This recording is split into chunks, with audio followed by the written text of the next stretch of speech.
Yi Zhaozhao is full of anger and goes to confront Wan Yumei. At this moment, Wan Yumei is also furious and wants to find Yi Zhaozhao. The commotion in the village is so loud that she knows everything. I never thought that my most trusted best friend would set a trap to hurt me.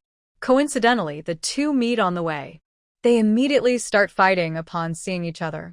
Yi Zhaozhao pulls her hair, and Wan Yumei is not willing to show weakness, grabbing Yi Zhaozhao's ear. The two are tangled together in a very twisted pose. Yi Zhaozhao, I've been honest and sincere with you, and this is how you repay me. Stop pretending. You, Wan Yumei, are not a good person either. Who harmed whom? You know very well. I hurt your grandma's leg. You better clarify this. If it weren't for you, Zhang Shiyan wouldn't have been caught. Wan Yumei snorts coldly. So, you knew from the start that there was a guard team hiding in the woods, and you deliberately called third brother over. Didn't you also deliberately call Zhang Shiyan? What are you planning? When have I ever seen Zhang Shiyan? Wan Yumei asks painfully, not accepting that blame. Yi Zhaozhao suddenly trembles, a flash of thought crossing her mind. She is shocked and releases her grip. She turns her head and sees three figures standing in a row. Shen Jiaqing, Shen the Third, and Shen the Fourth are nearby, watching the scene for a long time. Yi Zhaozhao and Wan Yumei simultaneously let go, and a hint of embarrassment flashes across their faces for being caught. Shen Jiaqing claps loudly. What a great show. The third brother frowns, his 10 fingers almost clenched into fists. Yumei, it really is you. Wan Yumei's face changes. Third brother, listen to my explanation. Things are not like that. The third brother tightens his lips, unwilling to say another word to her. Shen Jiaqing frowns and looks sharply at Wan Yumei. It's not like that? Then what is it? If it weren't for me today, third and fourth brothers would have been caught. Thinking about how the third and fourth brothers are by the guards, their mouths stuffed with torn cloth, and taken to the police station, she feels a wave of fear. Wan Yumei's face turned very pale, and her heart was pounding loudly. She couldn't speak for a long time. Of course, you're just stupid. The worst is you, Yi Zhaozhao. Shen Jiaqing became angrier the more she thought about it. She took a few steps forward and swung her arm, giving her a slap. Yi Zhaozhao instinctively dodged, but she couldn't avoid it in time. Her ear immediately rang with a sharp, piercing sound. Yi Zhaozhao, I told you last time if you dare to provoke me again, I won't be polite to you. When a tiger doesn't show its power, does that mean she's a sick cat? Yi Zhaozhao looked at the figure in front of her, feeling completely stunned. She knew Shen Jiaqing was not someone to mess with, but she didn't expect her to be so fierce. She covered her face, feeling very embarrassed. I don't know what you're talking about. Playing dumb, huh? Shen Jiaqing rubbed her wrist and slowly looked at Wan Yumei. Did you say it yourself, or do I need to help you? Wan Yumei stared at her small hand, trembling with fear. I said it. I said it was her idea. She told me to get third brother to steal Namu wood and sell it on the black market for money. Hearing this, Yi Zhaozhao remained calm. Did I tell you that? Wan Yumei, do you have proof? Stop spreading lies. You. Wan Yumei covered her chest. Shen Jiaqing had already expected her to deny it, but that was okay. Tonight, Zhang Shiyan got into trouble, and she was enough to deal with that. The rest was up to them to fight it out. You two are arguing, each claiming to be right. You know in your hearts who is lying. As for this matter, we won't get involved. After all, my third and fourth brothers haven't had any trouble. Thanks to you, I managed to get back 130 yuan from Zhang Shiyan today, along with a bunch of IOUs, including a 350 yuan debt note. It seems I haven't lost much. As for Wan Yumei and my third brother's marriage, she looked at her third brother, who was feeling down, and asked for his opinion. The third brother clenched his fists tightly, looking distressed and conflicted. After a moment of pain, he suddenly relaxed. Wan Yumei, we're finished, he said firmly, without looking at Wan Yumei, then turned and walked away. Shen Jiaqing was worried he might get into trouble. She didn't bother to deal with the two of them anymore. Anxiously, she turned around and hurried after him, running to catch up. Behind him, Wan Yumei screamed nearly in tears. It's you. All your fault. You ruined me. Are you happy now? Yi Zhao Zhao, I will kill you. Outside the village entrance, by the small river, the three siblings sat on broken stones, tossing pebbles into the water. Since earlier, the third brother had been silent, weakly throwing his stones. The youngest, the fourth brother, wanted to comfort him, but didn't know how to start. Shun Jiaqing knew that the third brother was probably very upset now. He looked almost broken. Third brother. Shun Jiaqing called softly, almost breathlessly. The third brother didn't look up, just focused on picking stones from the ground. Little sister, I know what you want to say. I understand everything. But Third brother is feeling a bit sad right now.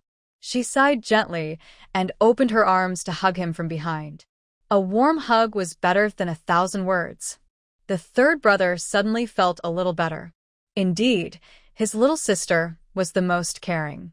Little sister, am I really so useless? His hoarse voice carried a hint of despair. The third brother always blamed himself for everything. He was too kind, so kind that he would rather blame himself than blame Wan Yumei. Shin Jiaqing held him tighter. Third brother, you're great. You're kind and honest. Wan Yumei just doesn't know how to cherish you. But sometimes losing something might be a blessing. Losing her might not be a bad thing. You deserve someone better. Tears welled up in the third brother's eyes, like a wounded little deer. Do I really deserve someone better? Shun Jiaqing nodded firmly. Of course. My little sister is clever. Afraid he wouldn't believe her, Shin Jiaqing stood up, found the biggest, tallest stone, stepped on it with one foot, and pointed at the moon in the sky. Shun Jiaqing, swear to the heavens that I will make sure my third brother becomes the most outstanding young man in 10 miles and 8 towns. My third brother will definitely be happy. Hearing his little sister's vow, the third brother smiled. As he laughed, a mist suddenly appeared before his eyes, making everything blurry. He stood up excitedly and shouted across the river, Shun Chen Shan, will also make sure my little sister is happy. The fourth brother looked at the 2 childish kids in front of him with a face full of disgust, but suddenly someone grabbed his hand. His expression suddenly became very lively, and he put his hands in his pockets, standing still. I don't want to go. That's so childish. Come on, there's no one else around. What's there to be afraid of? The fourth brother stubbornly refused to move. No, I won't go, no matter what. Just go, just go. When his little sister pouted and acted cute, he softened. His legs, which had been stiff on the ground, unconsciously moved, barely stepping onto a stone. Looking at his third brother and little sister with shining eyes, he cleared his throat awkwardly. Suddenly, he burst out with a loud shout that cut through the night sky. Our whole family will be happy. Hope the world is peaceful and everyone can have enough to eat. May there be no more darkness in the world, and may light fill every corner. Wow. Truly the fourth brother. His outlook suddenly expanded. Shin Jiaqing couldn't help but give him a thumbs up. The fourth brother has always been a person with dreams and ambitions. If it weren't for the schemes of Yi Zhaozhao and Jiang Shiyan, his future would probably be bright, and he could have helped many people. After solving the trouble with a third brother, Shin Jiaqing slept very peacefully that night. In his dream, a familiar yet strange figure appeared before his eyes. Shin Jiaqing looked at the face that was exactly like hers, but was tear-streaked. Thank you for saving my family and changing our fate. Now I can finally rest assured and move on. From now on, this body is yours. You must live brightly and happily. The woman sobbed uncontrollably, bowed deeply at 90 degrees, then her figure gradually faded away, turning into a white light that disappeared. Shin Jiaqing reached out her hand, trying to grab something, but only caught air. Is this the original owner? Did she come just to thank and say goodbye? Shin Jiaqing looked toward where she disappeared and said, Don't worry, I will live well, making my days brighter than summer flowers and sweeter than honey. When she woke up, looking at the familiar earthen wall, the old calendar on the wall, the hot water kettle, and the enamel cup on the table, Shen Jiaqing felt very grounded. From today, this body fully belonged to her. She got up, looked in the mirror to do her makeup, took a stack of big Unity notes from her bag, and headed outside. Third brother, this 120 yuan is your bride price and money for the banquet. Shen Jiaqi handed the money to her third brother. He didn't expect his younger sister to give him money. He was so touched he couldn't speak, but also felt a little sad. His marriage with Wan Yume was cancelled, so why did he need the money? Little sister, this money is for you to take back. Keep it for yourself. I don't need it anymore. No matter what he said, he refused to accept it. Shen Jiaqi widened her eyes. Third brother, without Wan Yume, are you not going to marry? This money will be used eventually. Unable to argue further, he had to accept it and then handed the money to Xiao Huilan, asking her to keep it safe for him. Shen Jiaqi finally felt satisfied and put the 130 yuan she collected last night, along with some grain and cloth tickets, into Xiao Huilan's hands. Mom, over these past 2 years, I secretly took a lot of money and things from home. I'm really sorry, everyone. This is part of what I recovered. The rest will be handed over once Zhang Shiyan repays the money. Xiao Huilan held the money, feeling so distressed her face wrinkled. They all heard about what happened last night from the fourth brother. While still feeling scared, she was also moved to tears. Chi-Chi has really grown up and become capable. She even forced Zhang Shiyan to pay back the money. It seems she's truly given up on that Zhang guy. Xiao Huilan held the heavy over 200 yuan and the pile of tickets, her eyelashes trembling constantly. Old Shen, come out quickly. Our daughter has got the money back. Shen Laogui hurried out of the house and froze in place when he saw so much money. So much money. He had been worried about money and couldn't sleep, but now he was relieved. Chi-Chi, you've done well. Shen Laogui knew how hard it was to recover so much money. Nowadays, everyone was very poor. They had saved for a lifetime, scrimping and saving, just to have enough to marry off a daughter or find a wife. But in the end, their daughter was deceived. That Zhang guy's sweet words drained their savings. He never thought there would be a day they could return the money. It's more than that. Last night, Zhang Shiyan also gave me an IOU, and I still owe him 350 yuan. Good. Truly a daughter of my Xiao Huilan. Xiao Huilan was so happy she shed tears. Old wife, this is a happy event. Why are you crying? Shen Laogui comforted his wife, not noticing that tears had already filled his cloudy eyes. Others gathered around, curiously staring at the money in Xiao Huilan's hand. It seems that my younger sister really doesn't want to be with Jiang Jiqing anymore, Peng Zhaodi said happily. Now, Xiao Bao can go to school with money. Yes, our days will get better, Yang Xiuli said, her eyes shining as she gently touched her round belly. When she gives birth, the family will have enough money. Xiao Bao also came over to join the fun. Seeing so much money, he licked his lips, thinking he could buy lots of meat. Stop it, you all look like hungry wolves, Xiao Huilan said, putting aside 120 yuan. This is for Heir's wedding. Even though we've fallen out with the Wan family, Heir is old enough to get married. No one can touch this money. Everyone agreed, without objection. The remaining 130 yuan was kept by Xiao Huilan for Xiao Bao's school fees, some for the second daughter-in-law's childbirth, and she also gave 5 yuan to the eldest daughter-in-law. Oldest daughter-in-law, take these 5 yuan as part of your bride price from me. Keep it for yourself, she said. Peng Zhaodi was surprised and said, Mother, what are you doing? I don't want it. Take it, Xiao Huilan said, firmly pressing the money into her hand. She knew her eldest daughter-in-law always felt she received too little bride price. Now she felt much better. This money is what I've been trying to get back. I'm using some cloth vouchers and 15 yuan to buy fabric and make a few clothes. Is that okay? Xiao Huilan asked. Everyone nodded, with no objections. Shen Jiaqing was worried. Mom, you don't need to save money for me to make clothes. I have enough. Xiao Huilan looked at her daughter's faded dress and said, That's last year's dress. It's time to change. Shun Jiaqing couldn't argue, so she took the money and fabric. Later, she planned to go to the county to buy more fabric and find the village's old tailor to make new clothes. The remaining money will be managed by me first, Qiao Huilan said. She asked her husband to bring a biscuit box, put the money inside, and kept a record in front of everyone before locking it in the cabinet. Early in the morning, everyone was happy to see the money, and even the white rice porridge in the bowl tasted sweeter. The sweetest of all was Shun Jiaqing. Ding. System detected. The host's favorability score plus 1,200.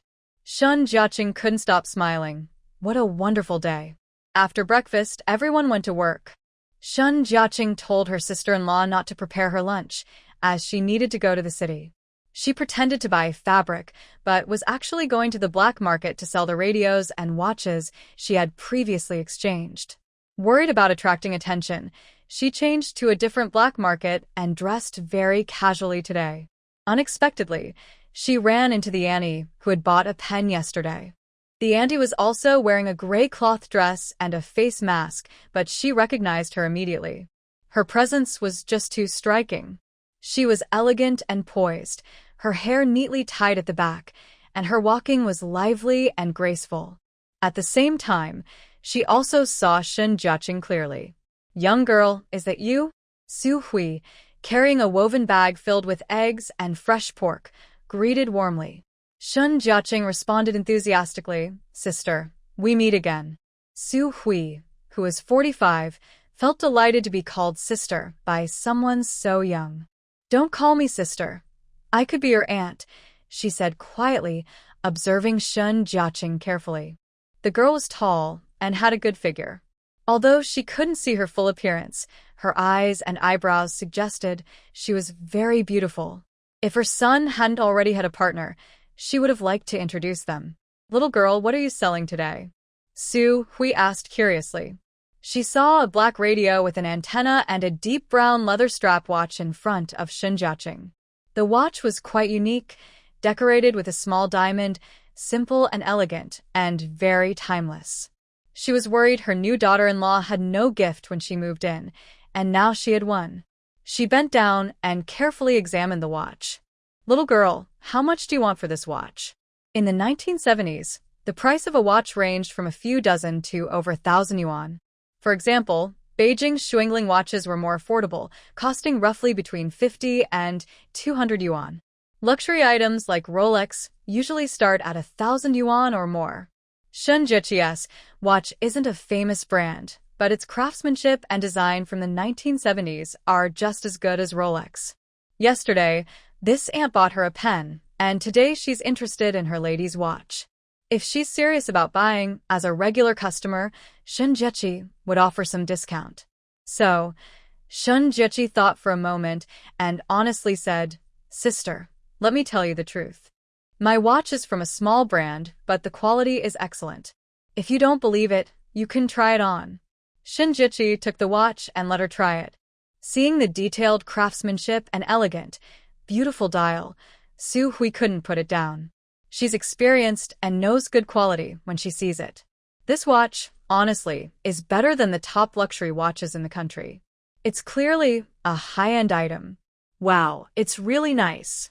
How much does it cost?" "If you're serious about buying, I can give you a 10% discount." Shun Jiaqi expected to sell it for 500 yuan, so with the discount, it would be 450 yuan. This price is mid to high range and, most importantly, no receipt is needed. Hearing the discounted price, Su Hui hesitated a little. She's not short of money. Yesterday, she bought a small hero pen gift set without hesitation. But she just spent a lot yesterday, and today she's spending a few hundred more. Her husband would definitely criticize her. But she really liked this watch. "Young lady, you're honest in your business. I feel a good connection with you. What brand is this watch? Is it reliable?" This question stumped Shun Jiaqi. The watch is from a later era, and she doesn't know the manufacturer or after-sales service. Seeing her struggle to answer, Su Hui seemed to catch her hesitation. "You don't have a warranty, and if it breaks, you won't exchange or repair it. How can you sell it for so much?" Shun Jiaqi was caught off guard. The aunt was determined to bargain and was deliberately finding faults. Then, "Auntie, what's your price?" "How about 150 yuan? "I'll take it right now," Su Hui said. From 500 yuan to 150 yuan, that's a 350 yuan difference. Shun Jiechi felt heartache and clutched her chest. No wonder she's an experienced bargainer. She's really good at negotiating. She just set up her stall. For valuable items like watches, she shouldn't have trouble selling them and doesn't need to lower the price. But Auntie was right. Her watch is good, but she can't offer the manufacturer's warranty or after-sales service, which is a big drawback. Also, few people like Auntie, who can easily spend hundreds of yuan at once. Instead of wasting time here, she might as well sell it cheaply now, get the money, and move on. Shen Jiaqing made up her mind. "Auntie, this is a mechanical watch made of high-quality leather. Based on a 10% discount, I can at least reduce the price by 50 yuan, so it's no less than 400 yuan. Seeing that she was truly willing to compromise and wouldn't go lower, Su Hui gritted her teeth. "Fine, 400 it is. A treasure is hard to find." Su Hui was straightforward. She took out a stack of money, carefully counting each bill. "400, you count it," she said, handing over the money while taking the watch. She gently examined it, holding it in her palm. The watch was brand new, still covered with protective film on the face and strap. It looked very elegant and grand. It would look beautiful on her new daughter-in-law, and Su Hui was very satisfied. Seeing a stylish radio on her stall, she suddenly had an idea and asked Shin Jiaqing, "Girl, how much do you sell this radio for?" Jiaqing's eyes lit up. Could she be about to be taken advantage of again today? She eagerly picked up the radio. "This is the latest model, one of the 3 major electronic items, and a high-quality product. Fixed price, 300 yuan. Don't try to bargain this time." Seeing her look like she was on guard, Su Hui chuckled. "All right, I won't bargain. I'll take the radio too. My unit needs one."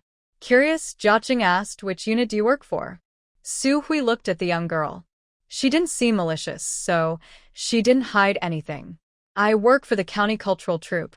At her age, being in the cultural troupe probably means she's either in management or a leader. She guessed it was mostly the latter. "No wonder I felt you had a special aura when I saw you. Turns out, you're with the cultural troupe." Su Hui smiled, her eyes crinkling. "My son is about to get married. Don't tease me anymore. Your skin and energy don't look like an aunt's. You seem more like someone in their 30s. Your words." Su Hui chuckled as she took out money from her bag. Shun Jiaqing didn't hesitate. She immediately checked the radio, showing the aunt how to tune it. Soon, a crackling sound came from the radio, and then a familiar old red song played. Shun Jiaqing had heard it before and hummed along, but she couldn't remember the song's name. She was lost in the music, not noticing that the aunt's ears were almost pressed to the loudspeaker. "This sound quality. It's so good." Su Hui looked delighted. It was better than the brand-name products her husband bought, with almost no noise. She was an expert in this area, but Shun Jiaqing didn't know much about it. "Young lady, your stuff is really genuine and good quality." Shun Jiaqing smiled awkwardly. Of course it was. Compared to electronics from the mid-1970s, modern devices are much better. "Auntie, I'm glad you like it. Next time you need something, just tell me. I know where to find good stuff," Shun Jiaqing whispered. "Speaking of which, I do have a headache about something," Su Hui said. It wasn't her problem, but her husband's. Her husband is Wenrongguang, the factory director. The factory's anniversary is coming up, and he wants to give the workers some benefits. In previous years, they gave towels, soap, toothpaste, rice, flour, and oil. But this year, they want something new, and it's making him very worried. Shun Jiaqing became interested. The textile factory was one of the most profitable companies in the 1970s, doing very well. In other words, the factory isn't short of money. No wonder the Annie spends money freely. Here's what you can do. Go back and ask your husband to make a list of what the workers want. It doesn't have to be detailed, just the main categories. Food, daily necessities, entertainment, accessories. Then give me a summary. That way, I can help you come up with ideas, right? Su Hui clapped her hands on her thighs. Why didn't I think of that? You young people are so quick-witted. I'll ask him now to find someone to do that. That. Survey. Yes, a survey. She gratefully looked at Shen Jiaqing. Tomorrow and the day after, I will wait for you here. Okay. Su Hui said and immediately turned around and left in a hurry. Shen Jiaqing watched her back, thinking, I've met a very important person. Ding. The host's favorability points plus 20. Shen Jiaqing felt like she was dreaming. Not only did she earn a lot, but her favorability points also increased. It's a win-win. Before, she wouldn't have dared to think that such wealth and status would come to her. Could it be true, as the system said, that the more unlucky Yi Zhaozhao is, the luckier she becomes? She couldn't help but smile secretly, counting the 700 yuan in her hand. Her little savings were growing bigger. After leaving the black market, Shen Jiaqing went straight to the supply and marketing cooperative. Looking at the rows of colorful fabrics, she remembered Lu Zheng's faded work clothes. On impulse, she looked at a piece of dark blue fabric. Excuse me, how much fabric do I need to make a set of work clothes for a man?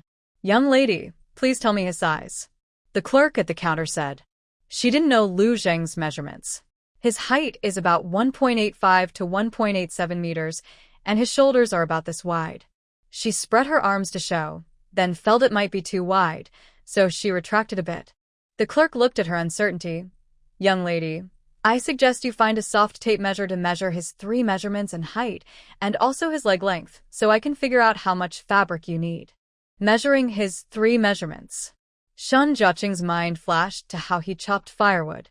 His bare upper body revealed his perfect physique. Water droplets traced down his well-defined muscles, hidden in his firm waist. He looked both tempting and wild. Just one glance made her blood race and her face flush. Shen Jiaqing's face quickly turned red. No, I can't think about this anymore. Seeing her cheeks reddening and her eyes wandering, the clerk smiled knowingly. Young lady, you'd better go back first, measure his size properly, and then come back. His size? Shen Jiaqing's face was almost burning. Don't talk nonsense. Young lady, you're shy now. The clerk chuckled secretly. Panicking, Shen Jiaqing turned around and hurriedly ran away like she was escaping. She wasn't giving him fabric because she liked Lu Zheng. She did it simply because he was her savior. Yes, that must be it. Her heart was a mess, so much so that she forgot to look at the fabric she was making clothes with, and also forgot to buy meat at the black market. When she returned to the village, her stomach was growling with hunger. Only then did she remember she hadn't eaten. Before leaving this morning, she specifically told her sister-in-law not to prepare her lunch. Now, she was sure there was no food at home, and they might already be eating and washing dishes. She was about to take a small bread from her space to fill her stomach when a fragrant smell drifted from behind her. Lu Zheng was carrying a pig's hoof in his left hand and a bag of meat buns in his right, walking toward her like a child who had done something wrong. She was still upset about Lu Zheng hiding something from her yesterday and turned to walk away. After a few steps, his long legs caught up with her. Why are you running? Take this. Without saying a word, Lu Zheng shoved the pig's hoof and the meat buns into her hands. Shen Jiaqing held the heavy pig's hoof, and smelling the tempting aroma of the buns, she swallowed her saliva helplessly. Lu Zheng, what do you mean? Lu Zheng's eyes showed urgency as he spoke in a slightly awkward voice. We bought too much at home and can't finish it. I want to give it to you. Nowadays, everyone was struggling to get enough food. Who would complain about having too much meat? He couldn't even lie properly, so silly. Shen Jiaqing weighed the large pig's hoof, which was at least 3 or 4 jin, probably not cheap. She glared at him irritably. Was this how he was apologizing? Seeing him lower his head voluntarily and give her something, Shen Jiaqing seemed less angry, but she still kept a stern face. Seeing her cold attitude, Lu Zheng's eyebrows furrowed. About yesterday, I didn't tell you because I thought you wouldn't go, so I didn't say anything. Please don't be mad. After explaining, he carefully looked at her. Just as she was unsure what to do, her clear, melodious voice floated into her ears. Am I that petty? Fine. since you gave me the pig's hoof and buns. Tonight, I'll take you to the back mountain to dig for treasures." Shen Jiajing was still easy to coax. Lu Zheng's smile suddenly froze. Had she forgiven him? And was she inviting him to dig for treasures? He stood still, his eyes following the bright and lively figure of the young girl. The corners of his lips lifted into a smile. "All right, I'll wait for you." Shen Jiechi walked along while eating a meat bun. For some reason, it tasted especially good today, juicy and full of flavor with every bite. When she returned home, the family was already tidying up the dishes. Seeing her bring back a big pork knuckle, both sisters-in-law were thrilled. Little Bao was the most excited, running toward her with open arms. "Auntie." The little one threw himself against her leg and hugged her tightly. "Meat." "We get to eat meat again," he said eagerly, already eyeing the pork knuckle. Shun Jiechi gently patted his soft little head. "Greedy kitten, tonight we'll have pork knuckle stewed with radish." "Hooray!" Little Bao cheered, jumping up and down with joy. Peng Zhaodi stepped forward and naturally took the pork knuckle from her. "Little sister, you bought meat again? That must have cost quite a bit, right?" Shun Jiechi just smiled. She couldn't exactly say that Lu Zheng had given it to her for free. "It's fine. Everyone can eat as much as they like." "I'll make sure there's enough." Peng Zhaodi gave her a look. "I didn't expect digging wild to be so profitable. Why don't you take your eldest brother along to dig some too?" Hearing this, Yang Xiuli quickly added, worried about missing out, "Take your second brother as well." Shun Jiechi knew very well what they were thinking. Eldest sister-in-law, second sister-in-law, it's not that I don't want to take them, but that patch of wild is almost all gone. The two sisters-in-law looked disappointed, with a trace of worry on their faces. Noticing something was wrong, Shun Jiechi asked, "What's the matter with you two?" Peng Zhaodi didn't know how to explain and just kept sighing. In the end, Yang Xiuli spoke up. "Little sister, since you haven't been working in the fields, you don't know. For years, our family has always been given the hardest tasks but earned the fewest work points. That's old news, but this morning, the brigade reassigned the farmland. They gave our family the worst plot, shady, barren land at the foot of the mountain, for us to manage." Shun Jiechi remembered reading about this in history books. In the 1970s, the land belonged to the state and families didn't actually own their own fields. This story is set in an alternate version of the 1970s, with some rules that differ from real history. It is a story with unusual values and ideas. For example, in Daxing Village, the land is owned by the collective and the state, but different families can be assigned to farm different parts. Their family was assigned to a particular piece of land. People who have farmed before know that crops need rich soil, plenty of sunlight, and good conditions to grow strong. The land they got is on a hillside, with limited sunlight, rocky, and poor soil, making it hard to farm. When Shun Jiaqing heard this, she understood that the Yi family was behind the trouble. Yesterday, she had caused the Yi family a lot of trouble, making Yi Zhaozhao and Wan Yumei fight like dogs. Now, their family was assigned the most distant, shaded, and poor land. It was too much of a coincidence. "That's too much," Shun Jiaqing said angrily. "Do our parents and brothers agree with this?" Yang Xiuli lo get what yet? Of course they don't. They went to complain to the team leader, but he told them not to be picky and to learn to face difficulties. "Now, they're just waiting for us to fail," Yang Xiuli said, upset and worried. Their family relies on work points to live. If they can't finish the tasks, they might have to go hungry next year. "We have no other options. Maybe you're older brothers and you can go into the mountains to pick wild vegetables or hunt and bring back some food," Peng Zhaodi suggested. Shun Jiaqing didn't rush to agree. It wasn't because she didn't want to, but because she had other plans. "Big sister-in-law, second sister-in-law, please wait. I'll go to the county tomorrow and decide after I come back how to handle this." Peng Zhaodi looked at Shun Jiaqing, not understanding why she hesitated, but she nodded obediently. Yang Xiuli was unhappy. "Little sister, you don't really want to take your brothers into the mountains, do you?" "Second sister-in-law, why would you think that?" Shun Jiaqing was a bit annoyed. "I said I have my own plans. Just wait a little longer. Why are you in such a hurry? Or Do you not trust me?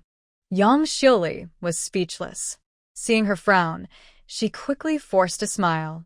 Of course I trust you. I'm just worried. Shen Jiaqing told them to take care of themselves and her brothers. Someone might be secretly watching their family, waiting to catch them making mistakes. After saying that, she turned and stormed into the room, slamming the door shut. What a way to settle personal scores. Since Yi Zhaozhao and the Yi family are unkind, she won't hold back her own justice. She closed her eyes and started to recall the story from the book. In the original story, after Yi Zhaozhao dug up wild and caught a grass carp, she was supposed to find wild ginseng next. Where was that again? The wild ginseng was probably in the back mountain near the top in a rotten patch of land. That place is always damp and shady, covered with thick, decayed leaves. Who would think that beneath the rotten stuff, there's a 1,000-year-old ginseng? The book says that after her rebirth, Yi Zhaozhao found this ginseng, and in the black market, she sold it to a merchant from Gangcheng for 2,000 yuan. This money became the key starting capital for Yi Zhaozhao's wealth. Since Yi Zhaozhao cut off her family's way to survive, she plans to dig out this ginseng first to cut off Yi Zhaozhao's wealth. That afternoon, Shen Jiaqing was resting and gathering strength as she knew she'd be staying up late again tonight. Just as she was sleeping soundly, suddenly she heard a series of ding sounds. Ding. Host's favorability plus 20. Ding. Host's favorability plus 30. Ding. Host's favorability plus 25. Ding. Host's favorability plus 20. The sounds kept ringing in her ears until her ears were sore. When she finally woke up, still sleepy, she asked the system what had just happened and why it kept making those dinging sounds.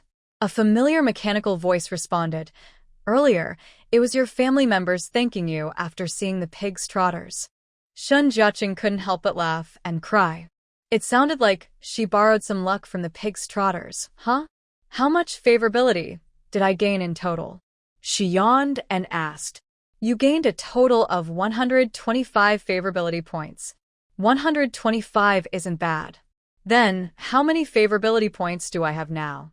The system checked and replied, currently your favorability points are 2,325. What? 2,325. Shen Jiaqing jumped up suddenly, almost falling off the bed. Unknowingly, she had over 2,000 favorability points. She's really getting rich. Host, do you want to purchase items and reset your favorability points? The system asked proactively for the first time. Shen Jiaqing waved her hand and said, no rush. This point of the score will stay for now. I have my own use for it. After she finished fixing her hair, she happily walked out of the room and smelled a tempting aroma of meat coming from the kitchen. It's ready. Peng Zhaodi carried a bowl of radish and pork trotters to the table. The pork trotters were quite large, so she divided them into 2 meals. Today, she cooked soup. Tomorrow, she could braise it in soy sauce or stir-fry it with soybeans. It smelled so good. The whole family, smelling the meat, had already washed their hands and sat neatly at the table. Little sister, come quickly. The 4th sibling patted the empty seat beside him. Shen Jiaqing sat down and saw that everyone looked very sad, but because she was there, they all tried to smile happily. Her heart warmed, but then she felt a sharp sadness. Mom, Dad, brothers, I know about the farmland issue. Xiao Huilan's smile suddenly faded. You actually found out. Shen Jiaqing nodded seriously. Everyone at the table suddenly stopped smiling and looked like they had a bitter face. This matter is definitely the work of the Yi family. The second brother was gripping his chopsticks so tightly that they almost broke. The eldest brother was panting heavily. I will go find them. The 4th sibling glared at the eldest. Do you have proof? Just go find them. Then. We will be bullied for nothing? The eldest almost fainted from anger. This matter, your dad and I already went to see the team leader. The team leader and Secretary Yi are close brothers, practically wearing the same pants. They don't care about us at all, Xiao Huilan said, tears welling up from her anger. Shen Laogui, feeling annoyed, took out a cigarette and silently started smoking. Everyone was talking, and the 3rd brother clenched his fists, almost lowering his head to his chest. I'm sorry, it's all my fault. If it weren't for Yi Zhao Zhao and Wan Yumei wanting to hurt me, they wouldn't have dragged everyone into this. As he spoke, a tear quietly fell onto the back of his bulging hand. Shen Jiaqing looked at her third brother with concern. Third brother, how can you blame yourself? It's clearly Yi Zhao Zhao and Wan Yumei's fault. Why are you blaming yourself for their mistakes? But no matter what, our family is in this situation, and I feel responsible. If necessary, I will go to Ye's house to apologize, kneel before Secretary Yi, and ask him to give us a way to survive.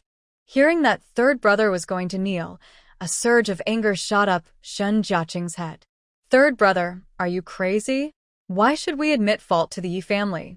The third brother choked up and said, if we don't go, our family will starve next year. Shen Jiaqing was so angry, she almost fainted. She stood up excitedly and said, I told you. As long as I'm here, our family won't starve, and we can eat meat every meal. Why can't you believe me? As soon as she finished speaking, little Bao in the corner timidly said, I believe Auntie Jiaqing. Every day, Auntie Jiaqing brings back meat, and she even buys sugar-coated haws and mung bean cakes for Xiao Bao. Just after he finished, Peng Zhaodi also bravely spoke up, I also believe little sister. Everyone knew Shen Jiaqing had grown up and become capable, but they didn't want to rely on her entirely, nor did they want her to work too hard. Xiao Huilan sighed and said, Jiaqing, it's not that we don't trust you, but the family has too many burdens. We don't want you to suffer too much. Others nodded in agreement. Besides, you might help for a while, but not forever. You will get married someday. Xiao Huilan felt sad at the thought of her daughter getting married. At worst, I won't marry anyone and stay with you all my life, Shen Jiaqing said stubbornly. Xiao Huilan scolded her with a glance, silly girl. What nonsense are you talking? Every girl grows up and gets married. Shen Jiaqing felt scared just thinking about it and didn't want to continue this topic. She quickly steered the conversation back on track. Anyway, everyone, just leave this matter to me. I will think of a way. Tomorrow, I will go to the county and come back to discuss with everyone. During this time, no one is allowed to cause trouble or go to apologize to the Yi family or the captain's family, understand? Xiao Huilan didn't know what she was up to, but chose to believe her unconditionally. Okay, mother, I trust you. Since her mother had spoken, everyone else also expressed their firm stance. They wouldn't cause trouble or beg for mercy. Family members, the more they want to defeat us and step on us, the more we must not give in. Today, I, Shen Jiaqing, will remember this. One day, I will repay them 100-fold, 1,000-fold. Let them face the consequences of their actions. Little sister, fourth brother supports you. Fourth brother clenched his teeth tightly. Dream on about harming the Shun family. He trembled slightly at the corner of his mouth.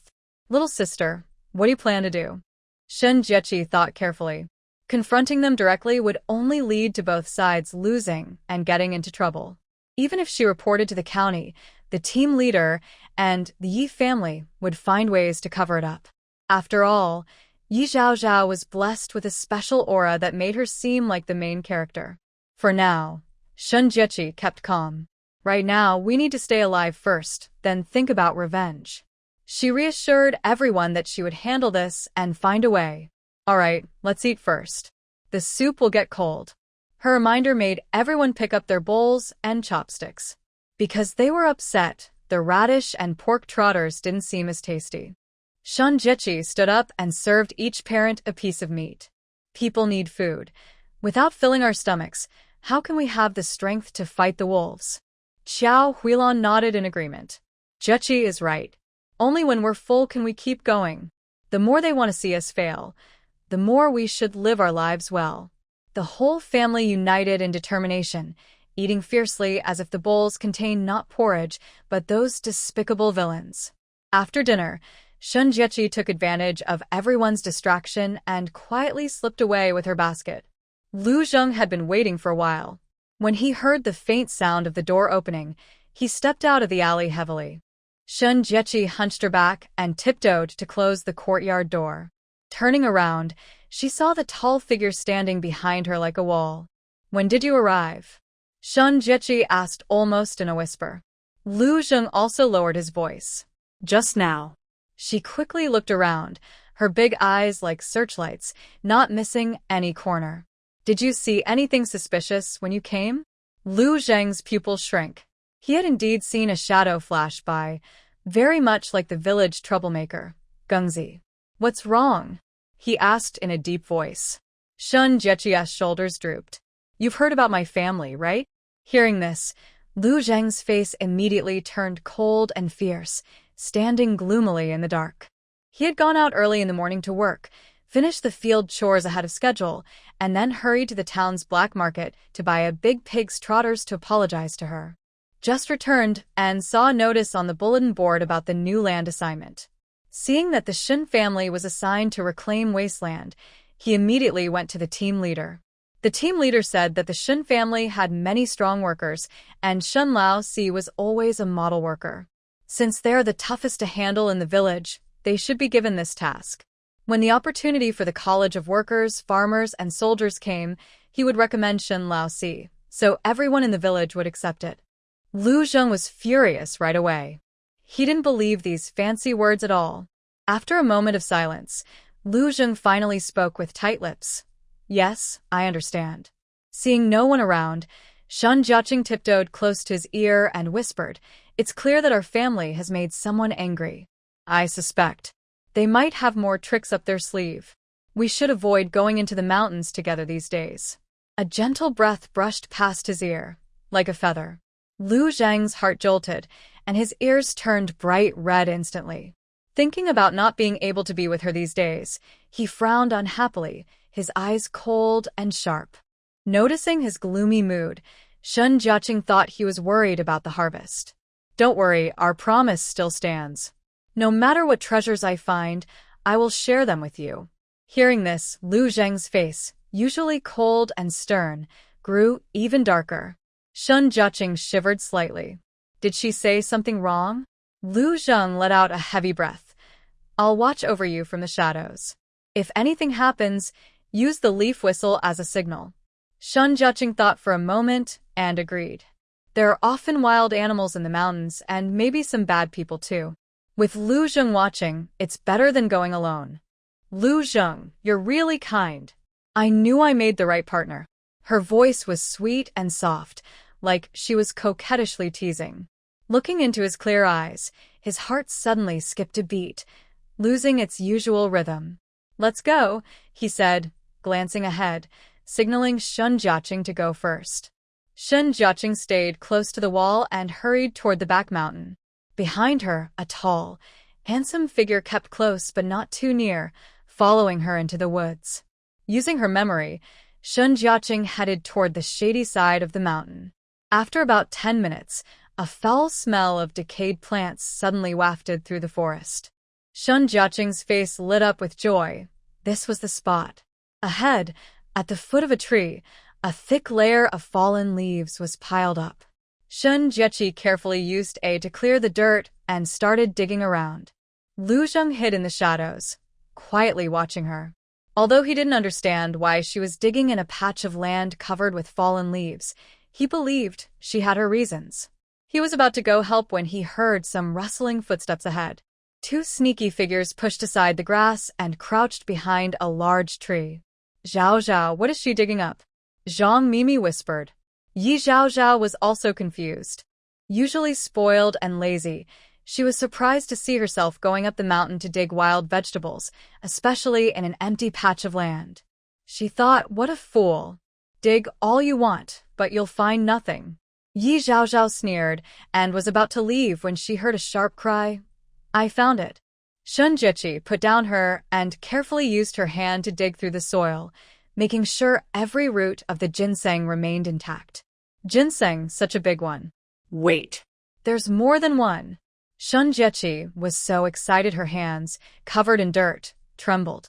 One ginseng root could sell for 2,000 yuan, and 2 roots would be 4,000. She eagerly cleared the dirt, so happy she forgot everything else. As she was thinking about how to spend the money, A sharp whistle suddenly sounded in the quiet forest. Woo, woo. The whistle was long and short, sounding like a strange bird call, making her feel uneasy. Shun Jiechi shivered in fear, realizing something was wrong. Quickly, she opened her palm and quietly stored the 2 ginseng roots into her space. At the same time, loud screams erupted behind her. Ah, it's terrifying. Yi Zhaozhao and Zhang Mimi huddled together, trembling with fear. Shun Jiechi brushed dirt off her fingers, then shined her flashlight at their faces. You too. Yi Zhaozhao hurriedly dodged, her eyes scanning Shin Jiechi's hands and pockets, then looking at the dug-up ground. There was nothing there. How is that possible? I saw it clearly. Where is it? What thing? What are you talking about? Shin Jiechi looked at her with a teasing smile. Ye zahazhao frantically sirchet her bakpak. She kicked away the dirt and tools on the ground with her foot. There was nothing but weeds and decayed leaves. I clearly saw you find something. Where did you hide it? Her finger twitched, wanting to touch Shin Jiaqing, but she was afraid of her muddy hands. Her cheek, which Shin Jiaqing had slapped last night, was still swollen. She didn't dare to provoke her recklessly. Shin Jiaqing looked at her carefully. Yi Zhaozhao, if you're sick, go see a doctor. Don't bark like a dog here. You dare to scold me. So what if I scold you? You stood behind me late at night and almost scared me to death. A few words of scolding are nothing. If I get scared and hurt myself, you too will be responsible. Yi Zhaozhao and Zhang Mimi hadn't done anything yet when she started yelling at them harshly. Shin Jiaqing, why are you so fierce? It was clearly your fault for digging too deeply and not noticing us. You're just blaming us unfairly, Zhang Mimi said angrily. Yeah, what are you digging? I saw it just now. There's something in that dirt, Yi Zhaozhao said, glancing at it. The color and shape looked like ginseng. If it really was wild ginseng, they could get rich. Yi Zhaozhao kept a serious face, warning and threatening her. Shin Jiaqing, I advise you to be honest and show it. Otherwise, I'll tell the team leader and my dad that you're stealing from our village's collective assets. Shin Jiaqing's eyes suddenly sharpened. Yi Zhaozhao was digging for treasure on the mountain, blessed with good luck, of course. But now, it was her who was accused of stealing from the collective assets? What a disgusting double-standard woman. Fine, go ahead and report it. Better yet, ring a bell and invite everyone in the village to see what treasure I, Shin Jiaqing, have dug up.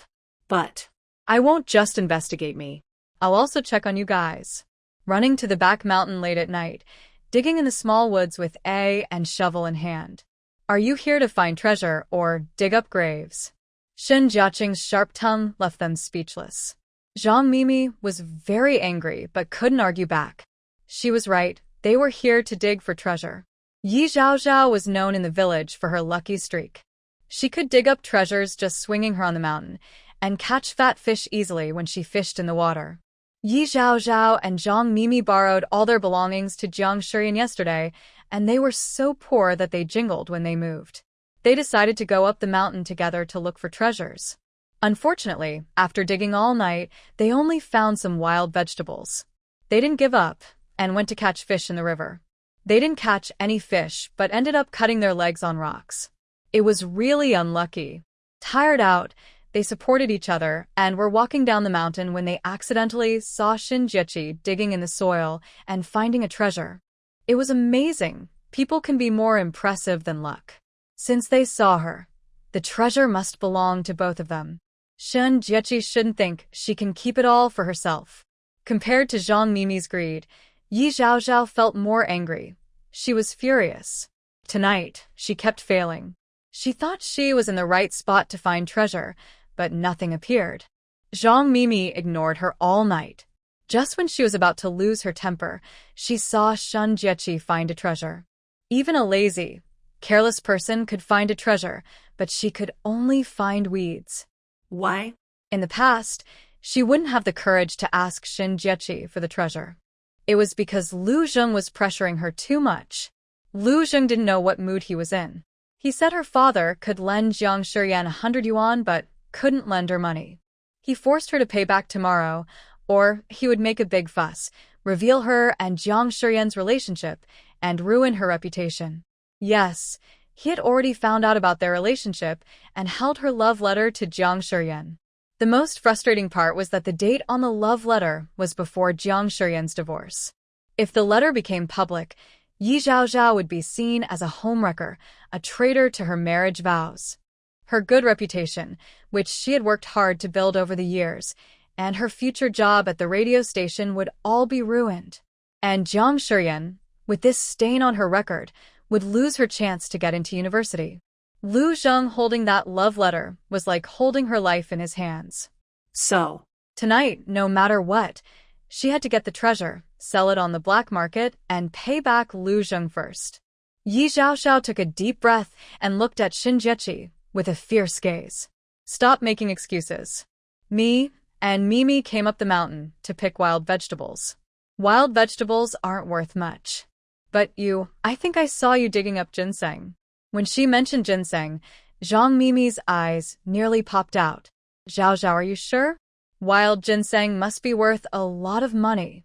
Yi Zhaozhao quickly gave her a look. Hurry up and hold her back. Zhang Mimi hesitated for a moment, but since she thought the ginseng could be sold for a good price, she made up her mind and grabbed Shen Jiaqing's hands. Shen Jiaqing didn't expect these two to really dare to hurt her. She struggled desperately, but with her small body, she was no match for Zhang Mimi. Seeing she couldn't break free, Shen Jiaqing kneeled up and kicked Zhang Mimi's stomach. Zhang Mimi was hurt and bent over, tears streaming down her face, but she refused to let go. Zhaozhao, quickly search. Yi Zhaozhao nodded and reached to check Shen Jiaqing's pocket. Before her fingers touched, a loud shout came from behind. Lu Zheng was furious, his eyes suddenly burning with rage, glaring at them as if he could tear them apart in the next second. Just one look made Zhang Mimi feel so scared, she went weak all over.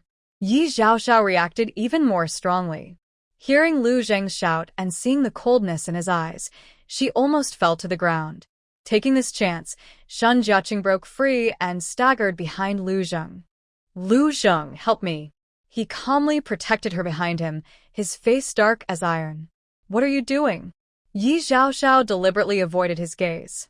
We were just joking among girls. Shen Jiaqing grabbed his sleeve. No, I don't know them well. I even have a grudge with them. What kind of joke is that? They saw me digging here and claimed I found a treasure, trying to take it by force. If you hadn't stepped in quickly, they would have bullied me to death. Shen Jiaqing's voice cracked with tears. People who didn't know might think she was very wronged, crying so sadly. Lu Zheng looked down and saw 2 red marks on her delicate wrist, his eyes flashing with anger. I think you're badly hurt. Maybe we should call the police. I saw them hurt you myself. I can testify for you. Shen Jiaqing secretly gave him a thumbs up. Lu Zheng looked cold, but surprisingly, he was quite sensible. He thought the same as her. At this moment, Zhang Mimi got anxious. She pointed at Lu Zheng's nose and scolded, "You're supposed to be Zhaozhao's fiancé, yet you're turning against her?" Lu Zheng snorted coldly.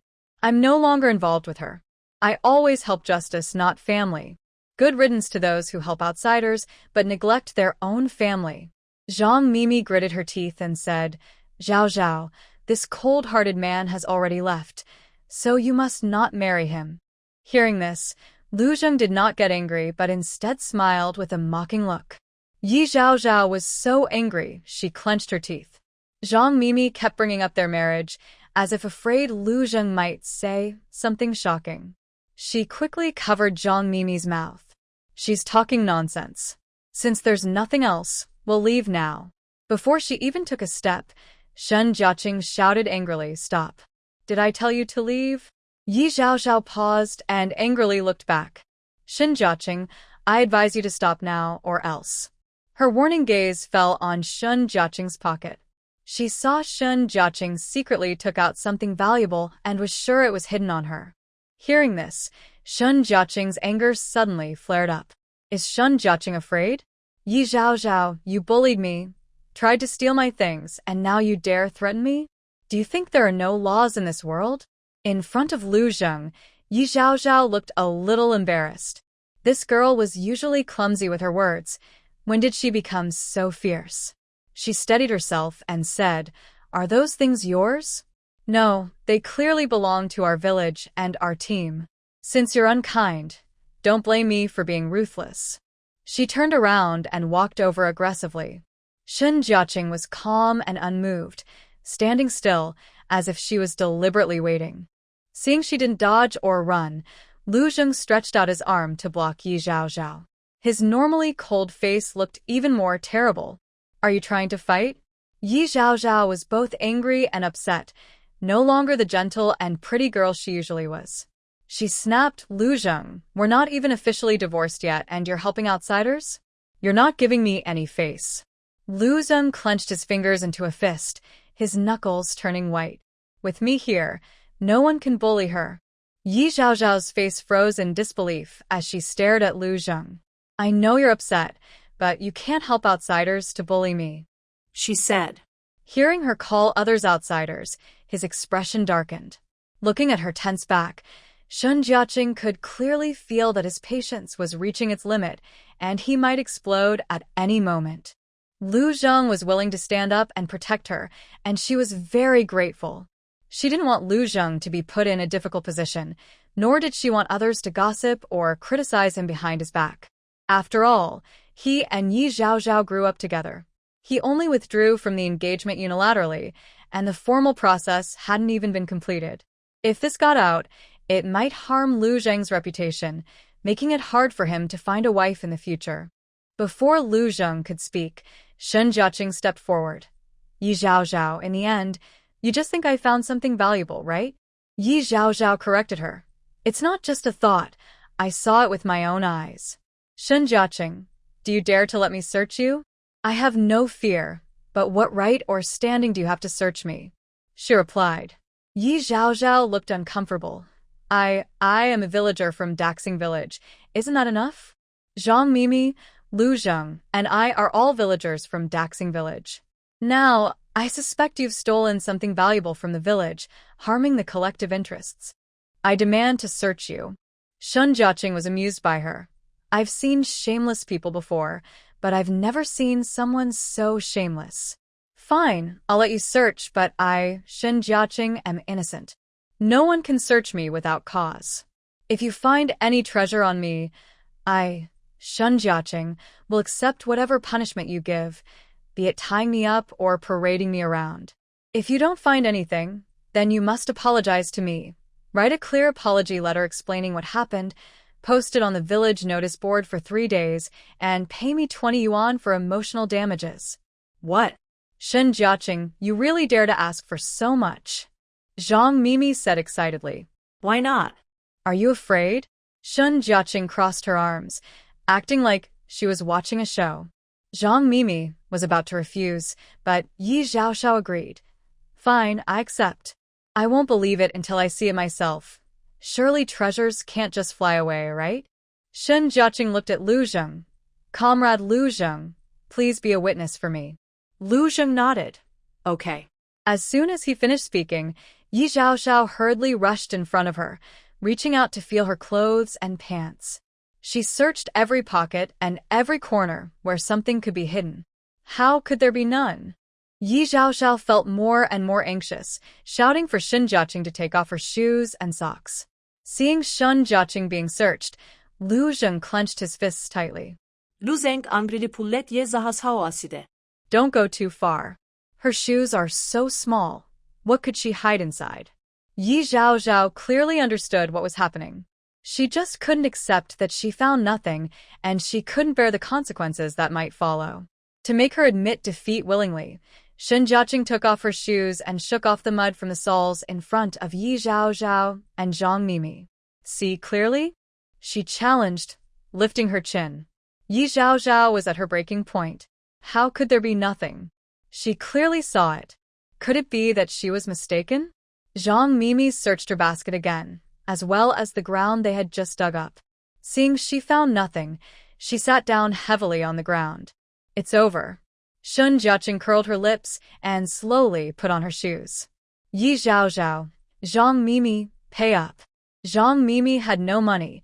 She had given all her belongings to Jiang Shiyan. I have no money. That's no longer my problem. If you don't have money, you can borrow from someone. If I don't get compensation today, you won't have a good time either. Shen Jiaqing's wild side was well remembered by Yi Zhaozhao and Zhang Mimi. Zhang Mimi almost cried in panic. Yi Zhaozhao, it's all your fault. You insisted on searching, so you should take the money. Yi Zhaozhao knew she was in the wrong. It's also for you for our village that I did this. Zhang Mimi spread her hands. I don't care. I have no money anyway. If you don't give me the money, I won't forgive you. Yi Zhaozhao had just had a fight with Wan Yume yesterday, and everyone knew about it. If she angered Zhang Mimi again and offended these young people from the countryside, her father would beat her to death. Forget it. Better to lose some money and avoid trouble. Ye zahasaw klenchet hertit. Fine, I'll pay. I'll do it. She reached into her pocket and pulled out a handful of loose change, 50-cent pieces, 1 yuan coins, 5 yuan notes, finally gathering 20 yuan. Shen Jiaqing snatched the money, counted it in her hand, and said, 20 yuan, just right. Now start apologizing. Zhang Mimi felt ashamed and couldn't stay any longer. She stood up first and said sorry.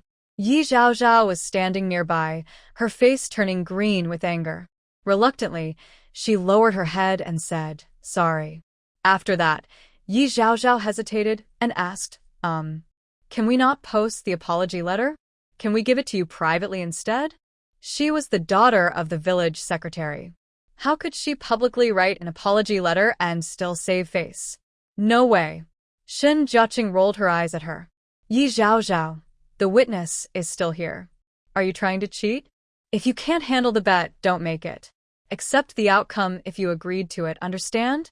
If I don't see that apology letter tomorrow morning, you all know the consequences. How dare you? Ye zahasaw shouted. What am I afraid of? I fell into the river recently, and my mind isn't clear. Anyone who provokes me might make me lose control, she said, pretending to hold her temple. You. Yi Zhaozhao's cheeks flushed with anger, but she had no way to argue. Fine, you're tough. We're leaving. She grabbed her basket and pulled Zhang Mimi, heading down to the foot of the mountain. Once they were far away, Shen Jiaqing grinned widely and handed 10 yuan to Lu Zheng. Here, take it. Lu Zheng hesitated and didn't take it immediately. Feeling the pressure from above, she looked up and met a stern face. Seeing this, Shen Jiaqing felt strangely nervous. What? Do you think it's too little? Lu Zheng sometimes really wanted to see what was going on inside her head. He looked at her coldly and asked, Shen Jiaqing, do you really need money? Money is a good thing. Who wouldn't want more? In the real world, all her sense of security came from money. Since her grandmother passed away, she had lost her home and family. Only by working hard and earning money could she feel like she was still alive. Lu Zheng's face darkened and looked serious. For just 20 yuan, you're willing to be humiliated. Humbled?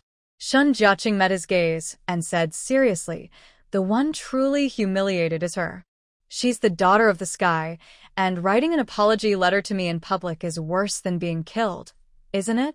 Shen Jiaqing remained calm and fearless, already looking forward to seeing Yi Zhaozhao's face when she realized she was being mocked.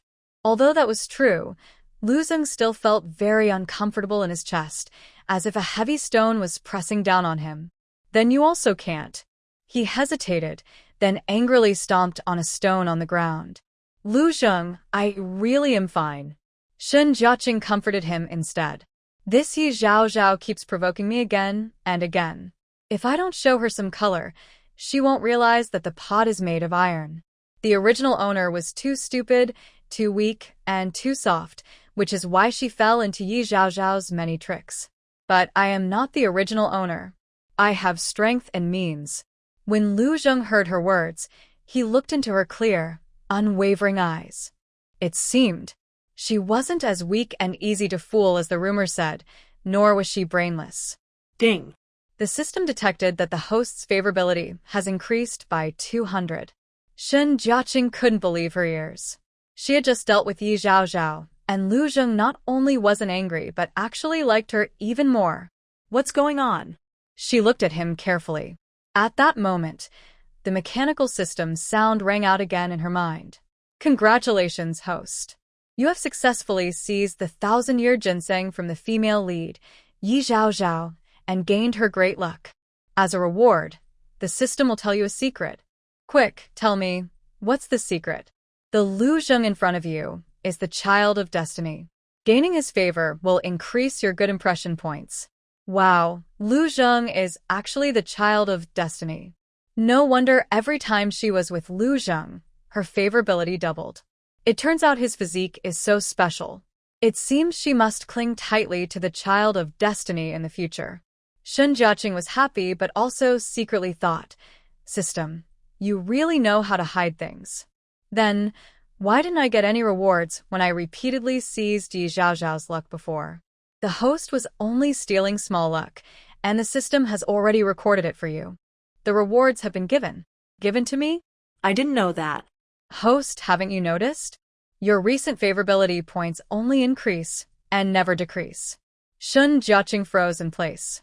Yes, she had only heard about her favorability going up, never down. So this is the reward. From now on, you don't need to worry about your favorability decreasing. Also, every successful theft of the female lead's luck will come with extra rewards. As for what the rewards are, Shen Jiaqing was very curious. Currently, the most important thing is how to make Lu Zheng feel better and gain his good favor. Lu Zheng, please don't be angry, okay? Shen Jiaqing tugged at his sleeve. If not for the system voice prompt, she wouldn't have known that this cold, silent man was actually a rare lucky person.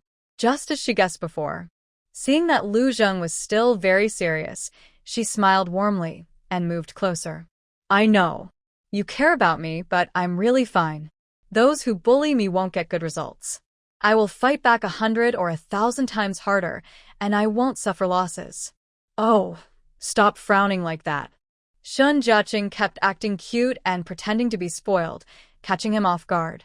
His eyes were deep as he looked at her soft, fair face. His fist under his sleeve clenched and unclenched repeatedly. After a moment, he slightly parted his lips and said, I'm not angry. Shen Jiaqing looked at him with a smile. Lu Zheng, do you want to look in the mirror? Your lips are so pouted they look like they could hold an oil jar. He reached out and touched his lips. Is it really that exaggerated? By the way, I have something good to show you. Thinking of something, Shen Jiaqing pretended to walk to a nearby bush, squatted down, and took out 2,000-year-old ginseng roots from her space. This is our harvest tonight. Lu Zheng's pupils widened, then widened even more. Yi Zhao Zhao was right. She really found treasure. But when did Shen Jiaqing throw the ginseng out? Even he didn't notice. Shen Jiaqing held one large ginseng root in one hand. Its hanging roots were long and thin, crisscrossing like Grandpa Wang's goat beard at the village entrance. This one should be over 1,000 years old, 1,000-year-old ginseng. It can sell for several thousand. As usual, we split it in half, one for you, one for me. But I have a cellar, so I'll keep it here for preservation first. Shen Jiaqing was about to put the ginseng away when she suddenly noticed Lu Zheng staring eagerly at one smaller root. What's wrong? Shen Jiaqing asked. Lu Zheng pushed his chin toward the smaller root. Can I pull a few roots to give my parents some health benefits?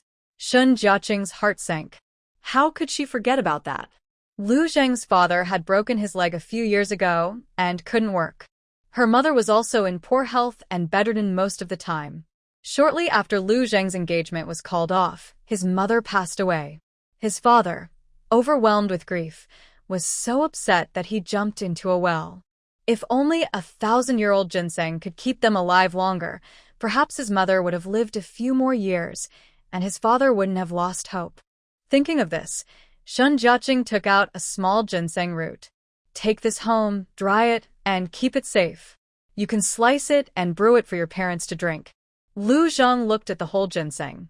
You don't need to give me so much. Just take it, Shen Jiaqing said without hesitation, stuffing the ginseng into his large hand. The value of medicinal herbs is in saving lives, not selling for money. Since your parents need it, focus on your family first. This is too precious, Lu Zheng declined. Shen Jiaqing was annoyed. This ginseng is yours. Do whatever you want with it. I don't care. Before he could refuse again, she quickly cut the ginseng in half with a swift, "Sorry, I slipped. Now this ginseng isn't worth much. You can only digest it internally." She lowered her head, feeling the warm, grateful gaze on her scalp, making her feel tingling. "Thank you." Ding. The host's favorability points plus 5,000. Shun Jiaqing almost couldn't stand. She didn't hear wrong. It's not 50, not 500, but 5,000. Her heart couldn't help but scream inside, like fireworks exploding loudly. Lu Zheng clenched the ginseng tightly. In his memory, besides his family, no one had ever been so kind to him. He gazed at the little woman in front of him, thinking that the surprise he prepared could be delivered earlier than expected. She would definitely like that gift. Lu Zheng's lips curled slightly, almost imperceptibly. He was thinking about how to give it to her without scaring the girl. Suddenly, someone patted his shoulder. "Why are you standing there foolishly? Let's go." Usually, Shun Jiaqing led the way down the mountain, with Lu Zheng bringing up the rear. Today, she was acting differently, letting Lu Zheng walk in front, while she happily followed behind him. Lu Zheng raised an eyebrow, unsure what she was up to, but he cooperated and took the lead. Tonight, with no stars or moon, the faint yellow light from the flashlight barely lit the path beneath their feet. Lu Zheng deliberately slowed down his steps, constantly paying attention to the footsteps behind him. Compared to his carefulness, Shun Jiaqing seemed a bit distracted. Her bright black eyes stared unblinkingly at his broad back. Lu Zheng's clothes had faded in color, and there were two large, square patches sewn onto his back. Knowing that his family was not well off, she didn't expect him to be so poor. He didn't even have decent clothes. Shun Jiaqing sighed softly, then stretched out her fingers, secretly measuring his size by holding up her index and middle fingers. His shoulder width was about 4 finger widths. As for his chest, estimating with his muscles at least 9 finger widths. His chest muscles were quite thick, so she could guess a larger size. After measuring his chest, she should check his waist and hips next. She looked down, gazing at his strong waist and rounded, firm hips, her breathing becoming a little hot. His shoulders and back were broad, but his waist was slim. His slender waist had no excess fat, especially those 8-pack abs she had touched herself, clearly defined and firm. Even after many days, she couldn't forget the feeling of his bulging abs dancing in her palm, her face flushing slightly. Suddenly, she unexpectedly bumped into a hard wall. Ouch. She rubbed her aching forehead and took a deep breath. Feeling the softness of his back, Lu Zheng's ears started to feel uncomfortably warm. "Why did you suddenly stop?" Shun Jiaqing looked at him, with confusion. Seeing him stiff and staring warily ahead, she also raised her head. Their eyes met in midair. His fierce face gradually appeared before her, and her hair stood on end. Fourth brother. The worry she had was right. Something bad was happening. Shun Jiaqing immediately became frightened like a quail, hiding behind Lu Zheng's broad, tall figure. Under the night, the fourth brother's face was extremely gloomy, with fierce anger flashing beneath his thick eyebrows. He glared sharply at Lu Zheng, then at Shun Jiaqing, and forced out 2 words through clenched teeth. "Go home." Shun Jiaqing was so scared she froze, too frightened to say goodbye to Lu Zheng, and quickly followed behind him. Just as Lu Zheng was about to take a step forward, the fourth brother glared back fiercely. "Lu, third brother, please show some respect. You don't care about reputation. My younger sister still needs her reputation. If you come any closer, don't blame me for being rude." Old fourth Shin gritted his teeth, his cold, fierce eyes sending chills down everyone's spine. Lu Zheng took a slow step back and then stopped. Old fourth Shin was right. Luckily, it was him tonight, or else Jia Shun's reputation would be ruined. "Fourth brother, we're not what you think," Jia Shun hurriedly explained, but her brother wouldn't listen. He grabbed her angrily and stormed home. Only after they were far away did old fourth Shin finally let go, his face dark with suspicion. He asked you and him. How long have you been together? When did it start? Where are you now? His sudden 3 questions left her stunned. What is he talking about? Jia put down her basket and wiped the cold sweat from her forehead. Fourth brother, I really don't have anything with him. We're innocent. Innocent? Old Fourth suddenly exploded with anger, his fury almost swallowing her whole. In the middle of the night, a single man and woman sneaking into the woods. And you say you're innocent? No wonder fourth brother misunderstood. If she were him, she might think the same. Zheng and I just went up the mountain to pick wild vegetables. Picking wild vegetables. Why didn't he pick with his fiancée? Why pick with you? Fourth brother still didn't know that Zheng and Yi Zhaozhao had already broken off their engagement. It's just that Ye's family hadn't agreed yet, nor returned the money and tokens. The families hadn't announced anything publicly. Fourth brother, Zheng has already broken off his engagement with Yi family. What? Old Fourth was stunned, as if struck by lightning. They had kept this secret well. No one had leaked any news. Then he's single. You need to be more careful. Someone might try to take him away. Jia suddenly fell silent. It seemed that if she didn't clarify everything today, her brother wouldn't let it go. He might cause trouble. Fourth brother, it's not what you think. This is complicated. It all started when he saved me from the river. Jia highlighted the key points, briefly explaining how Zheng saved her from the river and also killed a snake for her. So, you're saying that on the same day, Zheng saved you twice? Old Fourth was so shocked his jaw almost dropped. Yes, he is my lifesaver. I don't know how to thank him enough. So, for safety, we decided to travel together. After all, having him with us means someone to watch out for us. Hearing this, Old Fourth let out a long sigh of relief. Unexpectedly, Zheng turned out to be quite a man, quietly saving my sister several times. He misunderstood Zheng, but as a man himself, he knew that Zheng's look at his sister was not right. No matter what, he still hoped his sister would stay away from this dangerous man. He saved you, so we should repay his kindness. Don't even think about other things. Honestly, our parents were just discussing this earlier. What's that? Shun Jiaqing asked. It's about repaying kindness. Zheng saved you that day when he crossed the river. Out of respect and gratitude, our family should thank the Liu family. Since we're thanking him, we can't go empty-handed. My mother suggests buying some gifts in the county town tomorrow before visiting. Repaying kindness is the right thing to do. Otherwise, wouldn't their whole family be ungrateful and selfish? Alright, you all decide. If you need money, just tell me. Shun Jiaqing trusted her mother's ability to handle things and knew she wouldn't be stingy or shame her family. So, you must not be foolish and think that because he saved you, you have to marry him. Old Fourth was trying to remind her. Shun Jiaqing laughed and said, Fourth brother, what are you thinking? Even if I wanted to marry, it has to be because he wants to marry me. Besides, his love is for Yi Zhaozhao. So, please don't bring this up again.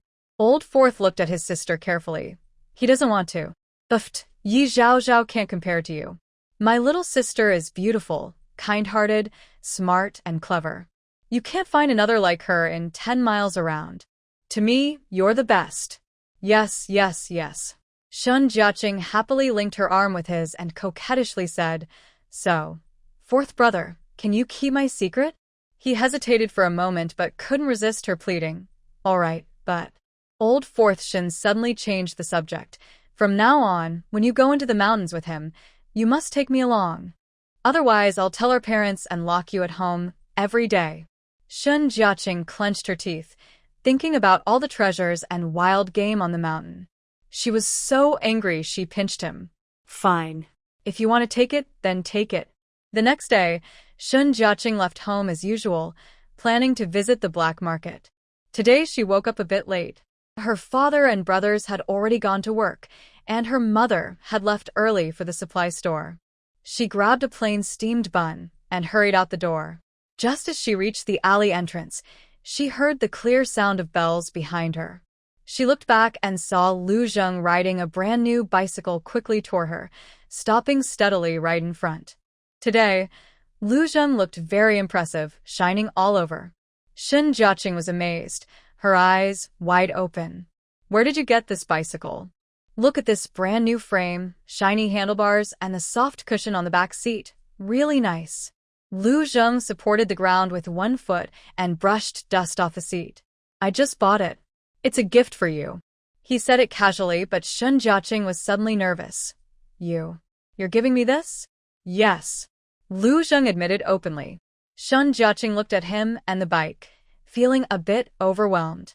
The latest Phoenix brand bicycle costs over 200 yuan.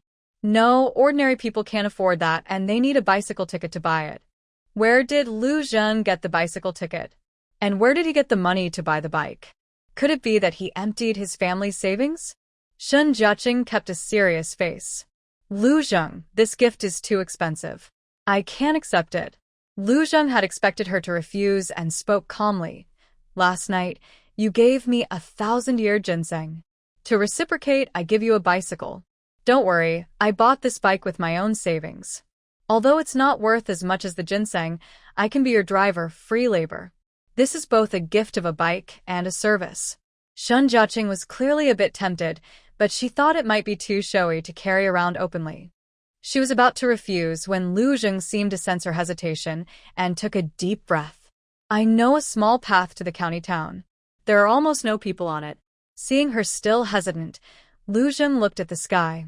At this time, the tractor is already on the road. You won't catch up. Shen Jiaqing suddenly remembered that she woke up late today and missed the tractor. The next one wouldn't arrive until noon. She could wait, but could her 1,000-year-old ginseng in her cloth bag wait? Moreover, Aunt Su Hui might also be waiting for her. Thinking of this, Shen Jiaqing turned slightly, tiptoed, and sat on his back seat. All right then. Please give me a ride. Lu Zheng's eyelids lifted slightly with pride, and a faint smile appeared at the corner of his mouth, then disappeared quickly. Hold on tight. He suddenly pushed off with his feet, and the bicycle sped forward. Caught off guard, Shen Jiaqing quickly wrapped her arms around his waist. Under his thin clothes, his 8-pack abs were working hard. She leaned against his broad back, feeling the mountain breeze on her face, and felt strangely at ease. Last night, she only roughly measured his shoulder width and chest. She hadn't had a chance to check his waist and hips before her second brother interrupted her. She was worried she wouldn't find a chance, but now the opportunity had come. Holding him now, Shen Jiaqing boldly began to measure. Honestly, Lu Zheng's waist really looked strong and powerful. Anyone who married him would be truly lucky. Shen Jiaqing instinctively wrapped her arms around his waist, and her hands gradually became a bit mischievous. Lu Zheng was pedaling the bike when suddenly his stomach tightened. A few soft, flexible fingers mischievously touched and stroked his waist. At this moment, he couldn't tell if his racing heart was from riding or from those restless hands. He held his breath, gripping the handlebars tightly, his palms sweaty.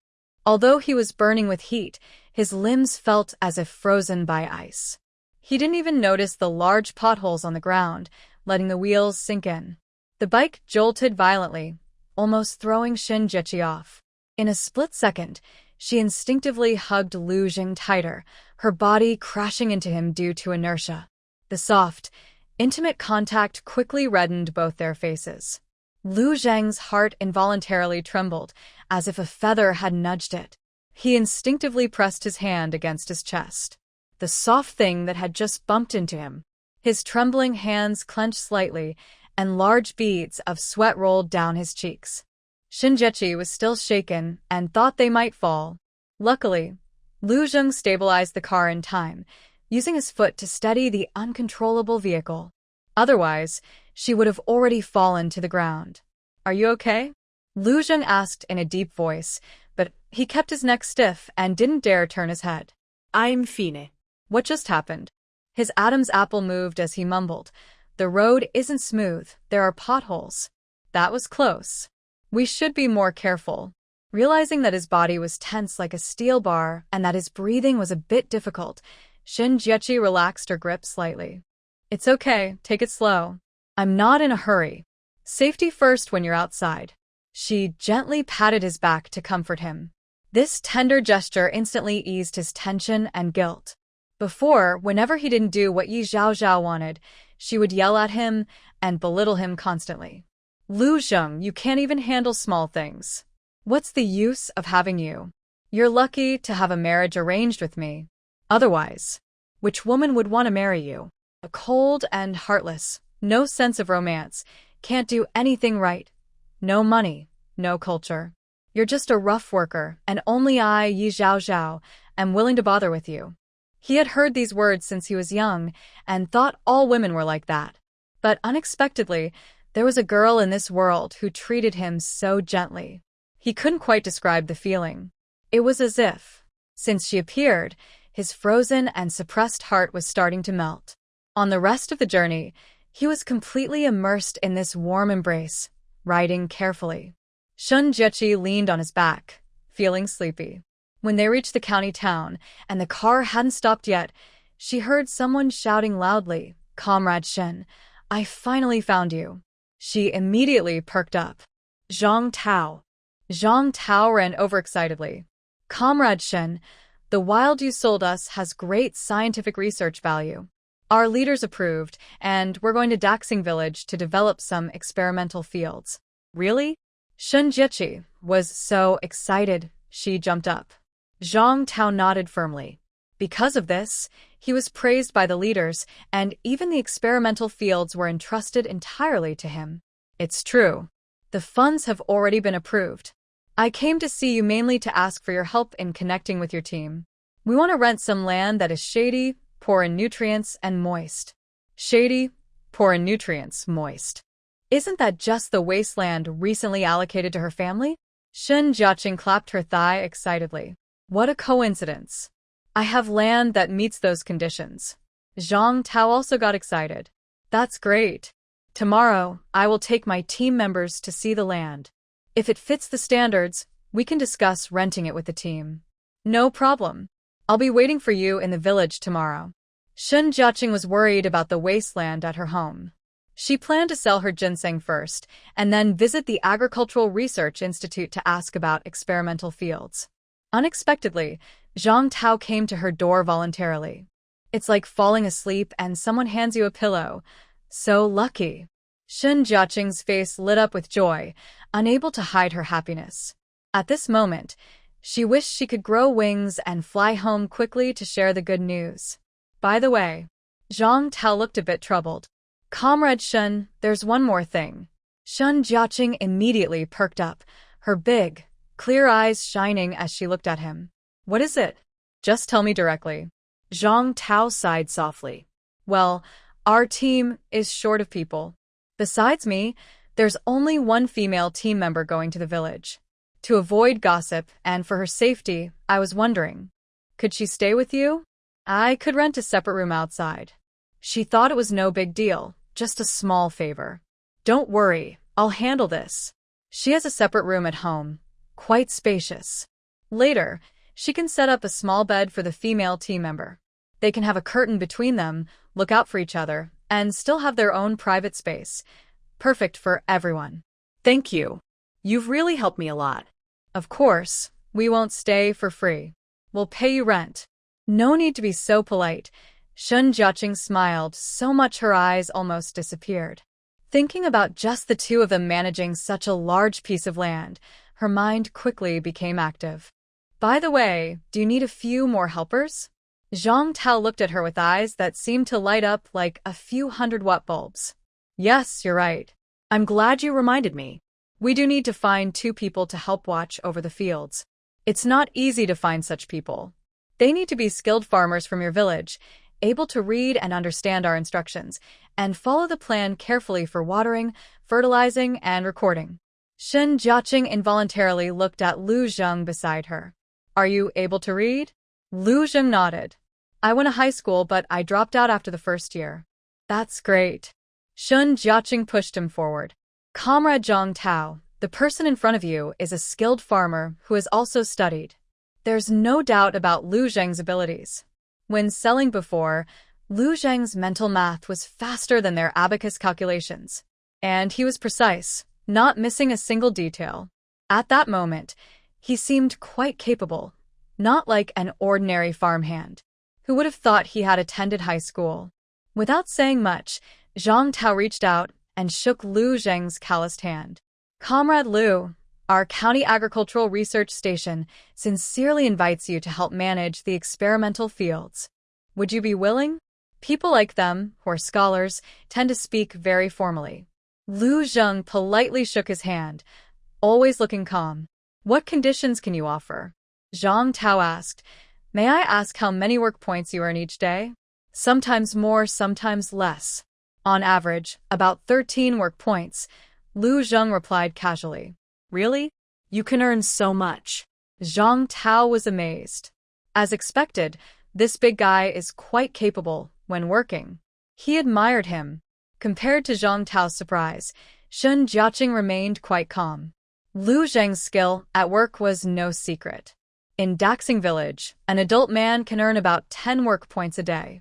Lu Zheng is quick and efficient, so he can earn 13 work points daily. Of course, he's not as good as her older brother, who can earn 15 work points a day. That's why her brother is always a model worker. Zhang Tao paused for a moment, then said, All right, I'll give you 13 work points every day, plus 10 yuan salary each month. How does that sound? Taking care of the experimental fields every day and earning 13 work points easily, plus an extra 10 yuan. Only a fool would refuse. Lu Zheng responded very quickly this time. Deal. All right, it's settled. And what about the other person? Zhang Tao looked at the two of them. Shun Jiaqing squinted and smiled sweetly at him. My third and fourth brothers are both educated. They only have middle school diplomas but are very good workers. Especially my fourth brother, who is always a model worker in the team and can earn 15 work points a day. 15? Zhang Tao thought Lu Zheng was already impressive, but he didn't expect there to be someone even better. But is he willing to take only 13 work points every day? Zhang Tao gave Lu Zheng 13 points, so he couldn't favor one over the other. The other person should get the same. Shun Jiaqing suddenly hesitated. He was right. Her fourth brother might not agree. But even if her fourth brother refused, there was still her third brother, right? In any case, she had to fight for this spot for her brothers.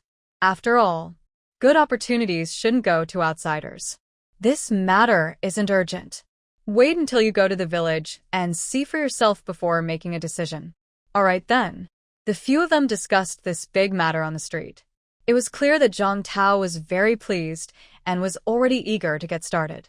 There's a saying, plant at the beginning of summer, harvest mother at the summer solstice.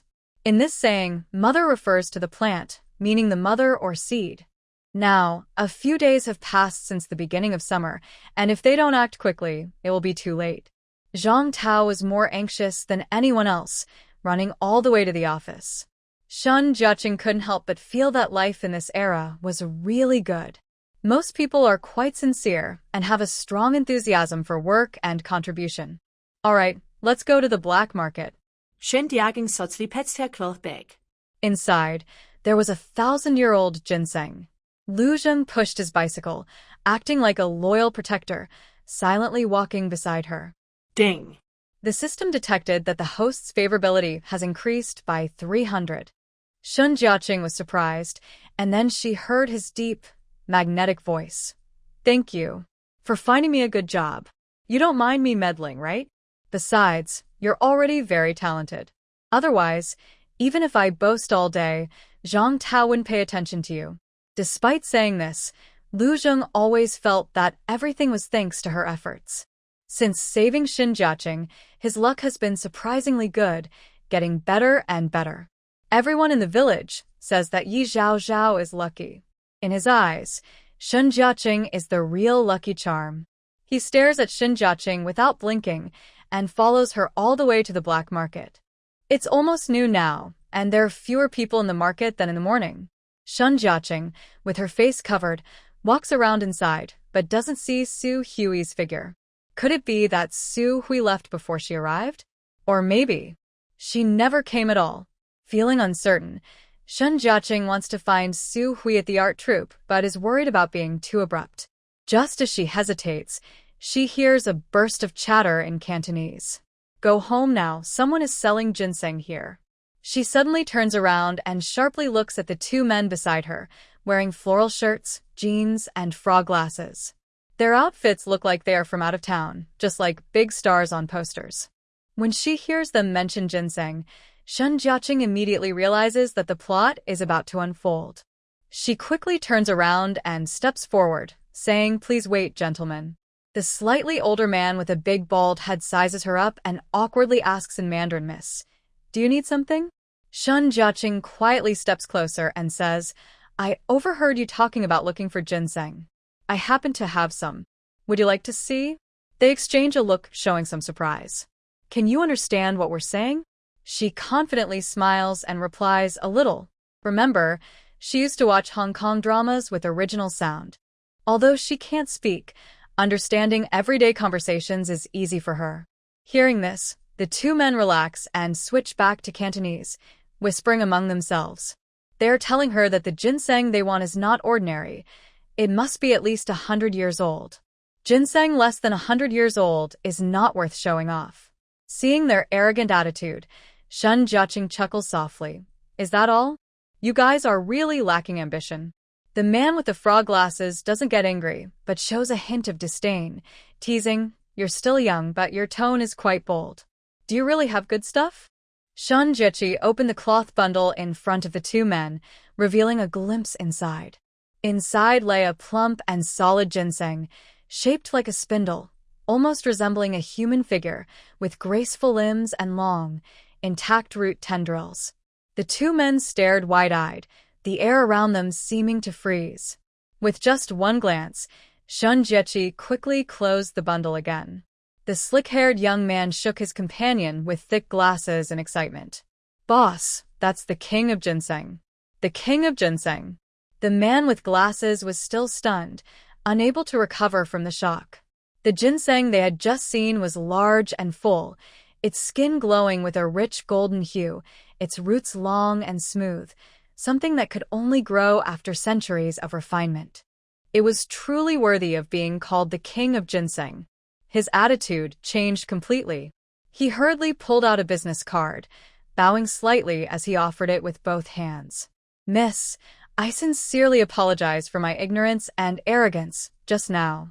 This is my card, I hope you can forgive me. These days, few people even carried business cards." She glanced at it and saw that he was Lu Qiming, chairman of Hong Kong's Cunning pharmaceutical company. "My name is Lu Qiming, and this is my assistant, Xiao Dao. We came to the mainland this time specifically to purchase medicinal herbs." The name Cunning sounded familiar to Shen Jiaqing. She remembered reading that this company was a patriotic enterprise. After the reform and opening up, they were among the first to respond to national policies, investing in factories in the mainland. They even established a medicinal herb base in Daxing village. That deal had been negotiated by Yi Zhaozhao. At the time, it was even reported on the front page of the People's Daily, a moment of great prestige. Unexpectedly, because of a single ginseng, she had already formed a connection with Lu, the head of Cunning. Since this was part of Yi Zhaozhao's network, she saw no need to be polite. "Mr. Lu, it seems we've met in a rather unusual way. But in business, harmony brings prosperity." Shen Jiaqing accepted the card, her words easing the tension between them. Lu Qiming was surprised. In such a small county town, he hadn't expected to meet someone so extraordinary. Not only did she possess the king of ginseng, but her speech, bearing, and composure were remarkable. To be honest, she was no less impressive than the successful women entrepreneurs he knew back in Hong Kong. Well said, meeting through conflict can still lead to friendship. "May I ask your name, miss?" She replied with calm confidence, "My name is Shen Jiaqing." "Hello, Miss Shen. I apologize for earlier. I want to ask, are you willing to sell me this ginseng?" Lu Qiming took off his glasses and looked at her with hope. This man is about 30 years old, with a round face and big ears. He looks lucky and has a bit of a rough, worldly air. Right now, he has just started his business a few years ago and hasn't made much progress yet. In a few years, he will become a successful owner of a pharmaceutical company, making affordable and effective medicine that helps many poor people. Because he is a kind-hearted businessman, Shun Jiaqing is willing to sell the ginseng to him. You know ginseng is easy to find, but the 1,000-year-old king ginseng is rare and expensive. Lu Qiming clenched his teeth and said, "Just tell me the price." Shun Jiaqing knew the ginseng could sell for 2,000 yuan, so she deliberately asked for 2,500, leaving room for bargaining. Hearing the price, Xiaodao raised his voice. "What? 2,500, Miss Shen? Do you know what you're saying? Is it too expensive?" Shun Jiaqing looked indifferent. "If it's too expensive, forget it. I'm not desperate to sell." Shun Jiaqing pretended to leave, but Lu Qiming stopped her. Just as she was about to step forward, she was pushed back by a cold, dangerous gaze. Lu Zheng stood like a wall, blocking Shun Jiaqing and glaring at them fiercely. Lu Qiming, used to big storms, felt nervous for the first time. It was as if this man had a fierce beast inside him, ready to swallow them whole. He instinctively took a step back, and Shun Jiaqing reached out and tugged on the man's sleeve. Lu Zheng, I'm fine. "Don't get so excited." Lu Zheng said nothing, silently standing beside her to support her. In just a few exchanged glances, Lu Qiming broke out in cold sweat. "Miss Shun, I mean no harm. I just don't have that much money and want to discuss with you. Honestly, my pharmacy just started, and the company is in its early days. I don't have much cash. The biggest pharmaceutical trade fair is coming to Port City soon.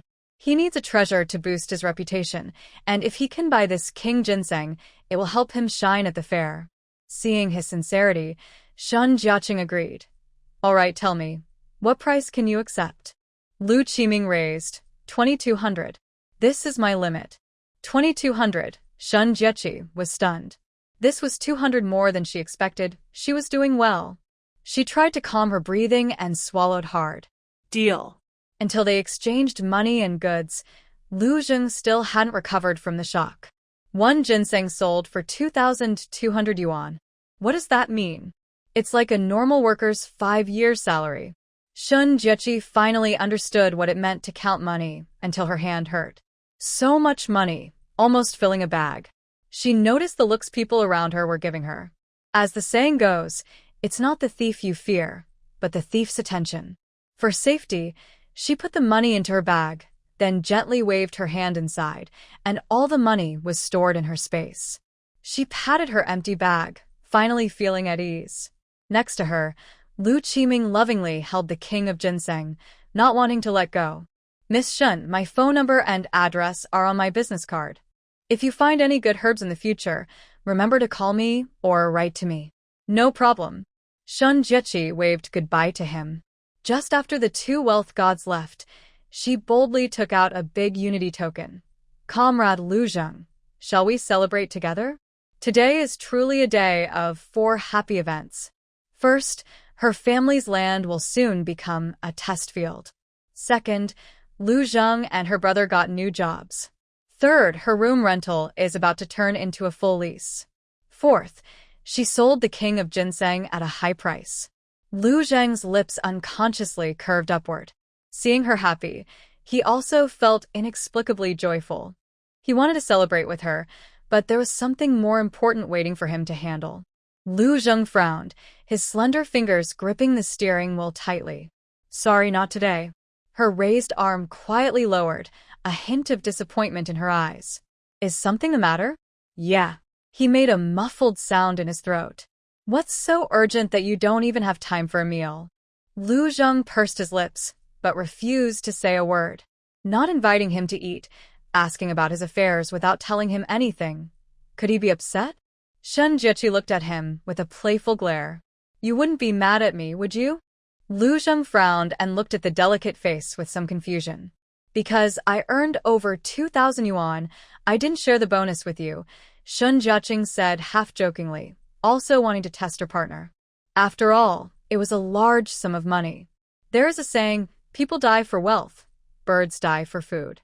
Many couples, siblings, and parents and children fall out over money. Moreover, they're just business partners. Hearing this, Lu Zheng's dark eyebrows furrowed even tighter. He quickly said, I never envy what isn't mine. The ginseng is yours to dig. Even if I take nothing, it's only fair. Besides, you already gave me a piece last night. I'm grateful enough. I wouldn't be thinking about your money.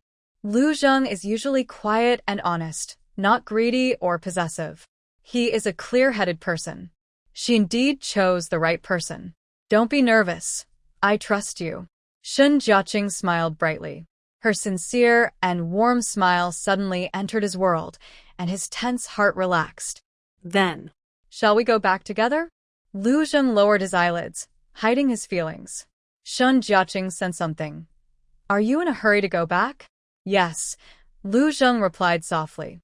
Thinking about the things to handle in the village, he felt a bit impatient. But she didn't want to go back so early. She still wanted to buy some meat at the black market and buy some fabric, so she shook her head. Since you have urgent matters, go ahead. I still need to buy some things. Lu Zheng nodded, gently flicking the bell with his thumb. I'll leave the cart for you. Can you ride? Of course I can. Not only could she ride, but she did so very quickly.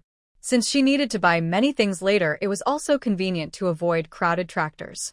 Sun Jiaqing took the handlebar and said, Then I won't be polite. Lu Zheng watched her skillfully hop onto the bike with one foot on the pedal, feeling unexpectedly a bit melancholy. She can ride a bike. He looked down with a sad mood when suddenly Sun Jiaqing's sweet yet commanding voice rang out. Even though I can ride a bike, you promised you wouldn't change your mind. You have to be my free driver. Lu Zheng smiled faintly and replied, Okay. They quickly said goodbye, and he watched Sun Jiaqing ride away before turning around with peace of mind. Sun Jiaqing pedaled her bike to the meat stall and bought a piece of beef brisket. Then she wandered around nearby.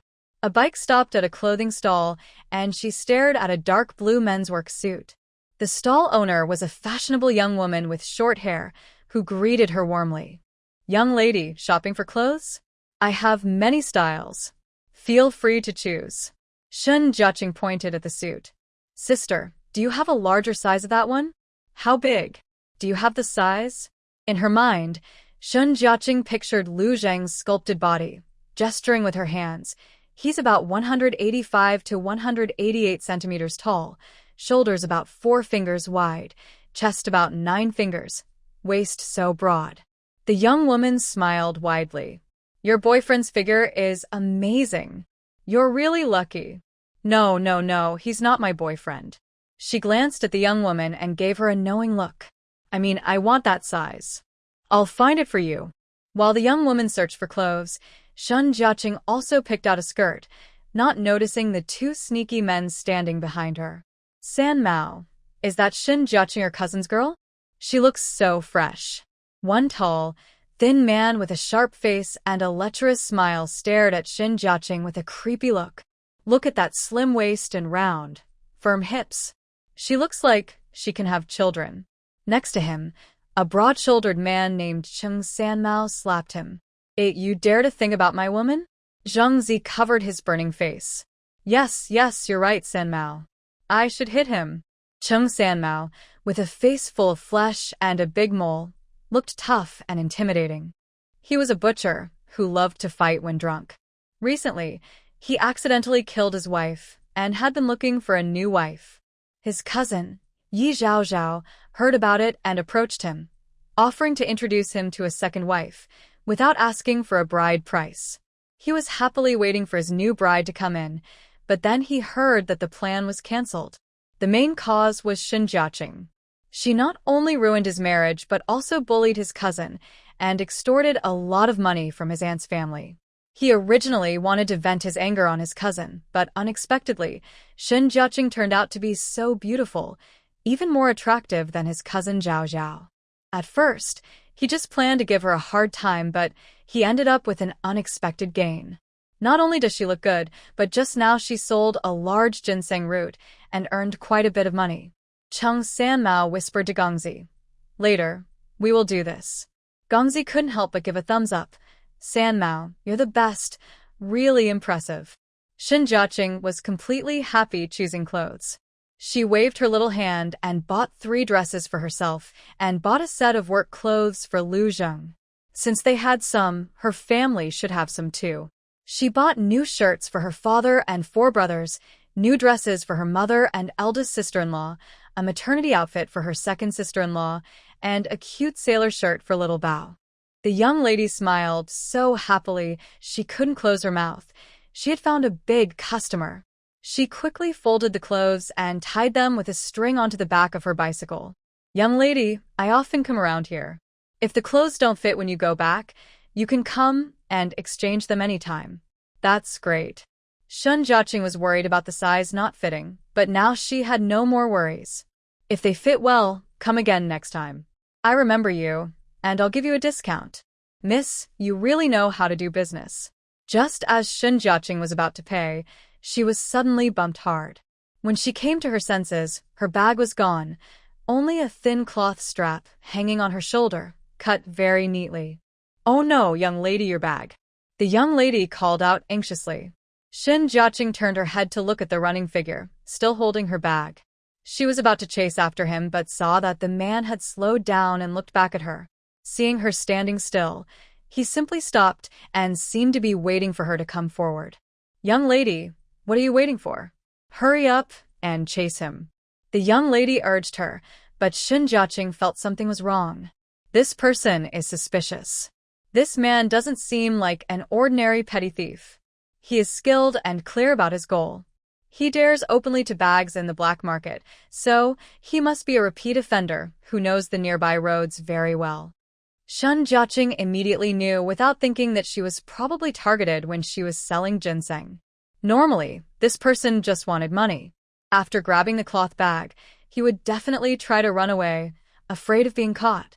But he was calm and unhurried, even looking back every few steps, deliberately waiting for her to chase him. Could it be? His target isn't the cloth bag, but her? The more Shun Jiaqing thought about it, the more scared she became. Her instinct told her, don't chase a desperate thief.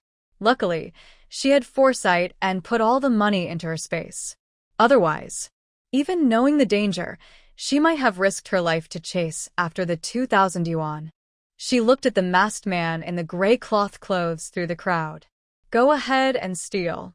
There's nothing in that shabby cloth bag, they'll be disappointed.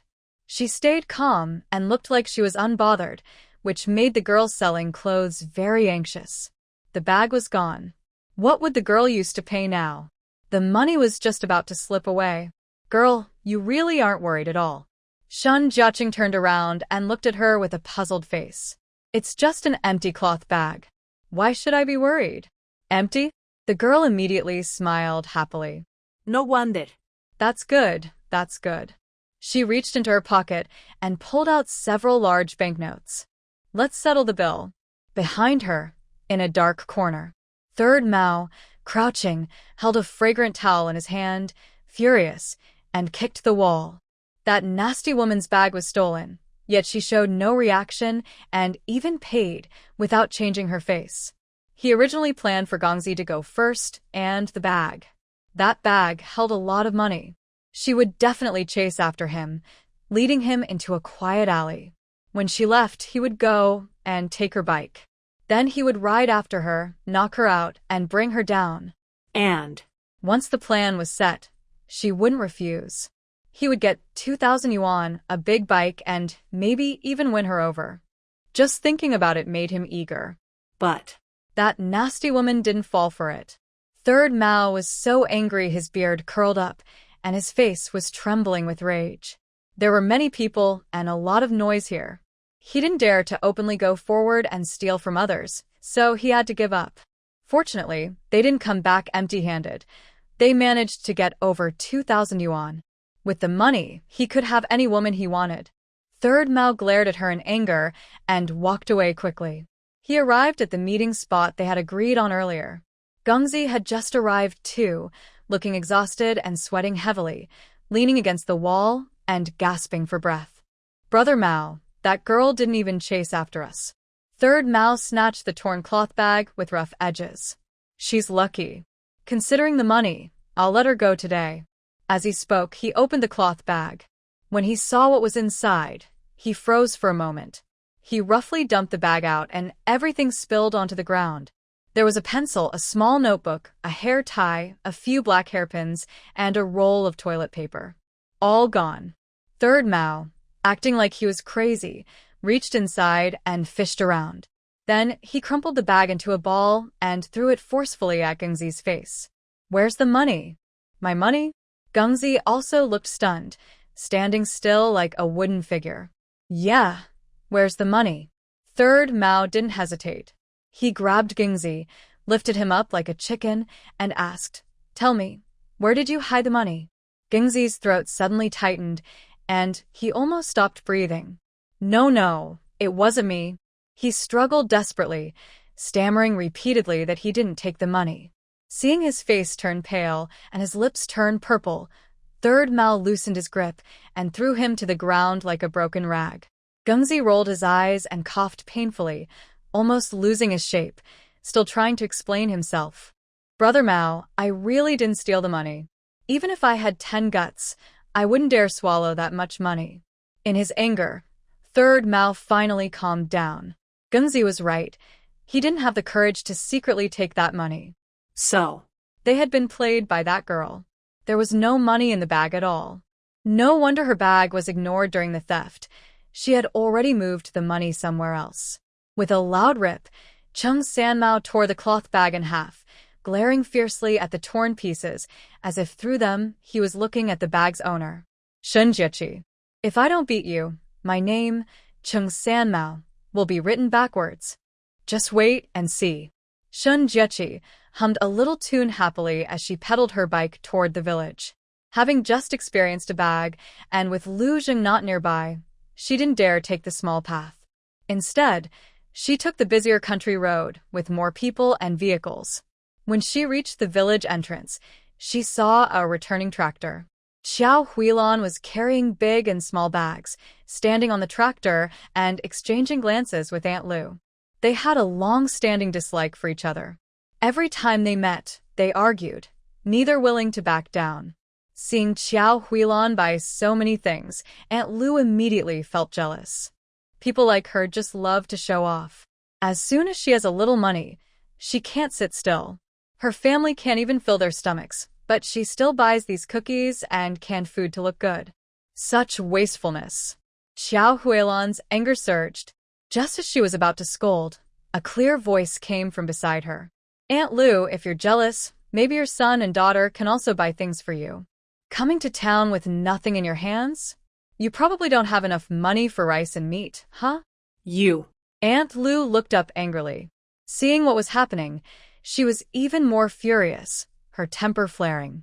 Shunjiechi was riding a brand new Phoenix bicycle, leisurely following the tractor.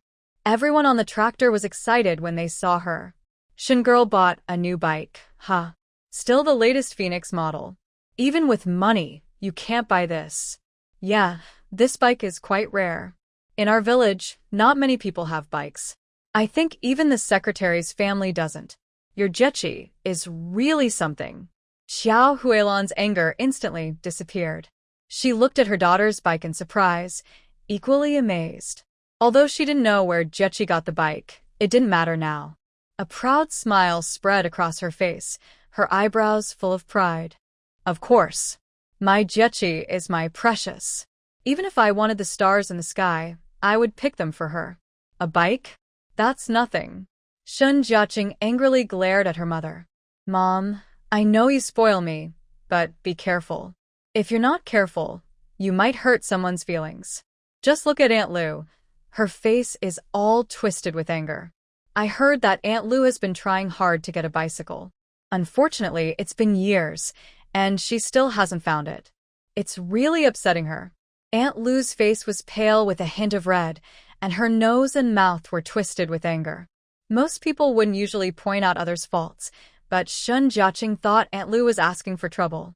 Normally, she just made sarcastic remarks, but that night, she even helped Yi Zhaozhao deal with them.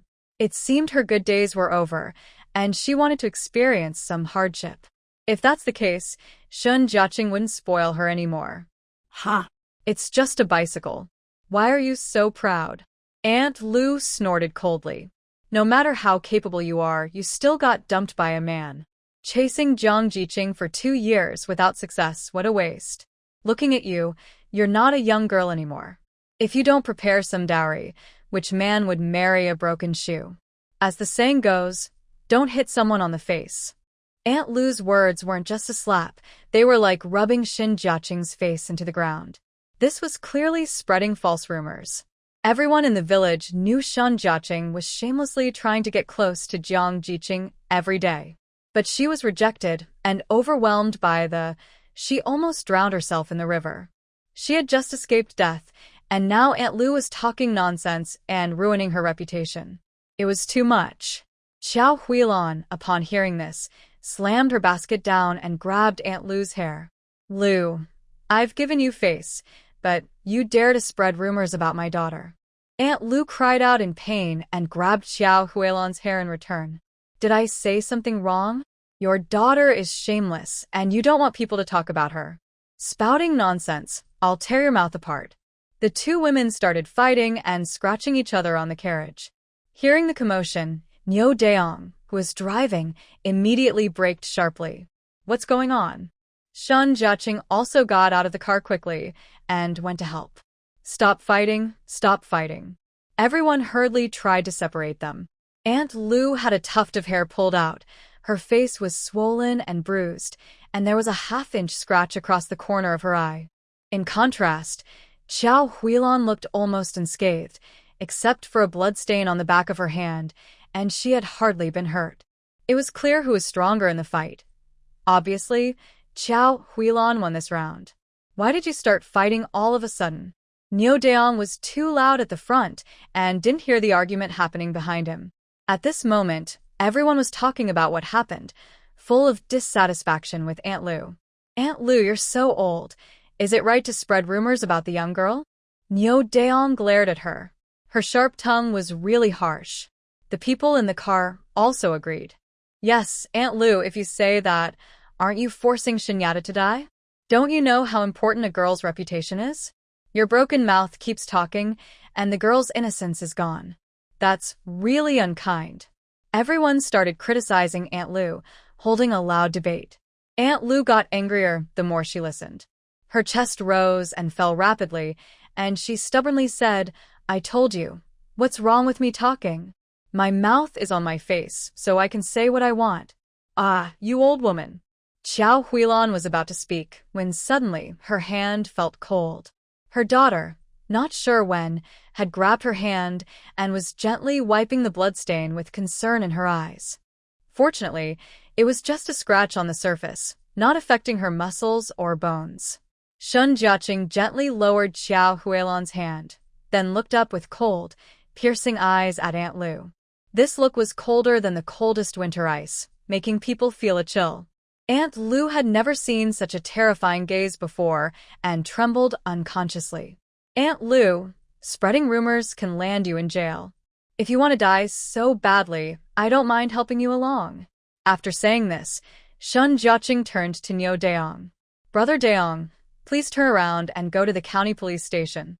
Niu Daong was also very angry and immediately nodded. All right, no problem. When Aunt Lu heard they were going to the police station, she finally panicked and hurriedly stopped him. No, I was wrong. It's my fault for being rude.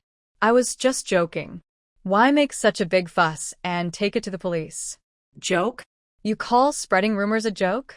Shin Jiaqing said firmly. Aunt Lu suddenly burst into tears and started to cry loudly, rolling around and making a fuss in the carriage. Is it just a joke? Just tell me what's wrong. 2 words, and they want to take me to court. That's like wanting to kill me. It's so unfair, like murder. She was well known in the village for being stubborn and quarrelsome, always throwing tantrums and acting out. No one could really control her. Just as Shin Jiaqing was about to step in, Su Hui pulled her aside and whispered in her ear. Jiaqing, if this matter gets to the county level, even if you win the case and she goes to jail, your reputation will be ruined. Shin Jiaqing was confused. Mom, I'm just trying to protect my reputation. How is that ruining it? In our small place, people believe what they hear. They don't care about official decisions. They only believe what they want to hear. If everyone finds out about your relationship with Jiang Shiyan, how will you find a husband later? She didn't care much, but Xiao Huilan saw this as more important than her own life. As for marriage, she might just give up on it, focusing only on earning money to keep her family fed and warm. Mom, today we must give her a serious lesson. If we don't, rumors will spread easily, and there will be no consequences. Anyone can ruin someone's reputation with just a few words. Shun Jiaqing's insistence wasn't just for herself, but also for other girls like her. If we let this go, it's like helping the troublemaker. We must report it to the village committee, send her for criticism, and make her work in the cattle shed for reform. Xiao Huilan thought for a moment and agreed. Jiaqing was right. Silence would only encourage bad behavior. All right, I'll listen to you. Later, I'll take her to the village committee and let her work in the cattle shed for reform. Everyone was furious and took Aunt Lu to find Qin Ming and Yi Changhe to settle the matter.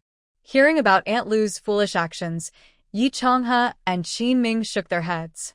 Old Aunt Lu, spreading rumors is a serious matter. We can't help you. You'll have to work in the cattle shed for at least a month, Qin Ming said. Aunt Lu was stunned by her punishment. She had also lied about others before, but this was the first time she was punished. It's not just her form. She also has to post a big sign to show everyone the cost of spreading rumors, Shun Jiaqing said angrily. Yes, that's right. We must write it. Everyone agreed and supported her. Seeing that the situation was getting out of control, Yi Changhe sighed. All right, then let's write it. Aunt Lu didn't expect to be publicly criticized in a big poster, and she turned pale with fear. She felt humiliated and glared fiercely at Shun Jiaqing. This stubborn girl, isn't she usually timid? Why is she standing up today? Shun Jiaqing raised her eyelids slightly, with a cold smile on her lips. She dared to glare at her. It seems the punishment isn't harsh enough. As someone who has read the whole story, Aunt Lu knew all about her own past clearly. Aunt Lu, you always gossip and spread rumors. Why don't you tell everyone about your own romantic past?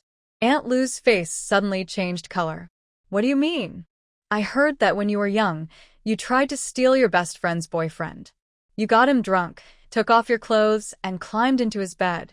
They ended up getting married because of it. This statement was like a thunderbolt hitting Aunt Lu. Her face turned even paler, twisted with anger and shame. Like a fierce ghost, she roared hysterically. You're talking nonsense. That never happened. Whether it's true or not, you know in your heart. This isn't much of a secret. Anyone can ask around her hometown and find out. Her confident words made most people believe her, and their eyes on Aunt Lu became strange. Aunt Lu was anxious. She shouted loudly, That's baseless. Do you think everyone will believe it? Just then, an elderly woman with gray hair, whom Shun Jiaqing called Grandma, pouted and said, She's not lying. I know about this. The grandma squinted and slowly said, I remember her family, Yang Qingjiang, had a boyfriend. He was quite fair and handsome. They were about to get married, but suddenly, the bride was replaced by Lu Chunhua. At that time, the Yang family was in a hurry. They didn't even set up a banquet and brought Lu Chunhua in late at night. We were puzzled. The Yang family wasn't short of money, so why treat the girl so poorly? It turns out something shameful happened. If Shun Jiaqing's words made most believe her, then the grandma's story completely confirmed Aunt Lu's shameful past. Back then, Uncle Yang clearly had a girlfriend, but he suddenly changed his mind about getting married and kept it a secret. Most likely, as Shun Jiaqing said, Lu Aunt used tricks to cut in and steal him away. Lu Aunt thought she had kept everything secret, but Shun Jiaqing surprisingly found out. You're talking nonsense. I didn't have a wedding, and I moved in late at night, but that's not how it really was. You little brat, and you, the old lady, stopped talking. Shun Jiaqing's eyes turned cold. She reached out and slapped her.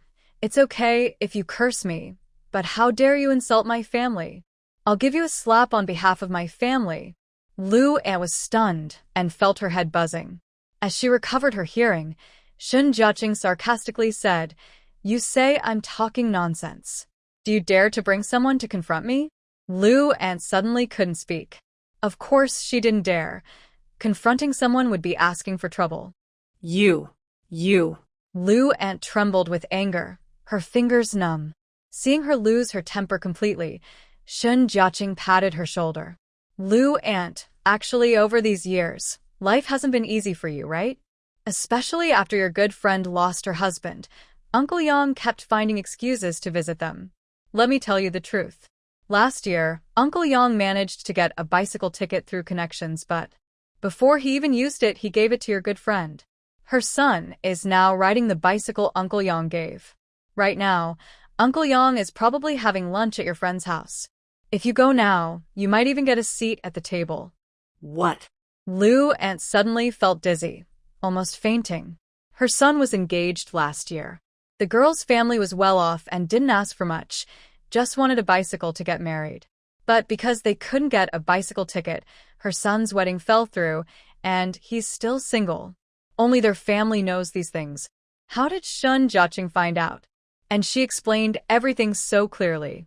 Lu Aunt wanted to question and argue, but she couldn't say a word. Because everything Shun Jiaqing said was true. Since her good friend's husband died, her family's Uncle Yang has been visiting her friend's house often, saying he felt guilty and wanted to help them. I didn't expect that they would go so far as to ignore their own son. Good job, Yang Qingjiang. Just wait. I won't let you get away with this. Aunt Lu was so angry she jumped up. She didn't care about anything else now and rushed out like crazy. Shun Jiaqing quickly called Qin Ming, Captain Qin, hurry and follow her. Make sure to personally send her to the pigsty. And Secretary Yi, remember to write the big character poster in large letters. Watching Aunt Lu's defeated back, Qiao Huilan stared in shock, her eyes wide. She had argued with Aunt Lu for many years, but this was the first time she saw her so humiliated. Jiqi, where did you hear about all this? Shun Jiaqing looked uncomfortable and blinked nervously. I accidentally saw it. Hearing this, Qiao Huilan didn't doubt him. Instead, she spat on Aunt Lu's back. Phew, that shameless, rotten person. She's dirty herself, and anyone she looks at is dirty too. She dares to say things about my daughter. I think she won't have the face to come in front of me anymore. Shun Jiaqing signaled her to relax. Mom, Aunt Lu won't be able to jump around for long. Although Aunt Lu was punished, the rumors still needed to be cleared up. Shun Jiaqing thanked everyone repeatedly. Thank you, everyone. Thank you, uncle, aunt, and older brothers and sisters, for speaking up for me earlier. I, Shun Jiaqing, was blind and mistaken about people. Now I've cut ties completely. Men and women are no longer involved. Although I was a bit impatient in appearance, I am innocent and still a pure girl. Please don't spread or believe rumors. Everyone had seen her methods earlier. Who would dare to gossip now? Even if they weren't beaten to death by Grandma Qiao, Shun Jiaqing would send them to the pigsty or make them write big character posters. Everyone promised they wouldn't spread rumors. Then I thank you all. After leaving the brigade, she looked at the brand new, impressive bicycle and reached out to touch it with admiration. Girl, did you really buy this bike? Shun Jiaqing nodded, feeling a bit guilty. Grandma Qiao frowned. This ticket was hard to get. Where did you get it? Oh, mountain folk have their ways. Mom, don't worry about it. Since their daughter went up the mountain to dig wild to sell and often brought home meat, she knew her daughter was capable. But she never expected her to get a bicycle ticket. However, since her daughter didn't want to talk about it, she didn't ask. Our family is doing well now. I don't have many wishes. Just hope you can find a steady job and marry a good man. That would make me happy, she said. Shun Jiaqing rolled her eyes and asked, Mom, are you really eager for me to get married? No, not at all. You are my precious girl.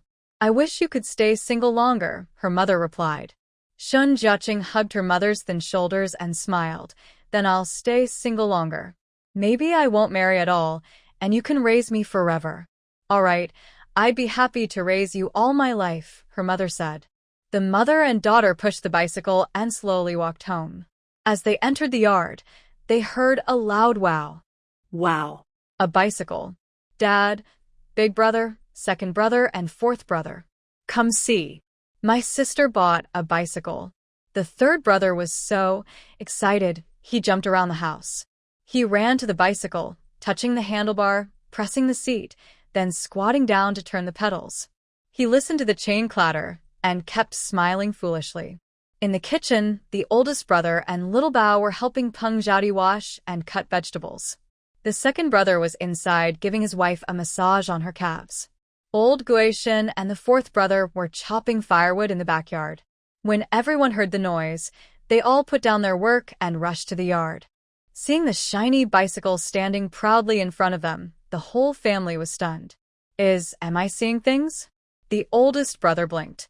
Little Bao also imitated his father, closing and opening his eyes, staring at the big wheel of the bike.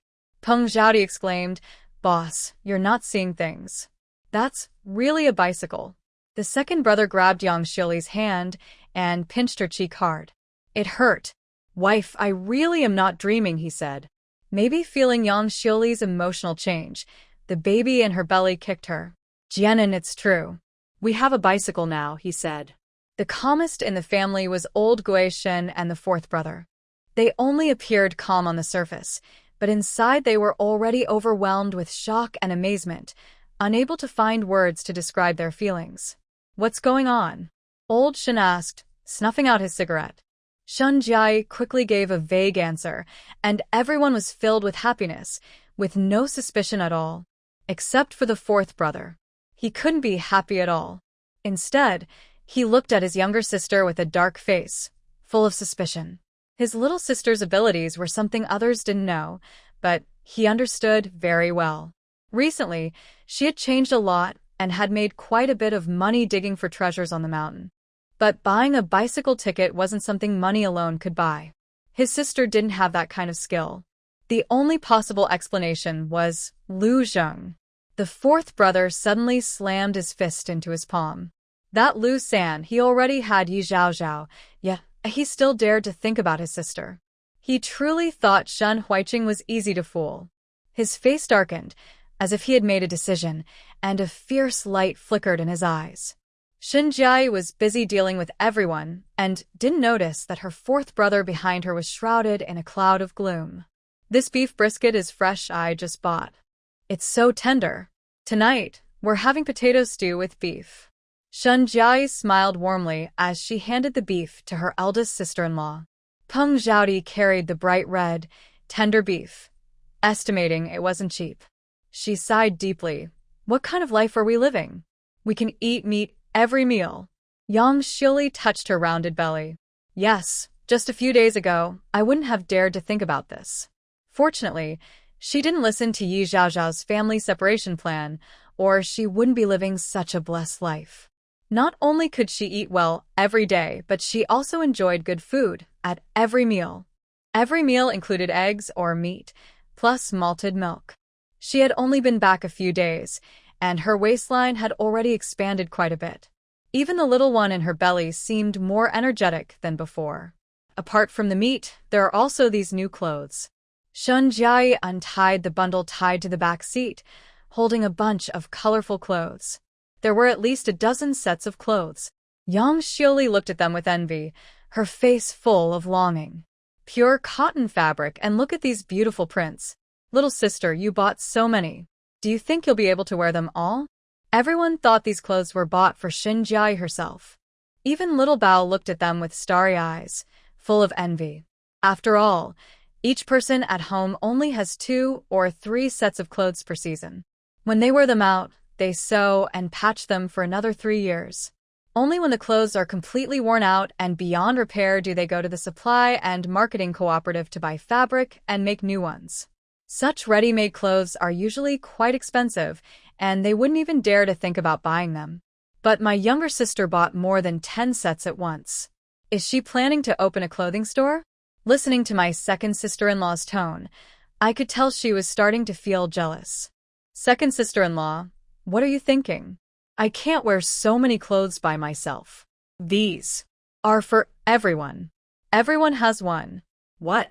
Yang Shili stared blankly at me, then finally came back to herself after a while. "Younger sister, you mean? We all have one?" "Yes, This maternity dress is yours. I took out a light blue maternity dress and handed it to her. Yang Xiuli happily took it with both hands and held it up to her body, trying it on. The shoulder size was just right, and the belly part was a little loose, which she liked very much. After all, her belly was growing bigger every day. This dress could be worn until autumn. Is it pretty, dear? My second brother's eyes were full of pride for his wife. Honestly, my younger sister's taste was good. Under this dress, her skin looked even fairer. Very pretty, really pretty. Thank you, little sister. I smiled in response. I'm glad you like it. Yang Xiuli happily folded the dress, finally feeling less jealous. I like it so much. Thank you. I then took out 2 more dresses. One was a plain, simple set in a date red color, a gift for my dear mother. The other was a pale yellow V-neck long dress, given to my eldest sister-in-law. Mom, eldest sister-in-law, you also have one. They each took their dresses carefully, holding them like treasures. Xiao Huilan touched the cool fabric and looked at the dark red embroidered peony flowers on it. The craftsmanship of this dress was quite exquisite. She looked at it with concern. Etern, this dress isn't cheap, is it? I smiled softly. As expected, my mother had good taste. Among all the clothes, this embroidered dress was the most expensive. It was a precious item that my older sister kept hidden away. Could I honestly tell my mother about all this? If Miss Chiao knew that this dress cost 70 yuan, she would definitely drag me to return it right away. Shun Jiaqing smiled slyly and said, Mom, this dress isn't very expensive. It's a clearance item. The shop owner said once it's sold, there are no refunds or exchanges. Hearing it was a clearance item, Qiao Huilan felt much better. Since the shop won't let us return it, I won't return it. Look at how beautiful this dress is. In the future, when my children get married or leave home, I will also have a nice dress to wear. My daughter is thoughtful. Thank you, dear. Next to her, Peng Zhaodi has been so excited since she got this dress that she couldn't speak. She has only worn 2 dresses in her life. Once was at her wedding, when she wore a red dress. The second time was when she was pregnant and about to give birth. Her belly was so big she couldn't fit into her pants, so she had her red dress altered to be maternity wear, so she could be ready to deliver at any time. Unexpectedly, my younger sister gave me this dress, and it's so bright and cheerful. Mom, what are you daydreaming about? Her eldest son waved his hand in front of her face. Peng Zhaodi bit her lip tightly, and her eyes started to fill with tears without her realizing. Little sister, thank you. I really like this dress. But I'm already a mom, busy with chores all the time, so I don't have many chances to wear it. You should take it back. Seeing her hand the dress over, Shun Jiaqing pushed it back and said, Sister-in-law, just because you have a child doesn't mean you can't dress up. You have such a good figure and tall height. You don't look like someone who has had children. Trust me, you will look very beautiful in this dress. Her little sister's compliment made her blush. Can I really wear it?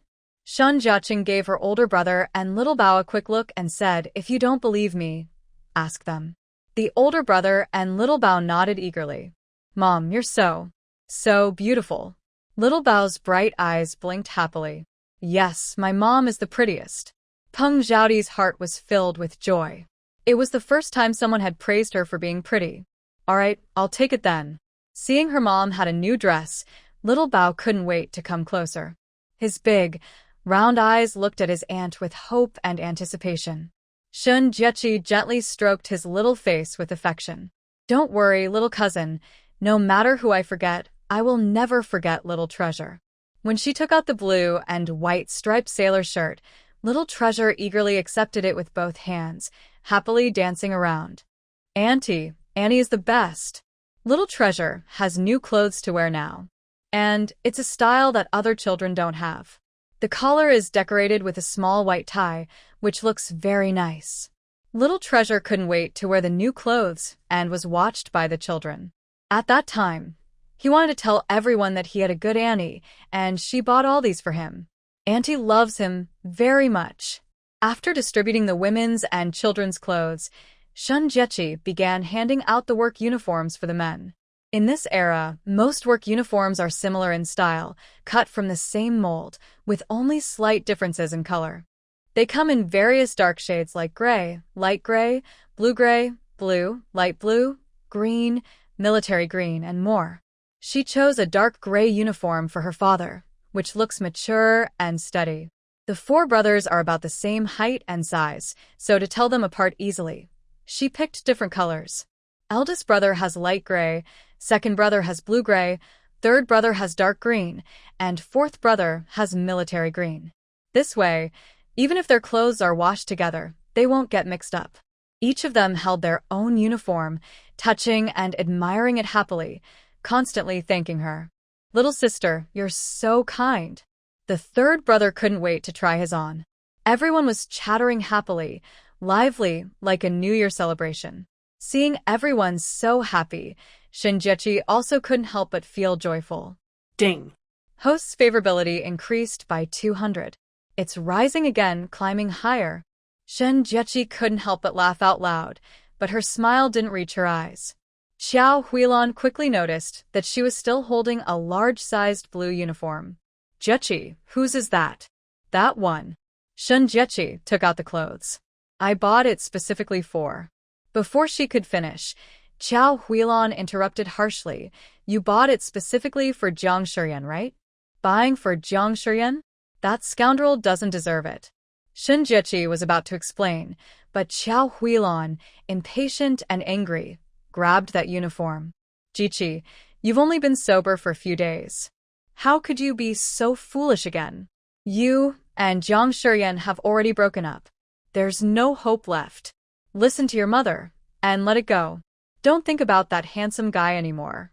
Good men with two legs are everywhere. Tomorrow, I'll find a matchmaker to set you up with some young men."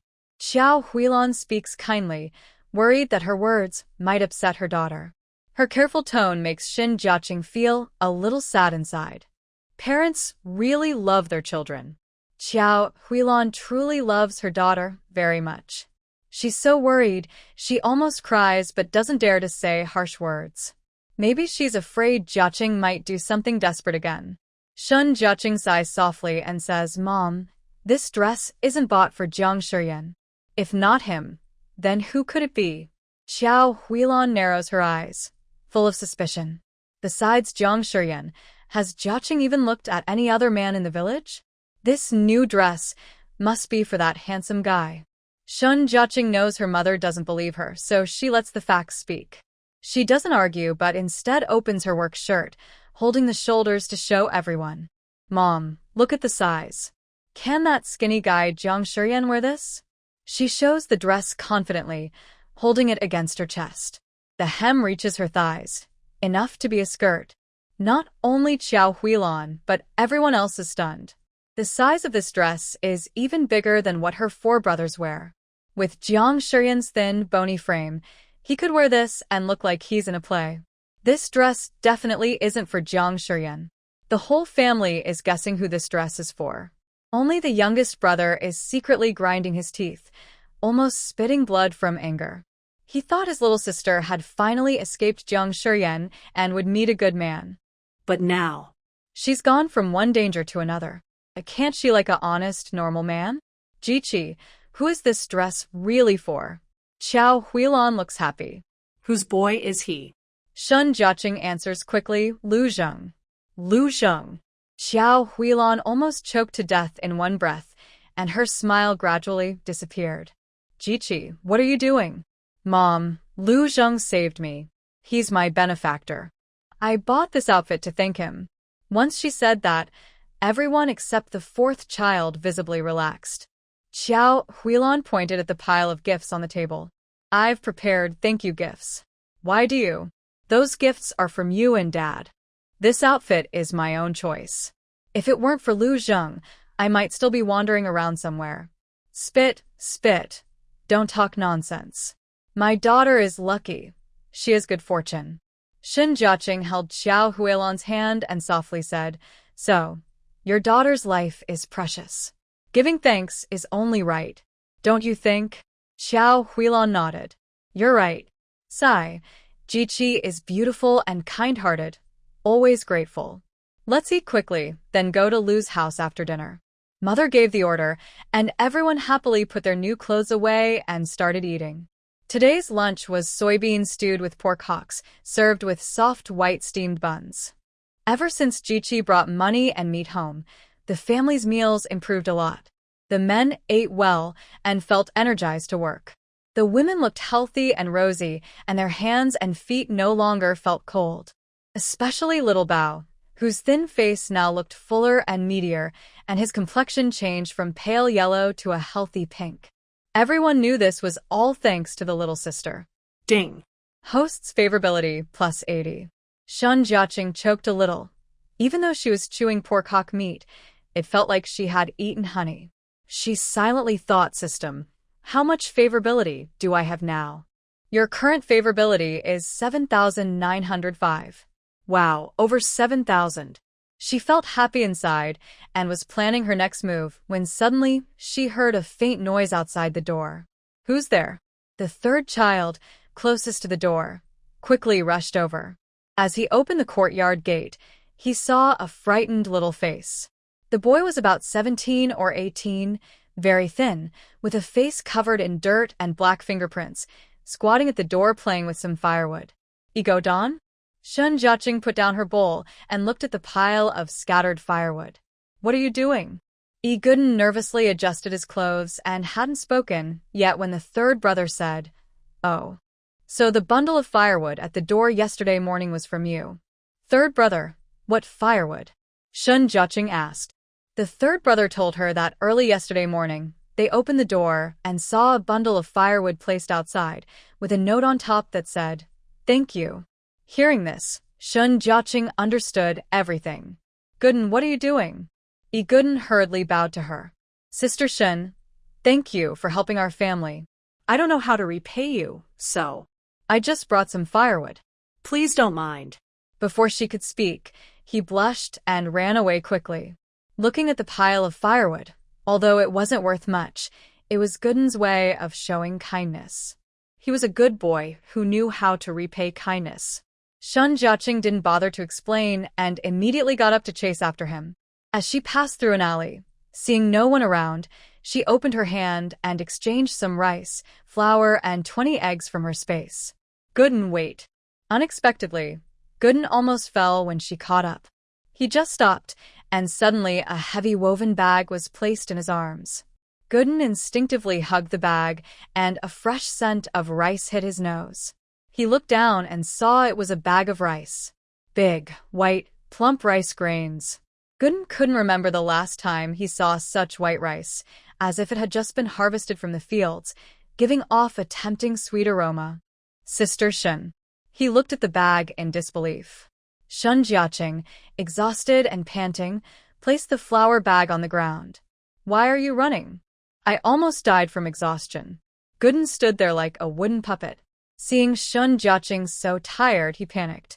Sorry, Sister Shun. I didn't expect you to chase after me. If I had known you were behind me with so many things, I wouldn't have run no matter what. Gooden felt guilty. Looking at this poor, fragile boy, Shun Jiaqing couldn't connect him to the ruthless, dark second-in-command she knew later. In the book, many of Yi Zhaozhao's problems were solved with the help of Gooden. Although the author didn't describe what exactly happened, it's clear that Yi Zhaozhao was greatly influenced by him. While the brother and sister are still untainted, everything can still be fixed. This bag of rice and flour, along with these 20 eggs, you take them home to help you get by, Shun Jiaqing said. Gooden was stunned and looked confused, unsure how to respond. This year, the weather has been strange and the fields have been dry for a long time. Every family is tightening their belts. Usually, even eating some coarse rice is a big deal. Most people eat mixed grains and brown rice. But surprisingly, Shun Jiaqing gave him 2 bags of fine food. Look at this smooth white flour and full grains of rice. Such quality could beat the local supply store by miles. She was giving him such precious things. How could he accept? Gooden was overwhelmed with gratitude. He quickly handed the rice bag back to Shun Jiaqing. Sister Shun, thank you for your kindness. This is too valuable. I can't take it. Just take it. Why all the fuss? Shun Jiaqing said tiredly, not wanting to take the items back. Sister Shun, I have food at home. Iguden said stubbornly, though secretly, he was salivating over the rice and eggs. Shun Jiaqing rolled her eyes. What's your situation at home? Do you think I wouldn't know? If you're worried about owing me a favor or how to repay it, don't worry. I help you and your sister, without asking for anything in return. I just hope you can be good people. In any case, I've given you the stuff. If you want it, keep it. If not, just leave it here.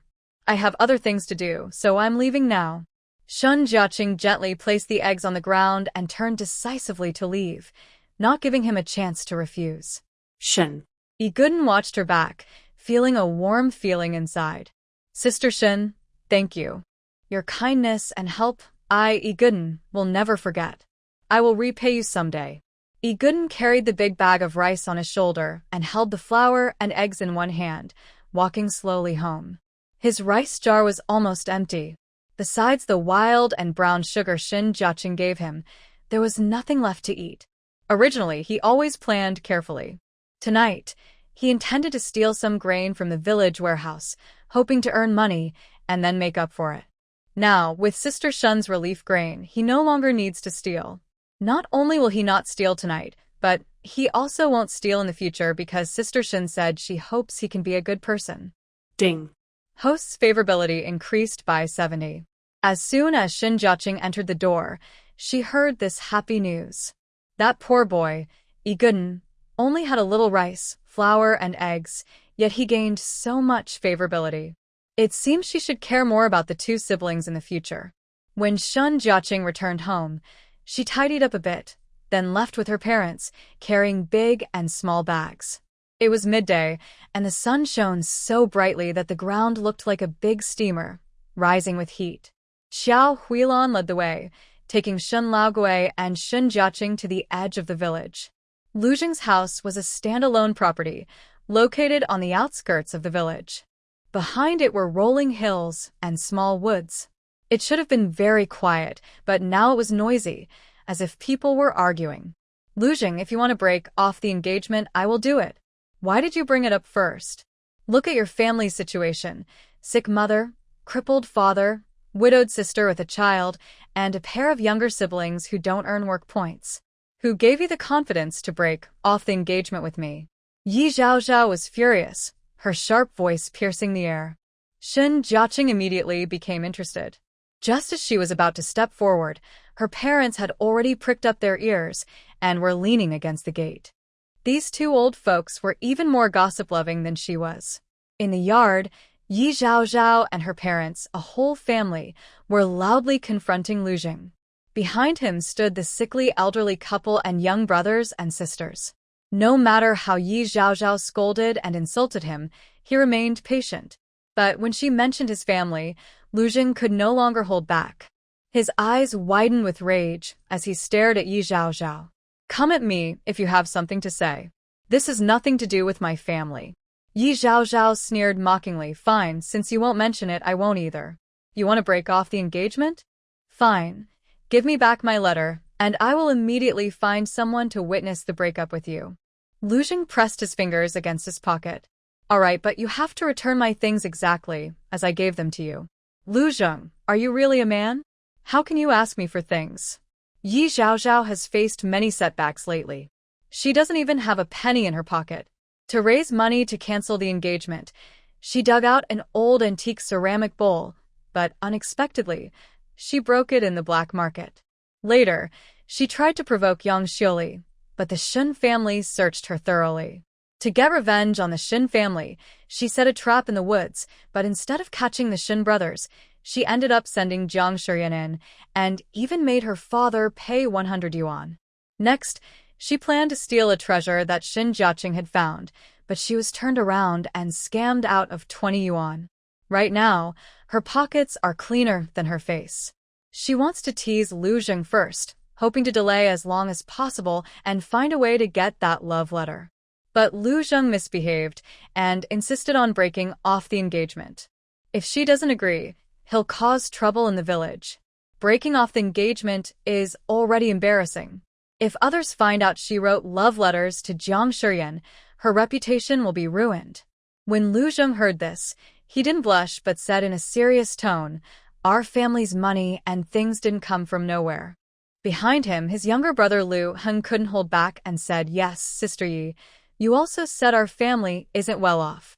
We only have one laborer, my third brother. We're all struggling, and you still want to take our things and money? Are you even human? And besides, it was you who betrayed my third brother first. You have no right to complain." Lu Heng's chatter was much more forceful than Lu Zheng's. Yi Zhaozhao's eyes almost shot sparks. Adults are talking. What do you kids have to do with this? If you dare to talk nonsense again, I won't be polite. Lu Heng pouted stubbornly. He wasn't talking nonsense. He saw the love letter Yi Zhaozhao wrote to Jiang Shiyan. However, his brother had told him that a girl's reputation was very important, so he shouldn't go around shouting. Seeing their family's firm attitude, Yi Zhaozhao secretly pinched her thigh. Feeling so much pain, she almost cried. She sniffled, acting as if she was terribly wronged, and softly said, "Lu Zheng, is that what you think too?" Her sweet voice, combined with a few tears, made her look pitiful. But Lu Zheng remained unmoved, his eyes cold as he stared at her, like he was looking at a stranger. This calm and indifferent look gave her a false impression. It seemed as if Lu Zheng had never liked her. She was so outstanding and beautiful, and the daughter of the village secretary. How could Lu Zheng not like her? You heartless person, not understanding how to cherish someone who cares for you. Yi Zhaozhao saw that this trick didn't work at all. She was too tired to keep pretending, so she wiped away her tears. She had scolded and caused trouble, but Lu Zheng was like a cold stone, never willing to give in. "Yi Zhaozhao, let's part peacefully." Lu Zheng sighed softly. "Part peacefully?" she shouted angrily. "Lu Zheng, you're the one who doesn't want to cancel the engagement now. You're the one forcing me. In short, our family has no money." Yi Zhaozhao kept saying she didn't want to pay back the money. At this moment, Yi Changhe, standing nearby, shook the ashes from his cigarette. "If we're talking about money, it really hurts the feelings between our two families. Our elders once arranged this marriage, hoping for a happy union. But times have changed. Parents' wishes are no longer popular. Now people believe in free love. Since the two kids aren't a good match, let's just forget about this marriage. You know our family situation. We really can't come up with much money. Considering I've taken care of your Lu family all these years, let's just end it here," he said, waving his hand confidently, giving a threatening look. "If you keep causing trouble, it will only hurt both sides. And then, don't blame Uncle Yi for being ruthless." Yi Zhaozhao's mother, Wu Jinfeng, also spoke proudly. "Yes, don't think you can disrespect us and get away with it. Offending our Yi family won't end well for you." Lu Zheng clenched his fists, his eyes dark and deep, suppressing a faint, barely visible fire inside. Outside the door, Shen Jiajia was also furious, her nails digging into the door. The Yi family was too unreasonable, not only refusing to return the money and things, but also daring to threaten the Lu family. Lu Zheng was a man who didn't talk much or argue. Could he just let them bully and trample on him? Shen Jiajia kicked open the courtyard door and appeared imposing in front of everyone. Xiao Huilan reached out to stop her, but was too late. In the yard, everyone's faces changed as they looked at Shen Jiajia. She confidently moved past everyone, her sharp gaze fixed on the Yi family members. "Sorry, everyone. We're here to thank Comrade Lu Zheng. I overheard your conversation and couldn't stay silent, so I just want to say a few fair words. Secretary Yi, you keep saying you take care of the Lu family. How exactly do you do that? If I remember correctly, you often assign Lu Zheng the hardest and most tiring tasks, and he probably gets the fewest work points, right? If that's what you call taking care of him, then you should focus more on taking care of your own two older sons." Since Shen Jiaqing jumped into the river, she seemed to have changed completely. Every time Yi Changhe saw her, he felt uneasy. Not only her, Yi Zhaozhao also felt a chill. Why is Shen Jiaqing always around? Like a restless ghost, she keeps causing trouble for her. Wu Jinfeng, however, dared to argue back bravely. Little girl, what do you know? Who told you to eavesdrop? Eavesdrop? Shun Jiaqing pouted. Your loud voices could be heard from a mile away, so it's not our fault for overhearing. Honestly, I didn't realize until I heard it, but I was shocked. I didn't expect our village secretary to use his power to oppress poor villagers. If this gets out. Hearing this, Yi Changhe panicked immediately. His finger trembled, and hot ash from his cigarette fell onto his leg, burning a small hole and making him grimace in pain. Don't talk nonsense. I didn't use my authority to pressure anyone. Isn't that what you're doing? Or am I mistaken? Shun Jiaqing stroked her chin. Maybe. I should call the neighbors over and let everyone judge. What was supposed to be a private family matter turned into a public spectacle because of her interference, frightening the Yi family. After all, they still had leverage over Lu Zheng. If things got worse, it would be their Yi family who looked bad. Shin Jiaqing, are you bored? Are you deliberately looking for trouble? Yi Zhaozhao was so angry her face distorted. This is our family matter, and it's not your place as an outsider to interfere. Shun Jiaqing nodded in agreement. I agree. I shouldn't interfere in your family affairs, but when you bully my savior, you're bullying me, Shun Jiaqing. So, tell me, should I mind my own business? Yi Zhaozhao felt a bitter taste rise in her throat. She had never seen anyone so eloquent and stubborn before. This was completely different from her impression of the clumsy, dull-witted fool she thought he was. So, if you all talk nicely and make my benefactor happy, then everything will be settled. And if you bully him or make him unhappy, then I will be the one to repay the kindness. As she spoke, she rubbed her fists, cracking her knuckles loudly. She looked like a fierce dog ready to bite, waiting for the right moment. Her protective attitude shocked everyone present, especially the Lu family members. Lu father, Lu Qingfeng, and his wife, Wang Xiaoyun, looked at each other, clearly still confused about what was happening. They had heard that their third son saved Shin Jiaqing, but they didn't think much of it. That day, after eating the rabbit meat sent by the Shin family, they thought it was just a thank you gift. They didn't expect the Shin family to come personally to thank them, and that Shin girl would stand up to protect their son. Lu Heng had met Shin Jiaqing before, and for some reason, he liked this beautiful older sister very much. He felt she was 1,000 times better than Yi Zhaozhao. Seeing her step forward to speak for her brother and make the Yi family obedient, he couldn't help but feel admiration. He thought how great it would be if his sister-in-law was like her. Lu Yuan, the younger sister of the Lu family, had been hiding in the back, initially so scared she was trembling like a quail. Now, she dared to sneak a glance at Shin Jiaqing. Just then, a ray of sunlight shone on Shin Jiaqing, creating a warm yellow glow around her. Lu Yuan's eyes widened involuntarily. She was so beautiful. Such an amazing sister. She wished she could be as impressive as her sister, so she wouldn't be bullied anymore. Among everyone, the most shocked was Lu Zheng. His tall figure suddenly trembled, and the noisy surroundings seemed to fade away, leaving only Shin Jiaqing and the uncontrollable flutter in his heart. She had actually stood up for him in front of the Yi family. After a brief silence, he suppressed the waves in his eyes and let out a muffled sound. Thank you. Shin Jiaqing gave him a reassuring look. Don't worry, with me here, no one will dare to bully you. Maybe because someone was backing him up, Lu Zheng's tone became much firmer. Today, either the Yi family signs a debt acknowledgement and we return the marriage, or we invite the village chief and neighbors to judge.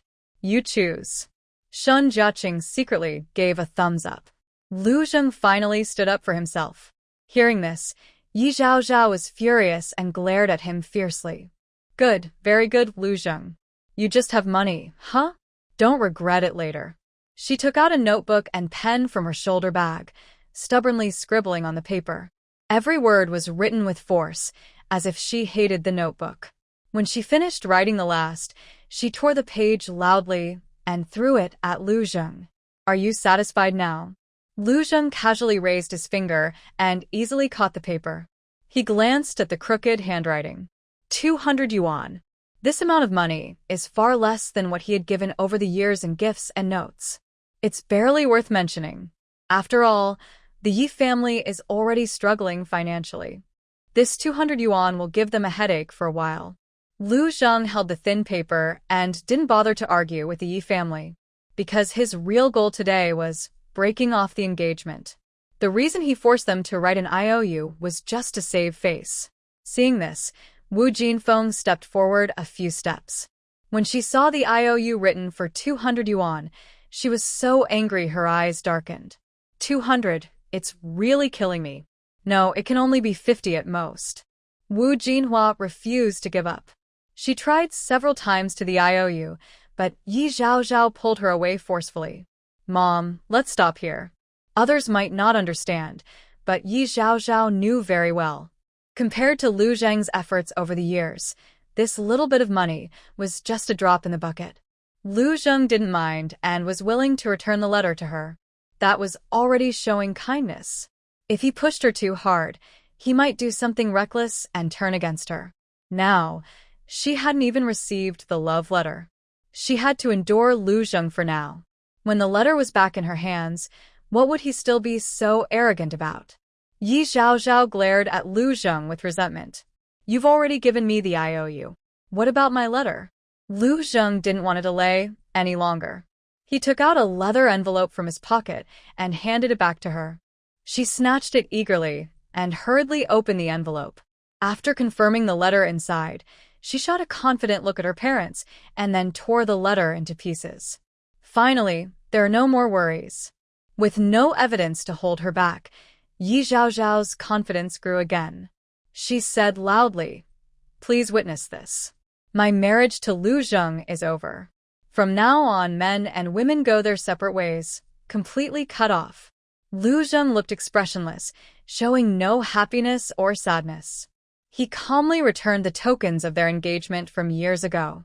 Once the tokens were returned, their marriage was officially over. Just after, Lu Zheng subtly glanced at Shen Jiaqing. His indifferent look made Yi Zhaozhao furious. Lu Zheng, keep pretending. Losing me is your loss. With your conditions, no decent girl would marry you. Just wait and be a lifelong bachelor. Yi Zhaozhao's eyes turned red. She used all her harsh words and bitter curses to insult him. In her past life, she married Lu Zheng as planned. On their wedding night, she only scolded him a little and ordered her in-laws and sister-in-law around. Then he stormed out, leaving her to become the village's joke. After that, they argued endlessly, causing chaos in the village. Within 3 days of marriage, Lu Zheng left with his bag and never returned, leaving her alone at the Lu family home. She spent half her life in loneliness until her tragic death. Before dying, she secretly vowed that if there was a next life, she would change her fate and take revenge on Lu Zheng. She wanted him to spend his life around her, willingly becoming her dog, wasting his life for her. Unexpectedly, in this second chance, the story really changed, but it went in an unpredictable direction. Lu Zheng not only didn't fall for her, but also found her weakness and forced her to break off the engagement. What went wrong? Yi Zhaozhao couldn't understand. Her heart felt empty and lost, a strange feeling she couldn't describe.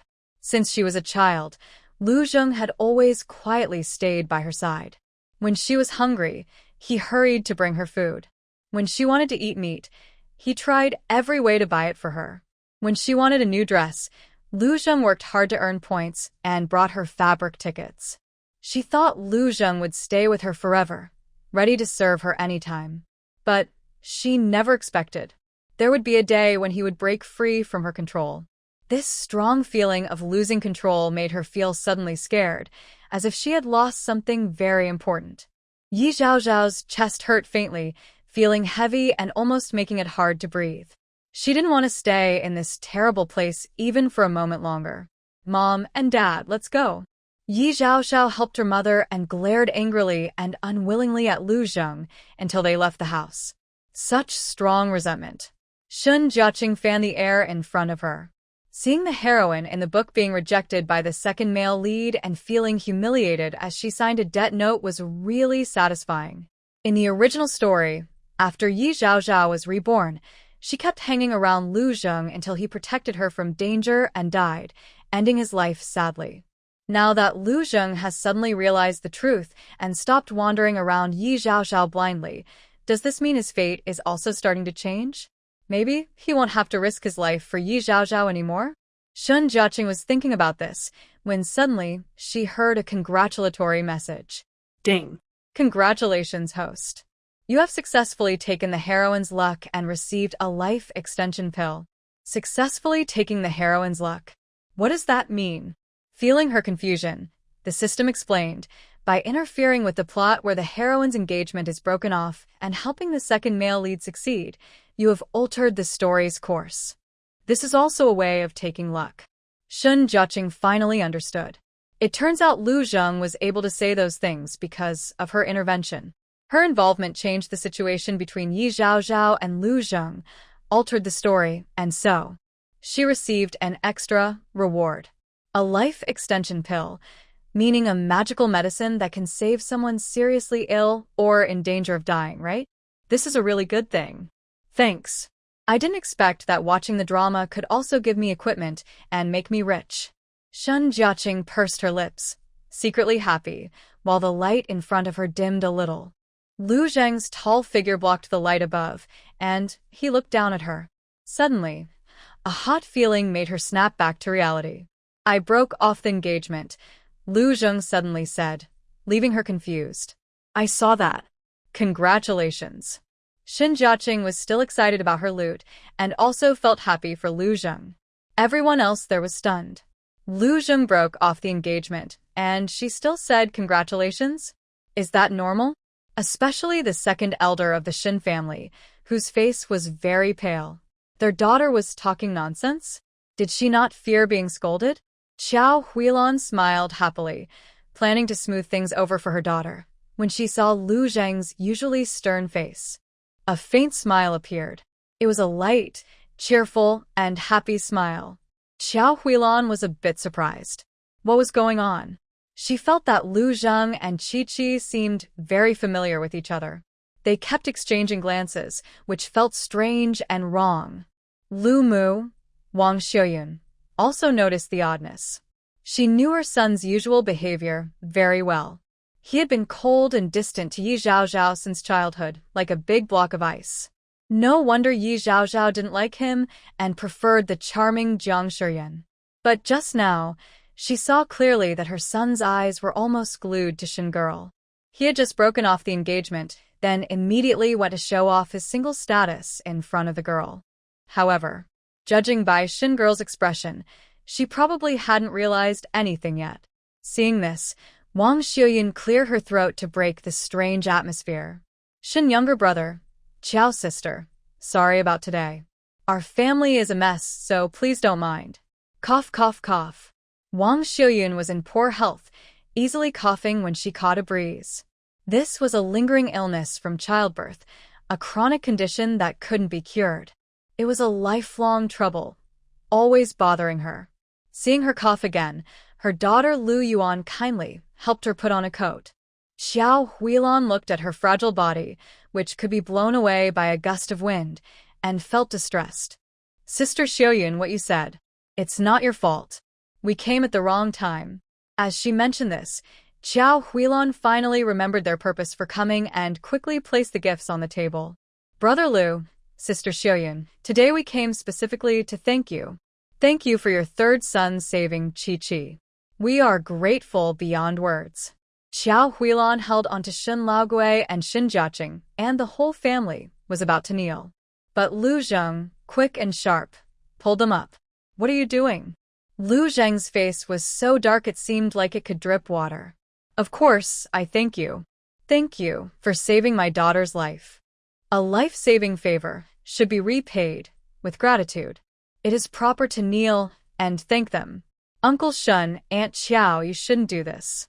Lu Zheng said that they must not kneel. He was very strong, but he barely used any force to lift the 3 members of the Shin family. You don't need to do this. If you truly want to repay us.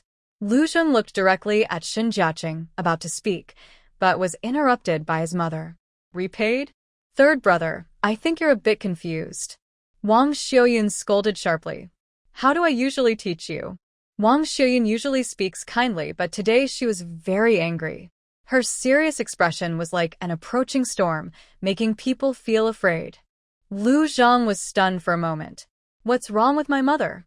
Taking advantage of his surprise, Wang Xiuyun softened her face again, becoming gentle and warm.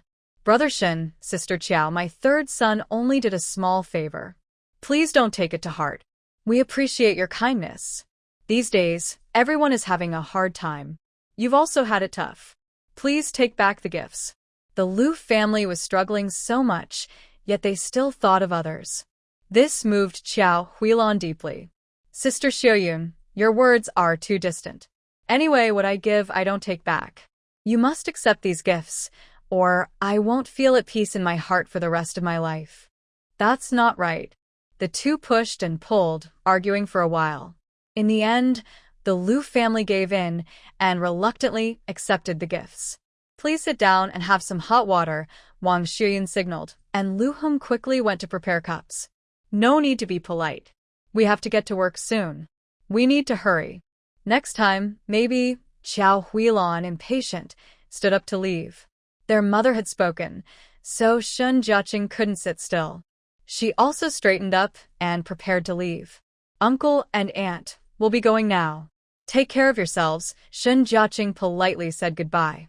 Noticing a pair of dark, intense eyes fixed on her face, she turned her head to look at the owner of those eyes. Lu Zheng, thank you for saving me. If you ever need my help in the future, just tell me. Seeing her serious and somewhat awkward expression, Lu Zheng couldn't help but smile bitterly. All right. Lu Zheng accompanied her all the way until the Shin family members disappeared around the corner. Only then did he turn back. As soon as he reached home, Wang Xiuyun looked grim. Third son, come here and kneel. Lu Zheng didn't know what had happened, but he obediently knelt before his mother.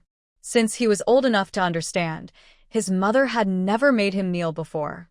Today, she must have been very angry to do so. Mother, I insisted on breaking off the engagement with Yi Zhao Zhao.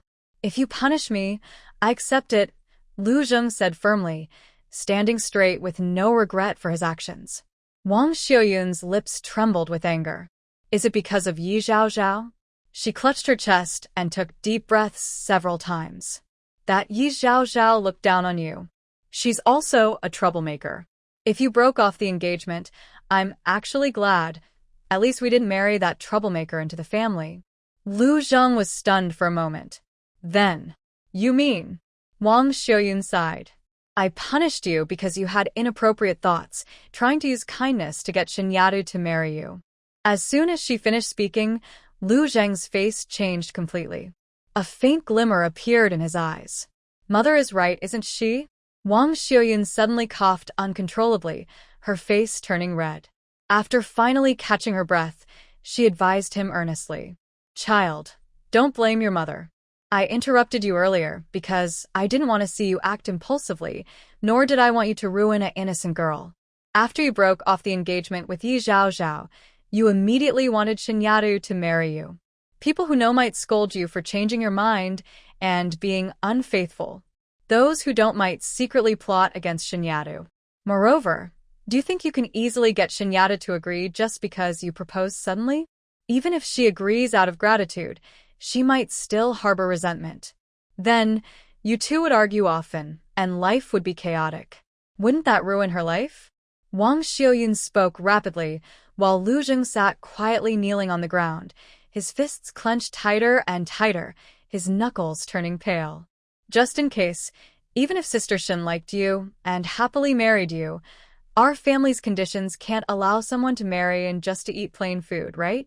I heard that the Shin family has a couple and several sons who protect her like their precious eyes, feeding her well and making her look beautiful.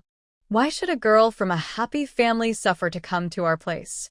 Wang Xiuyun spoke more and more sadly, and in the end, she couldn't help but shed tears. Lu Zheng lowered his head, clenched his fists tightly, then suddenly relaxed them fiercely. Mom, I know what I need to do now. After saying that, He reached into his inner pocket and took out a thick stack of money, estimating at least 3,000 yuan. Wang Xiuyun was stunned. Third son, what are you doing? Lu Zheng spoke in a serious tone. Sorry, Mom. I should have taken out this money long ago. Wang Xiuyun clutched her chest, breathing heavily with excitement. Everyone present was stunned, their eyes nearly popping out of their sockets. They had never seen so much money before. It was Lu Qingfeng who reacted the fastest, grabbing his son's hand and looking around cautiously. Where did you get this money? Did you do something sneaky or illegal? Lu Zheng's eyes flickered slightly. Dad, do you think I'm that kind of person? Lu Qingfeng didn't believe his son would do anything bad, but this wasn't a few hundred yuan, it was several thousand. Everyone in the village knew that the Lu family had been poor for 3 generations. Now the young generation only had Lu Zheng as a worker. He was limping, his wife was ill, the eldest daughter was widowed with a child, the second son had died early, and the fourth and fifth children were still young, earning little and mostly staying home to care for their elderly parents. With such conditions, the family struggled to survive. Where could the third son have gotten so much money? Seeing his family's strange expressions, Lu Zheng's face darkened. This money is from my earnings in the black market over the years. What? Wang Xiuyun almost stammered. They knew Lu Zheng occasionally went to the black market to trade mountain goods and game. They never expected he could earn so much money. Seeing their shocked expressions, Lu Zheng's lips trembled slightly. Just a few thousand yuan, and they were so scared. If they knew his true strength, I'm afraid. Lu Zheng swallowed hard, quickly pressing his lips into a straight line. All right, third brother, you're so rich, yet you've been hiding it all these years. That's just too much. Lu Heng said angrily. Lu Zheng shot him a cold look. Have I been unfair to you all these years? Well. Lu Heng nervously scratched the back of his head. Not exactly. Over the years, his older brother has been responsible for the family's food, clothing, and expenses. Although they couldn't eat meat every day, they ate it occasionally, and every meal was carefully prepared. From their mother's daily herbal medicines to their father's ointments, everything was taken care of by the older brother. Even what he and his sister wore and used was supported by him. Their life wasn't as good as the village chief's or the team leader's family, but they weren't starving or freezing either. It was a middle-level life. They kept all this hidden very well, because their third brother specifically told them not to reveal anything about his trips to the black market. So, their family stayed low-key, wearing old clothes and pretending to be hungry when they went out, fooling the villagers. Unexpectedly, their brother was still hiding things. Lu Zheng put the money into his mother's hand. Mom, Dad, I didn't mean to hide it. It's just, this money is for my future wife. He had saved this money over a year ago. Although he didn't care much for Yi Zhaozhao, it was an arranged marriage set by their grandfather. As long as the other person was willing to live with him peacefully, he wouldn't treat her badly. After they got married, he planned to give her this money. Since he wasn't in a hurry to marry, he thought it was better to keep the money and use it to build a new house. Mom, thank you for reminding me earlier. If our family doesn't change, I might really be a bachelor for life. Without waiting for permission, Lu Zheng asked his parents to hold the money. He wanted to go to the team to apply for a piece of land to build a new house nearby. Seeing how serious he was, Wang Xiuyun quietly asked, Third brother, do you really like Shin girl? Lu Zheng didn't answer. His calm eyes shimmered with gentle ripples. Wang Xiuyun leaned back in her chair, imagining the image of Shun's shy girl. Her face was really pretty. Red lips, white teeth, rosy cheeks, and a faint smile with shallow dimples, even more beautiful than the stars on a calendar. This tall, well-built young man with a charming figure, not to mention being the third son, is loved by all the women. Before, the villagers said that Shin Yatu was a useless, good-for-nothing flower vase. But seeing is believing. Today, after meeting her, everyone realized Shin Yatu is impressive. She quickly made the Yi family speechless with her clever words. She is smart, quick-witted, eloquent, and kind-hearted. I truly like her.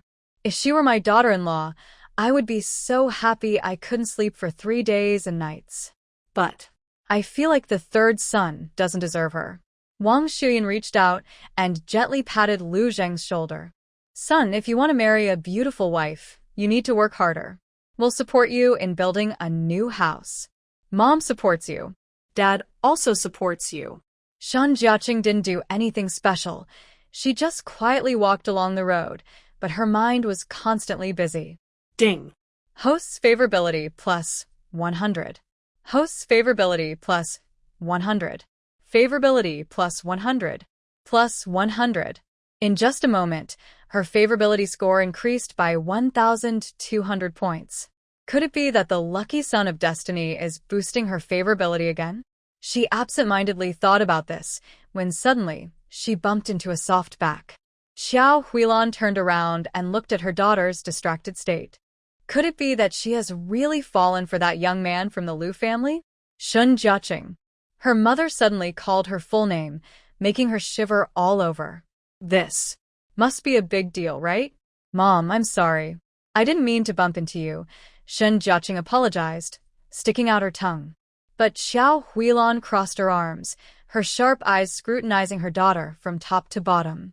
Tell me honestly, what is your relationship with Lu Zheng? Shen Jiaqing's heart suddenly skipped a beat, and her breathing became uneven. Mom is fine, so why is she asking this all of a sudden? Could she have sensed something? Mom, I don't have any relationship with Lu Zheng. Even if there is, it's at most a business partnership, maybe just friends. Really? Xiao Huilan squinted her eyes. She didn't seem to believe her. Lu Zheng's gaze on her daughter was not innocent at all. That guy's eyes were full of strong possessiveness, as if he wanted to tear her apart and swallow her whole. Shen Jai hugged Ms. Xiao Huilan's shoulders and said, Mom, don't worry. We haven't even started anything yet. She kept a close eye on Shen Jiayi's face, not missing any subtle expression.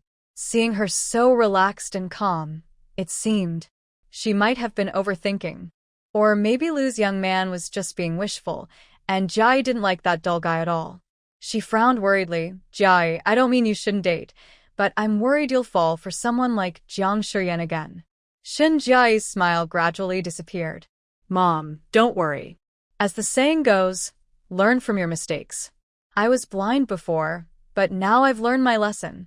I can see clearly now, no ordinary man can catch my eye. Hearing her daughter say this, Ms. Xiao Huilan finally relaxed. It seems my girl has really grown up. Yes. Shen Jiayi was about to smile when she suddenly saw the village notice board. She instinctively glanced at it, and just that glance made her stop in her tracks. Is that the apology letter they wrote? Shen Jiayi's anger turned into a smile. She tore the letter off the notice board. How dare they play tricks on her, Shen Jiayi. Dad, Mom, you go back first. I have something to do. Shen Jiayi clenched the paper so tightly that her palms almost bled, and hurriedly headed toward the youth farm. Ms. Xiao Huilan grabbed Shen Laogui, trying to follow her. Husband, Jiayi is going to. He knew what his wife was worried about. Don't worry. That Zheng guy is still locked up. Jiayi isn't going to see him. Hearing this, Ms. Xiao Huilan slapped her forehead. Look at me. I've forgotten everything. I've been so busy I lost my mind. As long as she wasn't going to see that little white face, everything would be fine. So, should we follow her? His wrinkled eyes twitched with a teasing smile. Ms. Xiao Huilan turned her head confidently. Follow? No need. Let's go home. Ever since Shen Jiayi fell into the water, she had completely changed. Now, only she dared to bully others, and no one dared to bully her. Her only worry was that Jiayi still had feelings for Jiang Shiyan and might get confused again. Besides Jiang Shiyan, no one can get any favor from her daughter. Shen Jiaqi was furious and casually borrowed some good things from the fields. She headed straight to the youth cadre station. As she arrived at the door, she saw Zhang Mimi lift the curtain and carry a woven bamboo basket, ready to go work in the fields. Around her, 7 or 8 young workers gathered, preparing to leave. Shen Jiaqi stood with one hand on her hip and held a long-handled watering can in the other, blocking the path. The can was filled with clear water, but a faint bad smell wafted out. What's that smell? Did someone just go to the toilet? The young workers looked around for the source of the smell and found it was coming from Sun Jiechi. Sun Jiechi was a regular visitor to the youth cadre station. She had been hanging around there often, bothering Jiang Zijing every day. Now that they had broken off their engagement, she had also harshly dealt with Jiang Zijing. Jiang Zijing still hadn't been released, and Sun Jiechi was causing trouble again. Everyone was confused, except for Zhang Mimi. When Zhang Mimi saw Sun Jiechi, she looked terrified and backed away. Sun Jiechi's gaze slowly swept over the crowd and settled on Zhang Mimi's panicked face. Ha! Now she's finally afraid? At this moment, a gentle-looking young woman with braided hair, who was a young worker, bravely asked, "Miss Shen, what are you doing? You want to water the fields outside, but this isn't a game." This young woman was named Wen Jiangyue from the county town. Everyone hadn't liked the original girl, but Wen Jiangyue had spoken a few fair words for her. She seemed to be a leader among the young workers, a very upright girl. Seeing her, Sun Jiechi's attitude softened a little. She took out a crumpled piece of paper from her pocket. On the paper, 3 messy characters were written. Sorry. There was no signature or name. Who wrote this apology? Who was it meant for? What was the story behind it? Everything was blank. Is this the apology letter that Yi Zhaozhao and Zhang Mimi promised her? Wen Jiangyue looked at the messy handwriting and immediately recognized it as Zhang Mimi's writing. "Miss Shen, what's going on? Why did Zhang Mimi write you a sorry letter?" Shen Jia looked at Zhang Mimi with a commanding gaze. "Zhang Jiqing, did you say that yourself, or should I speak for you?" Zhang Mimi's eyes flickered with fear and guilt, her face showing nervousness. "Shen Jia, I don't know what you're talking about." "Really?" Shen Jia's smile softened, but her eyes grew sharp. "Since your mind isn't clear, let me help you wake up." She grabbed a long pole and rushed toward Zhang Mimi, walking quickly while reminding everyone. "Everyone move aside. My spoon here doesn't have eyes." She moved swiftly and forcefully, startling the group of students. Just as they tried to step forward, they were pushed back by the strong smell of the spoon. Shen Jia approached like a hero and splashed water on Zhang Mimi's face. A faint, unpleasant smell followed the water, sliding down from her head. Zhang Mimi screamed loudly. "What's this?" "Just clean water," Shen Jia replied. "But why does it smell so bad?" Zhang Mimi kept wiping her face. "I only poured clean water, but I don't know what this spoon has held before," she shrugged. This long spoon, also called a dung scoop, is usually used for farm manure. Everyone knew what it had been used for earlier. Realizing Shen Jia used a dung scoop to splash her, Zhang Mimi trembled with anger. "Shen Jia, I will kill you." Before she finished, the foul smell rushed into her mouth. Her stomach churned, and she leaned against the wall too. A few onlookers, seeing this, also started to gag. The crowd was furious. "It's broad daylight, and they're splashing dirty water on us at the youth station. That's just too much." Wen Jiangyue was shocked but also found it strange. Shen Jia usually behaved oddly, but she wouldn't cause trouble for no reason. There must be a misunderstanding. Could it be related to that piece of paper? She held back her stomach acid and signaled everyone to stay quiet. "Shen Jia, what exactly is going on?" Shen Jia had only wanted to teach Zhang Mimi a lesson. Since when Jiangyue asked, she decided to explain everything clearly. "Everyone, here's what happened." Shen Jia told the story of last night's events in front of everyone. When talking about her feelings of unfairness, she sniffled and choked back tears. "I was up late at night, going up the mountain to dig mud for my family, trying to fill the barren land we received. I didn't expect to be falsely accused by her and Yi Zhaozhao as a criminal and searched against my will. Everyone, think about this. Can anyone be so mean?" Sun Jiaqing dabbed at her eyes, tears in her voice. Being falsely accused was already frustrating enough, but being searched without reason made it worse. Everyone present clenched their fists, feeling her pain and looking at her with pity. The young people who had earlier wanted to defend Zhang Mimi all turned and sided with Sun Jiaqing. When Jianyue's face turned pale with anger. I didn't think there would be such a troublemaker in our youth team. Zhang Mimi, you're not a police officer or a neighborhood watch member. Why did you search her? Zhang Mimi felt nervous under everyone's gaze. She was about to speak and defend herself, but Shun Jiaqing anticipated her thoughts. This isn't just my story. Comrade Lu Zheng was also there. He is a witness. Everyone in the village knew that Lu Zheng was honest and trustworthy. He was famous for being fair and never lying to help others. Since Shun Jiaqing mentioned Lu Zheng, it was almost certain that what she said was true. After all, this lie was easy to prove false, so she had no reason to shoot herself in the foot. So, I was so wronged because I just wanted her and Yi Zhaozhao to write an apology letter and post it on the notice board. Do you think that's a sincere apology?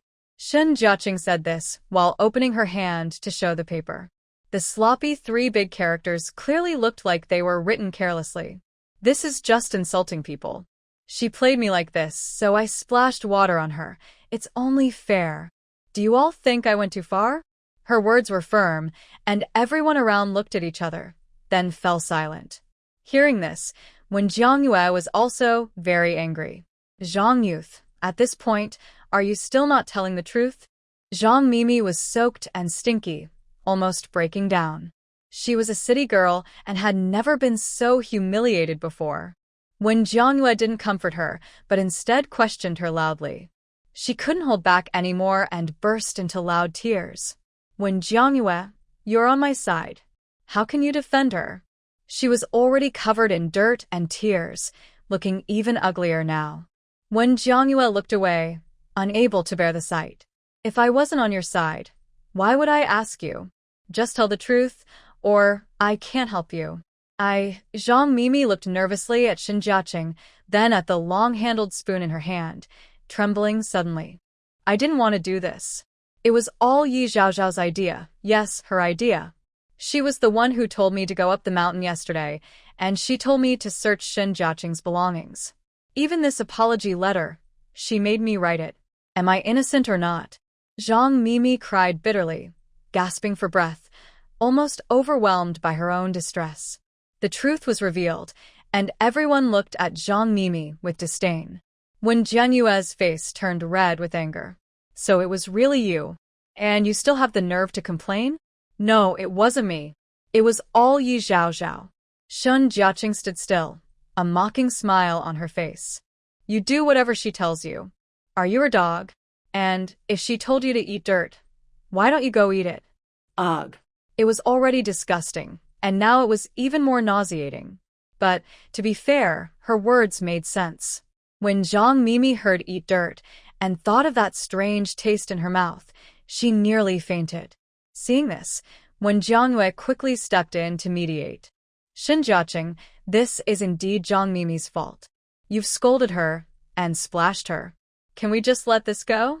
Wen Jiangyue, as the leader of the youth team, was bound to face criticism if trouble arose. She hoped to resolve the matter quietly. Shun Jiaqing didn't want to let it go easily either. She just wanted to vent her anger and teach Zhang Mimi a lesson. She hoped to avoid seeing her in the future. Now that when Jiangyue spoke, Shun Jiaqing was willing to show some mercy. Fine, since it's because of Wen's youth team, I will forgive her today. But Her apology letter must be fulfilled. If not, I will come knocking on her door every day. Shun Jiaqing waved her long stick threateningly, making Zhang Mimi tremble all over. I'll write it. Isn't that enough? Zhang Mimi completely lost her bravado. Isn't it just an apology letter? This Shun Jiaqing is really a crazy person. She often slaps people, and today she even publicly poured dirt on her. What else can she not do? Zhang Mimi lowered her head, looking at the faint yellow stain on her chest, feeling angry and helpless.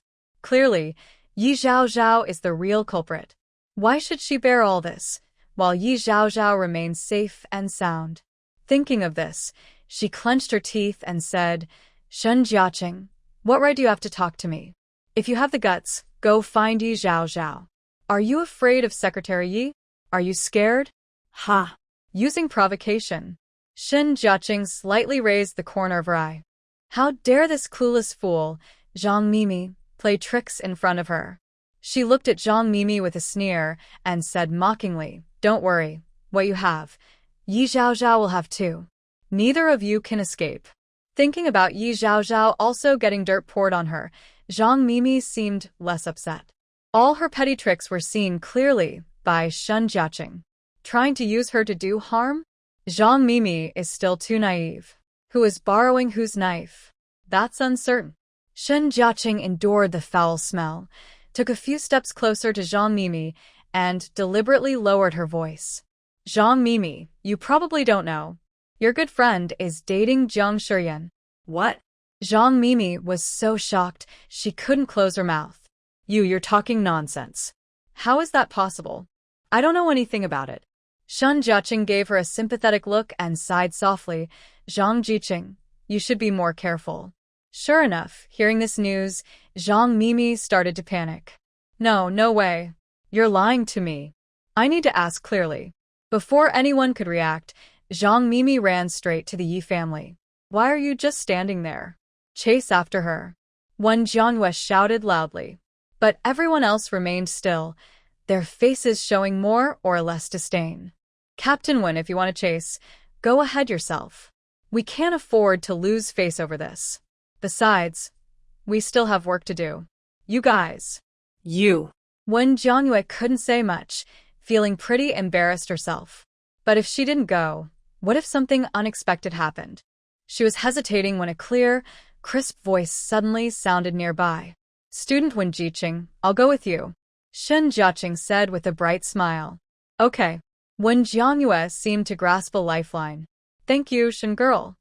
Shen Jiaqing waved her hand with a smile, but then her mind was filled with a cold, mechanical female voice. Ding. The host's favorability score +20. She didn't expect to gain favorability points. It was a pleasant surprise. This commotion not only punished Zhang Mimi, but also earned favor points. Plus, she could go to the Yi family to watch a good show. Truly a 3-in-1 win. Shen Jiaqing followed Wen Jiangyue and arrived near the Yi family. She scooped some foul water from the gutter with a long spoon and marched fiercely toward the Yi house. "You're doing this?" Wen Jiangyue was shocked. It seemed Shen Jiaqing was really bold. Shen Jiaqing smiled at her. "Zhang Mimi isn't the mastermind, so I poured her clean water. Yi Zhaozhao is the real villain. This foul gutter water matches her bad temper, so I just gave her a taste of her own medicine." Wen Jiangyue admired her, giving a thumbs up. Shen Jiaqing truly was someone who punished enemies without mercy, clearly distinguishing between big and small grudges and never letting anyone go. It looked like Yi Zhaozhao was in for trouble. The two hurriedly rushed to the Yi house. As soon as they arrived at the door, they heard sharp arguing inside. "Zhaozhao, I considered you my best friend, and this is how you treat me?" Yi Zhaozhao was nearly going crazy, desperately trying to break free from those dirty hands, but Zhang Mimi held her tightly. Zhang Mimi was soaked through, emitting a strange smell that almost made people. Tell me. Her eyes were bloodshot, like a furious wild beast, constantly questioning Yi Zhaozhao. Nearby, Yi Changhe and Wu Jinfeng just came out and took a step back from the fumes. "What's going on here?" Seeing this, Zhang Mimi cried even harder, pointing at Yi Zhaozhao's nose and shouting, "Secretary Yi, your good daughter. Yesterday, she told me to go into the mountains, and then..." She recounted everything from yesterday, her promise to Shen Jiaqing, the apology letter, and how Shen Jiaqing had just come knocking earlier. All told in detail. Hearing this, Yi Changhe was furious and pounded his thigh. "Zhaozhao, are you stupid? Why pick trouble with Shen Jiaqing? Why not choose someone easier to deal with?" Yi Zhaozhao also felt wronged. If she hadn't faced so many setbacks and urgently needed money, would she have to act like this? Zhang Mimi was so angry she shouted, "You're the one who told me to do things. You're the one who made me write the apology letter to appease everyone, and now you're the one causing me to be falsely accused. I won't forgive you." Zhang Mimi and she started fighting. She smelled terrible, and Yi Zhaozhao couldn't stay out of it. They fought from the main hall to the yard, almost evenly matched. Suddenly, they heard a clear, sharp voice. "Get out of the way if you don't want to get wet." Zhang Mimi turned her head and saw Shin Jiaqing rushing over with a dung scoop. This time, the scoop was filled with murky black water, not clean water. She was so scared she let go and hid to the side. Yi Zhaozhao hadn't recovered from the shock when a cool, foul-smelling liquid suddenly poured over her. Ah! Shin Jiaqing, how dare you pour water on me? Are you crazy? Shin Jiaqing placed the scoop against the wall. Yes, I am crazy. I told you I might jump into the river. My mind isn't very clear, and I can go crazy at any time. I warned you before, but you ignored me. What's wrong with pouring a scoop of dirty water on you? I have even crazier ideas. Do you want to try? Yi Zhaozhao felt sick from the smell. She was both angry and scared. She gagged and shouted, "You're crazy, completely crazy. You're just a lunatic." Shin Jiaqing ignored her yelling and gave her a final warning. I'll give you one more chance. Write a signed apology letter explaining everything clearly. Post it on the notice board for 3 days and nights. If you can't do it, I won't just pour water on you today. Every day in the future, I will pour water on you whenever I see you. Yi Zhaozhao trembled with fear. You're too much. Too much? Who's the one bullying here? She said loudly. Yi Zhaozhao, I told you, bullying me will cost you. Do you think my body is so easy to mess with? You promised to do something and can't even do it. Pouring a stinky water on you is just a small punishment. You should be glad I didn't use fertilizer for my scoop. Yi Zhaozhao knew she was in the wrong and was truly afraid of Shin Jiaqing. She worried Shin might lose her temper and pour farm fertilizer all over her, so she could only grit her teeth and swallow her anger. Fine, I'll write it. Are you satisfied now? Having lived through this again, she had never suffered such humiliation. She glared at Shin Jiaqing with hatred. Just wait, I won't let you go. Shin Jiaqing clenched her teeth tightly. Is she really about to lose her patience? Compared to the original book, Yi Zhaozhao's actions against the Shin family caused their entire family to be imprisoned, with some going mad and others dying. Spreading false rumors is hardly worth mentioning. Yi Zhaozhao, instead of worrying about how to deal with me, you should think carefully about how to explain yourself to your good friend. Shin Jiaqing's words reminded Zhang Mimi. Only then did Zhang Mimi realize her true purpose for this trip. Yi Zhaozhao, are you secretly dating Jiang Jiqing behind my back? At this, Yi Zhaozhao's face suddenly changed. She forgot about the foul smell on her and quickly said, Who told you that? I didn't. Didn't what? Then why is his pen in your hand? Why is his ceramic cup on your desk? And why are his parents' gifts in your cabinet? Tell me. Zhang Mimi, acting like she's gone crazy, grabbed Yi Zhaozhao's arms tightly. Yi Zhaozhao felt dizzy and weak, almost falling apart, her face full of fear. This guilty look was clearly seen by Zhang Mimi. Shin Jiaqing was right. Yi Zhaozhao was indeed dating Jiang Shiyan. Otherwise, how could Jiang Shiyan's things be everywhere in the Yi house? What was Yi Zhaozhao feeling guilty about? At this moment, Yi Zhaozhao was completely panicked. Her only remaining sense told her she must not reveal her relationship with Jiang Shiyan, especially in front of Zhang Mimi. That. You must have seen it wrong. These aren't Jiang Shiyan's things. You still want to lie to me. Zhang Mimi usually looked innocent and simple, but once love and feelings were involved, she became very sharp. She stepped forward quickly, picked up a hero brand pen on the table, engraved with a plum blossom. This is the pen I gave to Jiang Jiqing, and I carved the plum blossom myself. The cup also belongs to me. How dare you deny it? Zhang Mimi threw the pen forcefully at Yi Zhaozhao's feet. I considered you my best friend and told you everything. Knowing I like Jiang Jiqing, you still stole my love. You betrayed me and stole my man. I will beat you to death.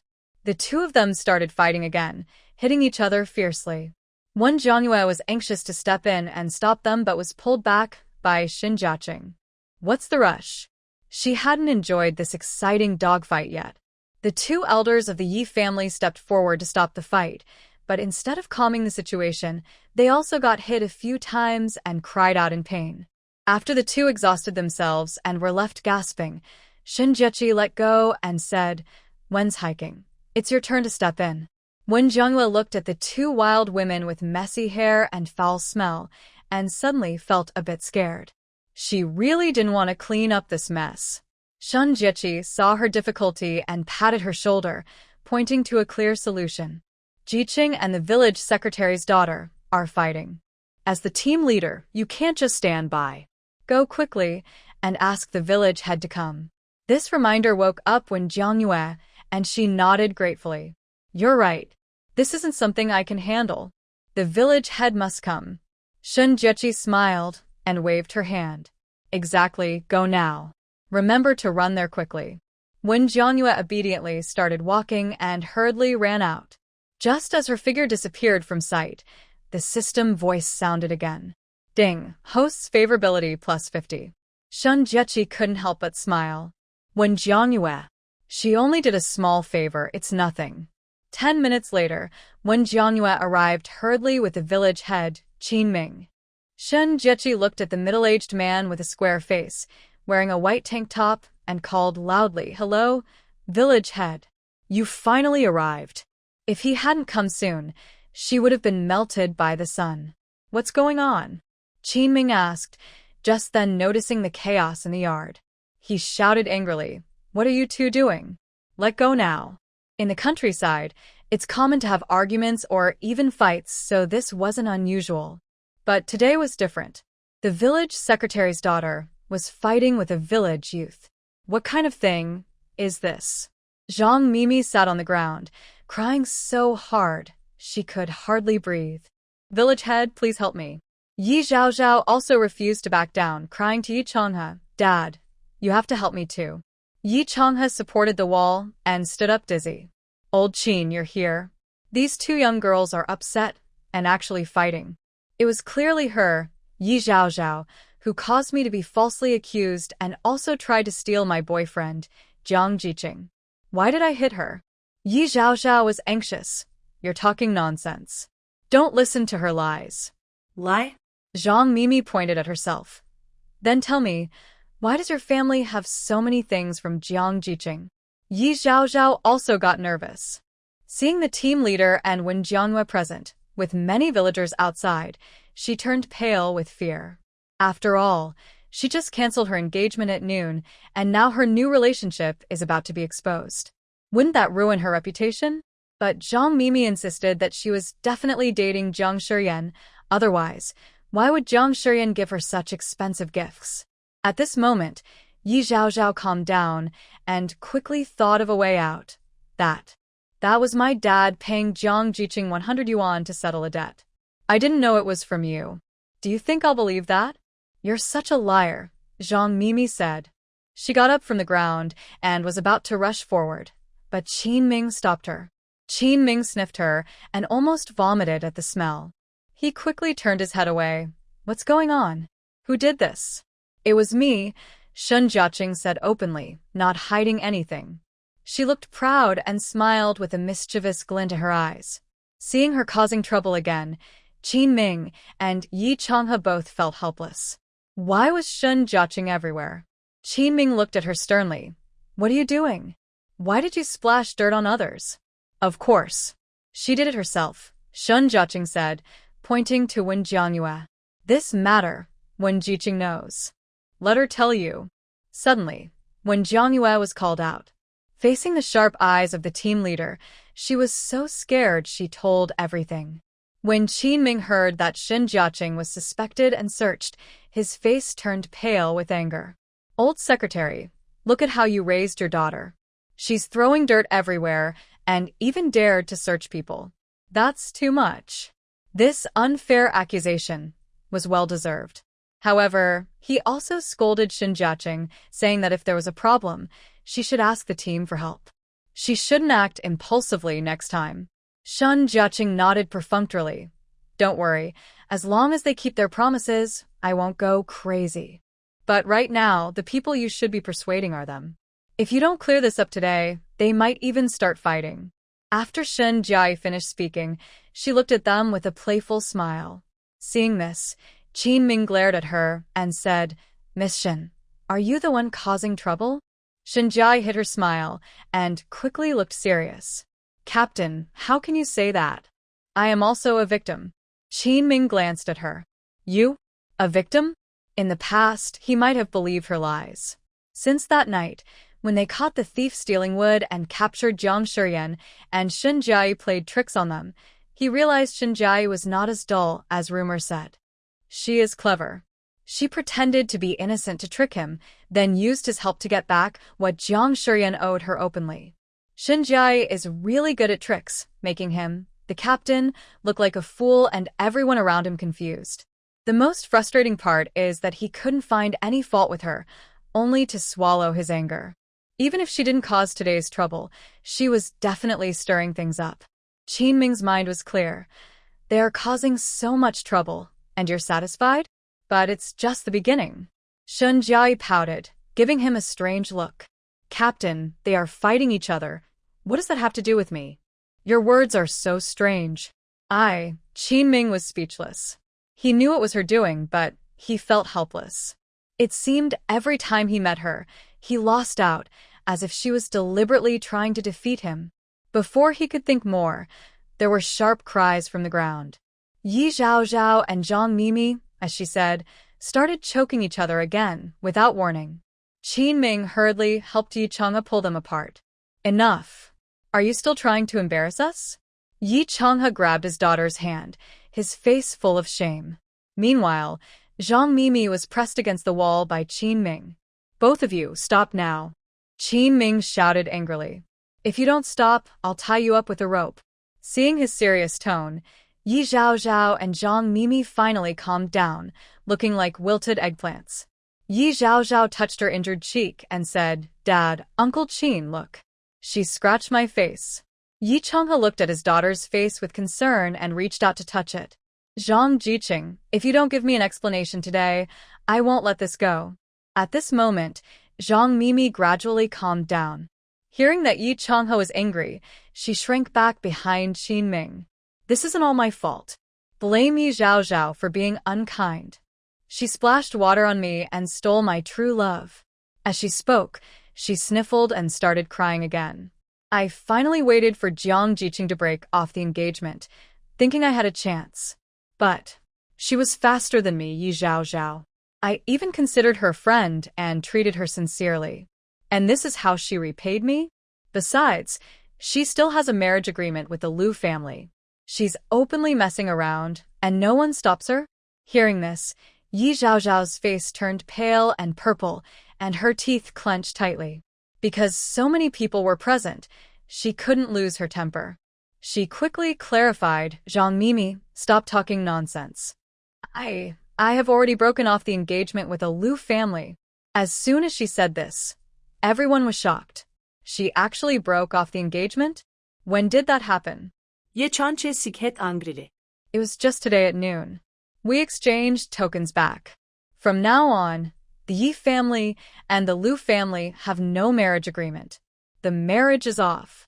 Zhang Mimi didn't expect Yi Zhaozhao to quietly end the engagement. So, what if you broke off the engagement? You just did it, and now you're coming to bother Jiang Jiqing? You're shameless. Yi Zhaozhao couldn't bear it anymore. I bother him? Stop throwing dirt on me. Jiang Jiqing and I are just friends. Don't ruin my reputation. Good friends? Bah. Zhang Mimi spat. She was shameless and insincere. Disgusting. Yi Zhaozhao, just wait. I won't let you get what you want. Fine, I'll wait. Yi Zhaozhao clenched her fists so tightly that her skin turned purple. She originally planned to break off the engagement and then openly be with Jiang Shiyan after some time. But now, with this fuss, it will probably have to be delayed. In the end, it was just two girls fighting over a man out of jealousy. What is this all about? Qin was so angry that smoke seemed to rise from his head.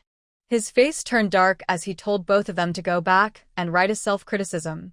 By the way, don't forget my apology letter. Shun Jiaqing smiled slightly and glared at Yi Zhaozhao, who looked very disheveled. Especially you. If you try to brush me off again, next time it won't be just about throwing mud.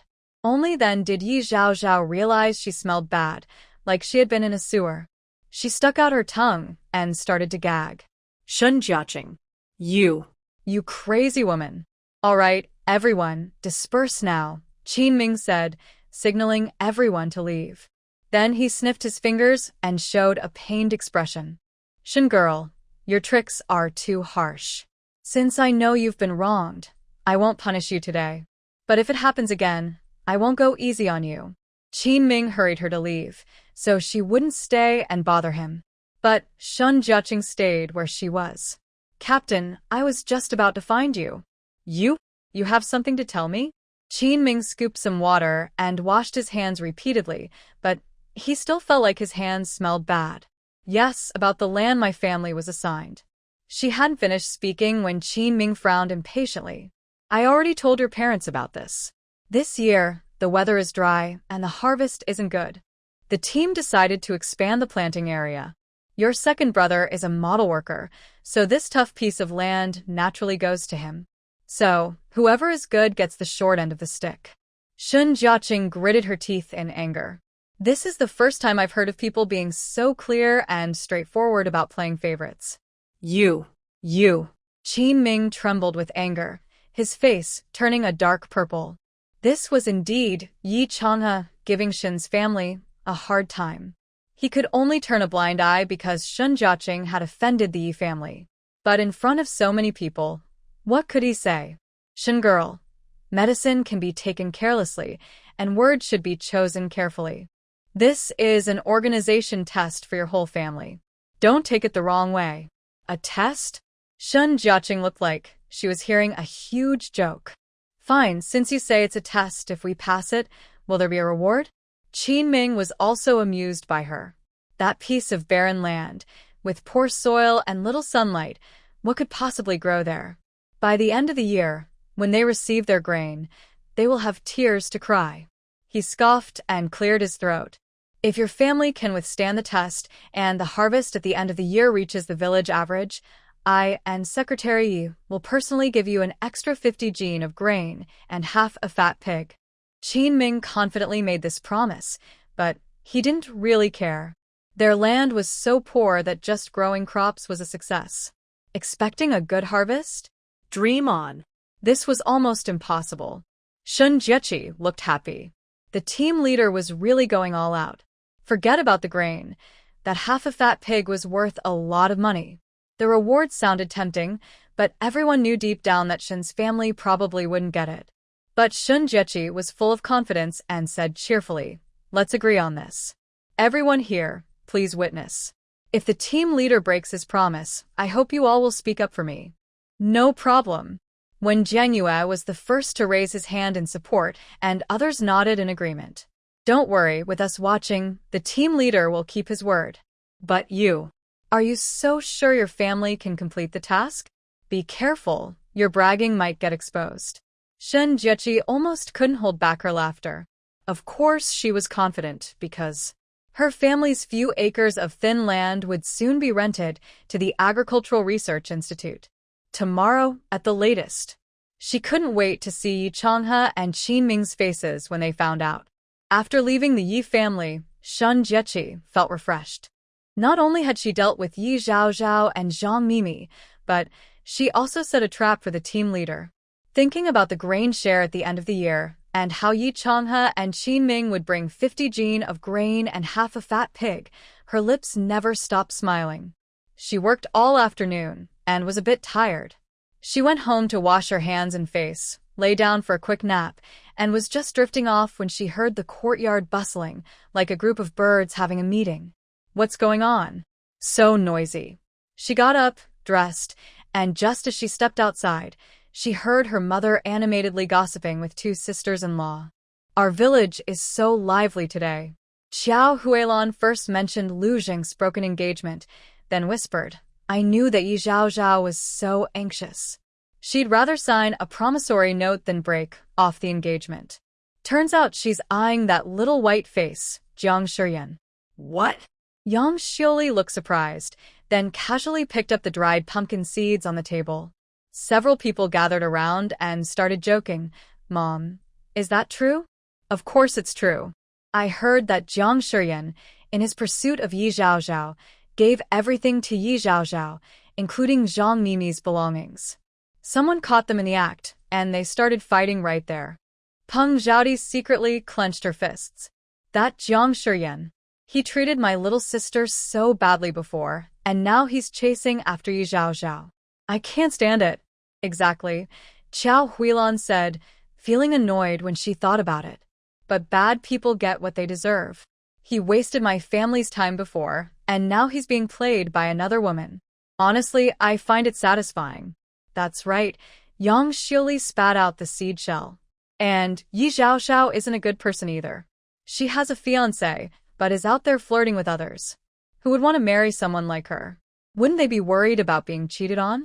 That's not something we need to worry about, Qiao Huilan said, then shifted the topic to her own daughter, Ji Qi. When they heard Shen Jieqi publicly accusing Zhang Mimi and Yi Zhaozhao of spreading rumors, both women nearly dropped their jaws in shock. Is my little sister that fierce? Yang Xiuli thought to herself, feeling a bit nervous. She remembered how her own sister had once caused trouble when they argued about splitting the family, and it seemed her sister had held back then. Peng Zhaodi also didn't expect her sister to be so wild. But it did sound pretty exciting. That's my daughter, Qiao Huilan, she said proudly. She really has my spirit. She's brave, going out alone without fear of being bullied. Luckily, she's safe. They all secretly worried for Shen Jieqi. But if she acts like that, won't her reputation suffer? Who would want to marry her if she's so fierce? Yang Xiuli asked. Qiao Huilan glared at her. Why are you worrying about this? If it comes to it, I can save some money and find a son-in-law to marry her. Then I can take care of my daughter forever. Hearing about finding a son-in-law, Yang Xiuli nervously touched her belly. It would cost a lot of money. Maybe they would have to cut back on their food again. Hearing her mother's words, Shen Jiaqing suddenly felt a lump in her throat, and her eyes welled up unexpectedly. So this is what it feels like to be loved by someone. Mom, what are you thinking about? I'm only 18. It's too early to get married. Qiao Huilan immediately stood up, and Yang Xiuli and Peng Zhaodi also got up to greet her. Their eyes showed a bit of respect. All right. My daughter doesn't want to marry, and that's fine. But I'm worried. What if your dad and I grow old and pass away, and you're all alone? Peng Zhaodi quickly held her hand. Mom, you're in good health. Don't say such silly things. Besides, I'm still here. If my younger sister ends up alone in the future, she can come live with me. It's good to have company. The eldest sister-in-law also expressed her support, so Yang Xiuli couldn't be left out. And me too. Plus, there will be our third and fourth younger siblings and the other brothers. No one will let the little sister go hungry. Qiao Huilan thought for a moment and realized that made sense. Her previously gloomy mood suddenly disappeared. That's the best. Otherwise, if your dad and I die, we'll have to crawl out of the ground just to come find you and settle the matter. They all chatted for a while longer. Then, worried, Qiao Huilan pulled Shen Jiaqing aside and asked what is really going on. Shen Jiaqing didn't hide anything and simply explained what had happened. Qiao Huilan stomped her foot in anger. I knew you were rushing off in the middle of the day to the youth education office. Turns out, you went there to settle scores with them. Yeah, they bullied me. It's like hitting a brick wall. Shen Jiaqing believed that after this incident, no one in the village would dare to bother her again. While everyone was happy, Shen Jiaqing also shared the good news about renting the land with Qiao Huilan and her two sisters-in-law. When Qiao Huilan heard someone wanted to rent the land they were responsible for, she almost fainted. Is this real? Shen Jiaqing pretended to be mysterious, squinting her eyes. Whether it's true or not, you'll find out tomorrow. Who's the fool who would rent our land? Qiao Huilan wondered aloud. It's not just the land. They also want to rent a house from us. This news was like a thunderclap, leaving them all stunned. This is the countryside. Who would come to rent a house here? Recently, there haven't been any new youth coming to the village. Everyone became even more curious and urged Shen Jiaqing not to keep them in suspense. She couldn't stand their persistent pleading and was about to speak when she heard a hurried set of footsteps approaching. As the third brother pushed open the courtyard gate, he excitedly shouted, I have some great news for you all. Qiao Huilan glared at him. You're all grown up, but still so unruly. The third brother, acting lively like a monkey, jumped into the yard and said that Jiang Shiyan has been released. Xiao Huilan immediately got angry and crushed her sunflower seed shells. Is that really good news? He chuckled, showing his big white teeth. Mom, listen to me. Jiang Shiyan was released, but on the way home, someone covered him with a sack and beat him up. That's terrible. I heard they broke his hands, and his face was swollen like a pig's head. Everyone present was stunned upon hearing this, their faces full of concern as they looked at him. Especially Shun Jiaqing. Her heart sank. Could it be that she still couldn't change fourth brother's fate? Seeing her serious expression and worried face, the third brother waved his hand in front of her eyes. Little sister, are you feeling sorry for him? Shun Jiaqing jumped up and smacked his wooden head. Do I feel sorry for that trash? Clearly, she was worried about her two silly brothers. Be honest. Is this something you and fourth brother did? The third brother was hit, but it didn't hurt at all like a cat scratching. He rubbed the back of his head. Little sister, do you suspect us? If not you, then who else could it be? Shun Jiaqing really couldn't think of anyone else who would hold a grudge against Jiang Shiyan. And they wouldn't hesitate to cover his face with a sack and beat him up in broad daylight. Seeing her seriousness, the third brother was sweating nervously. It's really not us. I was just with Dad, big brother, second brother, and fourth brother at the village end, fixing the roof. Everyone saw us, and we can all testify.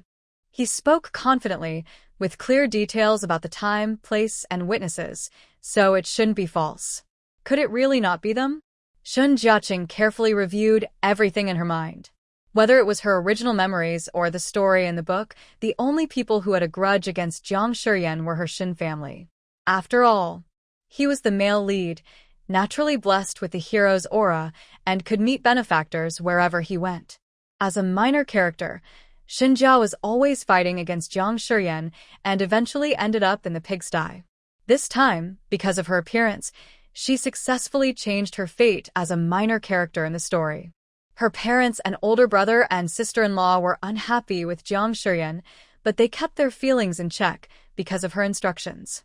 Although she had also kicked Jiang Shiyan, tricked him into getting caught, and publicly returned the money.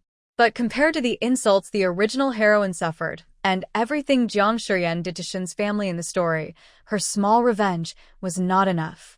Some kind-hearted person, who did good deeds without seeking recognition, helped her vent her anger, which was very satisfying.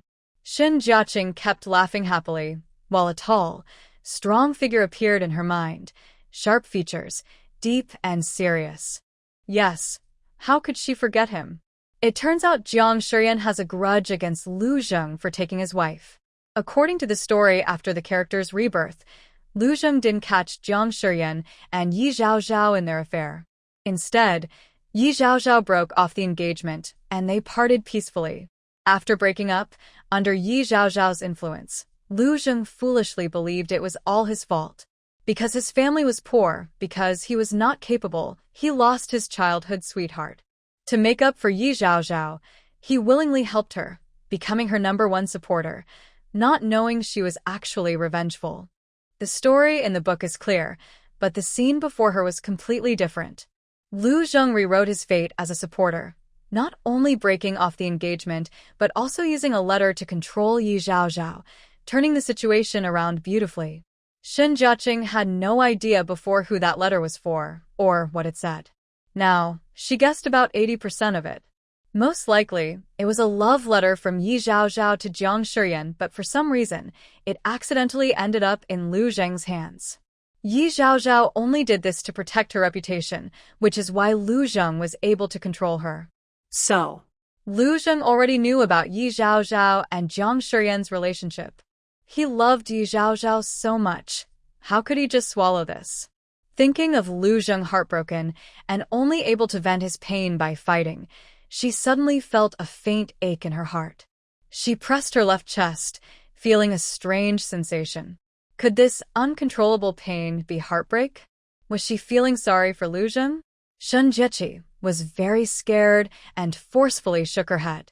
It was probably just an illusion. Despite thinking that, Shun Jiechi felt uneasy inside. Even the beef she ate later lost its taste. She ate a few bites quickly, then put down her chopsticks and bowl. I'm done eating. Mom, Dad, brother, sister-in-law, little treasure, you all eat slowly. I'm going for a walk. A walk.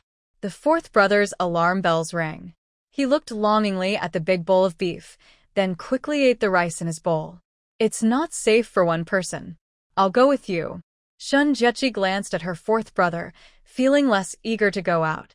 But once she spoke, she knew she probably had to go for a walk. She sighed softly. All right, let's go together. They left the house together. As soon as they closed the door, she felt that familiar feeling of being watched again.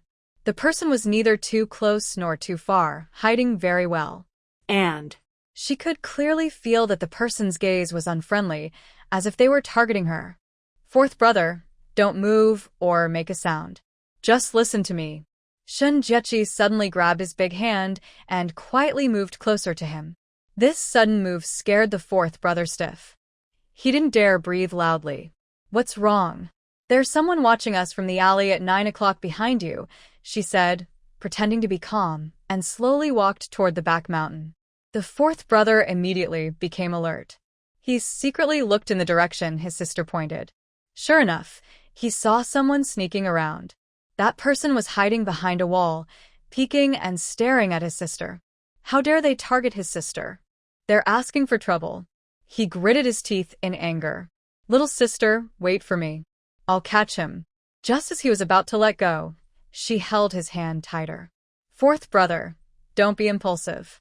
Maybe we can do this instead. She tiptoed and whispered a few words into his ear. The fourth brother's eyes lit up in the dark. Little sister, you're right. let's do it that way. Shun Jiechi and her fourth brother shoulder to shoulder, walking into the forest under the moonlight. The person behind them kept a steady distance, neither too close nor too far. Once they entered the woods, the light suddenly dimmed. With the thick grass around, the person couldn't help but quicken their steps. He listened carefully to the footsteps ahead, which had already gone several meters ahead. He was about to crouch and follow quietly, when suddenly he was hit with a heavy. Old Four was holding a large piece of wood and jumped out from behind a tree trunk. Fearing that the person was pretending to be unconscious, he added another. Little sister, don't go anymore. We've already caught the person.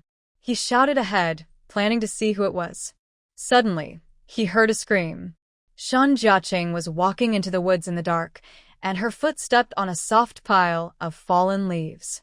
Immediately after, her body, along with the leaves, uncontrollably fell down.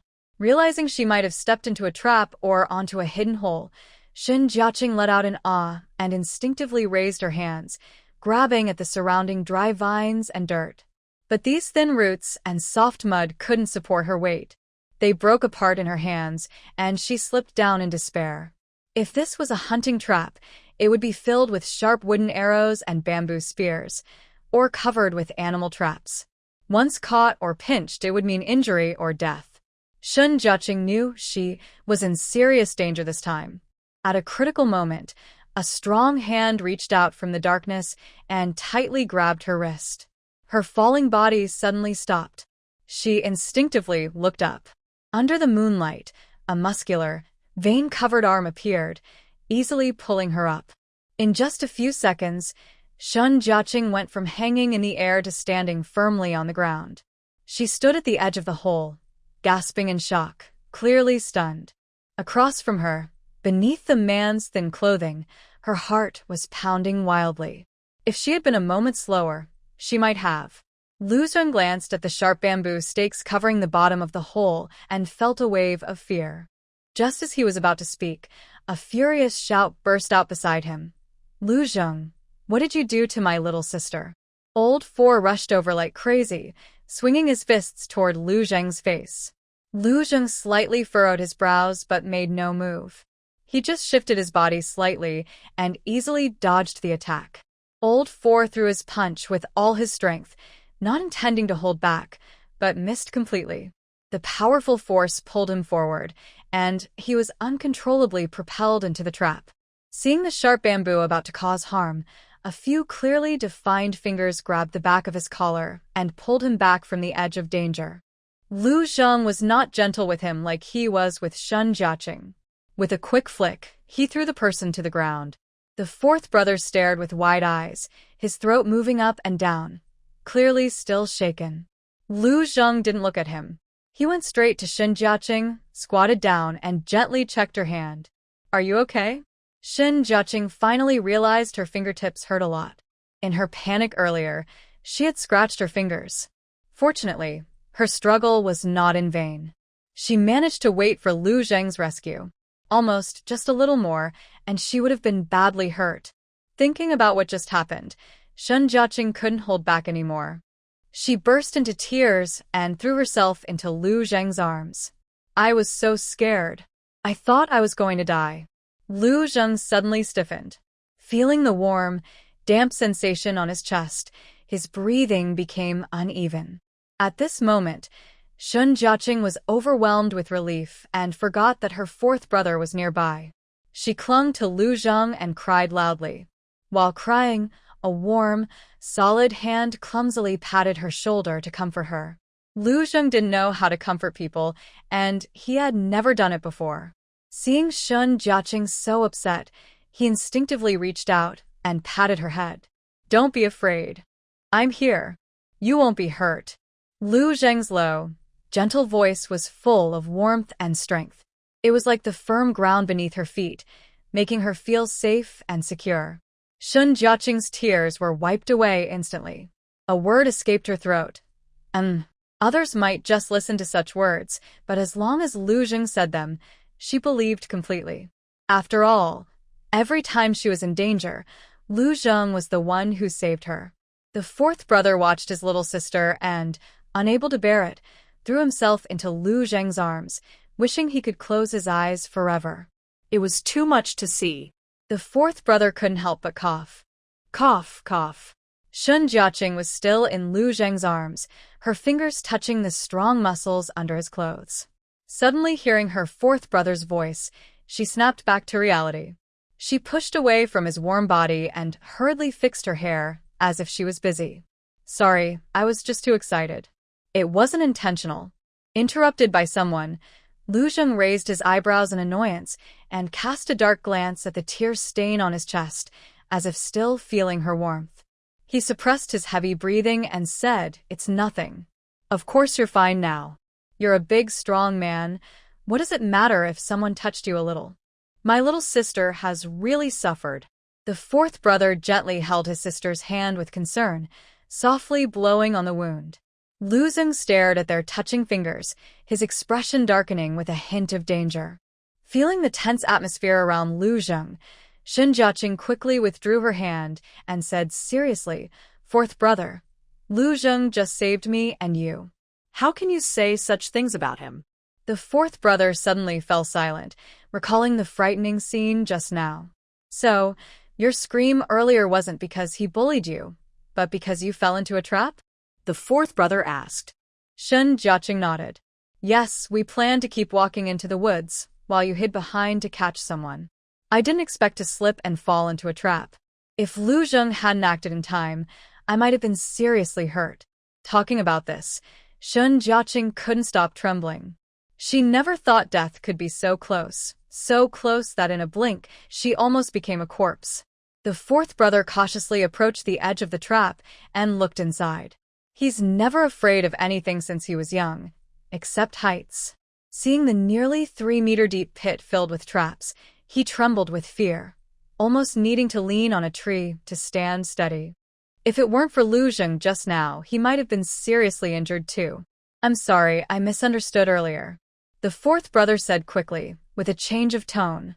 One second, he treated Lu Zheng like an enemy, and the next, he appeared gentle and kind.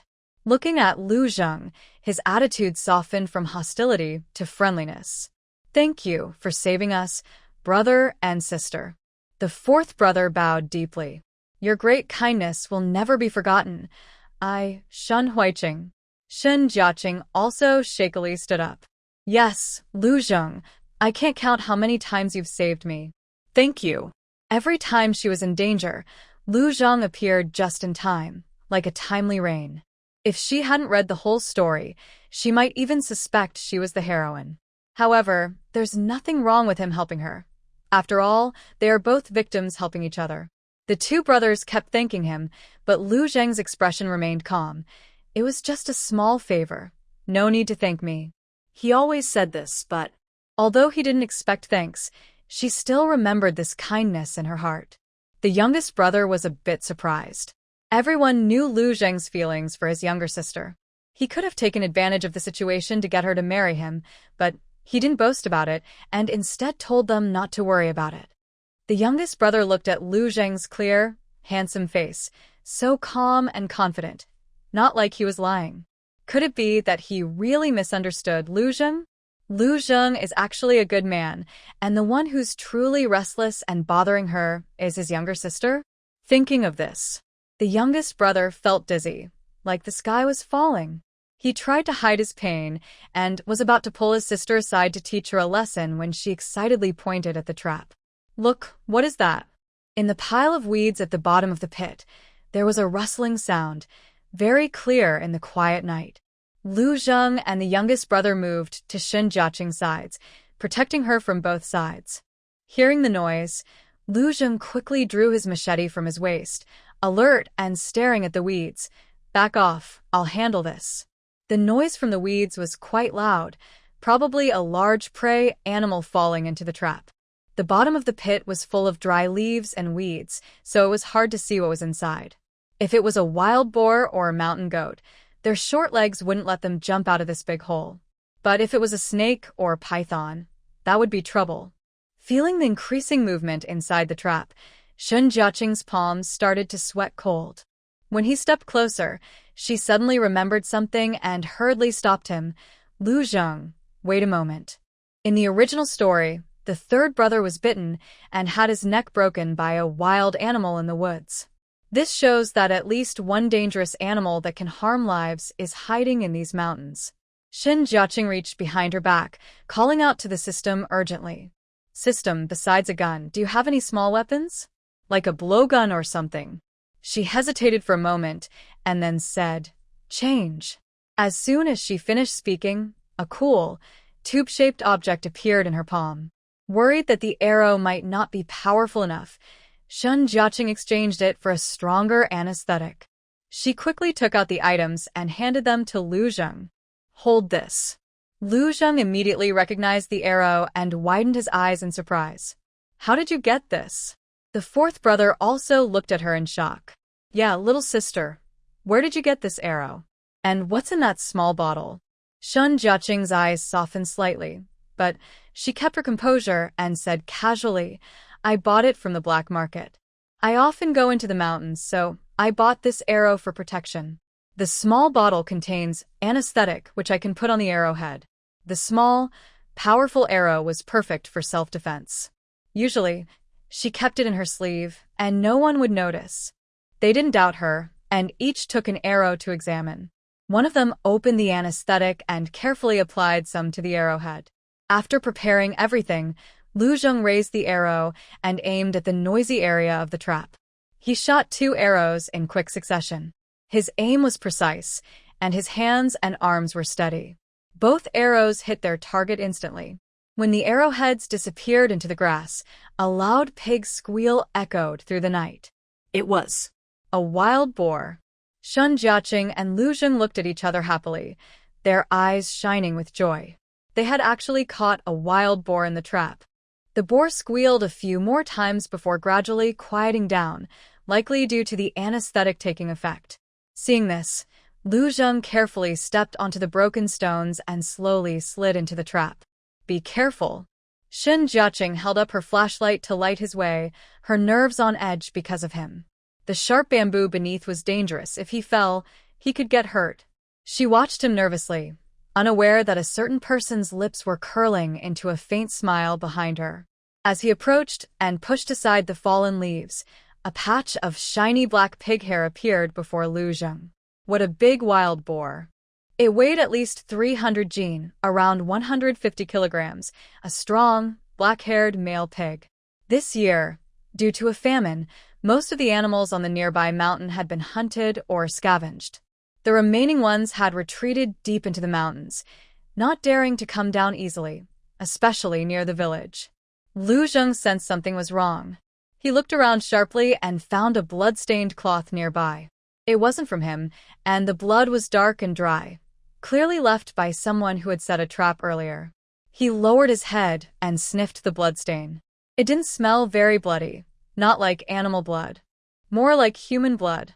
Using blood to lure animals isn't unusual, but one drop of blood wouldn't be enough to attract a wild boar from the deep mountains.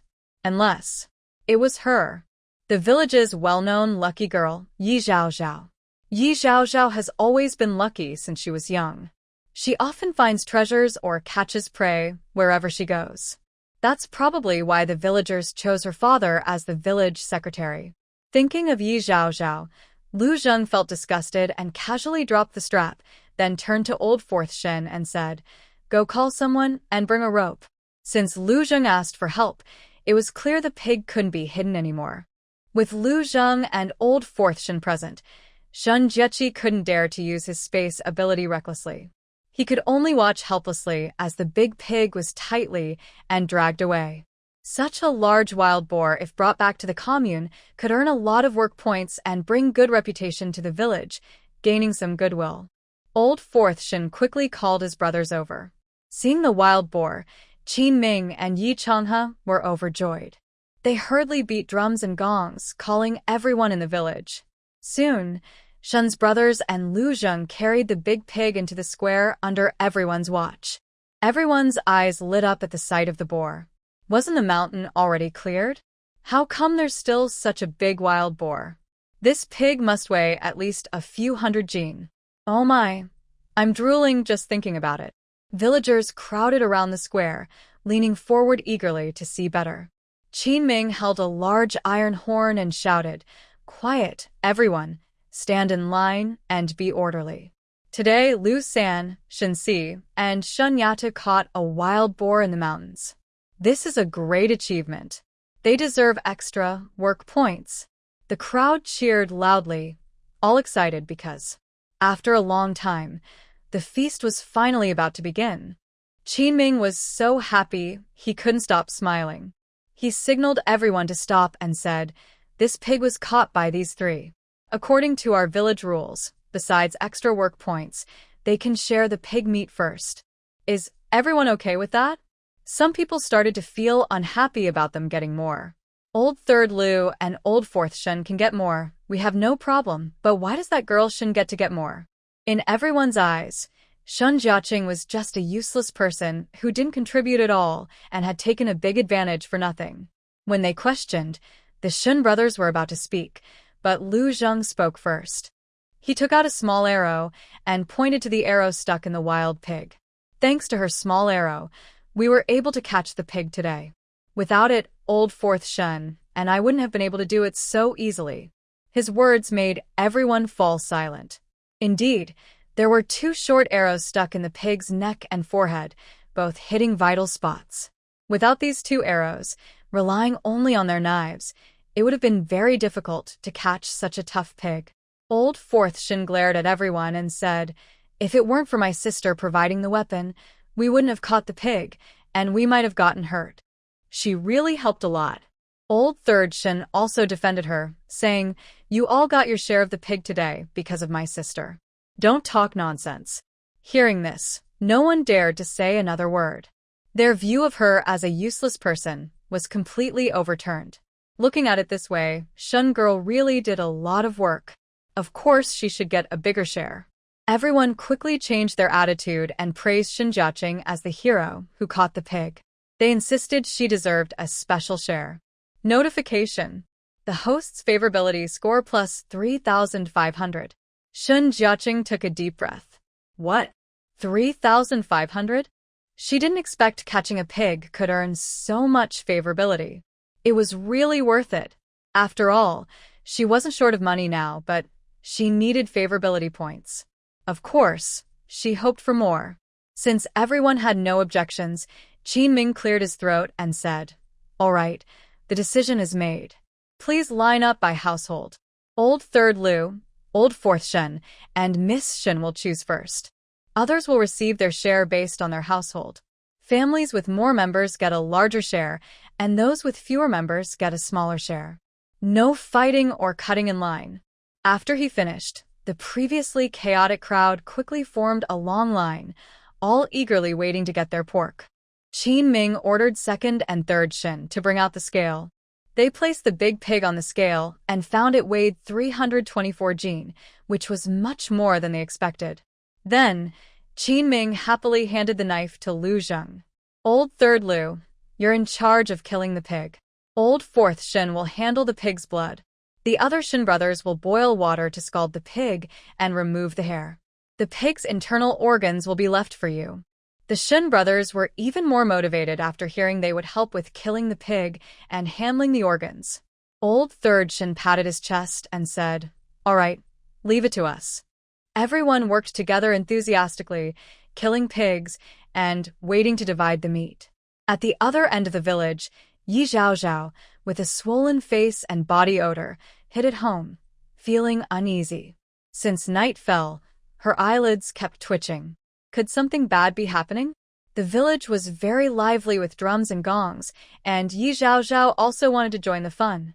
But today's chaos made her feel she had no face to go out and see people. Her father thought she was embarrassing and kept her confined at home. Even Jiang Shiyan, who got beaten, was not allowed to visit her. Now, she knew nothing about what was happening outside or how Jiang Shiyan's injuries were. She was supposed to be the village's lucky charm, a born lucky cat, but now she was treated like a street rat everyone hated. All of this was because of Shen Jiechi. Shen Jiechi kept ruining her plans, making her suffer setbacks and lose face. As a reborn person with all her memories from the past, she couldn't believe she was no match for a fool. She was very angry. Her anger accidentally hurt her wound, making her grimace in pain, tears welling up in her eyes. That Zhang Mimi was too rough. She even scratched her face and said she would be better off without her. In just a few days, she lost 2 close friends, like losing her arms, and gained 2 terrible enemies. Now, Wan Yume and Zhang Mimi both see her as a thorn in their side and a constant trouble. She not only has to deal with Shen Jiaqing but also be careful of these 2 secretly aggressive women. It's really exhausting. Yi Zhaozhao rubs her forehead, feeling very troubled. Suddenly, she hears a faint sound of someone opening the door, followed by soft footsteps in the yard. Third sister Cheng drags Gongzi quietly into the Yi family's house. Cousin. Please come help. Yi Zhaozhao quickly runs outside and sees third sister Cheng pulling a drowsy Gongzi, struggling to bring him toward her room. Gongzi is only half awake and confused, his body so weak like noodles, hanging limply on third sister Cheng's shoulder. She is startled and quickly steps forward to help her cousin. Together, they struggle with great effort and finally manage to pull him into the main hall, laying him flat on the ground. Wasn't he supposed to keep watch? How did he end up like this?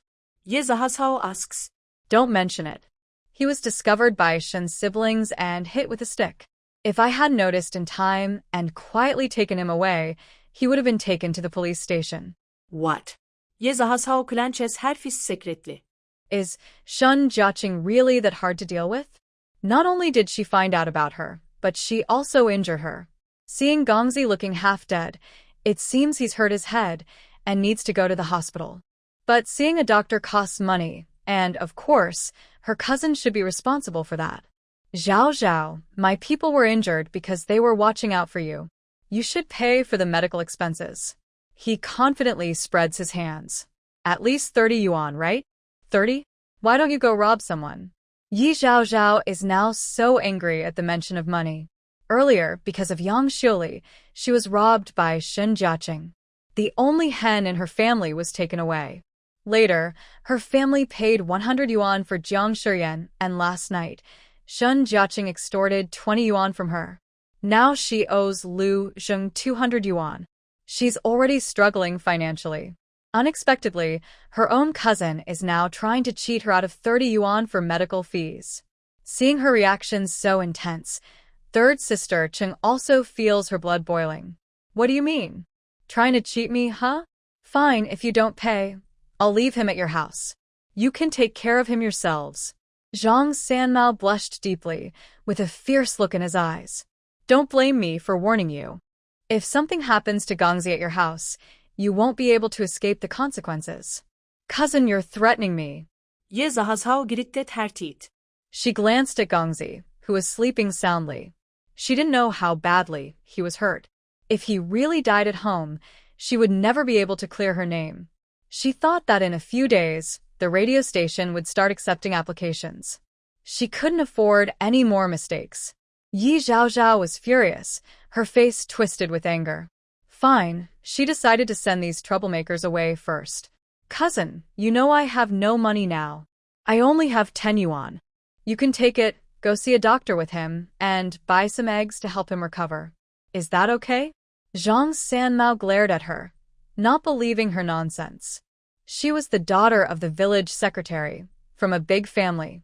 How could she only have 10 yuan? It was obvious she was mocking him. Little cousin, 10 yuan. Who are you trying to fool? I know exactly how much you usually spend on food and clothes. If you don't want to give me money, I'll leave him here. You can handle it yourself. As a girl who hasn't married yet, if you stay alone with Gongzi at home and word gets out, you'll never get married. You'll just end up being his wife. When it came to being shameless, Zhang Sanmao was second to no one. Yi Zhaozhao knew her cousin was a ruthless troublemaker, but she didn't expect him to be so heartless as to threaten her using her reputation. Don't push your luck. Ye zahasao girittet hertit. If you dare to ruin my reputation, my father won't let you go. Zhang Sanmao suddenly smashed the cup beside him. Who do I fear? If it comes to that, we'll go down together. You. Yi Zhaozhao looked at the deformed ceramic cup, her chest burning with rage, which quickly turned to tears in her eyes. Cousin, why are you acting tough with me? Haven't I given you money before? Have any of the things I asked you to do been completed? To deal with Shun Jiaqing, what happened? Not only did you get nothing, but she also played you. And now I just asked you to keep an eye on her and see what she's up to. How come someone found out? All of them were useless. She took a deep breath and said, You didn't finish your work. Why won't you give me back my money? Yet you have the nerve to ask for medical expenses. Yi Zhaozhao looked at the two useless people in front of her. They really are good at causing trouble, but bad at getting things done.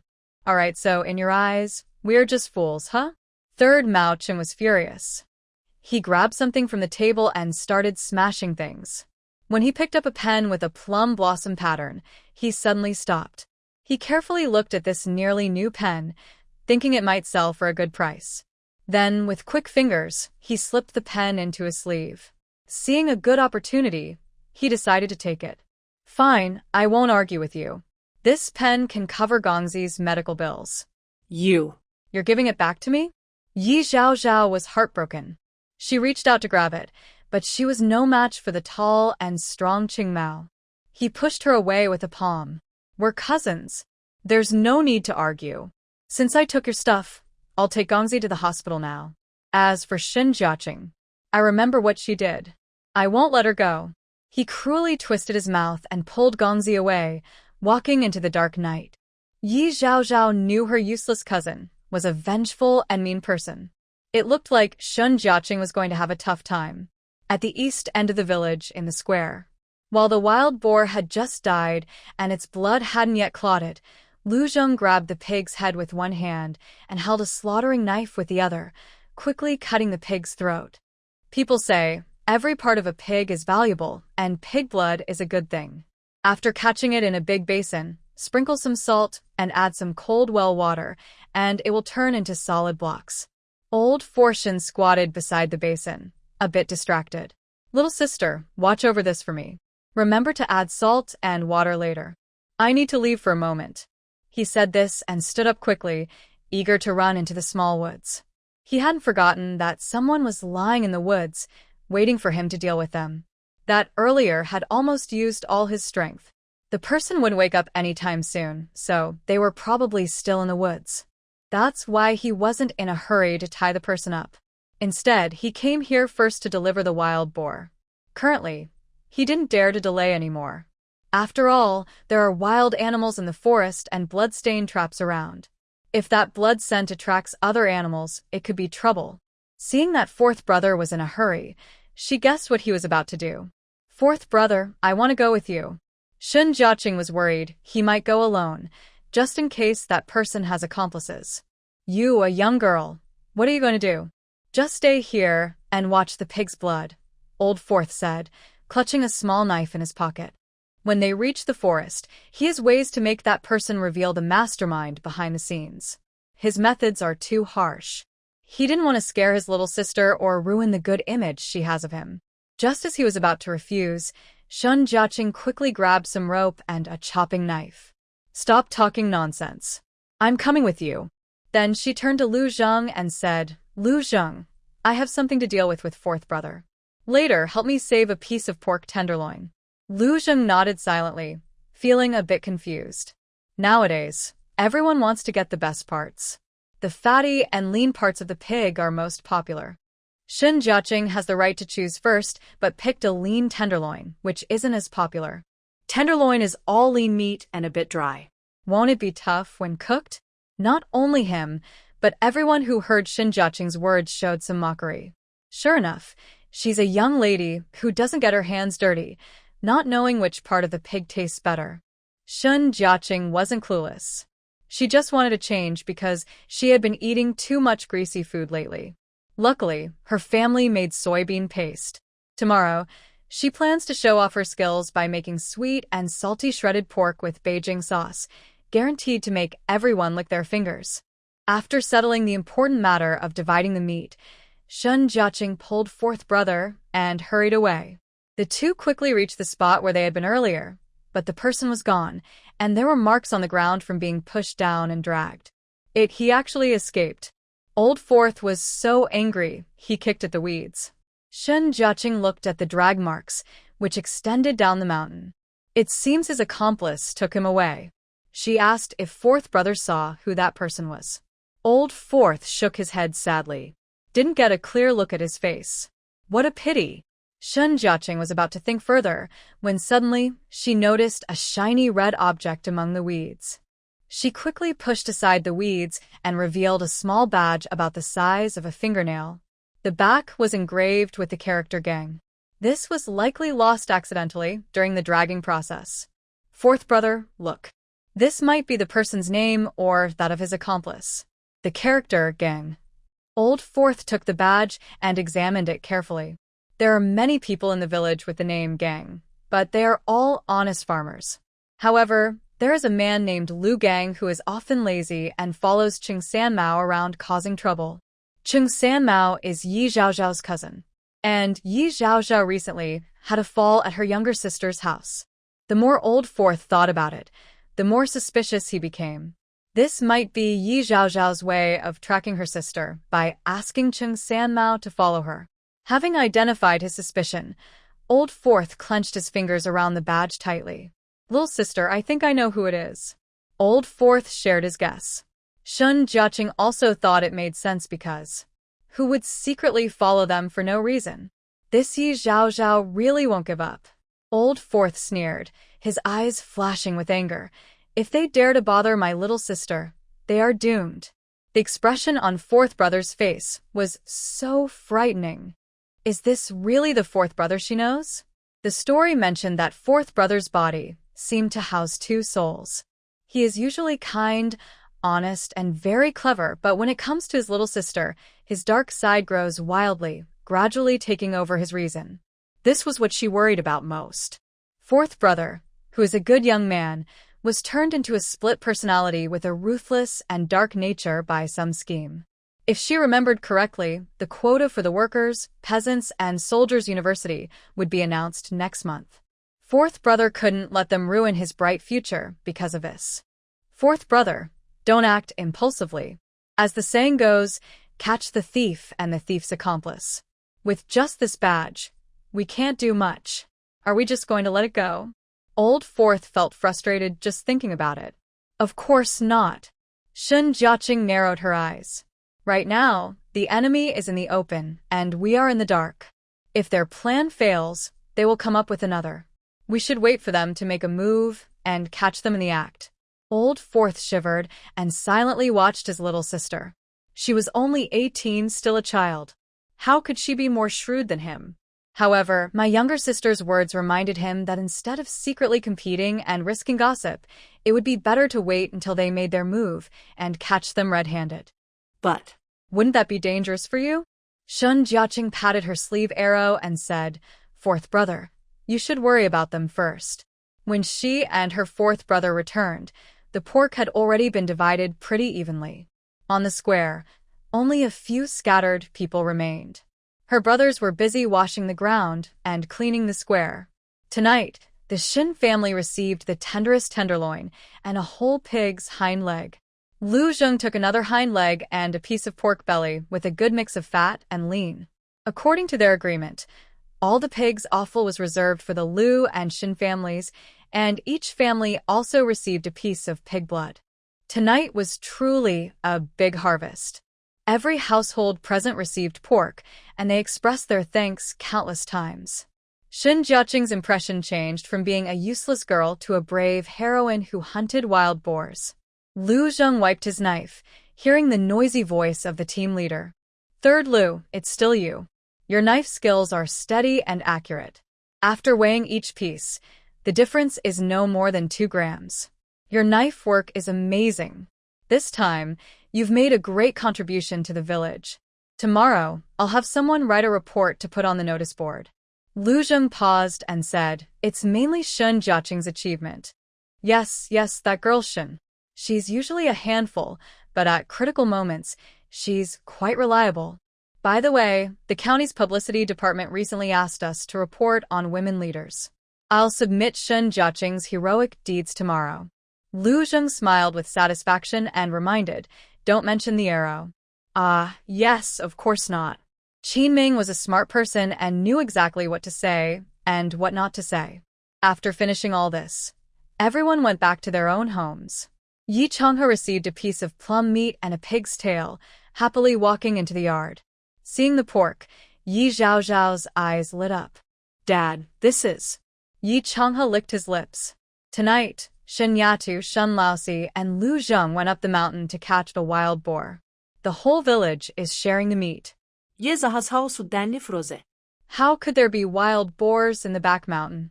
Could it be her blood really attracting wild animals from the deep mountains? Thinking about the trap she dug, she was sure it had caught prey too. Quietly, she slipped out the door. Under the moonlight, she ran quickly to the pit. When she saw the trap, her face suddenly changed. She was so scared she backed away repeatedly. A thick, dark green snake was coiled inside her trap. The snake was holding a blood-stained cloth in its mouth, seeming to sniff the blood. Hearing the noise, the snake suddenly turned its head. Its cold eyes met hers, and it hissed, flicking its tongue. Snake. Snake.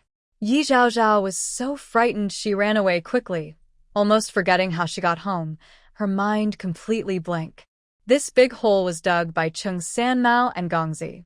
They worked for several days, filling it with dense bamboo sticks and placing her blood-stained cloth inside. She thought she might catch some wild animals for meal, but unexpectedly, she caught a big snake. Why is this happening? Yi Zhaozhao's face turned pale as she leaned against the door. Why could Shin Jiaqing and the others hunt wild boars, but she only caught a snake? She was clearly the lucky girl of the village, born with good fortune. Fuming, Yi Zhaozhao smashed the book beside her. Catching a wild boar was no big deal. When she becomes the announcer at the village radio station, everyone will envy her. The night was unusually quiet. Outside the window, stars twinkled, and the mountain breeze was cool and comfortable, making it a peaceful, dreamless night. When the first rays of morning sunlight fell on Shun Jiaqing's face, her eyelashes fluttered slightly. She lazily stretched and yawned. Today, she couldn't sleep in. She had to get up early to tidy up and prepare to welcome Comrade Zhang Tao. Mom, sister-in-law, today we will have a guest at home. We'll prepare a hearty lunch to entertain them. Also, save that piece of tenderloin for me. I want to cook myself. Guests rarely visited their home, especially important ones. Xiao Huilan understood immediately. Is it the guest you mentioned yesterday, the one who wants to rent our land and house? Mom is so clever. Shen Jiaqing told them. She first went to visit the guests in the fields, then to the brigade, and would be back before noon. Xiao Huilan's eyes smiled like crescent moons. My girl Jiaqing is getting better and better. You can go with confidence. The house is left to me and your two sisters-in-law. Thank you, Mom. Breakfast was usually plain porridge with small dishes. The difference was that the mixed grain porridge had turned into plain rice porridge, and each bowl had half a fried egg. Today is special. Everyone gets to eat half an egg? Shen Jiaqing asked. Peng Zhaodi wiped her mouth and said it's strange. Ever since we brought the old hen from Ye's family into the chicken coop, all the hens that didn't lay eggs before have started laying. We get at least 7 or 8 eggs a day now. That's amazing. Shen Jiaqing looked surprised at the chicken coop. It seems she guessed right from the start. Great. Our family went from 2 eggs a day to half an egg per person. Life is getting better. Yang Shili smiled so happily that she started to cry. This was the first time she had such hearty, meat-filled meals since she was a child. But we shouldn't be too happy too early. We're running out of rice at home. In the coming days, we can only eat noodles, Peng Zhaodi sighed. No rice? Shen Jiaqing put down her chopsticks. She, who had the space and shop system, couldn't let her family go hungry. Sister-in-law, why didn't you tell me earlier? We were waiting. Shen Jiaqing quickly walked into the room. She waved her hand gently over the empty space in front of her, and a few bags of wuchang rice, a box of noodles, 200 eggs, iodized salt, and some goat milk powder appeared. These supplies exchanged for 600 points of good favor. She originally had 9,245 points of good favor. She used 2,050 points to exchange for a quiver and anesthetic in the woods, leaving her with 7,195 points. Later, on the playground, because of the pig meat distribution, she gained the favor of the whole village, increasing her points by 3,500, surpassing 10,000, with a total of 10,695 points. Now, after deducting 600 points, she still kept over 10,000 points. Unconsciously, she had accumulated so many points, like a dream. Ding. The host successfully seizes the heroine's luck, rewarded with a bottle of strength pills. Shen Jiaqing asked the system curiously, when did I seize her luck? The wild boar over there. She suddenly realized, so, the trap last night was dug by Yi Zhaozhao? Shen Jiaqing was surprised to find that just by accidentally stepping into a hole, she had unknowingly fallen into Yi Zhaozhao's trap. Since a lucky break had fallen from the sky, she decided to accept it happily. She happily took the big pill, then opened the door and shouted to her brothers. Brothers, come to my room to help move things. The brothers immediately put down their bowls and quickly rushed to her room. They saw a floor covered with rice, flour, and eggs. These are. Second brother hesitated, reaching out to touch the rice on the ground. I bought them from the black market, Shen Jiaqing said. Now that she had money, even if she stored some supplies, her family wouldn't suspect. Seeing so much food, they could last at least a month or 2. The whole family was so excited they didn't know what to say. Rice is so expensive now. It must have cost a lot, Jiaolan said with concern. Don't worry, Mom. Shen Jiaqing, keep my promises. I will be responsible for the family's food supply from now on. You can eat whatever you want. I have plenty of money. Really? Little Treasure opened his arms and hugged Shen Jiaqing's leg. Then, can Little Treasure also have candies? Shen Jiaqing reached into her pocket and took out a bag of milk candies. Yes, of course. Auntie loves Little Treasure the most. Shen Jiaqing affectionately pinched Little Treasure's cheek. So, everyone, don't hold back. Eat and drink as much as you want. If it's not enough, just ask me. I can provide plenty. As soon as she finished speaking, the system beeped. Host's favorability plus 1,000.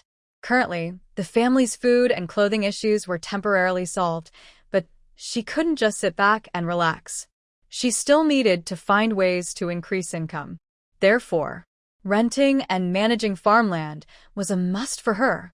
Today, Shun Jiechi wore simple work clothes and arrived early at the village entrance, waiting. Passing by the notice board, she saw an apology letter from Zhang Mimi and Yi Zhaozhao. This time, the apology letter was much neater, clearly explaining the whole story, with signatures and a date. Next to the apology letter was a brief report written by the team leader that morning, describing how they bravely fought and killed the wild boar, which was a big happy event for the village and brought benefits to everyone.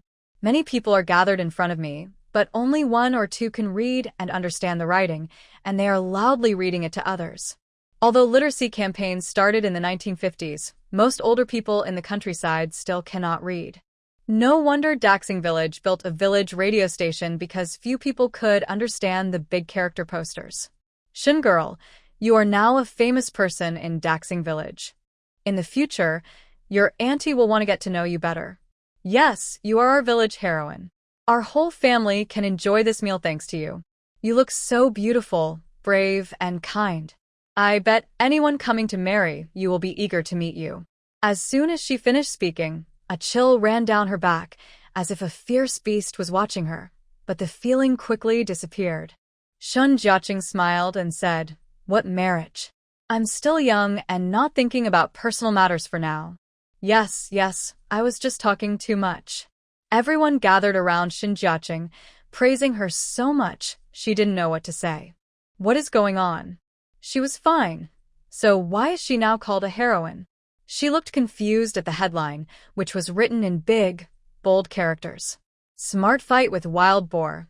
Heroine Shin Jiaqing's dangerous encounter. What kind of story is this? It was clearly Lu Zheng who killed the wild boar, and he and her 4 brothers carried it. How did it become her achievement? And where did this danger come from? She was about to laugh and cry when she heard the engine of a car behind her. Someone shouted, "Look, it's a car, a big jeep. The leader is coming." Not far away, a military green jeep slowly approached. These days, only important leaders or big figures can afford to ride in a car. Why would a leader come to the village? Could it be that they heard about Shin Girl's heroic deed and came to reward her? No way. Shin Girl's good news was just posted, and it hasn't even been reported to the county yet. So what is it then? Everyone was guessing excitedly. Shun Jiaqing cleared her throat and said, "If I'm not mistaken, this car should be here to find me." Really, our Shin Girl has made it big. Everyone gathered around Shin Jiechi, asking what the high-ranking leader wanted with her. It must be a big deal if he came to the village himself. Shun Jiechi smiled mysteriously and said, "It's a secret for now, but you'll find out soon." As soon as she finished speaking, a teasing voice came from nearby. "Secret? I think that's just a lie you made up." Yi Zhaozhao pushed through the crowd and walked toward her. Today, she dressed up specially in a bright yellow long dress. Her long hair flowed over her chest, just covering her right cheek. Without looking carefully, you wouldn't notice her face was swollen like a bun, with a half-inch scratch across her cheek. Although she applied thick powder, it only barely covered it. Up close, you could still see a faint red mark. Her disfigurement and the way she tried to hide it were all because of Shin Jiechi and Zhang Mimi. "Yi Zhaozhao, I think you've forgotten your pain after the wound healed." Shin Jiechi suddenly raised her hand, startling Yi Zhaozhao, who instinctively shrank her neck like a frightened quail. But she realized her snow-white arm only made a small circle in the air and didn't actually touch Yi Zhaozhao. "How dare you scare me?" Yi Zhaozhao stomped her feet in anger. "What, you look pretty disappointed." Shun Jiechi rubbed her wrist. "If you really want to be beaten, I can help you." You. Yi Zhaozhao choked, just as the big jeep was about to stop. She glared fiercely at Shin Jiechi. "Today there's a leader here, so I don't want to argue with you." Shin Jiechi was just a troublemaker, and she didn't want to fight. Mostly because she knew she couldn't win. If they argued and she lost her good impression in front of the leader, how could she hope to become a broadcaster? Yi Zhaozhao looked ahead eagerly, trying to adjust her mood so the leader would notice her at first glance. According to her father's information, the county propaganda department leader was coming to the village soon to discuss building a radio station, and they would also be hiring a new announcer. That day, she missed the bus and couldn't meet Yan Lao. This time, she absolutely couldn't make any mistakes and had to leave a good impression on the county leader. Yi Zhaozhao stepped to the side, but before she could settle, Shin Jiechi quickly moved to stand beside her. Yi Zhaozhao angrily glared at her. "Stay away from me." Shin Jiechi was dressed simply in work clothes today, with 2 small braids and no makeup on her face. But her charming face was so attractive that even if she wore a sack, she would still look beautiful. She didn't want Shin Jiechi to steal the spotlight. "Is this road your property? Do you control where I stand?" Shin Jiechi looked her up and down. "And you keep saying I'm making things up. Do you know who is sitting in that car?" "Of course I do." Yi Zhaozhao smugly curled her lips, deliberately raising her voice. "The person in that car is a top leader from the county propaganda department. My dad sent me here to greet and guide." She relied on her father being the village secretary, often acting like her orders were law. The villagers heard this and believed it was true because it was the secretary's instruction. People who had just complimented Shin Jiechi now quickly changed their attitude, giving Yi Zhaozhao a thumbs up like a wallflower. "So, it's a leader from the propaganda department. We must treat him well. Yi girl has finished high school, so she's more educated than us. Our village depends on you." Yi Zhaozhao felt pleased but pretended to be aloof. "It's nothing special. With my speaking skills, I can be a good guide. I will report our village's work and development plans properly later." At this moment, someone noticed Shin Jiechi's gloomy face. "This Shin girl just now said that the leader in that car came to see her. I was wondering what the big boss wanted with her. Turns out she was just bragging." Shin Jiechi glanced at the gossiping woman. "Old gossip, you didn't say that just now. What do you call me?" "Old gossip. Your face changes more than the weather in June, and you never tell the truth." You. "Brat, you're just panicking because we've seen through you. If you really knew the leader in that car, why couldn't you tell us their purpose for coming?" Shin Jiechi didn't want to say more, but the time wasn't right. The elders often say, secrets grow with time. Before things are settled, everything is uncertain. At this moment, it's best not to act high-profile to avoid being caught off guard.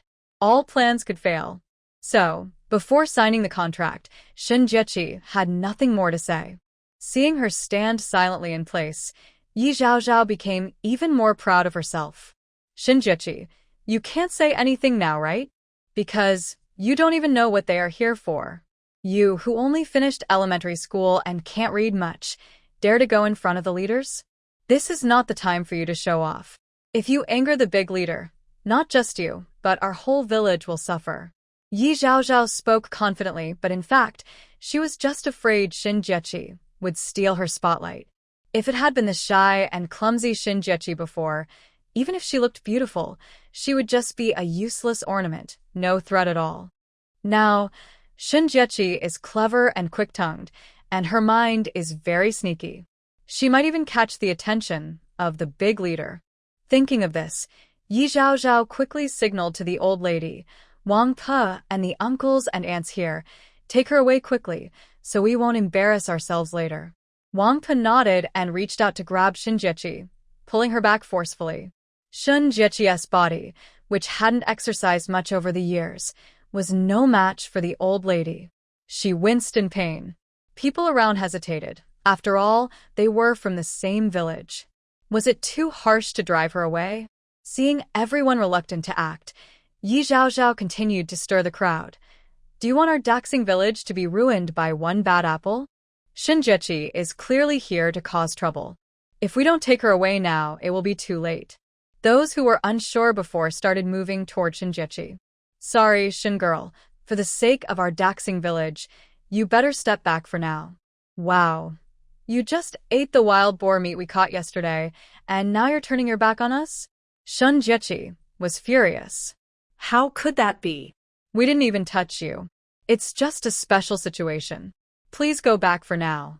They hadn't actually harmed Shin Jiechi and spoke politely, but they formed a human wall around her, blocking her completely.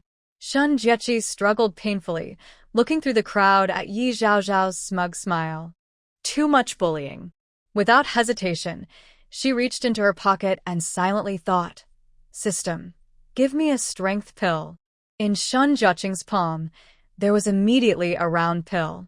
Without thinking, she opened her mouth and swallowed it. As the pill slid down her throat, a warm, hot flow of energy burst from her dantian, spreading through her limbs. Her originally weak and soft hands and feet suddenly became strong, as if full of endless strength. Shun Jiaqing hadn't even exerted much effort, just moved her fingers and easily pried open the old woman's claws. Wangpa had been working on the farm for years, and her strength was much greater than that of this young girl, but she was easily pushed open with just one finger. Her strength was almost like that of an ox. Before Wangpa could react, Shun Jiaqing took a deep breath, swung her arm, and pulled hard. Wangpa staggered and fell toward the wall of people in front of her. These people didn't have time to scatter. Instinctively, they tried to catch Wangpa, but she was knocked down by them all. It felt like a heavy iron ball smashing down on them. These people, shoulder to shoulder, were hit by this huge impact and instantly fell into chaos, tumbling backward and landing on Yi Zhaozhao. Yi Zhaozhao's eyes widened as shadows flooded over her, trying to dodge, but it was too late. In the blink of an eye, a group of people fell to the ground in disarray. The worst off was Yi Zhaozhao because she was pressed at the bottom of the crowd. With a sharp sound, Yi Zhaozhao's skirt tore open, and she fell face first into the dirt. Her elbows hurt, and several people pressed down on her, causing her to cry out in pain. This group of people crying out in pain made Shun Jiaqing both surprised and happy. She looked down at her hands. The powerful pill rewarded by the system was too effective. She easily knocked down 10 people. In her previous life, Shun Jiaqing also knew some martial arts, but her body was too delicate to fully use her skills. Now, with the powerful pill, she could dare to challenge anyone who dared to provoke her. She proudly thumbed her nose and wiped the dust off her nose. "Oh, old woman, how could you be so careless?" Wangpa was so angry she kicked her legs. "It was you. It was clearly you who pushed me. Speak with evidence. I was spoiled and pampered. I don't have that much strength. Unlike you, who's 60 years old and still working in the fields to support your useless son. Murdering someone's heart is something Shun Jiaqing can do easily." You. Granny Wang covered her chest, gasping for air, and immediately fainted. At this moment, a sharp screech of brakes sounded. The door of a jeep opened, and a serious-looking middle-aged man stepped out first, followed closely by a neat and gentle young man. Seeing Zhang Tao, Shun Jiaqing felt a huge weight lift from her heart. She quietly signaled to Zhang Tao to wait before speaking. "What's going on?" Gu Wangshan, the leader, looked at the crowd, all of whom were clutching their backs and crying out in pain. He was quite surprised. Just as Shun Jiaqing was about to speak, Yi Zhaozhao forcefully kicked away the woman beside her and quickly stood up. She brushed off the dust on her clothes and reached out to Gu Wangshan. "Hello, sir. My name is Yi Zhaozhao. I am the daughter of Yi Changhe, the village secretary of Daxing Village." Gu Wangshan politely shook her hand. "Hello. What happened?" "This." Yi Zhaozhao glared angrily at Shun Jiaqing and pointed at her. "It's all because of her. She pushed us." "Her?" Gu Wangshan looked at the small, delicate girl in front of him. With her tiny arms and legs, how could she push so many people? That's really bragging without thinking. Shun Jiaqing sighed softly, appearing weak. "Leader, don't listen to her nonsense. It was actually that old lady. No, that grandma lost her balance and accidentally knocked everyone over." Gu Wangshan then noticed the elderly woman lying unconscious on the ground. "This old lady has fainted. Quickly, put her in the car and send her to the hospital," Gu Wangshan ordered. The driver and Zhang Tao helped carry Granny Wang into the back seat of the car. Then, Gu Wangshan turned to Yi Zhaozhao. "Since you're the daughter of the village secretary, you should go with her to the hospital. The others who are fine can disperse. Hurry and inform her family."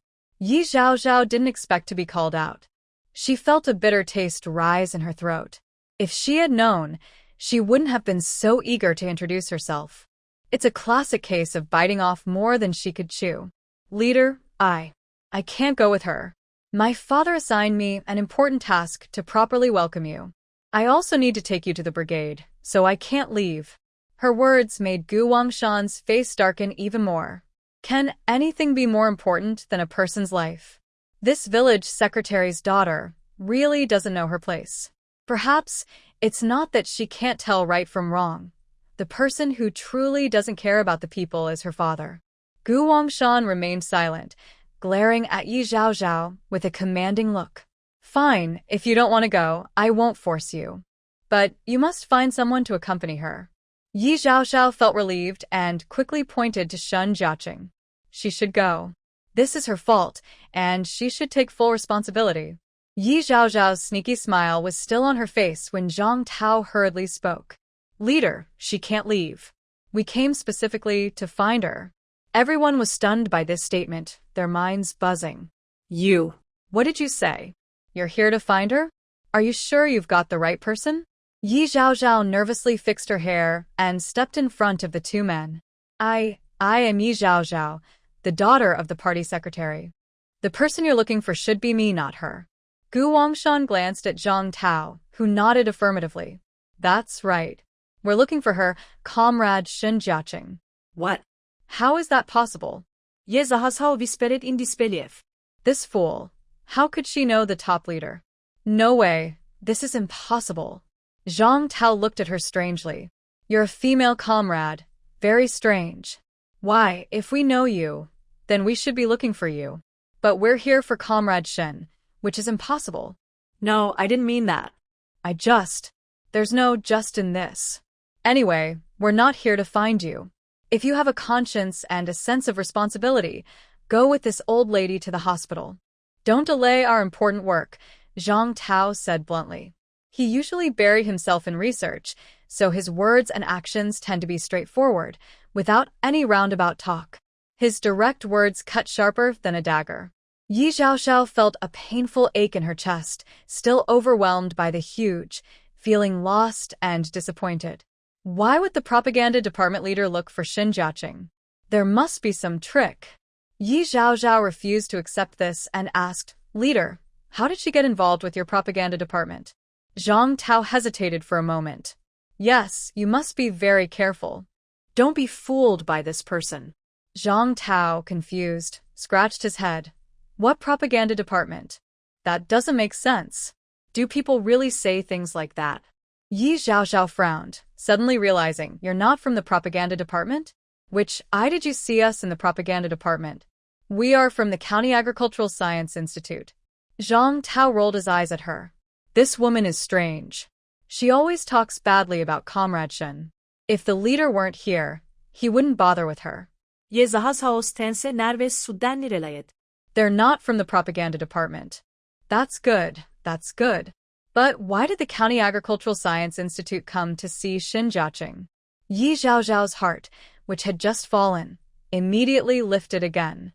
She was about to ask more when the people on the ground got up and surrounded her. Good job, Yi Zhaozhao. You actually said the leader came to see you. How shameless. Yeah, you're just playing us. I think you're the one trying to show off. She came to see Miss Shen. She doesn't even know you. If I were you, I'd find a hole to hide in right now. Everyone spat at her, almost drowning her in spit. Shun Jiaqing looked at these uncles and aunts. This kind of fickle attitude is really too much. She helplessly shrugged at Gu Wangshan. Sorry for making you laugh. Gu Wangshan, also from the countryside, was usually honest and kind, but sometimes there are a few bad apples. Today's incident clearly was the daughter of the village secretary looking for trouble, which ended up being embarrassing.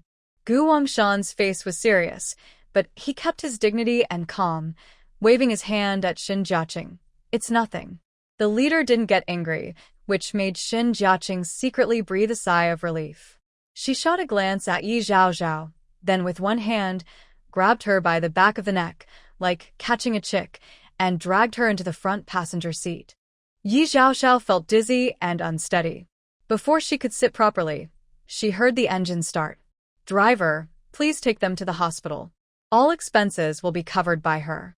Shun Jiaqing mischievously pointed at Yi Zhaozhao, waving goodbye through the car window. Shun Jia you. Yi Zhaozhao clenched her teeth, but before she could finish, her words were drowned out by the loud noise. The annoying troublemaker finally left, and the world became very peaceful. Zhang Tao stepped forward and solemnly introduced Comrade Shen. This is our Director Gu. Shun Jiai confidently extended her hand. Hello, Director Gu. Gu Wangshan looked at the young girl in front of him. She was pretty and clever, just like his own daughter. Young lady, the wild you brought to our station is very good quality. It's now part of a special plan to grow on tough, poor land. I heard your family's land is just right for this. Can you take us to see it? Shinjiai made a welcoming gesture. Please, leader, follow me. Everyone stood aside, listening to their conversation, confused. What do they mean by wild and cultivation? They couldn't understand a word. How is Shinjiai connected to the agricultural research station's leaders? In their puzzled and surprised looks, Shinjiai led Gu Wangshan and Zhang Tao to her family's wasteland. Seeing the overgrown, filled, Gu Wangshan couldn't believe his eyes. Is this really your family's land? Shinjiai nodded. This is really unfair. Gu Wangshan quickly saw what was going on. They must have offended someone in the village. He had thought Shinjiai's land was remote, but he didn't expect it to be so far out, almost at the edge of the mountains. The area was full of weeds, and beneath the thin soil, rocks occasionally appeared. It was impossible to grow crops, and even wild grass would be hard to survive. Not only Gu Wangshan but also the villagers watching nearby saw this. They all murmured in amazement. This village chief and the team leader are too harsh. They say Shin's family has to tough it out, but this isn't tough land. It's like trying to chew on metal. Yeah, and they talk about testing the family? Puffed. Anyone with eyes can see. They're really trying to ruin Shin's family. Everyone spoke up, defending Shin's family. They all belonged to the same village. Although they sometimes argued, it was just small disputes. No one truly wished harm or wanted to ruin others. This time, the team leader and the village secretary went too far, and the villagers simply couldn't stand it anymore. Zhang Tao clenched his fists and also felt relieved inside. Fortunately, their project team was established, and they could rent Shin's land. Otherwise, this whole family would be starving to death in winter. Shun Jiaqing originally just wanted to rent out the land to give Secretary Yi a hard time. But, unexpectedly, there was an unexpected gain. Because of the good news, many villagers gathered at the village entrance, then followed her in a grand procession to see the unfair treatment. Well, when sleep comes, it hands you a pillow. Since so many people are present, she won't hold back anymore. Shun Jiaqing cleared her throat, pinched herself hard, and tears welled up in her eyes. Isn't it true? Everyone come see. This is the land the team allocated to our Shin family. Our Shin family works hard and is capable, but we get such treatment. Not to mention the others present. If the team can do such a heartless thing to my Shin family today, they could do the same to you tomorrow. The villagers didn't understand the principle of a tooth for a tooth, but they felt Shun Jiaqing's words made sense. The team leader and the village secretary dared to openly bully people, especially targeting the big landowners like the 4 sons in the village, not to mention small households like theirs. That greedy person will speak up for you, someone angrily said. But they weren't really defending her. They were just looking out for themselves. Who knows, when offending the Yi family or the Qin family, they might face the same treatment. Seeing the atmosphere was heated and everyone was excited, Shun Jiaqing quickly stopped her speech. Everyone, I appreciate your kindness, but this is the decision of the team. It can't be changed easily. The team leader and secretary, you want my family to tough it out, so I can only grit my teeth and endure. But luckily, there's always a way out. Look, the county officials have come to send warmth and support. They plan to rent my land as experimental fields. This not only solves my urgent problem, but also saves my whole family's lives. Of course, if my land doesn't meet the experimental standards, I won't insist. After all, this is scientific research, a national matter. I will fully support the leader's decision. Shun Jiai's words were full of confidence and integrity, making her seem very wise and noble. The crowd that had been arguing suddenly fell silent. Even Gu Wangshan, who was walking around looking at things, stopped in his tracks. This young girl's sense of awareness is really high. If he rented this land, it would save their whole family from trouble. If he was not satisfied or didn't like it, she wouldn't cause trouble and would support his decision. Clearly, she could use public opinion to force him to rent the land, but she didn't do that. She is a very noble girl. Seeing this, Gu Wangshan brushed the mud off his fingers and made a decision in his mind. Gu Wangshan went over to Zhang Tao, who was examining the soil testing equipment. No need to test anymore. The land here is very poor, much worse than we expected. If our can grow well here, it shows this variety is very tough. Then we can breed this and expand the planting to the poorer soils in the northwest of the province, helping local people. When he mentioned the northwest, he meant the poorest and most underdeveloped counties in their province. The villages there rely only on potato farming, with very simple crop choices. If they could introduce this, it would give them a new way to make a living. Director, do you mean? Zhang Tao wiped the sweat from his forehead excitedly. My point is, we will rent this land. Really? Zhang Tao and Xin Jiai said together, looking at each other excitedly. They thought that the leader coming to the village personally meant he valued this land and would carefully check everything. But unexpectedly, the leader was so straightforward. After walking around the field, feeling the soil, and examining some grass roots, he decided right away. Director Gu, are you sure you didn't agree just because of what I said? Xin Jiai asked nervously. Although she needed money badly and wanted to rent the land, this was a national scientific project. It used taxpayers' money, so she couldn't be biased. She would never accept money that was gained unethically. Gu Wangshan looked at her righteous expression and couldn't help but laugh. Little girl, do I look like a confused fool? When it comes to work, old Gua is never careless. Just put your mind completely at ease. I rent your land because it's challenging, and I don't just rent your land. We have several experimental plots in other places too.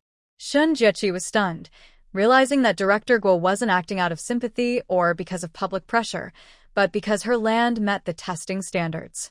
Then what are we waiting for? Let's go to the village team to sign the agreement and make it official. Fearing delays, Shun Jiechi hurriedly stepped over the weeds, walking quickly toward the road. Everyone, uncles and aunts, since you've seen everything and know about my Shun family's unfair treatment, please come with me to support us at the village team. Otherwise, as a girl, I have no one to turn to when I'm bullied. Shun Jiechi's already fair face looked even paler now. Her slender eyebrows drooped, and her eyes looked a little moist, appearing pitiful. This proper show of weakness immediately sparked everyone's protective instincts. Shun girl, we were wrong before. We shouldn't have believed what Yi Zhaozhao said and doubted you. It's our fault. We didn't realize your family was going through such hard times. Don't worry, this time we will support you. We won't let the troublemakers sway us. Those who had doubted or stopped her earlier felt regret deep in their hearts. What they did was no different from the village chief and the party secretary who had bad intentions. Back then, how sad and upset Shin girl must have felt. Everyone's faces showed some guilt, and they secretly cursed Yi Zhaozhao. It was all her fault for causing misunderstandings about Shin girl. Shun Jiechi didn't know what everyone was thinking. She simply jumped onto the small path. Gu Wangshan and Zhang Tao followed closely behind, leading the crowd toward the village team with a loud and determined march. In the office, Yi Changhe and Qin Ming were talking about good news when suddenly they saw more than 10 people walking toward the yard. Among them were 2 new faces dressed very impressively. What's going on? Qin Ming was the first to stand up and immediately noticed the 2 men dressed in work uniforms. You are. Because of the land issue, Gu Wangshan didn't have a good attitude toward them. He coldly took out his work ID and an official letter from his unit. I am Gu Wangshan, the director of the County Agricultural Science Institute. Agricultural Science Institute. Yi Changhe quickly snatched the ID and letter, glanced at them carefully, and confirmed he was indeed a senior leader from the institute. He nodded politely and handed the documents back with both hands. What brings Director Gu here? You should have told us, so we could come to meet you at the village entrance. Gu Wangshan, being a researcher, disliked this kind of official politeness. He took the documents, folded them neatly, and put them in his pocket. He nodded politely and asked, "And you are?" Yi Changhe smiled broadly, showing wrinkles on his face. "I am Yi Changhe, the village secretary of Daxing Village. This is our team leader, Qin Ming. Director Gu, please have a seat. I will prepare some tea for you." Gu Wangshan looked at Yi Changhe's flattering expression with disgust in his eyes. "No need. Since you are the decision-makers, I'll be straightforward. Today, we are here to discuss renting land from your village." Hearing about land rental, Yi Changhe's face lit up with excitement. "I wonder what kind of land Director Gu wants to rent. Shall I take you around the village?" Gu Wangshan waved him off, having already made up his mind. He planned to rent the barren land they allocated to the Shin family for experimental farming. What? Yi Changhe raised his voice slightly. "Are you sure? That land. It's not suitable." In front of everyone, Yi Changhe didn't dare say outright that the Shin family's land couldn't produce crops. Wasn't that shooting himself in the foot? He was both anxious and guilty, like a jumping grasshopper. Shin Jiaqing crossed her arms and leaned casually against the doorframe, watching calmly. "Secretary Yi, if my land isn't good anymore, then you should tell me why." Yi Changhe's face turned red with frustration, and his lips turned purple from anger. He pulled Shin Jiaqing aside. "Girl, now is not the time for nonsense. They are from the County Agricultural Science Institute. They want to set up experimental fields. If they delay the experiment, can you bear the responsibility?"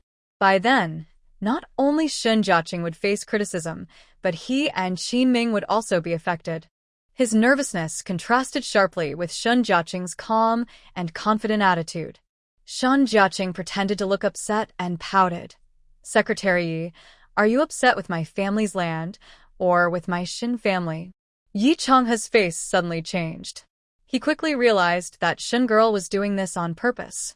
He had thought that the Shin family had already accepted this matter quietly, but it turned out they were waiting for him here. Yi Changhe forced himself to stay calm and said seriously, "Of course, I mean the land. I advise you, if you don't have the skills, don't take on such a big task. Be careful not to damage the experiment. You can't afford to take responsibility for that." His words sounded sincere and caring for the Shin family, but in fact, he was avoiding the main issue and dodging her earlier question. She wouldn't be fooled. Shin Jiaqing looked half-smiling and pressed him. "So, you're admitting that there's a problem with the land allocated to my family, right?" Yi Changhe's heart suddenly trembled. I didn't say that. He wiped the sweat from his forehead. He almost fell into this girl's trap. In front of the leaders and villagers, how could he admit that the land given to Shin's family had issues? Wouldn't that mean he was abusing his power and giving her special treatment? Shin Jiaqing had already expected he wouldn't admit it, but this was exactly what she wanted. Because, whether he admitted it or not, once he spoke, he would have lost. "Director Gu, Captain Qin, and everyone present, did you hear that? Secretary Yi personally admitted that our land has no problem. With Secretary Yi vouching for us, I believe renting out the land for experiments is fine. What do you all say?" "Yes." Everyone answered in unison. Yi Changhe suddenly panicked. When did he say her land was problem-free? And when did he give such a guarantee? He had such a sharp tongue that he was completely caught off guard. By the time he fully realized what was happening, it was too late. Gu Wangshan asked Zhang Tao to bring out the 3 prepared agreements. Since the village secretary, the team leader, and the responsible person for this land are all here, let's go ahead and sign the agreements. In the 1970s, land was owned collectively, but Yi Changhe wanted to teach Shin's family a lesson. He insisted on giving them this piece of wasteland to manage, so Shin's family could set an example for the whole village. It was agreed that the harvest from this land would be split equally between Shin's family and the team. If the effort yields no results, the Shin family will have to face hardship. Yi Changhe only wanted to teach the Shin family a lesson and weaken their confidence. He never intended to push them into a dead end. As long as the Shin family was sensible and came to apologize to him and Zhao Zhao with sincerity, he would forgive them and help the village support the Shin family. Unexpectedly, his plan backfired. The Shin family found another way out, connected with a high-ranking official in the county, and rented out the land. And he couldn't refuse. Yi Changhe was filled with regret. If he had known this piece of wasteland would attract attention, he would have kept it for himself. Shun Jiaqing carefully looked at the agreement. The land was rented for 1 year, covering 2 acres.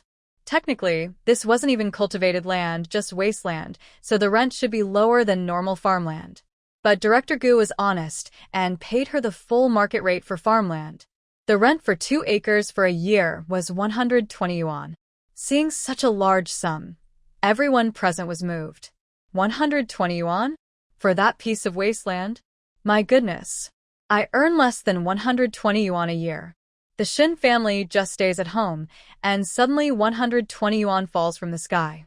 If I had known, I would have taken the officials to see my fields. Everyone was regretful and wished they had been the ones to get such a great opportunity. Qin Ming looked at the agreement and fell into deep thought. Shin Jiaqing was really lucky. At this moment, the agreement was ready, and it was a win-win situation. They had no reason to refuse. Qin Ming put down the agreement. Seeing that Secretary Yi was still lost in thought, he nudged him with his elbow. Secretary Yi, look. At this point, what could Yi Changhe say? If they sign the agreement, according to the terms, the village could get 60 yuan. Although the Shin family received another 60 yuan, they had several family members. Relying on just this small amount and the remaining wasteland, they probably couldn't survive the winter. In the end, they would have to come crawling back to him. Thinking of this, Yi Changhe straightened his back again. All right, we agree to rent the land to you. He quickly took out a pen and signed his name. Then he took out the key, unlocked the cabinet, retrieved the village seal, and stamped it with a bright red seal. At the moment the seal fell, the heavy worry in Shun Jiaqing's heart quietly eased. The rent for the house had been paid. Next was the next step. Gu Wangshan asked Zhang Tao to pay. According to the rules, this agreement is in 3 copies. 1 for our Agricultural Science Institute, 1 for Daxing Village, and 1 for Comrade Shin's family. Everyone works happily together. Gu Wangshan finally smiled and shook hands with each person in the house. He only lightly touched the hands of the other 2, quickly letting go after a brief shake. When it was Shin Jiaqing's turn, he carefully held her hand and said, Comrade Shin, thank you for providing such good seeds. If the experiment succeeds, it will benefit many people. Shun Jiaqing didn't dare take credit for this. After all, she wasn't doing charity, but selling the seeds to the Agricultural Science Institute. It's just a small matter, not worth mentioning. The real effort will be from our experts and teachers at the institute. As he mentioned this, Gu Changhe looked at Zhang Tao and introduced everyone. Captain Qin, Secretary Yi, this is our project leader Zhang. Some colleagues will come later. Yi Changhe looked at Zhang Tao with respect. Young leader Zhang is managing his own project at such a young age. Truly impressive. Zhang Tao silently observed Yi Changhe, ignoring all the flattery. All he could think about was Yi Zhaozhao's ugly face. So, this old man is Yi Zhaozhao's father? They are all the same annoying. Later, come to my house.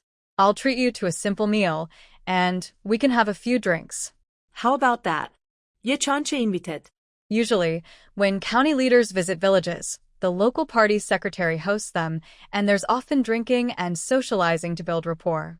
But Gu Wangshan and Zhang Tao both refused at the same time. No, thank you.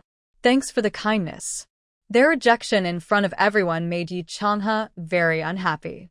Don't rush back. Stay for lunch first. I'll have my wife cook something, he said warmly, thinking they were eager to return to the city. Qin Ming stepped forward to stop them. Yes, leader, it's rare to visit. You must try the craftsmanship of our Daxing village. Please don't look down on it. Their enthusiasm was genuine, but Gu Wangshan and Zhang Tao really didn't want to stay under the same roof as these people. Seeing their discomfort, Shun Jiaqing reached out to push away the pushing and pulling crowd. Everyone stop arguing. Today, the leader is coming to my house for dinner. Your house?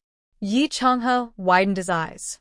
He couldn't even invite the leader, and now the leader would willingly go to a farmer's home? Yi Changhe was amused by the little girl. Young and fearless, inexperienced, and unaware of the world's ways. Shen Jiaqing, who do you think you are? If you want to invite, the leader might not even agree to go. Before he finished, Gu Wangshan quickly said, yes, Comrade Shen's invitation is very kind. We must go. Director Yu. Yi Changhe's face darkened like a shoe sole. He didn't dare argue with the leader's decision. Frustrated, he turned to Shen Jiaqing with a half-smile. Miss Shen, since the leader is kind enough to accept, you should prepare well. Otherwise, how will you entertain distinguished guests? Do you want them to eat plain rice and vegetables? Shen Jiaqing remained calm and smiling. Secretary Yi, I think you forgot, we caught a wild boar yesterday. Such a poor memory. How can you be secretary? She whispered softly, loud enough for everyone present to hear. Yi Changhe slapped his forehead. How could he forget that? Seeing the tense atmosphere, Gu Wangshan cleared his throat. Thank you both for your kindness. Actually, what we eat isn't important. The real reason is that we have something to discuss with Comrade Shen. What else is there? Yi Changhe's mind was alert. For some reason, anything related to Shen Jiaqing made him uneasy. This girl was really hard to deal with, and she was incredibly lucky, which made him cautious. Shen Jiaqing blinked mysteriously. This matter, you and the captain don't need to worry about it. The more they wanted to find out, the less they could. It must be uncomfortable to be so anxious, right? Shen Jiaqi smiled with a victorious look. Director Gu, Team Leader Zheng, let's go. Gu Wangshan couldn't wait.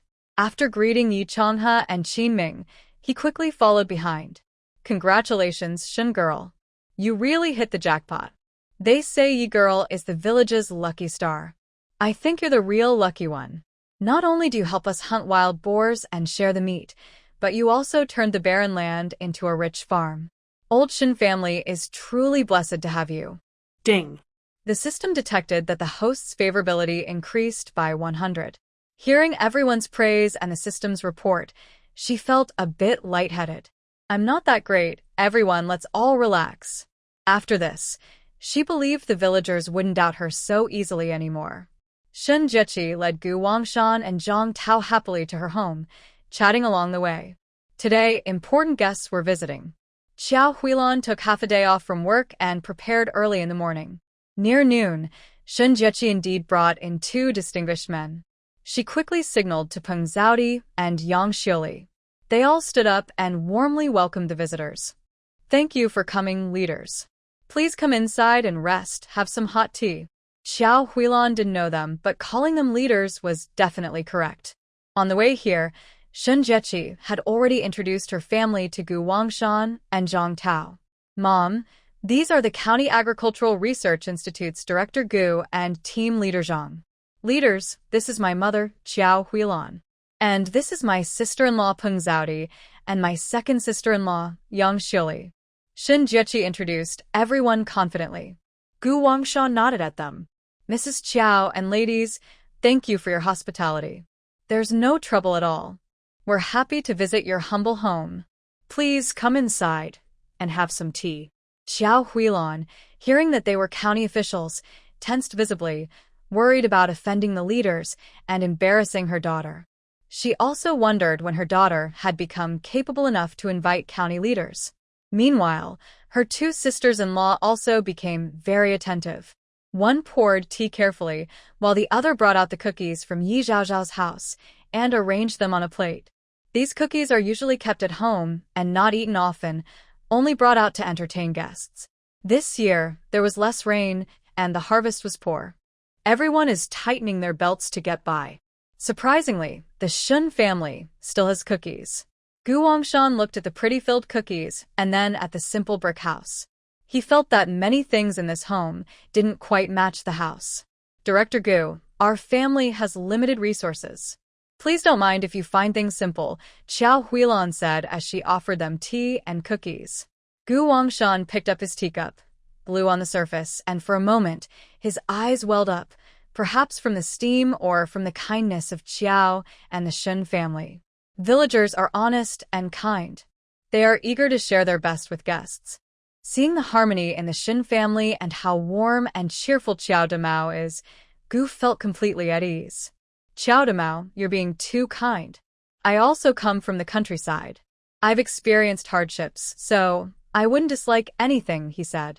Today, we came specifically to sign an agreement with Comrade Shin. We want to rent the 2 acres of land you manage for experimental farming, Gu explained. Really? Xiao Huilan almost started crying. Yes, we just signed the agreement with the village secretary, Gu confirmed. Shin Jiaqing took out the agreement at the right moment, and Xiao Huilan, Peng Zhaodi, and Yang Xiuli immediately gathered around, their heads close together. Although they couldn't read much, seeing the big red stamp and the numbers made them so excited they couldn't speak. 120. Does that mean the rent for these 2 acres is 120 yuan a year? Xiao Huilan asked. Exactly, but half of it goes to the brigade, Shin Jiaqing explained. Xiao Huilan couldn't help but smile widely. So, that means we get 60 yuan? Yes. Shin Jiaqing glanced at his money-loving mother. Oh my, I thought we'd have to go begging in the streets this year, but I didn't expect we could get 60 yuan. Even with 2 acres of good land growing rice for a year, it wouldn't sell for that much. Thank you, leaders. Thank you all, Xiao Huilan said, raising her tea in a toast. Gu Wangshan sipped his hot tea, smiling kindly. Don't get too excited, Damao. There are 2 more things I want to ask for your help with. He signaled to Zhang Tao, who understood and took out several contracts. Comrade Shin, things have changed a bit. Our original plan was for 2 people, but because of higher authority support, they sent us an extra teacher from the Agricultural Science Institute, so now our team has 3 members. I am the team leader, and I will be staying in the village with 2 female teachers. Do you have a suitable house that we could rent? When Zhang Tao asked this, Shin Jiaqing looked uncomfortable immediately. Initially, there was only 1 girl, and she could still share a room with a curtain separating her from others.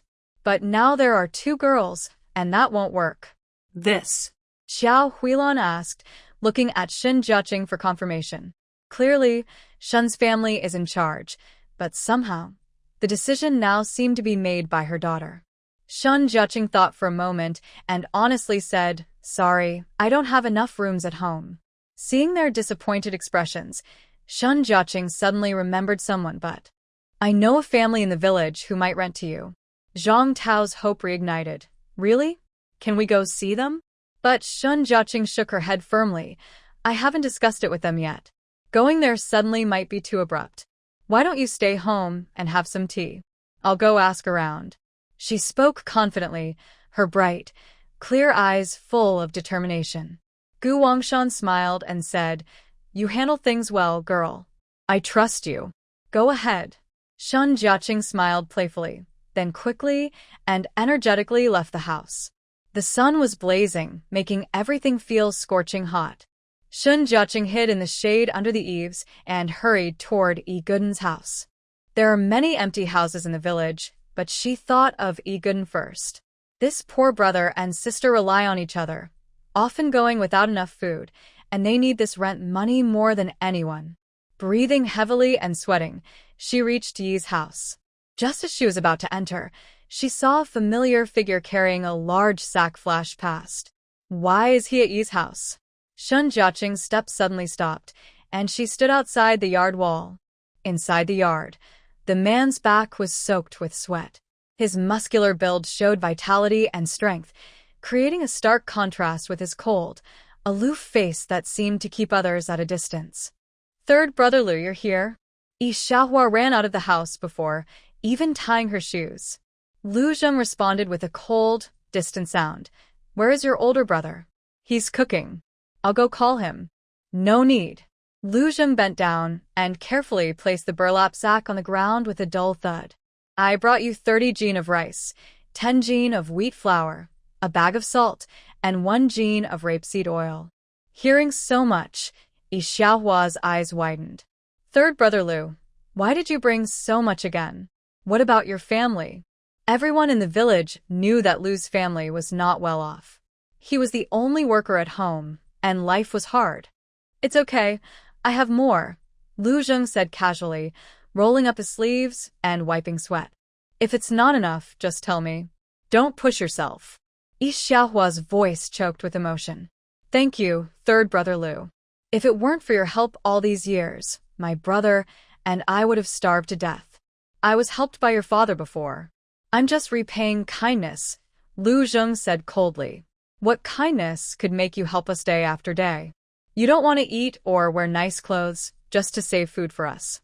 Yi Xiaohua's face, pale and wrinkled, scrunched up as she refused to accept the gifts, insisting he take them back.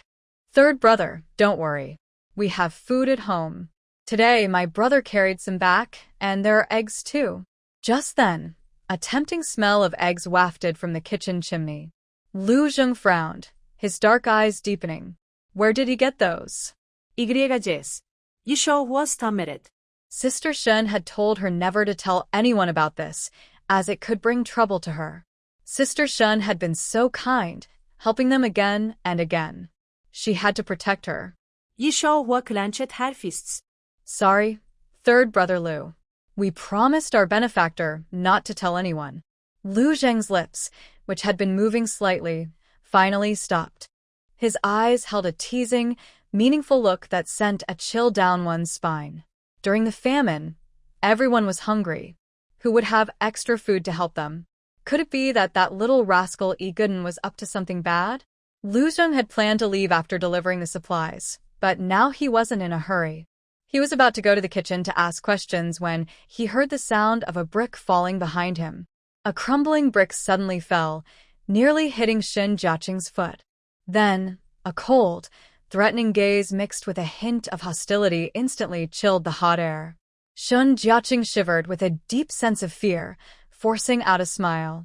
What a coincidence. Lu Zheng.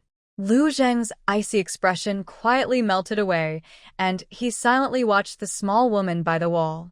Tall, curvy, with fair, delicate skin. Wearing simple work clothes and 2 small braids. Although dressed modestly on purpose, she still couldn't hide her natural charm.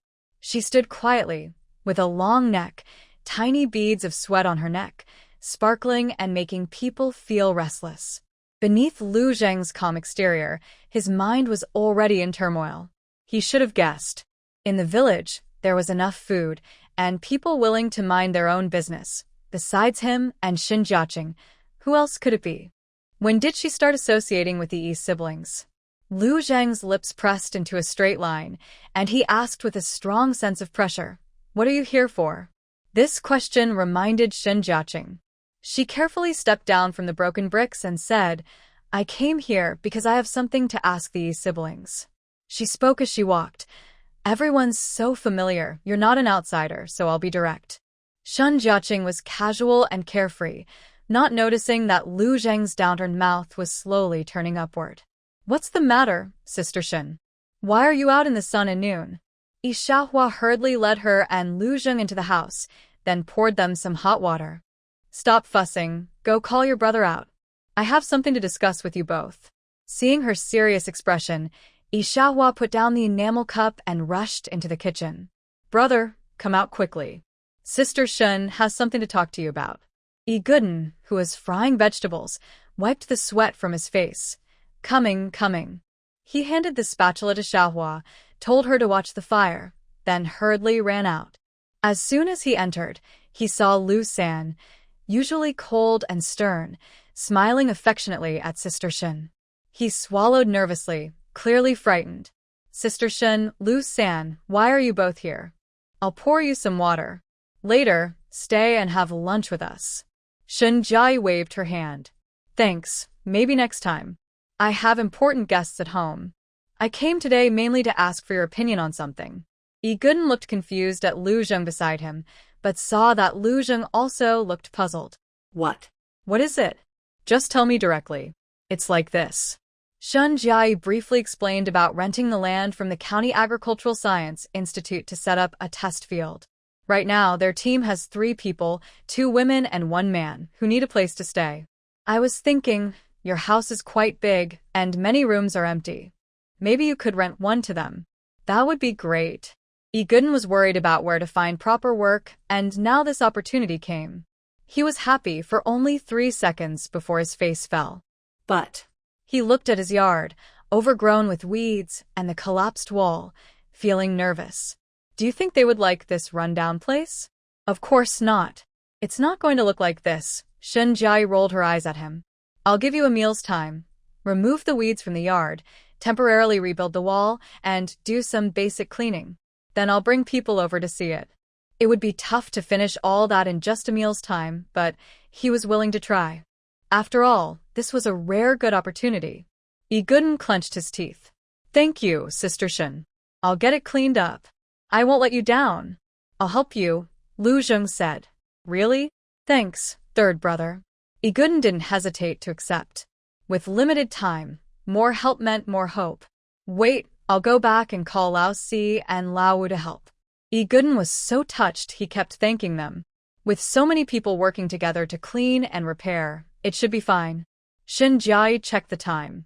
Then, I'll bring people over around 2 o'clock to take a look. She told Yi Guden that today's cleaning was just to satisfy the leaders. Once they agreed, they still needed to properly fix the house, repair what's broken, reinforce what needs strengthening. Safety first. 이거단 어땠 серьезли? Don't worry, Sister Shen. I'll find a way to make the house safe and sturdy so the leaders can stay comfortably and peacefully. Good. You're a sensible person. Shen Jia nodded with satisfaction. At this moment, it was getting late. She stood up to leave, but as she stepped out of the yard, she heard heavy footsteps behind her. I'll go with you. Shen Jiechi quickly turned around and bumped into the man's firm chest. Lu Zheng's chest was very hard, and his abs were firm. He radiated a strong, commanding presence. Shen Jiechi felt a sharp pain and covered her forehead, feeling dizzy. Lu Zheng lowered his head and gently steadied her trembling body. Are you okay? Her face was flushed with a youthful blush, making her look charming and delicate. Lu Zheng, I feel so dizzy. Shen Jiechi frowned slightly and reached out to press her hand against his chest. She originally just wanted to steady herself, but her fingertips unconsciously curled inward, and she instinctively grabbed him. In the next moment, several strong fingers firmly held her restless hand. Shen Jiechi. Realizing she had lost her composure, Shen Jiechi quickly withdrew her hand. I don't feel so dizzy anymore. Really? Lu Zheng's tone was icy cold, but a faint smile appeared in his eyes. Did she like this? Did she always try to make a move whenever she saw a chance? Shen Jiechi looked longingly at his slightly bulging chest, feeling her mouth go dry. Yi Zhaozhao truly didn't know how lucky she was. If she had a man like that, wouldn't he just sweep her off her feet and take care of everything? Shen Jiechi couldn't hide her regret.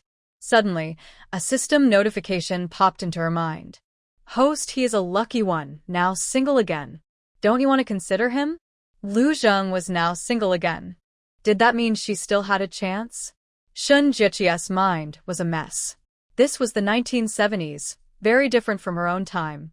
Here, dating without the intention of marriage was considered inappropriate.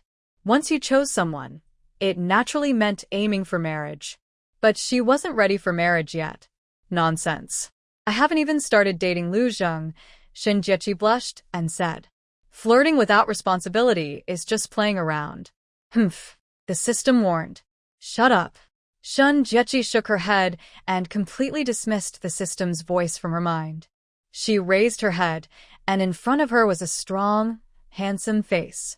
At this moment, it was as red as a hot iron, spreading all the way to her ears. Beneath long, slightly curled eyelashes, her deep eyes showed her intense feelings and desire without hiding. Shen Jiaqing felt strangely uneasy. The usually calm and reserved tough man also had a passionate side. She shrank back in fear, weak and gentle, trying to avoid him, which completely broke his composure. His eyes grew darker, and he pressed closer to her, so near that she could feel his breath. Are you still dizzy? He asked in a low, husky voice, with a clear smile at the corner of his lips. Shen Jiaqing's breath caught. For a moment, she couldn't tell if he was really concerned or just teasing her. She hurriedly looked away, feeling flustered. In the yard, Ishawa suddenly remembered something and hurried outside. Just as she was about to speak, she saw Brother Lu pin Shen Jiejier against the wall, and they were hugging each other. Could a child like her see this? She suddenly felt a bit regretful for coming out. Now she couldn't go back or stay, so she just stood there, watching Brother Lu's strong arms tightly hold Shinjiejia's slim waist. A tall, rough man holding a delicate, charming woman. Surprisingly, they looked quite a good match. Yi Xiaohua couldn't help but laugh out loud. The two in front of her suddenly stiffened and quickly separated. One was busy fixing her hair, and the other didn't know where to put his hands and feet. She almost fell. I was just helping her, Lu Zheng hurriedly explained. Yi Xiaohua looked as if she saw through everything but said nothing. Does she still not understand Brother Lu? Many beautiful girls in the village had fallen in front of him before, and he didn't even look at them. Even his fiancée falling down only made him help her up briefly. But with Shinjieji, he seemed to treat her like a precious gem. Lu Zheng felt nervous under Yi Xiaohua's gaze and quickly changed the subject. Do you need something? Yi Xiaohua came back to herself. Yes, Brother Lu. I want you to bring some tools. There are no tools at home. Okay. Lu Zheng replied in a deep voice, blushing as he turned to leave. After a few steps, he noticed Shen Jiaqing hadn't followed. He paused and deliberately slowed down. Shen Jiaqing was restless. Did he just press her against the wall? No way, that couldn't be. Lu Zheng has always been honest and pure-hearted. Since just breaking off the engagement, he should still be thinking about Yi Zhaozhao and would never fall for someone else. After all, he is Yi Zhaozhao's #1 admirer. It's her fault. She can't control her hands and always wants to touch handsome guys. She probably annoyed him. But why does she feel her heart beating faster? Shen Jiaqing presses her pounding chest and quickly catches up. The closer she gets to Lu Zheng, the more noticeable her heartbeat becomes. Oh no, could it be that she really? The two walk in silence, the atmosphere a bit awkward. Finally, Shen Jiaqing breaks the silence. Lu Zheng, have you been supporting the Yi family all along? Lu Zheng responds with a muffled I see. Shen Jiaqing suddenly understands. She had wondered before. Why does Yi Zhaozhao give small favors but never get anything back, while the Yi siblings are grateful and become her close allies? It's not because of a small favor, but because Lu Zheng's long-term support for them, providing for the siblings, was his way of showing kindness. That's why the Yi brothers are so loyal to Yi Zhaozhao. It turns out everything stems from Lu Zheng. In this life, without Lu Zheng's help, and with her appearance, she has taken over the main storyline. Does this mean the Yi siblings will finally escape Yi Zhaozhao's control? Shen Jiaqing isn't sure, but based on her family storylines, things can mostly be changed. Thinking of this, Shen Jiaqing's lips curl into a proud smile, brighter than the sun overhead. At the village crossroads, she says goodbye to Lu Zheng and rushes back to tell Gu Wangshan and Zhang Tao the news. At this moment, her father and brothers have returned from work and are chatting with Director Gu over tea. Though it's called chatting, it's mostly brothers 3 and 4 talking. Her father, usually quiet and honest, is a hardworking farmer.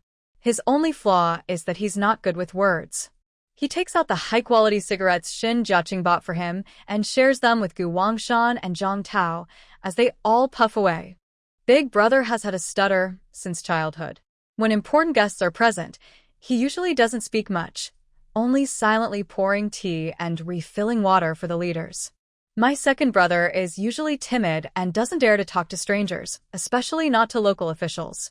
He just sits quietly and smiles. In contrast, the third and fourth brothers are very confident when talking to leaders, as if they are in their own home, feeling very comfortable. The third brother is funny and makes everyone laugh. The fourth brother speaks well and stays respectful when talking to leaders. He easily quotes famous sayings from home and abroad. With them here, the atmosphere is lively and cheerful, until Shen Jiaqing enters the room and tells them that the house issue is settled. She says that after the leaders finish eating and rest, she will take them to see the house. If they are not satisfied, she has other options to recommend. She will not let the researchers worry about anything. Everyone sees how active Shen Jiaqing is and gives her a thumbs up. Then, you all chat first. I'll show you a little skill. Shun Jiaqing signals to the third and fourth brothers to take good care of the guests. Then, she quickly slips into the kitchen like a rabbit. As soon as she enters, she asks the eldest sister-in-law to set up a small stove. Big sister-in-law, make a batter and cook small thin pancakes about the size of your palm. Second sister-in-law, your knife skills are good. Help me cut the tenderloin into evenly sized thin strips. Mom, help me scoop half a bowl of soybean paste. The women in the kitchen are puzzled. What are you going to do? Shun Jiaqing rolls up her sleeves as if preparing for a battle. I want to make a special dish for you to try. We're in for a treat today. Xiao Huilan takes out a clay bowl and happily goes to scoop soybean paste for her daughter. Peng Zhaodi doesn't know what new idea she's up to, but she obediently fills half a bowl with flour, adds water, and mixes it into a thin batter. Little sister, is this right? Shun Jiaqing glances at her. Almost. Big sister-in-law, remember to control the heat. The pancake batter must be small and thin. While they talk, the chopping board is already set on the stove. Yang Xiuli repeatedly sharpens her knife on the whetstone until it gleams. She used to do laundry and cook every day at her parents' house. Her knife skills are so good, she can carve radishes into shapes or cut meat easily. A piece of tenderloin, about 4 by 4 centimeters, is in her hand. In no time, she cuts it into neat, uniform strips. Second sister-in-law, your knife skills are amazing. Shun Jiaqing can't help but praise her. Yang Xiuli was so happy, she beamed with joy. Little sister, is there any other work to do? Shun Jiaqing pointed at the green onions in the basket. Second sister-in-law, please help me cut the green onions into strips. No problem.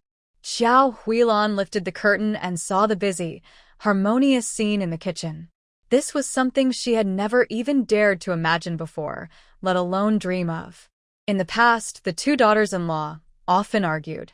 Whoever did more work or slacked off would get into a fight every day. Yang Xiuli, relying on her pregnancy, acted bossy at home and often bullied Peng Zhaodi. Peng Zhaodi couldn't stand it and would argue back, causing chaos every day. Chi-Chi, on the other hand, was very lazy, spending her days eating and sleeping at home, or chasing after Jiang Shiyan, secretly taking things from the house, which made her very worried.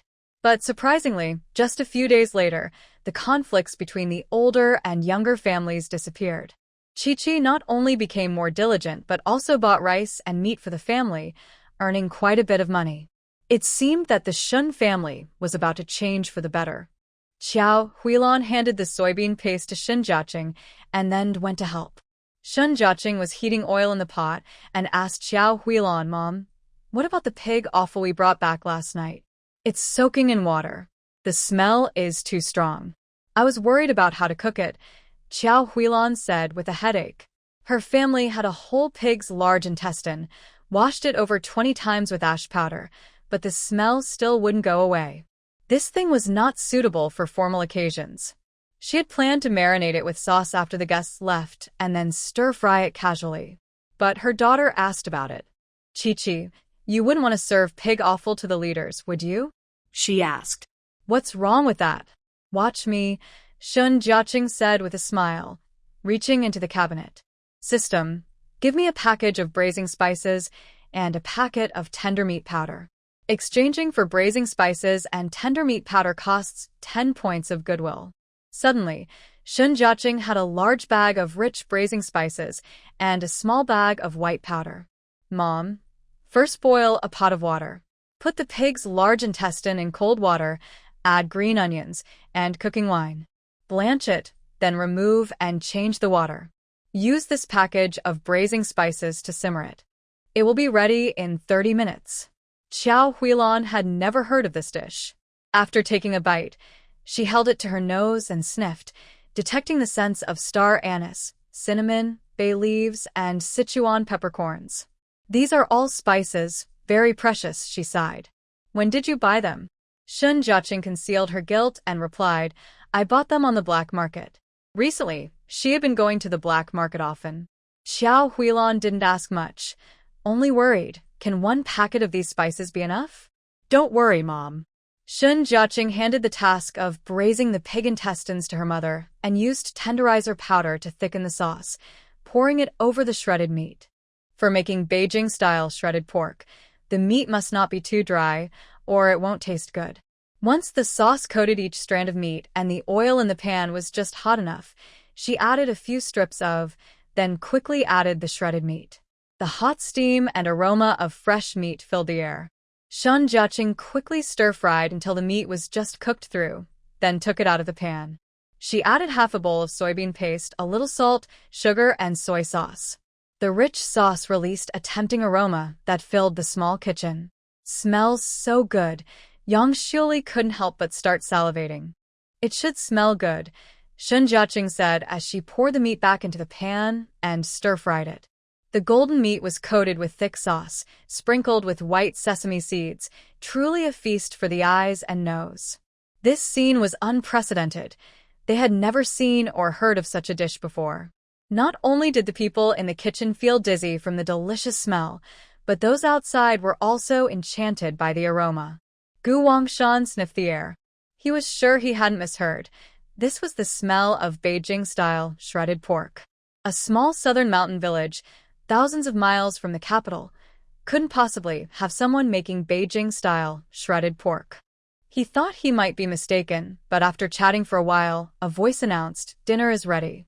Shun Jiaqing brought out a steaming bowl of shredded lean pork, with a side of shredded green onions, a thin white pancake, and Gu Wangshan was stunned.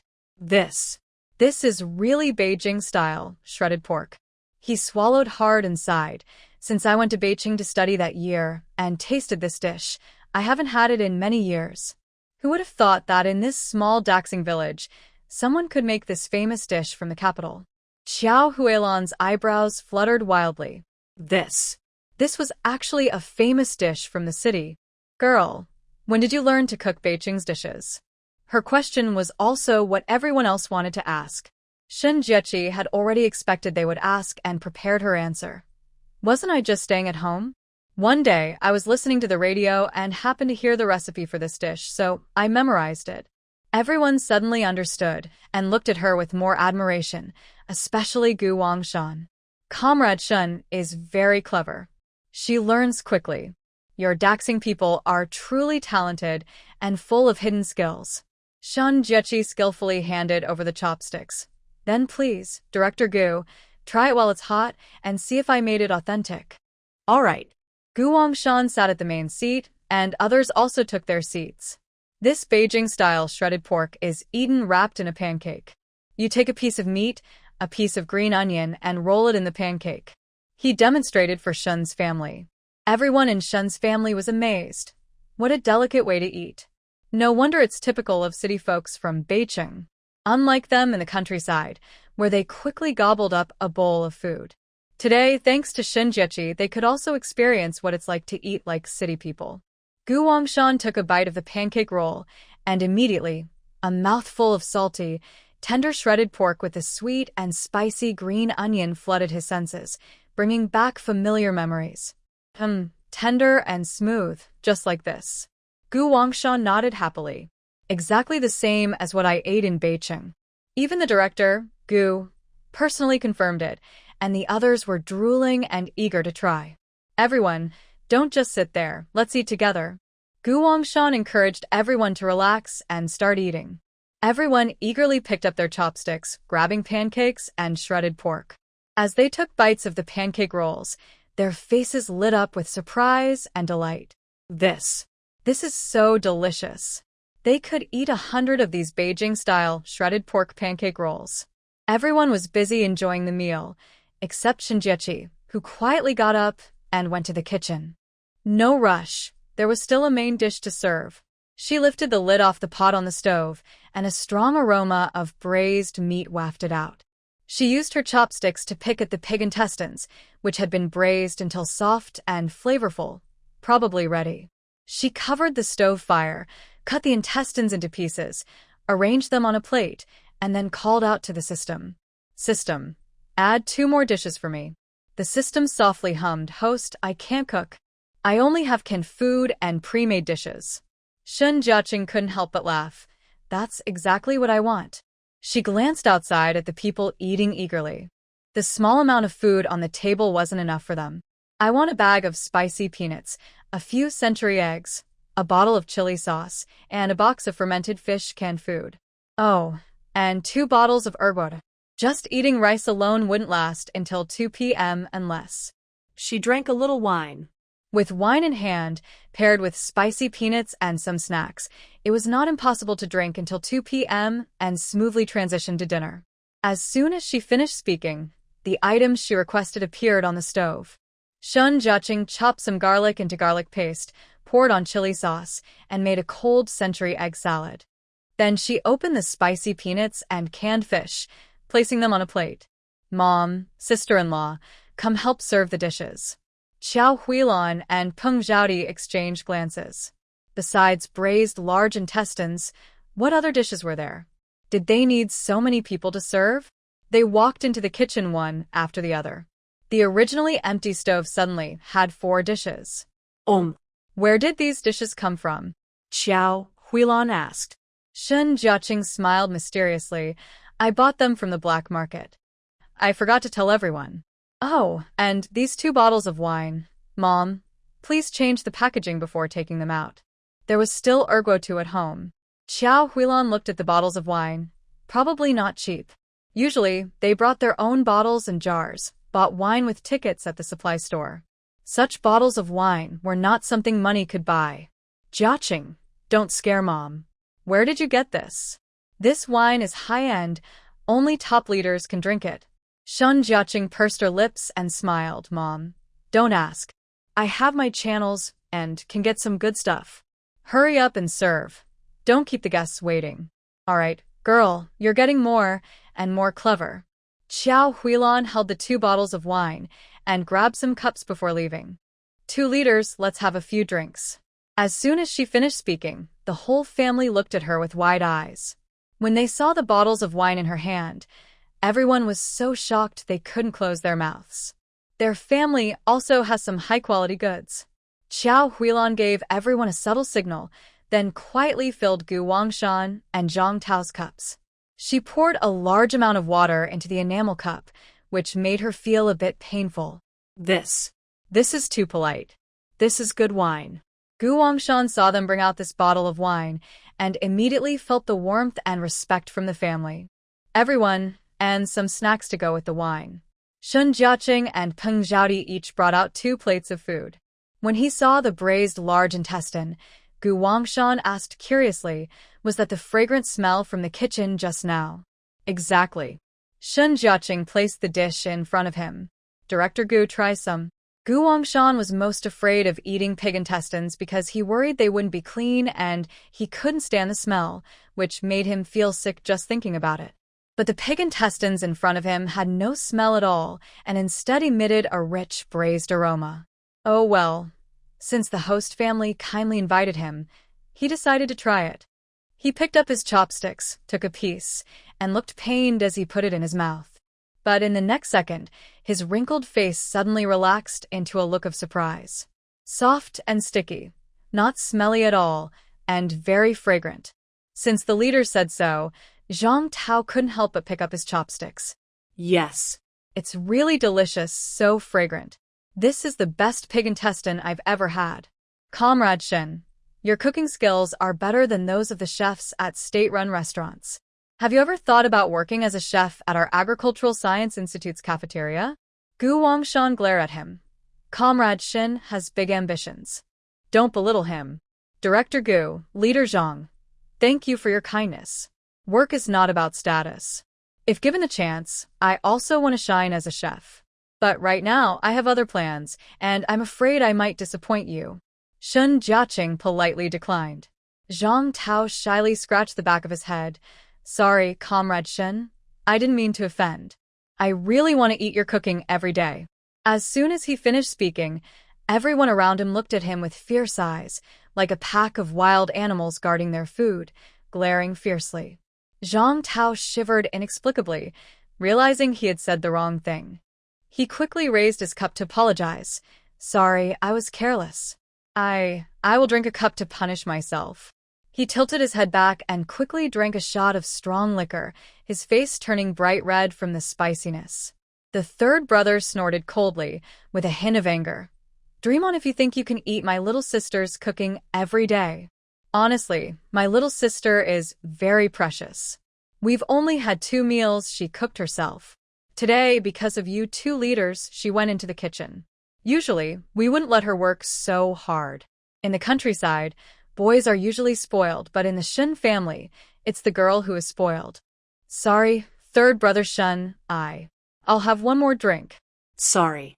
Zhang Tao was about to pour more wine but was stopped by Shin Jiaqing. This is over 50 degrees of strong liquor. Good wine is fine, but don't drink too much. We still need to go see the house this afternoon. If they got too drunk, it would delay their plans. Zhang Tao nodded repeatedly. You're right, you're right. This wine should be sipped slowly with food. Drinking it quickly, like you did just now, will make you dizzy when you go out. Is it that strong? Zhang Tao shrank back in fear. Shun Jiaqing smiled. Want to try? Forget it, I know my limit. I won't try. Zhang Tao was sensible enough to realize it was strong liquor. Since he had plans for the afternoon, he didn't dare to overindulge. Gu Wangshan and Old Fourth Shen hit it off immediately. They drank a few more glasses happily. Before 2 o'clock, Gu Wangshan was feeling sleepy and lay down on her family's long bench. How can he be so drunk? Zhang Tao quickly wrung out a damp towel to wipe his sweat. Shun Jiaqing looked at Gu Wangshan, who was loudly calling for help, and frowned. Team leader Zhang, can you decide about the house rental? Or should we wait until he wakes up? Zhang Tao looked troubled. Normally, I could decide myself, but since the leaders are here, I should follow their advice. Shun Jiaqing nodded and gave him a look. Go get some warm water. While Zhang Tao turned around, Shun Jiaqing opened her palm, and a box of strong hangover medicine appeared out of nowhere. She handed the box over. Give him this medicine. Zhang Tao looked at the words on the box. Hangover medicine. There's such a thing? Yes, stop hesitating. He didn't dare delay. He fed the medicine into Gu Wangshan's mouth, and then poured some warm water to wash it down. In just 15 minutes, Gu Wangshan gradually woke up, shook his head, and sat up.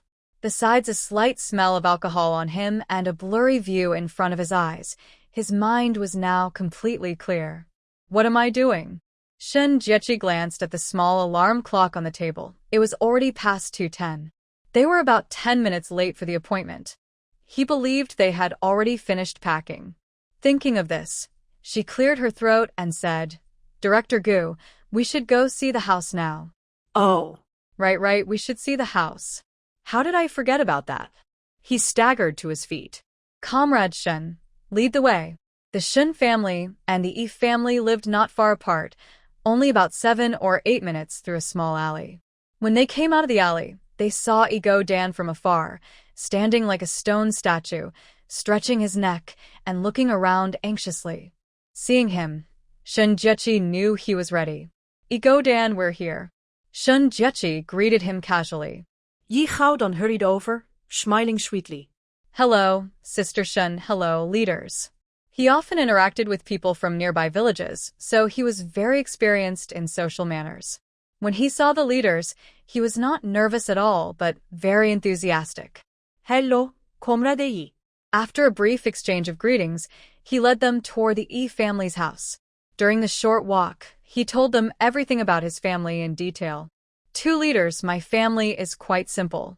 My parents have passed away, and only my sister and I depend on each other. So, we have quite a few empty rooms at home. Hearing about his background, Gu Wangshan and Zhang Tao showed sympathy and concern on their faces. Who would have thought that Comrade Yi is also a person with a tough life? Gu Wangshan sighed, finally understanding why Shen Jiaqi prioritized recommending Ego Dan's family. As long as the leaders don't mind, my sister and I would be very happy to welcome you. Ego Dan said as they walked, stopping in front of a farmyard. The collapsed wall had been restored, with missing parts filled with yellow mud. Close inspection showed that the new mud was slightly different in color from the old. The weeds inside the yard had been pulled out by the roots, and a layer of fine river sand covered the ground, making it look neat and soft. Although the house was simple, with some walls having holes, it was spacious and clean. This yard looks nice. Gu Wangshan nodded happily, and a few people went inside to look around. Shun Jiechi was standing at the door, looking for someone's figure. Shun sister, are you looking for Brother Lu? Yi Xiaohua came out holding several cups of plain water, smiling mischievously. You're talking nonsense. Who's looking for him? Shun Jiechi picked up her cup and drank most of it eagerly. Because she drank too quickly, water dripped from her mouth, sliding down her slender neck and into her collar. Yi Xiaohua stood nearby, eyes shining brightly, looking at her innocently. Shun sister, are you shy? Not at all. Cough, cough. She was suddenly choked, feeling her chest hurt almost to burst. Yi Xiaohua reached out to pat her back. You grown-ups are so strange. Brother Lu likes you, and you like him too, but neither of you admits it, and you don't want anyone to mention it, Yi Xiaohua muttered, looking almost wronged. Don't talk nonsense. Shun Jiechi hurriedly tried to cover her mouth. I'm not lying. When you like someone, you can't hide it. Even if you cover your mouth, it shows in your eyes, Yi Xiaohua said confidently. Though young, Yi Xiaohua spoke quite maturely. Shun Jiechi couldn't help but pinch her nose. Who taught you that? Yi Xiaohua subtly glanced toward the shadow outside the house and deliberately raised her voice. My brother told me. Shun Jiechi scowled. That little rascal Yi. Always teaching all sorts of nonsense. You're still young, don't learn bad things from him. The small face in front of her slightly frowned, and Yi Xiaohua muttered unhappily, I'm not little anymore. I understand things now. Shun sister, I really mean it. Brother Lu truly likes you. His eyes are always on you. I've known him for so many years, and I've never seen him look at any girl like that, not even Sister Yi. Yi Xiaohua said firmly. Her unwavering expression surprised Shun Jiechi. Could it be that Lu Zheng really liked her? Or was he hurt after the broken engagement and desperately looking for a substitute? Shun Jiechi hesitated, unsure what to think. Considering their working relationship, she didn't dare to break this delicate situation openly. Xiaohua, don't say such things from now on, understand? Shun Jiaqing sternly advised her. Yi Xiaohua looked like a wilted cucumber, hanging her head and softly saying, Okay, I won't say anything. She turned back to the kitchen and sighed toward the corner outside. Third brother, you heard that, right? So, does Sister Shun like you or not? Lu Zheng was busy cleaning the messy tools in the backyard, his eyes dark and gloomy. He wasn't sure if Shun Jiaqing liked him, but he was sure that this greedy girl was very interested in him. That was enough.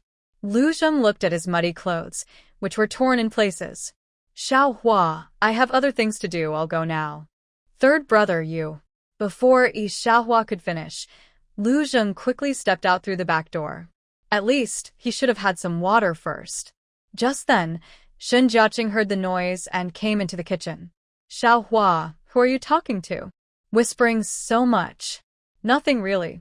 While they were talking, Gu Wangshan and the others finished their visit and sat in the main hall drinking water. They were quite satisfied with Yi's house. Even though it was old and the furniture was worn, it was clean. So naturally they signed the agreement. How they discussed the details, like rent, Shun Jiaqing didn't get involved. She wisely stayed in the kitchen chatting with Yi Xiaohua. After everything was settled, Shun Jiaqing appeared in front of everyone. Sister Shun, I really don't know how to thank you. Yi Dan bowed deeply to her, tears flickering at the corner of his eyes as he lowered his head. It's just a small thing. Shun Jiaqing patted his shoulder and looked around. All of this is the result of your hard work. She softly reminded him, remember what I told you. Fix up the house inside and out. Yes, I will do my best and not let you down. The matter of renting land and a house was settled, and they were just waiting for them to come to the village and show their skills. Before leaving, Shun Jiaqing asked about hiring temporary workers. Gu Wangshan entrusted this to Zhang Tao. When they arrive in the village, let Xiao Zhang choose the workers himself. All right, then I'll be waiting to welcome team leader Zhang and the two teachers. Shun Jiaqing smiled gently, her dimples appearing like ripples on a spring pond. This scene made Zhang Tao's eyes go wide, and his heart felt like it was gently touched by a feather. He is almost 30 years old, always focused on work and research, and has neglected personal matters. His mother keeps urging him to find a wife, constantly looking for someone suitable. He has met a few women, but none of them made him happy. The young and pretty ones dislike that he's too old, busy with work, or boring. Those who might like him, he doesn't like back. Over time, he has become a single man, considered old by others. It would be great if his matchmaker was Shen Jiaqing. She is beautiful, cheerful, capable, confident, and a good cook. Marrying her would be a lucky thing, like good fortune coming his way. Since he is about to go to the countryside, maybe he can try to win her over? Zhang Tao grinned widely, showing his big white teeth, and made a silly face at Shen Jiaqing. He only snapped out of it when someone slapped him the head. Look at you, so useless. She's already gone. Get in the car. Gu Wangshan opened the car door and sat in the back seat without waiting for Zhang Tao. Zhang Tao stared blankly at her graceful figure walking away. When did she say goodbye? Gu Wangshan snorted coldly, while you were daydreaming and drooling over that girl. Zhang Tao felt so embarrassed he wanted to hide it in the ground. So embarrassing, too embarrassing. Soon, the jeep drove away, kicking up a cloud of dust. In the woods, a slender woman, covering her mouth and nose, quietly stepped out. Her resentful eyes, like venomous snakes, coldly stared at Shen Jiaqing. Clearly, I am the main character of Rebirth. Why am I always unlucky, and all the good things are taken by you? Yi Zhaozhao angrily took a deep breath of sand. Bah! She spat out the dirt in her mouth, feeling just as confused as her surroundings. In her past life memories, Daxing Village never had any leaders from the Agricultural Science Institute, let alone land leasing for experimental fields. In this new life, why has the story changed? Could it be because of Shen Jiaqing? Yi Zhaozhao thought it was very likely, since everything seemed connected to her. Don't think that renting out your piece of wasteland can turn it into a pile of gold. As long as I'm here, your experimental field will never be peaceful. I won't let you have an easy time. Thinking of this, she suddenly had an idea. She brushed off the dust on her head and headed straight to the youth village.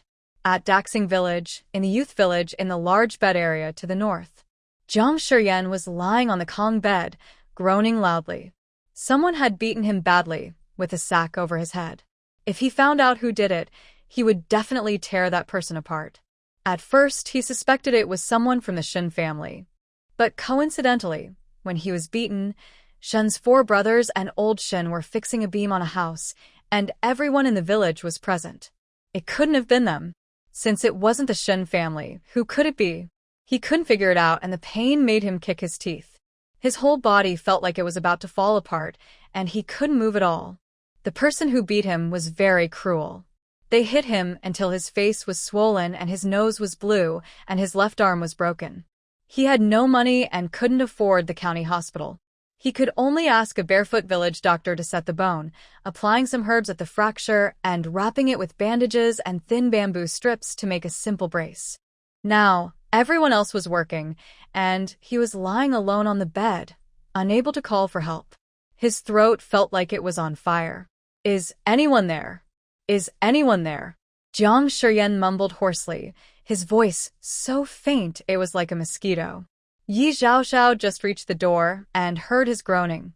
She hurried inside. Brother Yan. Jiang Shiyan slowly opened his eyes. Seeing her, he felt both happy and guilty. Zhaozhao, you finally decided to come see me. The incident yesterday afternoon was known throughout the village. Many came to visit him, but his true love never arrived. Feeling guilty, Yi Zhaozhao lowered her eyes and sat beside him. Seeing Jiang Shiyan's colorful face, she quietly looked away. Brother Yan, what are you talking about? Are you blaming me for not coming to see you? Jiang Shiyan closed his eyes sadly. Isn't that it? You're my girl. I had an accident, and you're the last to arrive. You. Yi Zhaozhao also felt very wronged. And what about you? Do you even know what happened to me yesterday? Shen Jai, that crazy woman, poured dirty water all over Zhang Mimi at the youth camp. I don't know what she said to Zhang Mimi, but Zhang Mimi came to my house, beat me up, and saw the things you gave me. She accused me of stealing your love and said I was already involved with you. Thinking about yesterday's humiliation and the faint smell on her, Yi Zhaozhao started crying uncontrollably. Her crying made Jiang Shiyan feel heartbroken and worried. Zhaozhao, don't cry. I didn't know you were suffering so much. I'm to blame. I shouldn't have blamed you. If Jiang Shiyan's hand hadn't been hurt, he would have slapped himself hard. Are you okay? Jiang Shiyan ignored his own pain and cared about Yi Zhaozhao. Tears in her eyes, Yi Zhaozhao said, the pain in my body is bearable, but the worst part is that our situation has been talked about in the village. Yesterday at noon, I just broke off my engagement with the Lu family, and in the afternoon, Zhang Mimi caused trouble for me. The villagers said all sorts of nasty things.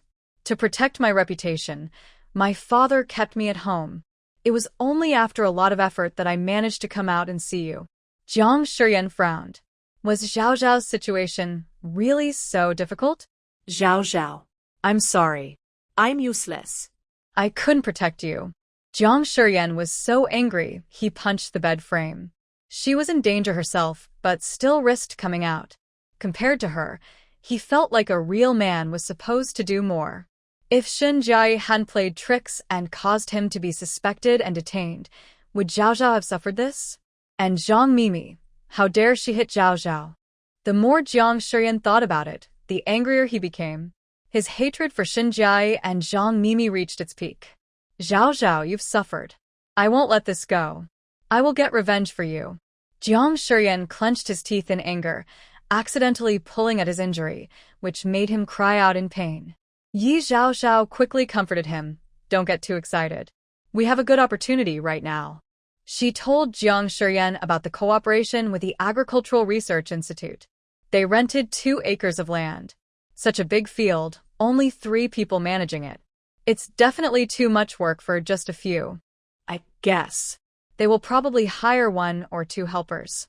When that happens, we need to find a way to beat Shen Jiayi and get the job first. Yi Zhaozhao's words gave him a clear plan. He cannot carry heavy loads or lift things now, as he is injured.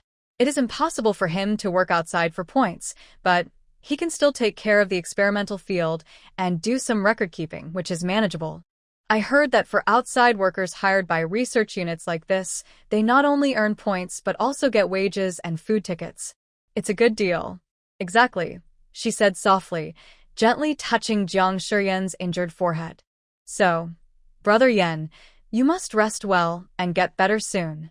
Under the hot sun, Shun Jiaqing hummed a song happily, like a cheerful little oriole, skipping home. Today has been a very full day. After lunch, her parents and brothers went back to work. The lively yard suddenly became quiet, which felt strange and unfamiliar. Sister-in-law, little treasure, I'm back. As soon as Shun Jiaqing finished speaking, a small bundle of joy rushed toward her with open arms. Little auntie. Shun Jiaqing crouched down and opened her arms to welcome him. When the little one suddenly bumped into her chest, she staggered and sat down on the ground.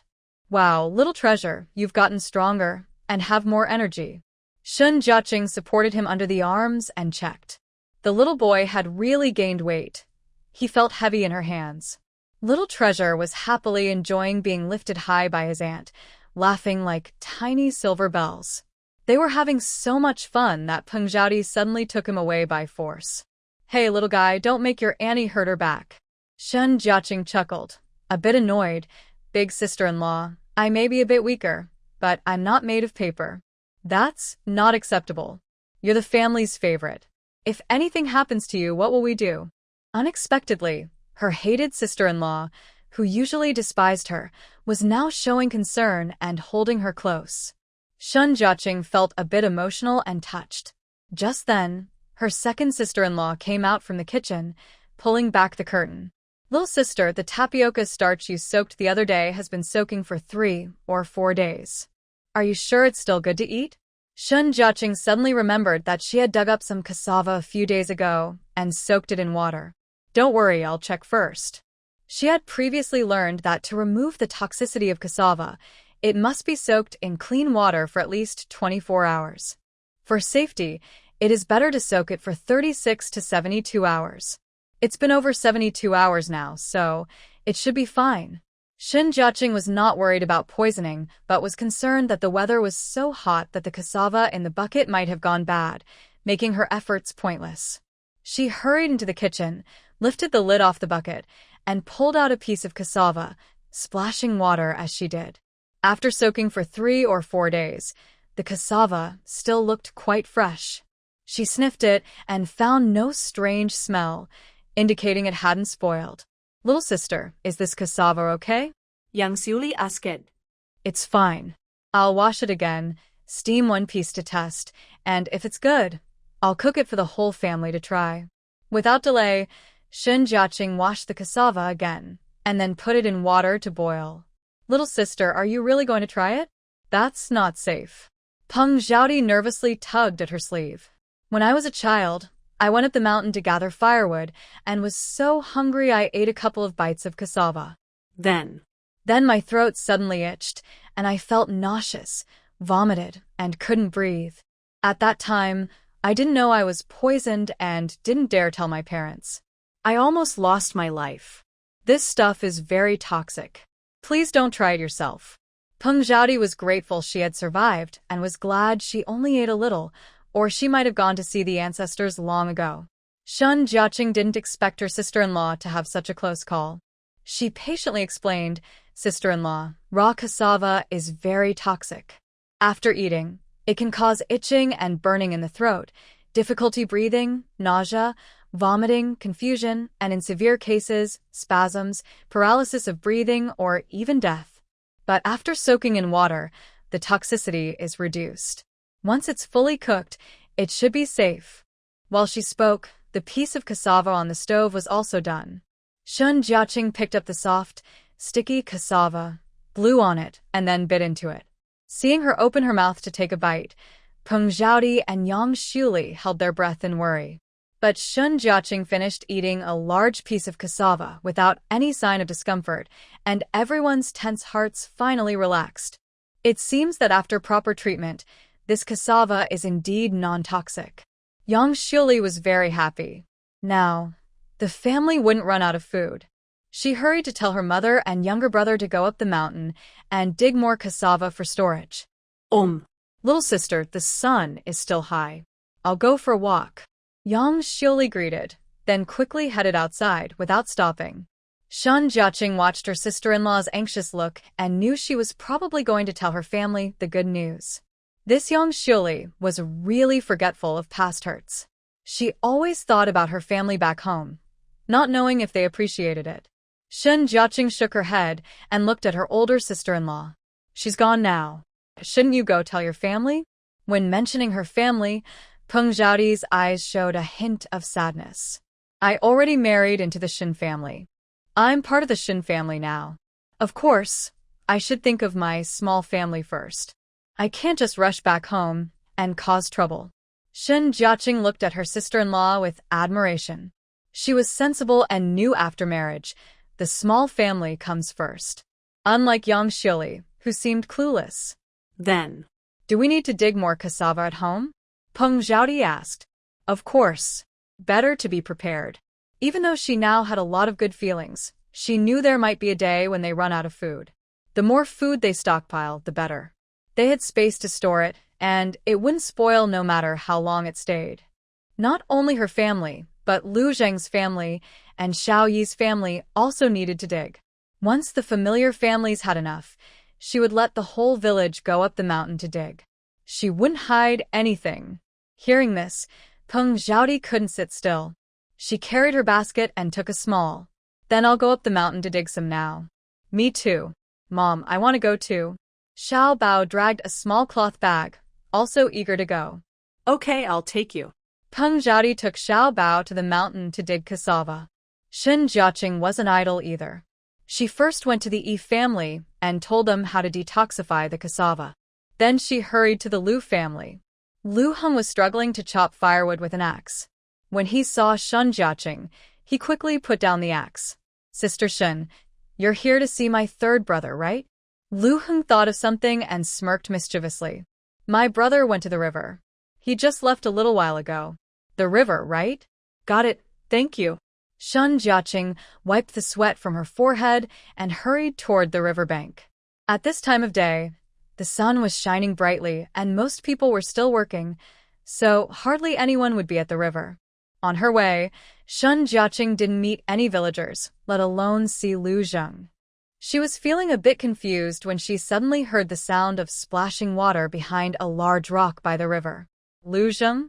She called cautiously and slowly moved closer.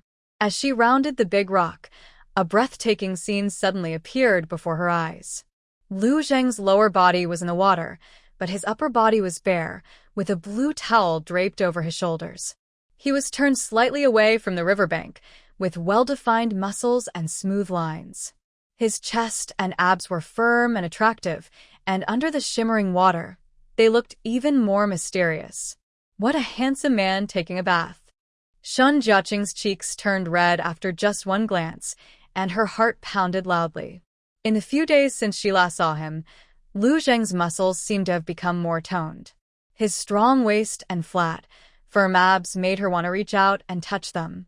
Unconsciously, Shun Jiaqing swallowed hard and stared with wide eyes as Lu Zheng used a water scoop to pour cool water over his head.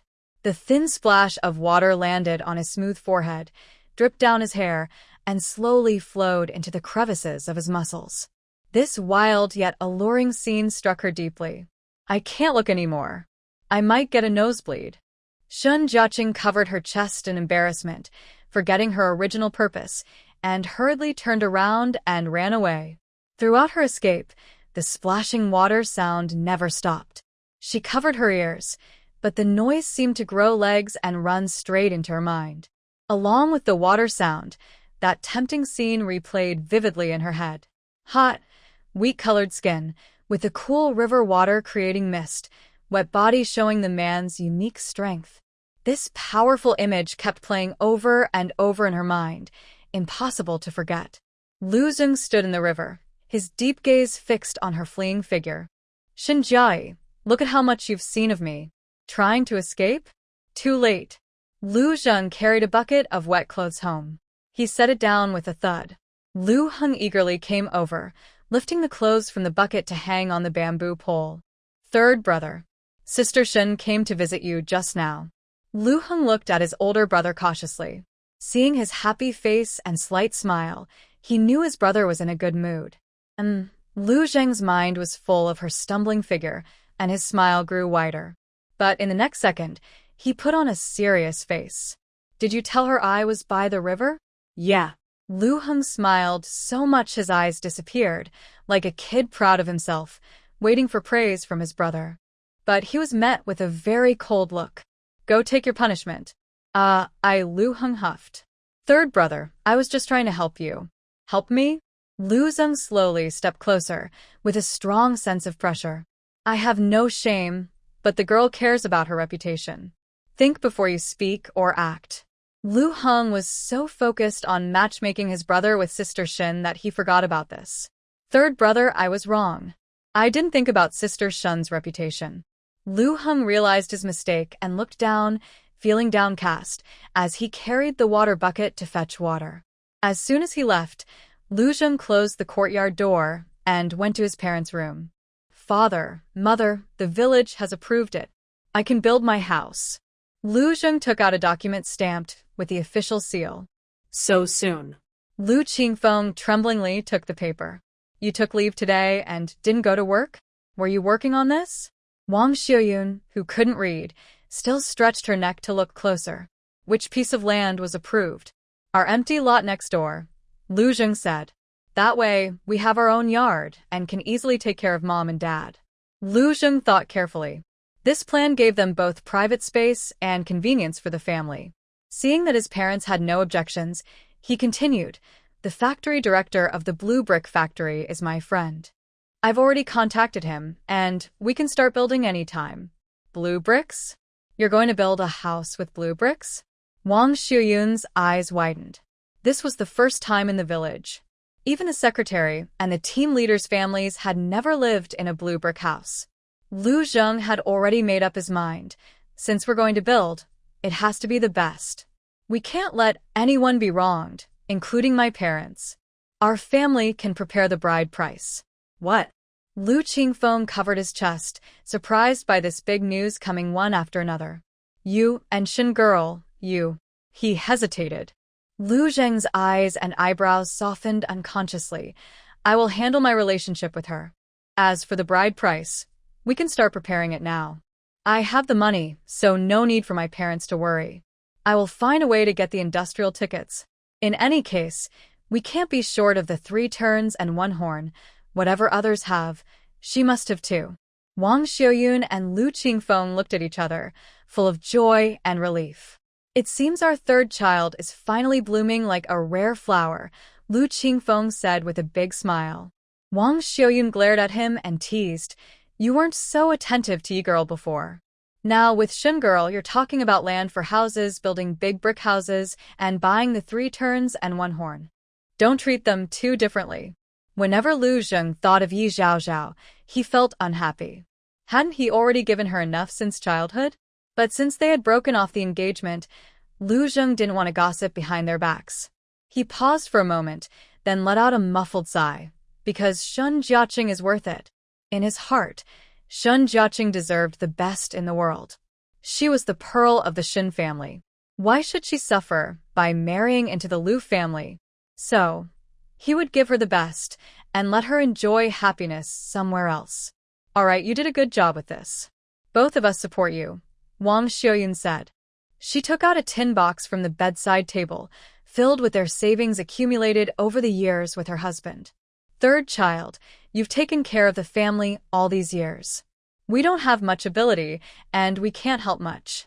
This is a little token from me and your father. You take it. No, this is your money. I can't take it.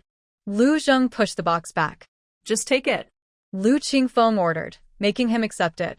Building houses and buying furniture cost a lot of money. But Lu Zheng was firm, stuffing the box back into the cabinet. Mom and Dad, thank you. This money is for the younger siblings. I can't take a single cent. I still have money in my account, so don't worry. After speaking, Lu Zheng stood up and left without giving his parents a chance to reply. Old man, do you think the 3rd son is unhappy? Wang Xiaoyun sighed. That's not what the 3rd son means. Don't overthink it. Since he doesn't want it, let's keep the money for the daughter-in-law. When she moves in, we can give them a red envelope. That's a good idea. I just wonder if Shinya is interested in our 3rd son. The Lu family had already started looking for someone to draw plans and build a new house. The new house was about to be built, and the old one needed repairs too. This was a big project. Luckily, the Lu family had good relations in the village, and everyone was happy to help. Soon, about 20 or 30 villagers gathered to lend a hand. News about this spread quickly through the village and reached Yi Zhaozhao. She was so angry she tore the book in her hands in half. Good job, Lu Zheng. Yesterday you broke off the engagement, and today you're applying for land to build a new house. Are you trying to annoy me on purpose? But Yi Changhe saw it differently. Silly girl, that young man is deliberately building a new house. He's trying to win you back. Yeah. Yi Zhaozhao felt a little better. Maybe breaking off the engagement yesterday hit him hard. But even if he builds a new house, I will never marry him. In her past life, she had spent her wedding night alone in an empty room. Just 3 days after their wedding, Lu Zheng left home and never came back before she died. That had always been a painful memory for her. Lu Zheng, no matter what you do, it won't help. You'll just end up lonely forever. She not only wanted him to stay single for life, but also to keep supporting her, working like a beast for her needs. Meanwhile, Shun Jiaqing had just returned home when she heard that the Lu family was hiring people to build a new house. Except for the 4th brother, the other 3 brothers had gone to help. As soon as she entered, the 4th brother looked at her with a stern face and a gloomy expression. Where did you go, little sister? Shun Jiaqing still felt warm from her visit. 4th brother, did you take the wrong medicine today? The 4th brother quickly walked over and asked, did you see Lu Zheng? Seeing her guilty look, the 4th brother sighed. I told you. Lu Zheng is doing well. Why is he building a new house? Turns out, it's because of you. Little sister, aren't you clear about his family conditions? His father is lame, his mother is sick, and he has 2 younger brothers and sisters who are starving. The heavy burden of the whole family is on his shoulders. Building a new house? That's just a show. It's his sweet talk. Who knows if he borrowed money to build it? When you get married, many people will come to ask for debts. The 4th brother rattled on, and Shen Jiaqing's head was about to explode. Wait, what did you say? I'm going to marry Lu Zheng? Isn't that right? The 4th brother looked surprised. Shen Jiaqing chuckled. 4th brother, how come I didn't know about this? Not you? Then who? Everyone's saying he built the new house to marry a wife. Shen Jiaqing patted her 4th brother's shoulder and said seriously, 4th brother, don't believe the rumors. Besides, Lu Zheng isn't as bad as you say. He has plenty of money. Just protect him then. The 4th brother said with frustration. Shen Jiaqing didn't explain but went straight to the kitchen to cook some cassava for everyone. After a heavy lunch of meat and fish, it was too greasy, so in the afternoon no more meat, just some brown sugar cassava. Just as Shen Jiaqing put the cassava into the pot, she heard her sister-in-law's voice outside. Jiang Jiqing, you and the little sister have broken off your engagements. Why are you still coming to see her? Why did he come? Shen Jiaqing's temples throbbed fiercely. Hadn't he been injured? Why is he still so persistent? Still daring to come out and cause trouble? It seems his injury isn't serious enough. Shen Jiaqing asked Yang Shili to watch the fire, then grabbed a fire poker and went outside. Outside the door, Jiang Shiyan looked haggard, with dark circles covering most of his face, mixed with bruises. He looked terrible. His left hand was wrapped in bandages and hung around his neck. His right hand trembled as he leaned on a withered wooden stick, weakly standing at her door. Big sister-in-law, I have something to say to Jiqing. Peng Zhaodi sneered disdainfully, and her skin instantly crawled with goosebumps. Who are you calling big sister-in-law? Stop trying to make connections here. Jiang Shiyan choked for a moment. He had often come to Shen's house for meals, and was used to calling her big sister-in-law. Sister Peng, can I see Chi-Chi for a moment? Shut up. You're the one who called her, right? Hurry up and go. Or, don't blame me for being rude. Peng Zhaodi reached out to chase him away. Next to them, Xiao Bao's and white eyes shot out a hostile look. He secretly gathered his strength and, like a sprint, charged straight at Jiang Shiyan. You bully little sister-in-law. You're a bad person. Jiang Shiyan, already unsteady on his feet, was suddenly pushed and bumped by the 2 women. His body involuntarily fell backward and hit the doorframe hard. A dull pain shot through his back, making him see black and almost faint. You're too much. Jiang Shiyan's chest heaved violently. Peng Zhaodi quickly protected Xiao Bao. You're a grown man pretending to be weak here? I tell you, that trick doesn't work in our countryside. Trying to blackmail me? No way. Jiang Shiyan grimaced, his face scrunched up. Just as he was about to speak, Shen Jiaqing slowly approached.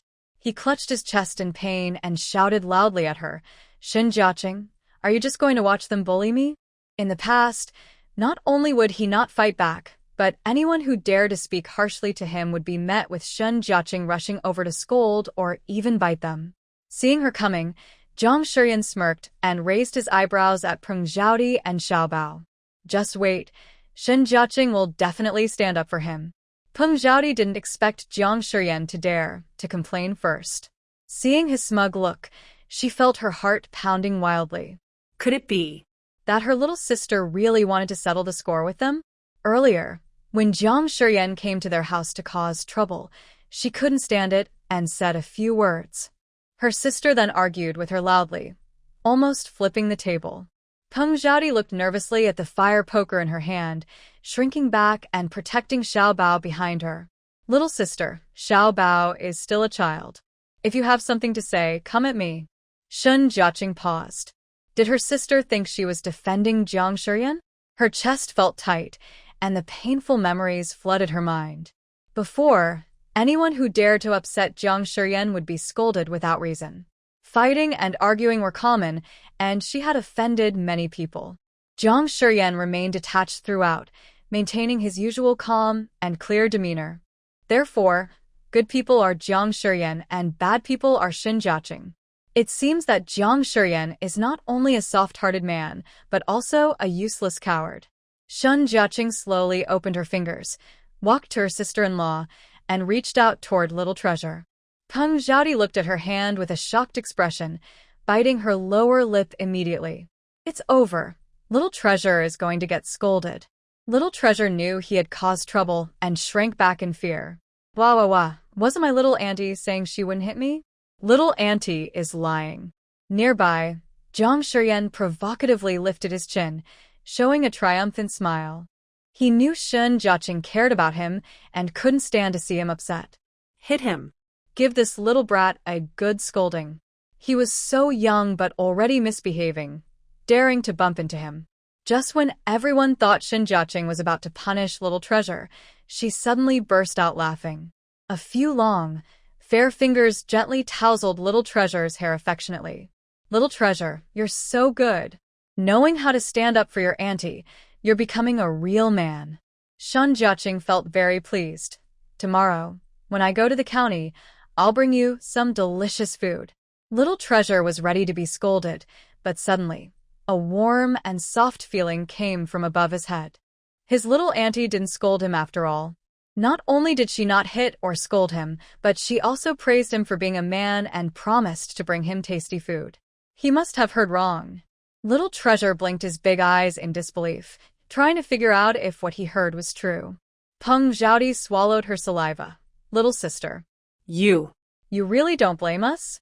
Shen Jiaqing glared at them with a hint of annoyance. Big sister-in-law, what are you thinking? You didn't do anything wrong, so why should I blame you? That. Peng Zhaodi burst into tears of joy. Usually, if Jiang Shiyan got hurt, even if he just frowned, her little sister-in-law would cause a fuss. Today, Jiang Shiyan was badly injured, but she didn't even look at him. It seemed she has completely let go. Seeing this, Jiang Shiyan struggled to stand up. Shen Jiaqing you. Hearing his voice, Shen Jiaqing was annoyed, her eyes sharp. What about me? I want to ask you too. Look at you, so half-dead. Why are you not lying in the youth training camp and come to my house? Could it be you're here to pay back the money? Shen Jiaqi's small mouth kept talking, not giving him any chance to speak. After she finished, she opened her palm and said, Bring it here. Jiang Shiyan was momentarily stunned, then his face twisted with anger. I don't have any money. No money? Then why are you here? Just get out. Shen Jiaqi frowned in disgust, pushing him to leave, but he grabbed her arm with his hand. Chi-Chi, I came here just to see you. Who told you to touch me? Let go of my hand. Shen Jiaqi glared at his hand, her fierce eyes scaring him into releasing her. I'm hurt so badly, and you don't care at all? You're trying to chase me away. Chi-Chi, how did you become like this? I'm really disappointed in you. Jiang Shiyan pounded his chest painfully, his eyebrows almost curling into waves. So, was that how he brainwashed the original owner before? They had broken off the engagement. He found someone new, yet he pretended to be heartbroken. So disgusting. Shen Jiaqi took a deep breath, feeling a wave of pain and frustration that didn't belong to her. Stop pretending to be nice. Once, Shen Jiaqi was just a fool. Seeing you frown made her so sad, she couldn't sleep. She wanted to give you her heart. But what about you? How did you treat her? You personally killed the original Shen Jiaqi, so now that you meet me, it's your just punishment. Jiang Shiyan's mind buzzed. What past? What current Shen Jiaqi? What killing her? What punishment? He couldn't understand a word of it. He shook his dizzy head and pretended to be sad. Chi-Chi, what you're saying really hurts me. I even wanted to give you a chance to be friends again, but I didn't expect. A chance? Friends? Shen Jiaqi suddenly burst out laughing, as if she heard the biggest joke. Jiang Shiyan, you don't even have a mirror or a bladder, and you don't bother to look at yourself? with your. How dare you? Shen Jiaqi's words made his eyes turn red, and a strong anger surged in his heart. He was about to get angry, but suddenly remembered his purpose for this visit and forced down his fury. Chi, I know you're upset inside. I don't blame you. Jiang Shiyan pretended to be serious, then raised his right hand, gently combed his hair, and struck what he thought was a handsome pose, looking up at the sky at a 45-degree angle. I'm here today because I heard your family signed a test plot. Such a large piece of land can't be left unmanaged. We need to find someone reliable to take care of it. The villagers are all uneducated and don't understand scientific research or record-keeping. They wouldn't understand a report even if they saw one, and it would make our Daxing village look bad. Considering our past friendship, I can help you out and be a recorder, assist the research team. Jiang Shiyan thought that by acting cool, he could impress Shen Jiaqing as he did before, and she would agree to anything he said. But despite talking a lot, Shen Jiaqing remained unmoved, her eyes deep and cold like an ancient well, staring straight at him, making him feel uncomfortable all over. Haha. Shen Jiaqing sneered and slightly twisted her lips. So, he, dragging his injured body, came to her because he heard she signed a test plot, hoping to introduce her to the Agricultural Research Institute. What a wishful dream, like a toad trying to marry a frog. Realizing his purpose, Shen Jiaqing smiled faintly and said, trying to get a job. Huh. Jiang Shiyan nodded repeatedly, like a puppy. She pretended to be proud, lifting her chin, and her gaze showed confidence. I can still speak up in front of their leaders. It's just a recorder, right? As long as I speak up, it's no problem. If she had said this before, he wouldn't have believed it. But today, in front of the villagers, the director of the Research Institute refused Secretary Yi and instead went to Shen's house for drinks and dinner, giving her a lot of face. Maybe Shen Jiaqing wasn't lying. Her words were even more convincing than Secretary Yi's. After realizing this, Jiang Shiyan limped closer to her by half a step. Chi, as long as you let me be the recorder, I'll give you a chance. We can put the past behind us, okay? As he moved closer, the smell of sweat and unwashed body overwhelmed her. Shen Jiaqing wrinkled her nose in disgust and took a few steps back, deliberately keeping her distance. Jiang Shiyan, what big shot do you think you are to be forgiven? Or am I Shen Jiaqing such a terrible person that I have to associate with a stinky bug? If I remember correctly, you just said a few days ago that you would never talk to me again. How? Just 2 days passed, and you've already forgotten what you said? Or are you just talking nonsense, like farting, with no credibility at all? You. Jiang Shiyan was so angry he turned red with embarrassment, and the veins on his forehead bulged. Shen Jiaqing, do you have to completely anger me to be satisfied? Don't forget, you framed me to go to the small woods. I haven't even settled that score with you.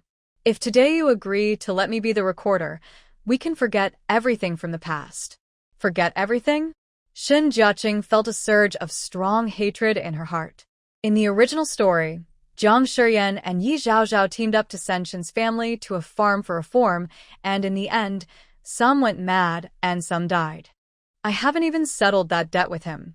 And now, he dares to threaten her with the small woods incident. Shen Jiaqing looked at him coldly. Jiang Shiyan, if you have the guts, come at me. I, Shen Jiaqing, am always ready.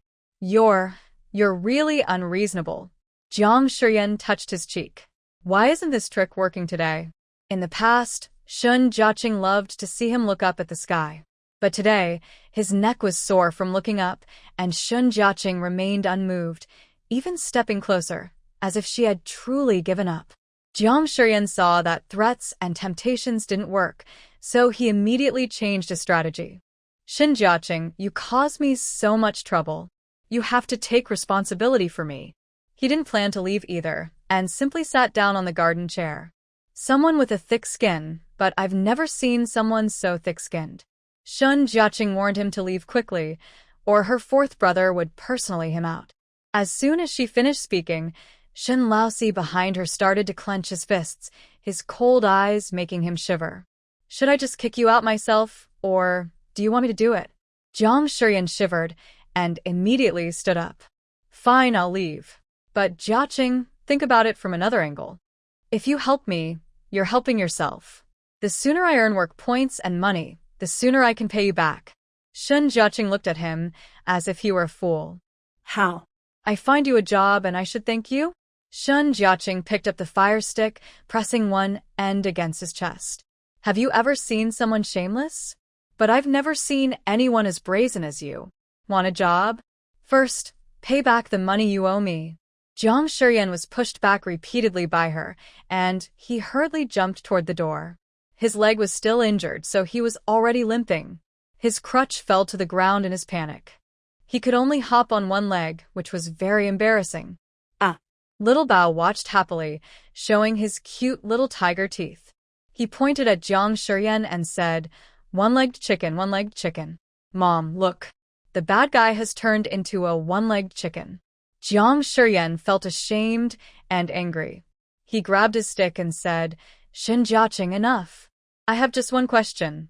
Are you willing to help with this?" Shen Jiaqing looked sharp and said clearly, "No, I am not willing." "Good, very good. You better remember what you just said. Let's see how this ends." Jiang Shiyan left Shen's house feeling embarrassed and disappointed, leaning against the wall to support himself. He had originally planned to visit Shen's house to reminisce and thought that with her feelings for him, she would agree quickly. Once they finished talking, it would be mealtime, and Shen Jiaqing would naturally invite him to stay for a meal. He had heard that Shen's family cooked a table full of meat at noon, and the aroma even drifted to the neighbors. So much meat, could the family finish it all? He came for work and this meal. Ever since Shen Jiaqing stopped helping him, he hadn't eaten meat in a long time. He almost forgot what it tasted like. Yesterday, the village distributed wild boar meat, and everyone went to get their share. But he was interrupted and didn't get even a crumb. He was hoping to come to Shen's house today to enjoy some food and regain strength. But just as he was leaving the yard and almost out of the alley, Shen Jiaqing still hadn't caught up. Her coldness and strange behavior made him feel uneasy, as if the kite in his hand had snapped its string.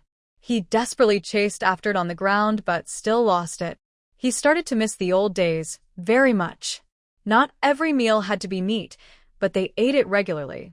Shen Jiaqing was afraid he'd get tired of it, so she kept finding ways to send him food.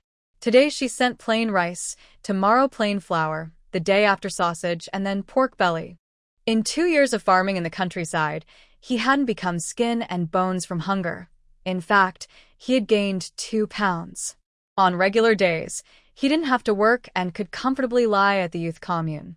The Shen brothers would naturally help him with chores, and he could earn work points even with his eyes closed. Now, he has lost his work points and has no job. Not only is he suspected of stealing valuable wood, but he was also beaten up with a sack over his head. He is badly injured, has gone without food, and owes a lot of debt. What kind of hard days are these? Jiang Shiyan begins to regret. Maybe he shouldn't have broken off the engagement in the first place. If he hadn't broken the engagement, he would be eating well every day, with people working for him and waiting on him. He is sure that the record-keeper job is his. Could it be that he was wrong? Shen Jiaqing slammed the door, wiping her arm that he had touched, with a look of extreme disgust. From now on, if Jiang Shiyan dares to come again, except for those here to pay back money, everyone else should beat him away hard. Okay. Peng Zhaodi clapped her hands in agreement. She had long disliked Jiang Shiyan and wanted to hit him for a long time. Xiao Bao clenched his small fists and punched the air several times. Xiao Bao is a man now. Xiao Bao will protect Andy. Good boy. Shen Jiaqing held Xiao Bao's small pink fist and kissed it. At the kitchen door, Yang Xiuli looked gloomy, lost in thought, and not in her usual state. She had gone out happily earlier, but after returning, she seemed like a different person, lost and with slightly reddened eyes. It looked like she had been wronged at her parents' house. Second sister-in-law didn't want to speak, and Shen Jiaqing didn't want to ask. She just sighed softly and turned her head to look at fourth brother, who was grinning mischievously. Fourth brother, do you still have the nerve to laugh? Shen Jiaqing panted heavily, annoyed, and asked, what were you doing when Jiang Shiyan caused trouble earlier? Fourth brother glanced at the sack, rope, and big pole in the corner. I was choosing a sack, and I picked a handy tool, ready to close the door and catch the dog. You. Shun Jiaqing's anger vanished instantly, and she felt both amused and annoyed. Fourth brother, you really want to cover for him with that sack. Did you forget what I told you? My little sister told me what to do. So, how could I forget? But I also can't just watch him bully you. If he really dares to make a move, forget about the college spot. Even if it costs me my life, I will protect you. Fourth brother's words made her feel a mix of tenderness and sadness. So, this is what it feels like to be protected by someone.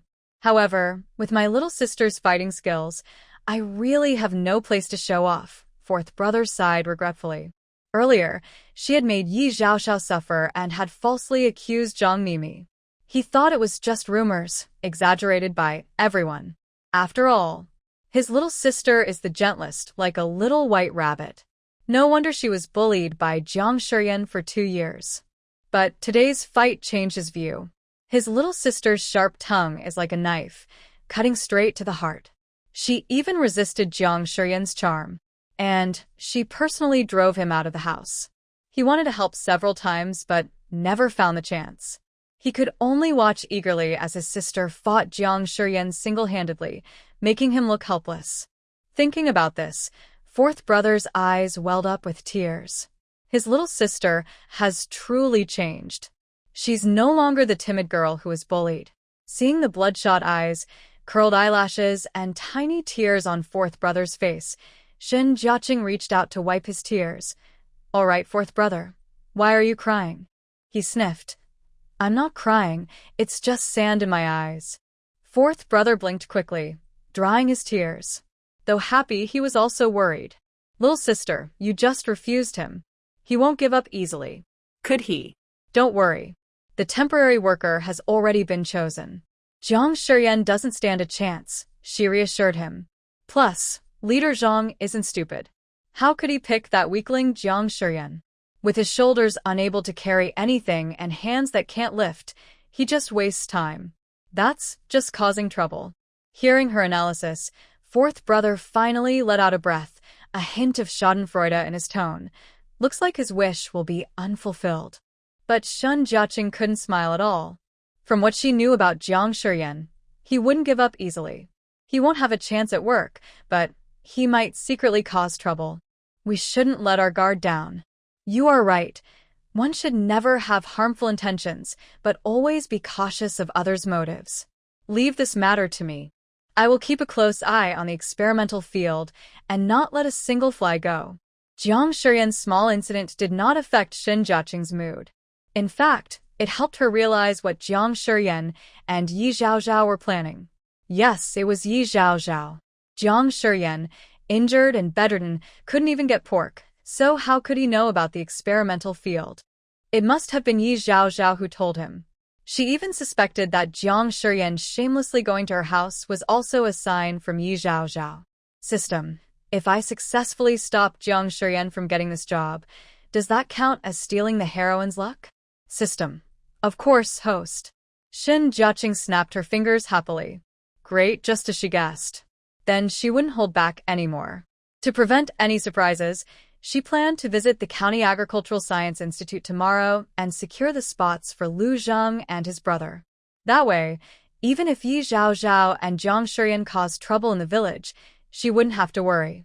Thinking of this, Shun Jiaqing felt energized and added several sticks of firewood to the stove. When the cassava was fully cooked, she broke in a large piece of brown sugar, added water, and made syrup, pouring it over the cassava. Soon, a fragrant, sweet bowl of brown sugar cassava was ready. Just then, her family had also returned, washing off the dirt. What's that smell? So sweet and delicious. Third brother sniffed and hurried to the table. Today, he and the older siblings helped at the Lu family, eating egg noodles until they were full. But smelling this sweet aroma, he felt hungry all over again. Third brother, your nose is sharp. This is brown sugar cassava. Shun Jiaqing set the bowls and chopsticks, inviting everyone to try. Xiao Huilan looked at the cassava on the table. The shiny brown sugar poured over the pale yellow pieces looked very tempting. But Can we really eat this? Her heart kept pounding. What if it's poisoned? The whole family would be doomed. Everyone looked at each other, hesitant to pick up their chopsticks. Sun Jiaqing knew what they were worried about. She took the first bite to set an example, but Xiao Huilan suddenly grabbed a piece with her hand. I will go ahead and eat first, mother. Xiao Huilan looked determined, as if what she held was not delicious food, but poison that could take a life. If something happened to me, you must take good care of your father and little sister. After saying this, Xiao Huilan made up her mind and was about to put the cassava into her mouth, but she saw Peng Zhaodi already eating. Soon after, Yang Xiuli and Little Bao each had a piece, biting into it eagerly. You. Xiao Huilan's eyes widened. Don't worry, mother. Little sister has already tried it, and the cassava isn't poisonous, Peng Zhaodi said vaguely. Tried it? Sun Jiaqing nodded. Yes, I've been eating it for over an hour. Look, I'm fine, right? Xiao Huilan carefully looked around. Her daughter was indeed fine. It seems her method of preparing the cassava worked. This thing really can be eaten. Then. What are we waiting for? Let's all try it, Xiao Huilan said, then eagerly took a bite herself. The soft, sweet cassava melted on her tongue. The taste was very similar to sweet potatoes, filling her up quickly. Most importantly, the whole mountain was full of. Great. With this cassava, we can survive the famine. We won't go hungry, Xiao Huilan cried happily. All of this is thanks to Ji. The family responded one after another. Yes, it's all thanks to little sister. It's little sister who dug out the cassava. And it's also her method. Little sister is our lucky star. Sun Jiaqing was praised so much that her mind kept receiving system notifications, gaining 100 points of goodwill. She smiled so much her cheeks hurt, holding a piece of cassava and nibbling carefully with her front teeth like a little rabbit. It's no big deal. I said I would lead the family to eat well and get rich, and I will do what I say. Everyone, hurry up and eat. After finishing, go to the mountain to dig more cassava and store it. Everyone was full of enthusiasm, thinking about the endless mountain of cassava that no one wanted, which would soon become their food. They all felt happy. Except Yang Xiuli. Throughout, Yang Xiuli never spoke a word, hanging her head and nibbling on her cassava, tears secretly falling from the corner of her eye. Seeing this, Sun Jiaqing asked, second sister-in-law, what's wrong? Suddenly called out, Yang Xiuli hurriedly wiped away her tears. It's nothing. She tried hard to hide her crying voice, but it only made her seem more guilty and strange. Her second brother was busy eating cassava and didn't notice that his wife was secretly wiping tears. Seeing her eyes were swollen, he gently wiped her tears and asked, Wife, what's wrong? Why are you crying when you're doing so well? Yes, second brother's wife, if anyone bullies you, tell mom. I'll stand up for you, Xiao Huilan said confidently. You're pregnant now, so don't keep things inside. Otherwise, the baby will also feel upset. Yang Xiuli's tears, which had just stopped, suddenly couldn't be controlled anymore. Large drops fell onto the table. I'm sorry, Dad, Mom, Jianan. I couldn't hold back today and went back to my mother's house. Hearing this, everyone at the table except Sun Jiaqing looked disappointed. Especially second brother, who was so angry he slammed the table. Wife, how could you promise me before? You said you'd keep your distance from your family and not visit them often. I haven't forgotten. I'm just worried about my mother, Yang Xiuli said with uncertain eyes and stammered, clearly afraid to tell the truth. Your mother is sick again? How much money did she take this time? Second brother asked angrily. I didn't take anything, really, I didn't take anything. I promised I would never take a single piece of cloth from home again. Yang Xiuli, swear, she said firmly, raising 3 fingers.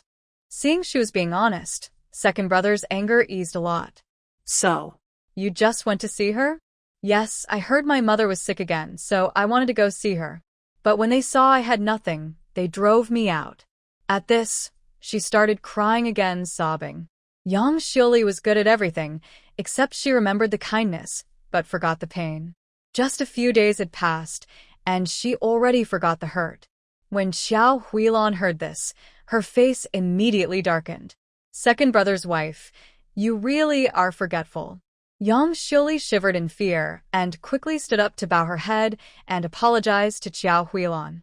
Mother, I was wrong. I was really wrong. I was just worried about my mother. Seeing her admit her mistake willingly and not taking anything from the family, Xiao Huilan didn't argue much. After all, she's your biological mother. It's right for you to visit her. But they are too greedy, so it's better to stay away from them in the future, she advised. Mother, I understand. I will remember that. Yang Xiuli quietly sighed in relief. The second sister saw she was upset and gently hugged her shoulder, softly comforting her. Don't cry. You have me. Let me give you a massage. Everyone felt sorry for her because of her parents' behavior, except Shinjiechi, who curled her lips into a sarcastic smile. This second sister-in-law is full of tricks and never tells the truth. Shinjiechi could guess with her toes that the second sister-in-law went home to report, so her family could dig up the cassava early. She was afraid of being scolded by her in-laws, so she deliberately kept it secret. This was a bit dishonest. It seemed she needed to find a chance to teach her sister-in-law a lesson. After all, the cassava was dug up by her and the method she provided. Why did Yang Xiuli take the initiative to pass it on to others? After dinner, the Shun family secretly went up the mountain to dig cassava. Shun Jiechi also went to Lu's family, blushing as she told Lu Zheng about the cassava poisoning method, asking him to go up the mountain and dig some cassava for storage. When he heard this, Lu Zheng called Lu Heng and Lu Yuan, taking more than 10 sacks and heading up the mountain together. Tonight, the mountain was lively. On the way, Shun Jiechi not only met the Yi siblings, but also ran into Yang Xiuli's family. Wasn't Yang Xiuli sick? Why is she now lively and digging in the field? Miss Shen, why are Yang's family members here too? Yi Guden asked quietly. Shun Jiechi snorted, of course, it's because my good second sister-in-law reported the news. Forget it, don't worry about them. You all hurry to dig. Tomorrow, I will spread the news so that everyone in the village can come and dig cassava. Yi Guden nodded, thank you, Miss Shun. We will dig more and prepare well. Shun Jiechi responded with a hum and headed into the dense forest with her basket. If she remembered correctly, next month Daxing village would face a once-in-a-century major flood. Besides the continuous heavy rain, the main reason was the Sanxi Dam upstream. The Sanxi Dam, as the name suggests, is built where 3 rivers converge. In the early 1970s, the province built the Sanxi Reservoir and a small power station nearby. When heavy rain came, the water level often exceeded the reservoir's capacity, causing overflow. This overflow was not controlled release through gates but water spilling over uncontrollably. Daxing village was located in a low-lying area downstream of the reservoir, and the dam was old and poorly maintained. This led to a severe flood disaster. But the worst part was not the flood itself, but the power outages and communication breakdowns it caused, turning the village into an isolated island cut off from the outside world. Many people didn't drown but died from starvation during the days waiting for help. They also starved after the floodwaters receded, during a winter when harvest was impossible. Now, with cassava, everyone believes they can endure, but is that enough? Since they knew the disaster was coming, they could have prepared early to help the entire village and the downstream villages avoid this tragedy.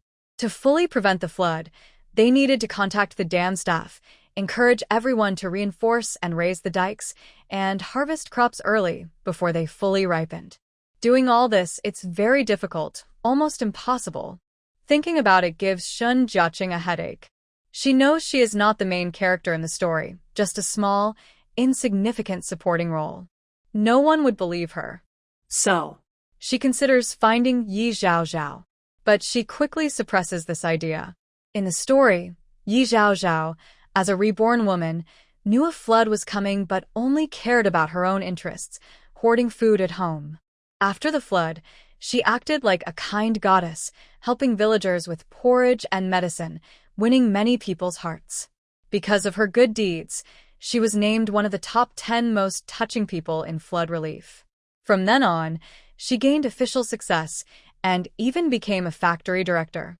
But she could have warned the dam staff early to prepare for flood release, or asked her father, Secretary Yi, to rally everyone to reinforce the dam. She could have used her role as a radio announcer to remind everyone to harvest early and prepare for floods.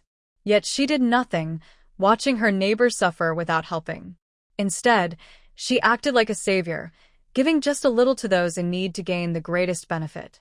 Thinking about Yi Zhaozhao's actions, Sun Jiechi felt a tightness in her chest and once again cursed this terrible author harshly. Since I am here, I will not allow another disaster to happen. Sun Jiechi bit her lower lip, speaking each word through clenched teeth. It was already June, and she didn't have much time left. She was pondering what to do when suddenly, a large hand reached from behind and wrapped around her arm. A deep, magnetic voice sounded above her head, warm breath brushing her ear and blowing her hair. Lu Zheng appeared out of nowhere and pulled her back. Sun Jiechi spun around dizzyingly and bumped into a big, soft mass. Ow. It hurts.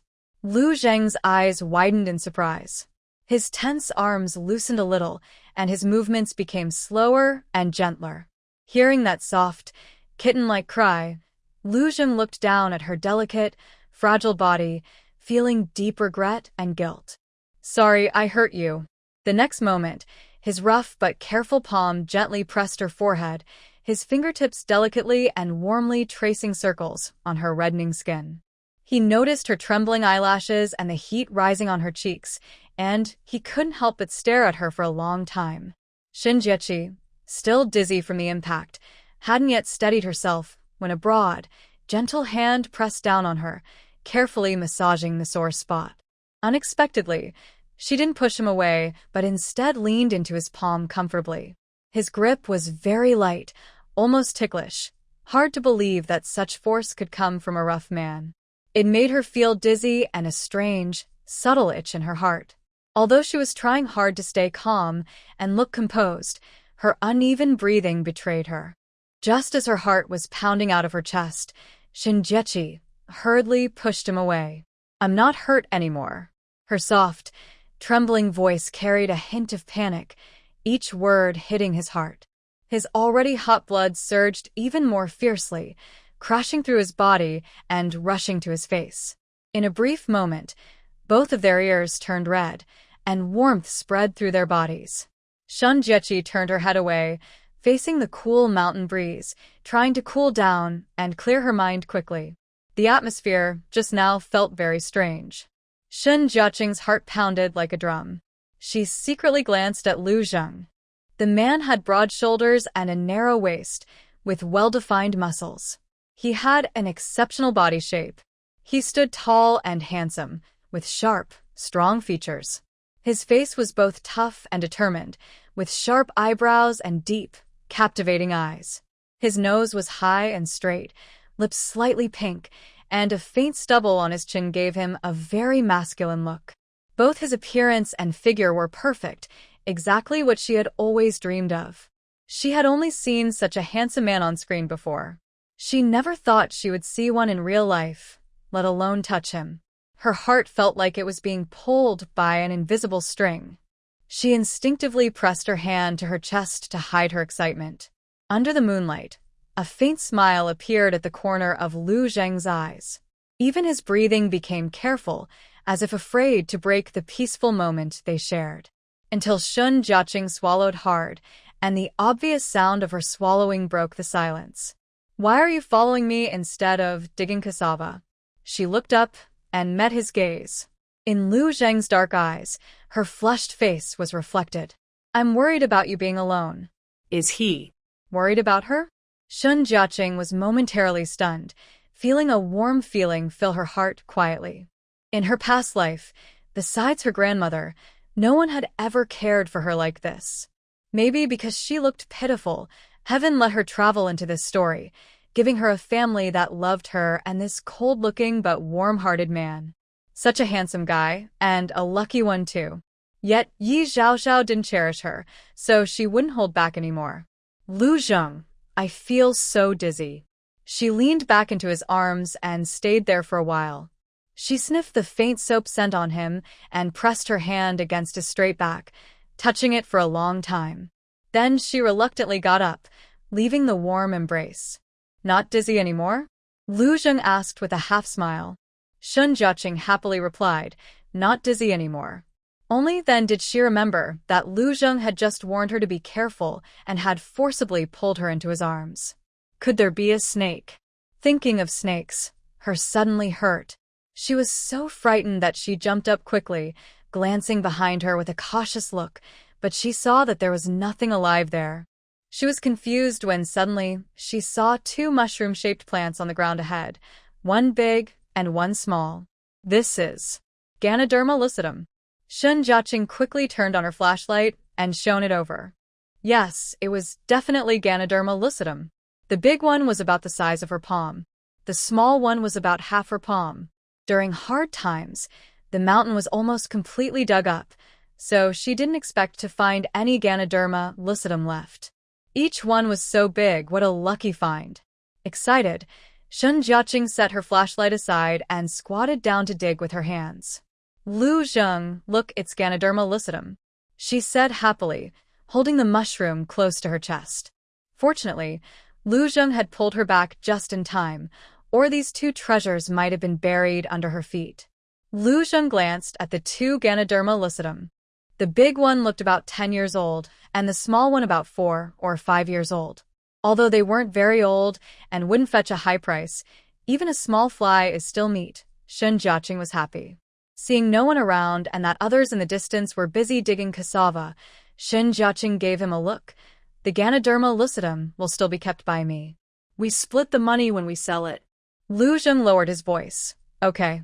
Sun Jiaqing turned around, pretending to put the Ganoderma lucidum into her backpack, and in the blink of an eye, she stored it in her space. Ding.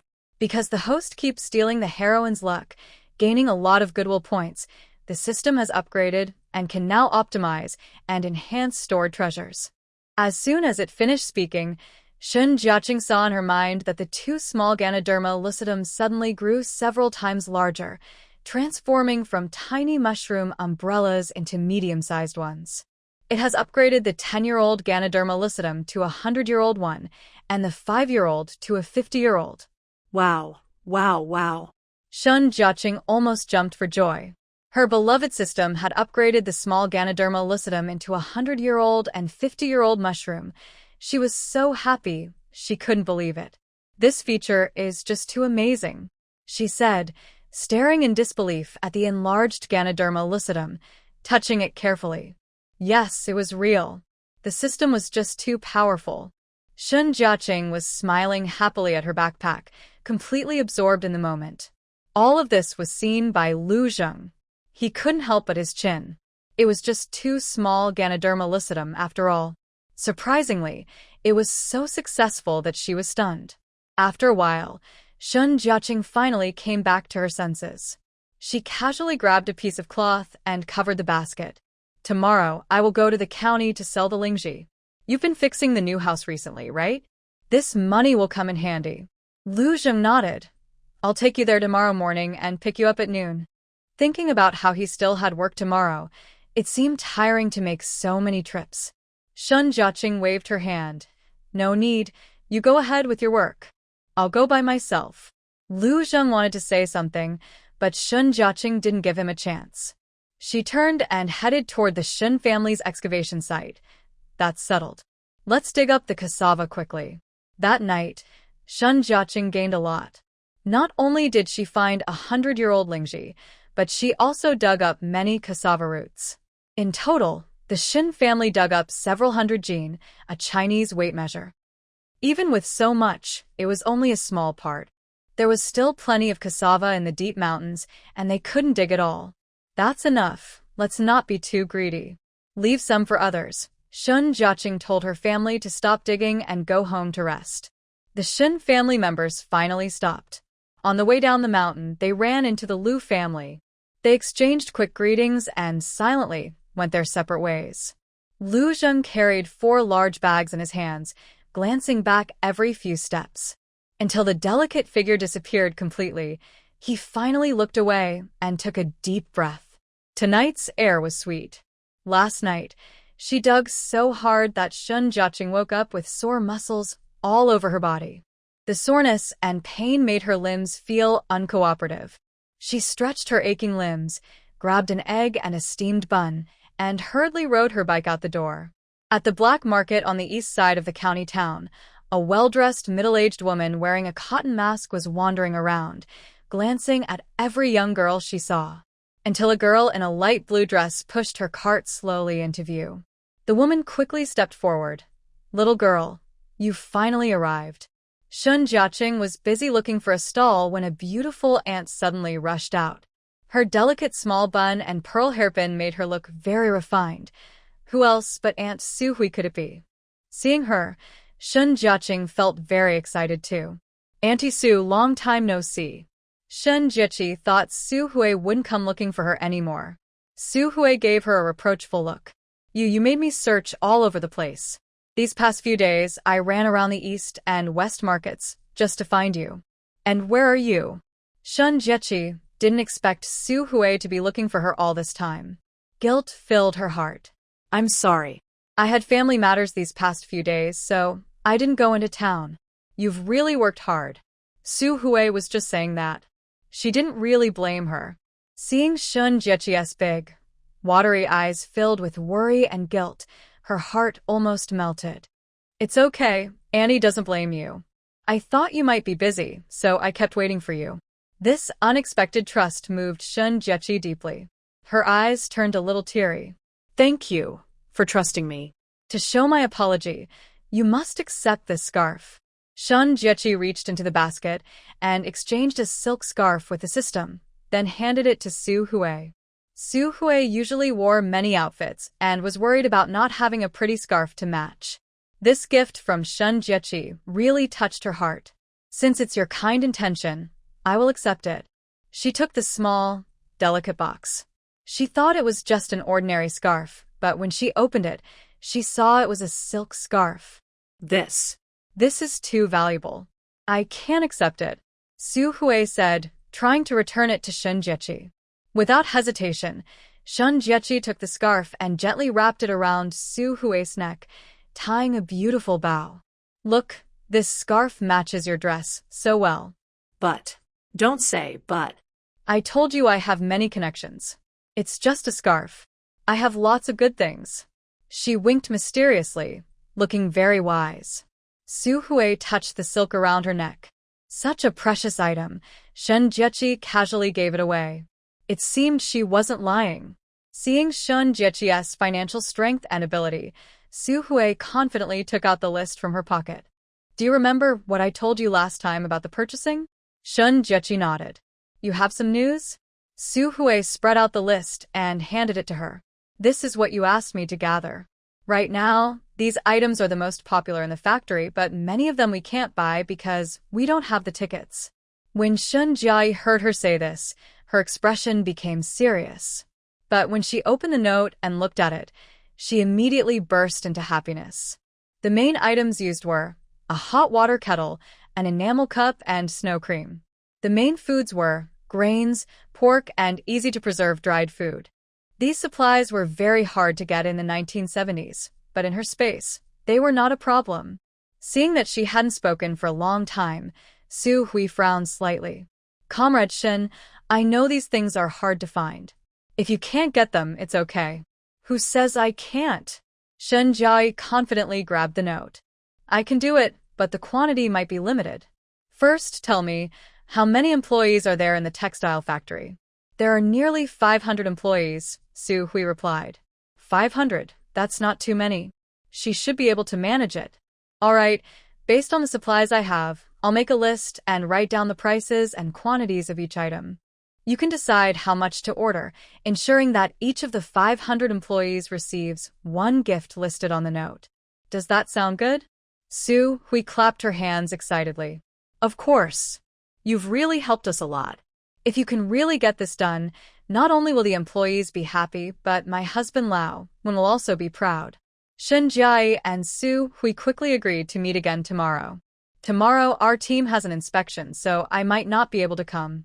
How about this? You go directly to the textile factory and find my husband, factory director one, and talk to him personally. That's a good idea, saving Su Hui from having to pass messages and run around. Okay, thank you, Aunt Su. Shenjiai smiled broadly. She carefully folded the note and put it in her pocket. Su Hui also felt a sense of relief. She gently stroked the silk around her neck. This young girl was quite impressive. She was clever in dealing with people and situations. In the future, she would surely be a notable person. In this era, most people looked down on opportunistic small business owners, but Su Hui didn't think that way. She trusted her judgment and believed she wouldn't be mistaken. After saying goodbye to Su Hui, Shenjiai wandered around the black market. She happened to see a woman selling eggs packing up her stall, so she took over the stall. Just like last time with Ginseng, Shenjiai only took out one large lingji mushroom, leaving another in her space. This reishi mushroom is a valuable item. In these times when medicine and supplies are scarce, if winter comes with a cold snap and your family or the Lu family have colds or fevers or need to boost their immunity, they can use reishi as medicine. It's better to keep one for protection. Shun Jiaqing took out the 100-year-old reishi mushroom and kept the smaller one. When the nearly half-meter-tall reishi, which looked like a small screen, was placed on the ground, it immediately attracted everyone's attention. An experienced man quickly squatted down to look. Is this reishi? Shun Jiaqing adjusted her scarf to cover her face better. Yes, sir. You have good eyes. This big reishi, I've never seen one that size before. Yes, usually they are only palm-sized. This one must be over 100 years old. Shun Jiaqing snapped her fingers.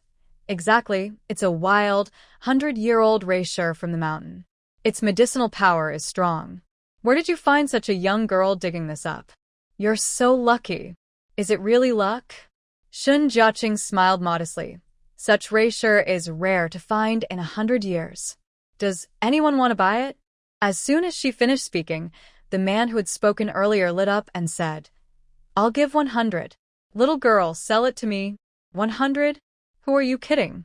Such a big reishi, bigger than your head, and you only offer 100. A white-haired old man teased, then made an offer. Little girl, I'll give 300. Before he finished, the man quickly raised the bid. I'll give 350. I'll give 400. Hey, old man, are you trying to compete with me? The man and the old man almost started fighting over the reishi. Shun Jiaqing was trying to calm them down, saying, Don't get angry. Peace brings wealth. At that moment, a loud voice came from behind the crowd. Stop arguing. I'll give 1,000. The noise suddenly stopped, and everyone turned to look. When they saw who was coming, everyone showed a look of shock or fear, as if they had seen something very frightening. Shun Jiaqing looked over and saw a man wearing a good quality shirt, with a beer belly, looking very imposing, walking toward her with two younger men. The once crowded crowd dispersed like a flowing tide, opening a small path. Brother Tao, what wind brought you here? The vendors nearby greeted him politely, bowing and showing respect and fear. Shun Jiechi quietly asked the woman at the neighboring stall, Ma'am, who is Brother Tao? Brother Tao, you don't even know him. The woman whispered into her ear, His name is Wang Tao. He's a well-known local troublemaker. He usually does some shady deals in the black market and also helps keep order there. No one in the town dares to mess with him. Hearing this, Shun Jiechi frowned. Isn't he just a local boss? She didn't expect that even in the 1970s there would be gangs and leaders like this. Just now, he offered 1,000 yuan. Was he serious about buying, or just trying to cause trouble? Shun Jiechi felt nervous. Her instincts told her Wang Tao was not a kind person. She suspected she was being watched by this group. Brother Tao, sorry, I have something to do today. I won't sell the lingji. As Shun Jiechi was about to put the lingji into her bag, a hand suddenly snatched it away. I said 1,000 yuan. I want this lingji. Wang Tao said without hesitation, grabbing the lingji and examining it carefully, his eyes shining with greed. It's really a 100-year-old lingji. The quality, the size. We're going to make a fortune. Wang Tao couldn't help but sneer. Brother Tao, I didn't say I was selling this to you. You're just stealing it. Shan Jiechi was about to step forward, but two of his men blocked her. Little girl, Brother Tao has taken a liking to your thing. That's your good fortune. Be smart and come with us to get the money. Or what? Shan Jiechi clenched her fists tightly, her nails digging into her palms. Or don't blame us for being rude. One of the thugs shouted arrogantly. You guys. Shan Jiechi was about to speak, but the woman at the nearby stall tugged at her clothes. Young girl, they are not people you should mess with. I advise you to stop now. They had many people and were local bullies. It was indeed dangerous to offend them. Shan Jiechi felt stuck and looked sadly at the Lingji. 1,000 yuan is indeed a bit low, but now is not the time to bargain. These people must have been watching her for a while. Maybe it was when she first came to sell wild, or perhaps when she sold pens, watches, and ginseng. The person who robbed her last time is very likely one of Wang Tao's men. In any case, they are not friendly. Today, she probably has to sell her Ganoderma, whether she wants to or not. She has no choice. Since Brother Tao likes my Ganoderma, I will reluctantly sell it. Consider it a gift for making friends. Shen Jiaqing forced a carefree smile, but inside, she was bleeding. Oh well, better to lose some money than face trouble. You're quite sensible. Wang Tao squinted and looked her over from head to toe. Although he couldn't see her face clearly, her curvy figure and smooth, white skin probably made her a beautiful woman. He instinctively licked his lips and signaled to his younger brother, who understood immediately. The man grinned widely, showing yellow teeth, and made a pleased gesture. Little sister, come with us to get the money. Get the money? Shun Jiaqing's heart sank. It would be better if you, big brother, went to get it. We can exchange the money for the goods. But that's not up to you, Wang Tao said arrogantly. Two younger men grabbed her arms from both sides and quickly dragged her into the open yard nearby. This was Wang Tao's business place, also his warehouse and base. Shun Jiaqing struggled desperately, but her small arms and legs couldn't shake off their iron-like grip. They simply lifted her like a chicken and threw her into the yard. As soon as she entered, the door slammed shut and was locked. What are you trying to do? Outside is the black market and so many people are watching. Don't do anything reckless. Although Shun Jiaqing spoke firmly, she was already starting to panic. Her back pressed tightly against the dark wooden door as she prepared to defend herself. Wang Tao does whatever he wants. Who dares to stop him outside? He said arrogantly, handing her Ganoderma to his younger brother to take inside. Seeing him free his hands and his small, squinting eyes looking her over carelessly, Shin Jiaqing felt a chill and knew things were bad. Brother Tao, I don't want the money anymore. Just take the Ganoderma as my gift. Please let me go. Don't be in such a hurry. Didn't we agree to be friends? Wang Tao looked into the inner room and loudly called out, San Mao, stop hiding, come out. From the shadow behind the door, a tall, strong man stepped out in response. The man was about 1.8 meters tall, weighed around 200 pounds, with a face full of fierce muscles and a very aggressive look. Seeing him and hearing Wang Tao call him San Mao, Shin Jiaqing couldn't help but slightly open her lips and widen her eyes. Chung San Mao. Chung San Mao glared at her fiercely, but respectfully walked over to Wang Tao. Brother Tao, it's this troublemaker. Last time, she dared to mess with me, and we didn't get a single penny. Plus. She even hurt Gongzi. Gongzi was still in the hospital now, and Chung San Mao was paying for his medical bills. Wang Tao saw him acting like he was facing a big enemy and sneered slightly. You're useless. You can't even handle a little girl. No, Brother Tao, this woman is very tricky. A few days ago, she even killed a wild boar. You should be careful. Nonsense. When have I ever been afraid of a woman? Not her, and even if a few more come, I can handle it. Wang Tao was arrogant and confident. After all, he was used to bullying others and had never been defeated by anyone, let alone a gentle, delicate-looking woman.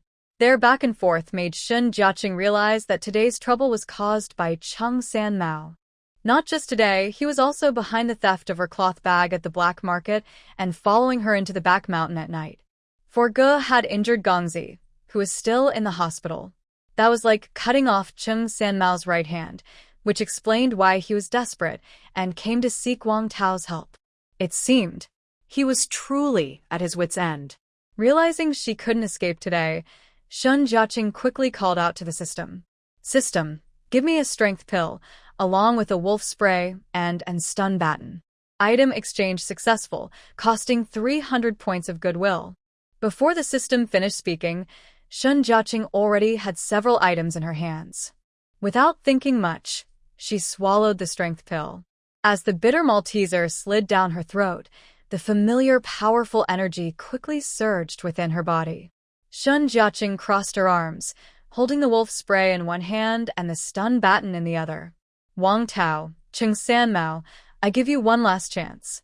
Let me go and return the Lingji to me, or else. Or else what? I won't let go, I won't return it. Are you going to hit me? Wang Tao stretched his neck and mockingly leaned his face close. This is the first time I've seen someone ask like that, Shun Jiaqing said helplessly, shrugging her shoulders. She raised her hand and slapped him, knocking him to the ground. Wang Tao had no idea what was happening. When he felt the hot pain on his cheek, he was already lying on the ground. He opened his mouth and spat out a mouthful of blood and a yellowed tooth. Stinky woman, dare to hit me. Why are you just standing there? Attack her. Everyone in the yard was stunned. It wasn't until the piercing screams on the ground made them shiver and wake up. They weren't mistaken, were they? A young girl had slapped Wang Tao down? The two henchmen beside Wang Tao immediately turned red with anger and rushed toward Shun Jiaqing. They moved quickly and worked together smoothly, one trying to choke her neck, the other raising his leg to kick her chest. Shun Jiaqing was pressed against the door, with no way to retreat. She couldn't dodge in time. In that split second, she took a deep breath, calmed her energy, and focused all her strength into her fingertips. At this distance, she couldn't reach her opponent with the spray. She also couldn't find the switch for the stun baton in her panic. Desperate, she quickly attached the spray and stun baton to her belt. Her slender arms moved swiftly, creating two shadowy figures as she extended her hands forward. Before anyone could see clearly, she crossed her arms and grabbed one wrist and one ankle. The henchman's hands curled like claws, and his whole back curled into a twisted shape. Let go. Hurry, let go. My hands are going to break. Break? That's an exaggeration. Shun Jiaqing pinched him gently, like pinching a noodle, without much force. But from his expression, he didn't look like he was lying. Meanwhile, the second henchman's leg was also caught in Shun Jiaqing's hand, and he was suffering just as much. Stinky woman, I'll kill you. Is that so? Let's see who dies first, she replied calmly. Shun Jiaqing slowly raised her right hand. With a sharp, the man let out a scream like a pig being slaughtered. Ah! His leg was broken. Broken by Shun Jiaqing's bare hands. The first lackey was so terrified that his whole body trembled, and a foul-smelling puddle spread beneath his pants. He had wet himself in fear. Shun Jiaqing let go in disgust and kicked him to the ground. With courage like that, you still dare to play the role of a tough guy's sidekick? Seeing Wang Tao and two of his men already defeated, Cheng Sanmao could no longer sit still. He had once been a butcher, with thick skin, strong muscles, and brute strength. He didn't believe that a young girl could possibly bring him down. Useless fools, step aside. I'll handle this. Cheng Sanmao lumbered forward and swung a heavy fist at Shun Jiaqing, the force so strong it stirred the air. Shun Jiaqing reacted quickly, raising her hand to block the punch. She had taken a strength pill, making her power more than 10 times greater than usual. Normally, no ordinary strike could harm her. But this punch was different. It forced her back several steps until her back slammed hard against the door, making it rattle loudly. Her slender arm, which had blocked was already turning purple with bruises. Seeing her retreat again and again, clearly no match for Cheng Sanmao, the other lackeys seized the chance. They rushed forward, surrounding her on all sides. Inside the room, besides Wang Tao, Cheng Sanmao, and the two lackeys, there were 8 or 9 more burly men, all broad-shouldered and glaring fiercely. Brothers, get her. Teach this girl a lesson she won't forget. Wang Tao shouted. At his command, the men charged at her like mad. Even with the strength pill, Shen Jiechi couldn't fight so many at once. As the fierce faces closed in, she remained calm, a sly smile tugging at her lips. She pulled out a small canister of pepper spray. A sharp, choking smell filled the air, mixed with a cloud of reddish powder. The charging men instantly clutched their faces, their cries echoing through the room. My eyes. It burns. I can't see anything. The 8 or 9 strong men collapsed to the ground, rolling and crying in pain. Cheng Sanmao stared warily at the little bottle in her hand. What on earth was that thing? Why did it smell so much like chili powder? He took 2 sniffs and immediately sneezed repeatedly, tears streaming down his face. Shen Jiechi, what kind of weapon is this? Cheng Sanmao asked while coughing. This is my homemade pepper spray, specifically to deal with you sneaky little pests. They had never heard of that term before. Be smart and open the lock quickly, let me go. Otherwise, you won't have any eyes left. Shen Jiechi shouted fiercely. The people on the ground cried as if they had lost their loved ones, begging Wang Tao to hand over the keys quickly to save their lives. Wang Tao originally planned to scare her with his powerful spiritual herb, hoping she would spit out the money she earned from selling ginseng last time. If she looked pretty, he thought about playing with her. If she looked ugly, he would leave her to Cheng Sanmao to marry as a second wife. Unexpectedly, this girl was so fierce, repeatedly ruining his plans. It was really a loss on all sides. The ground was a mess with bodies lying in all directions, and the whole yard was filled with screams and wails. Even if Wang Tao didn't want to admit defeat, he had to grit his teeth and accept it. After all, this girl really knew how to hit hard. Fine, I'll open it. Can I open it? He got up trembling and fumbled for the keys. By the way, where's my spiritual herb? Shen Jiechi asked. Sanmao. Go quickly and get it for her. Cheng Sanmao was already anxious, with red eyes. They all feared Shen Jiechi, but he was not afraid. Just now, with that punch, he had already tested Shen Jiechi's strength. This girl couldn't fight him at all. She couldn't even block 3 punches. Thinking of this, Cheng Sanmao ignored Wang Tao's orders, clenched his fist as big as a clay pot, and struck her again. He used all his strength in this punch, sure to knock Shen Jiechi out instantly and break a couple of her bones. As his fist swung through the air, a crackling sound of electricity appeared. He twitched as if electrocuted, then suddenly lost consciousness and collapsed to the ground. His body, like a small mountain, hit the ground hard, and his head hit a bull-sized bump, already fainting. Shen Jiechi's hand trembled slightly as she turned off the stun baton. Fortunately, she had prepared the stun baton in advance and found the switch. Otherwise, that punch would have broken a few bones. Alright, you all ignore what Annie said, huh? And you even dare to attack. Shen Jiaqing, feeling annoyed, quickly sent a couple of electric shocks to Cheng Sanmao. Wang Tao shrank to the side, trembling uncontrollably. Auntie, it was Cheng Sanmao who attacked you, but it has nothing to do with us. Stop the nonsense. Open the door now. Shen Jiaqing shouted as she stepped forward toward the inner room. As soon as she entered, she was stunned. This is clearly a storage room. Inside, besides her large spiritual mushroom, there were many rare herbs that can't be found on the market. In the corner, there were several boxes of cigarettes, bottles of white wine, and lots of preserved meats, canned foods, towels, toothpaste, toothbrushes, and other daily necessities. She didn't expect Wang Tao to be so resourceful, managing to gather so many things, almost like a small supermarket. Most of these items probably came from illegal sources, maybe stolen like her spiritual mushroom. All of them are unjust gains. Rather than leaving them for others, she decided to take everything. Shen Jiaqing made up her mind, and without hesitation, opened her palm. Besides the spiritual mushroom, everything else goes into my space. In the blink of an eye, the full storage room became empty, leaving only the 100-year-old spiritual mushroom standing alone on the ground. Shan Jiaqing hugged her big mushroom. Another day of good harvest. Time to leave. When she came out, Wang Tao had already opened the door. He covered his half-covered face, which was puffed up. The door is open now. Leave the antidote here. Shan Jiaqing was momentarily stunned.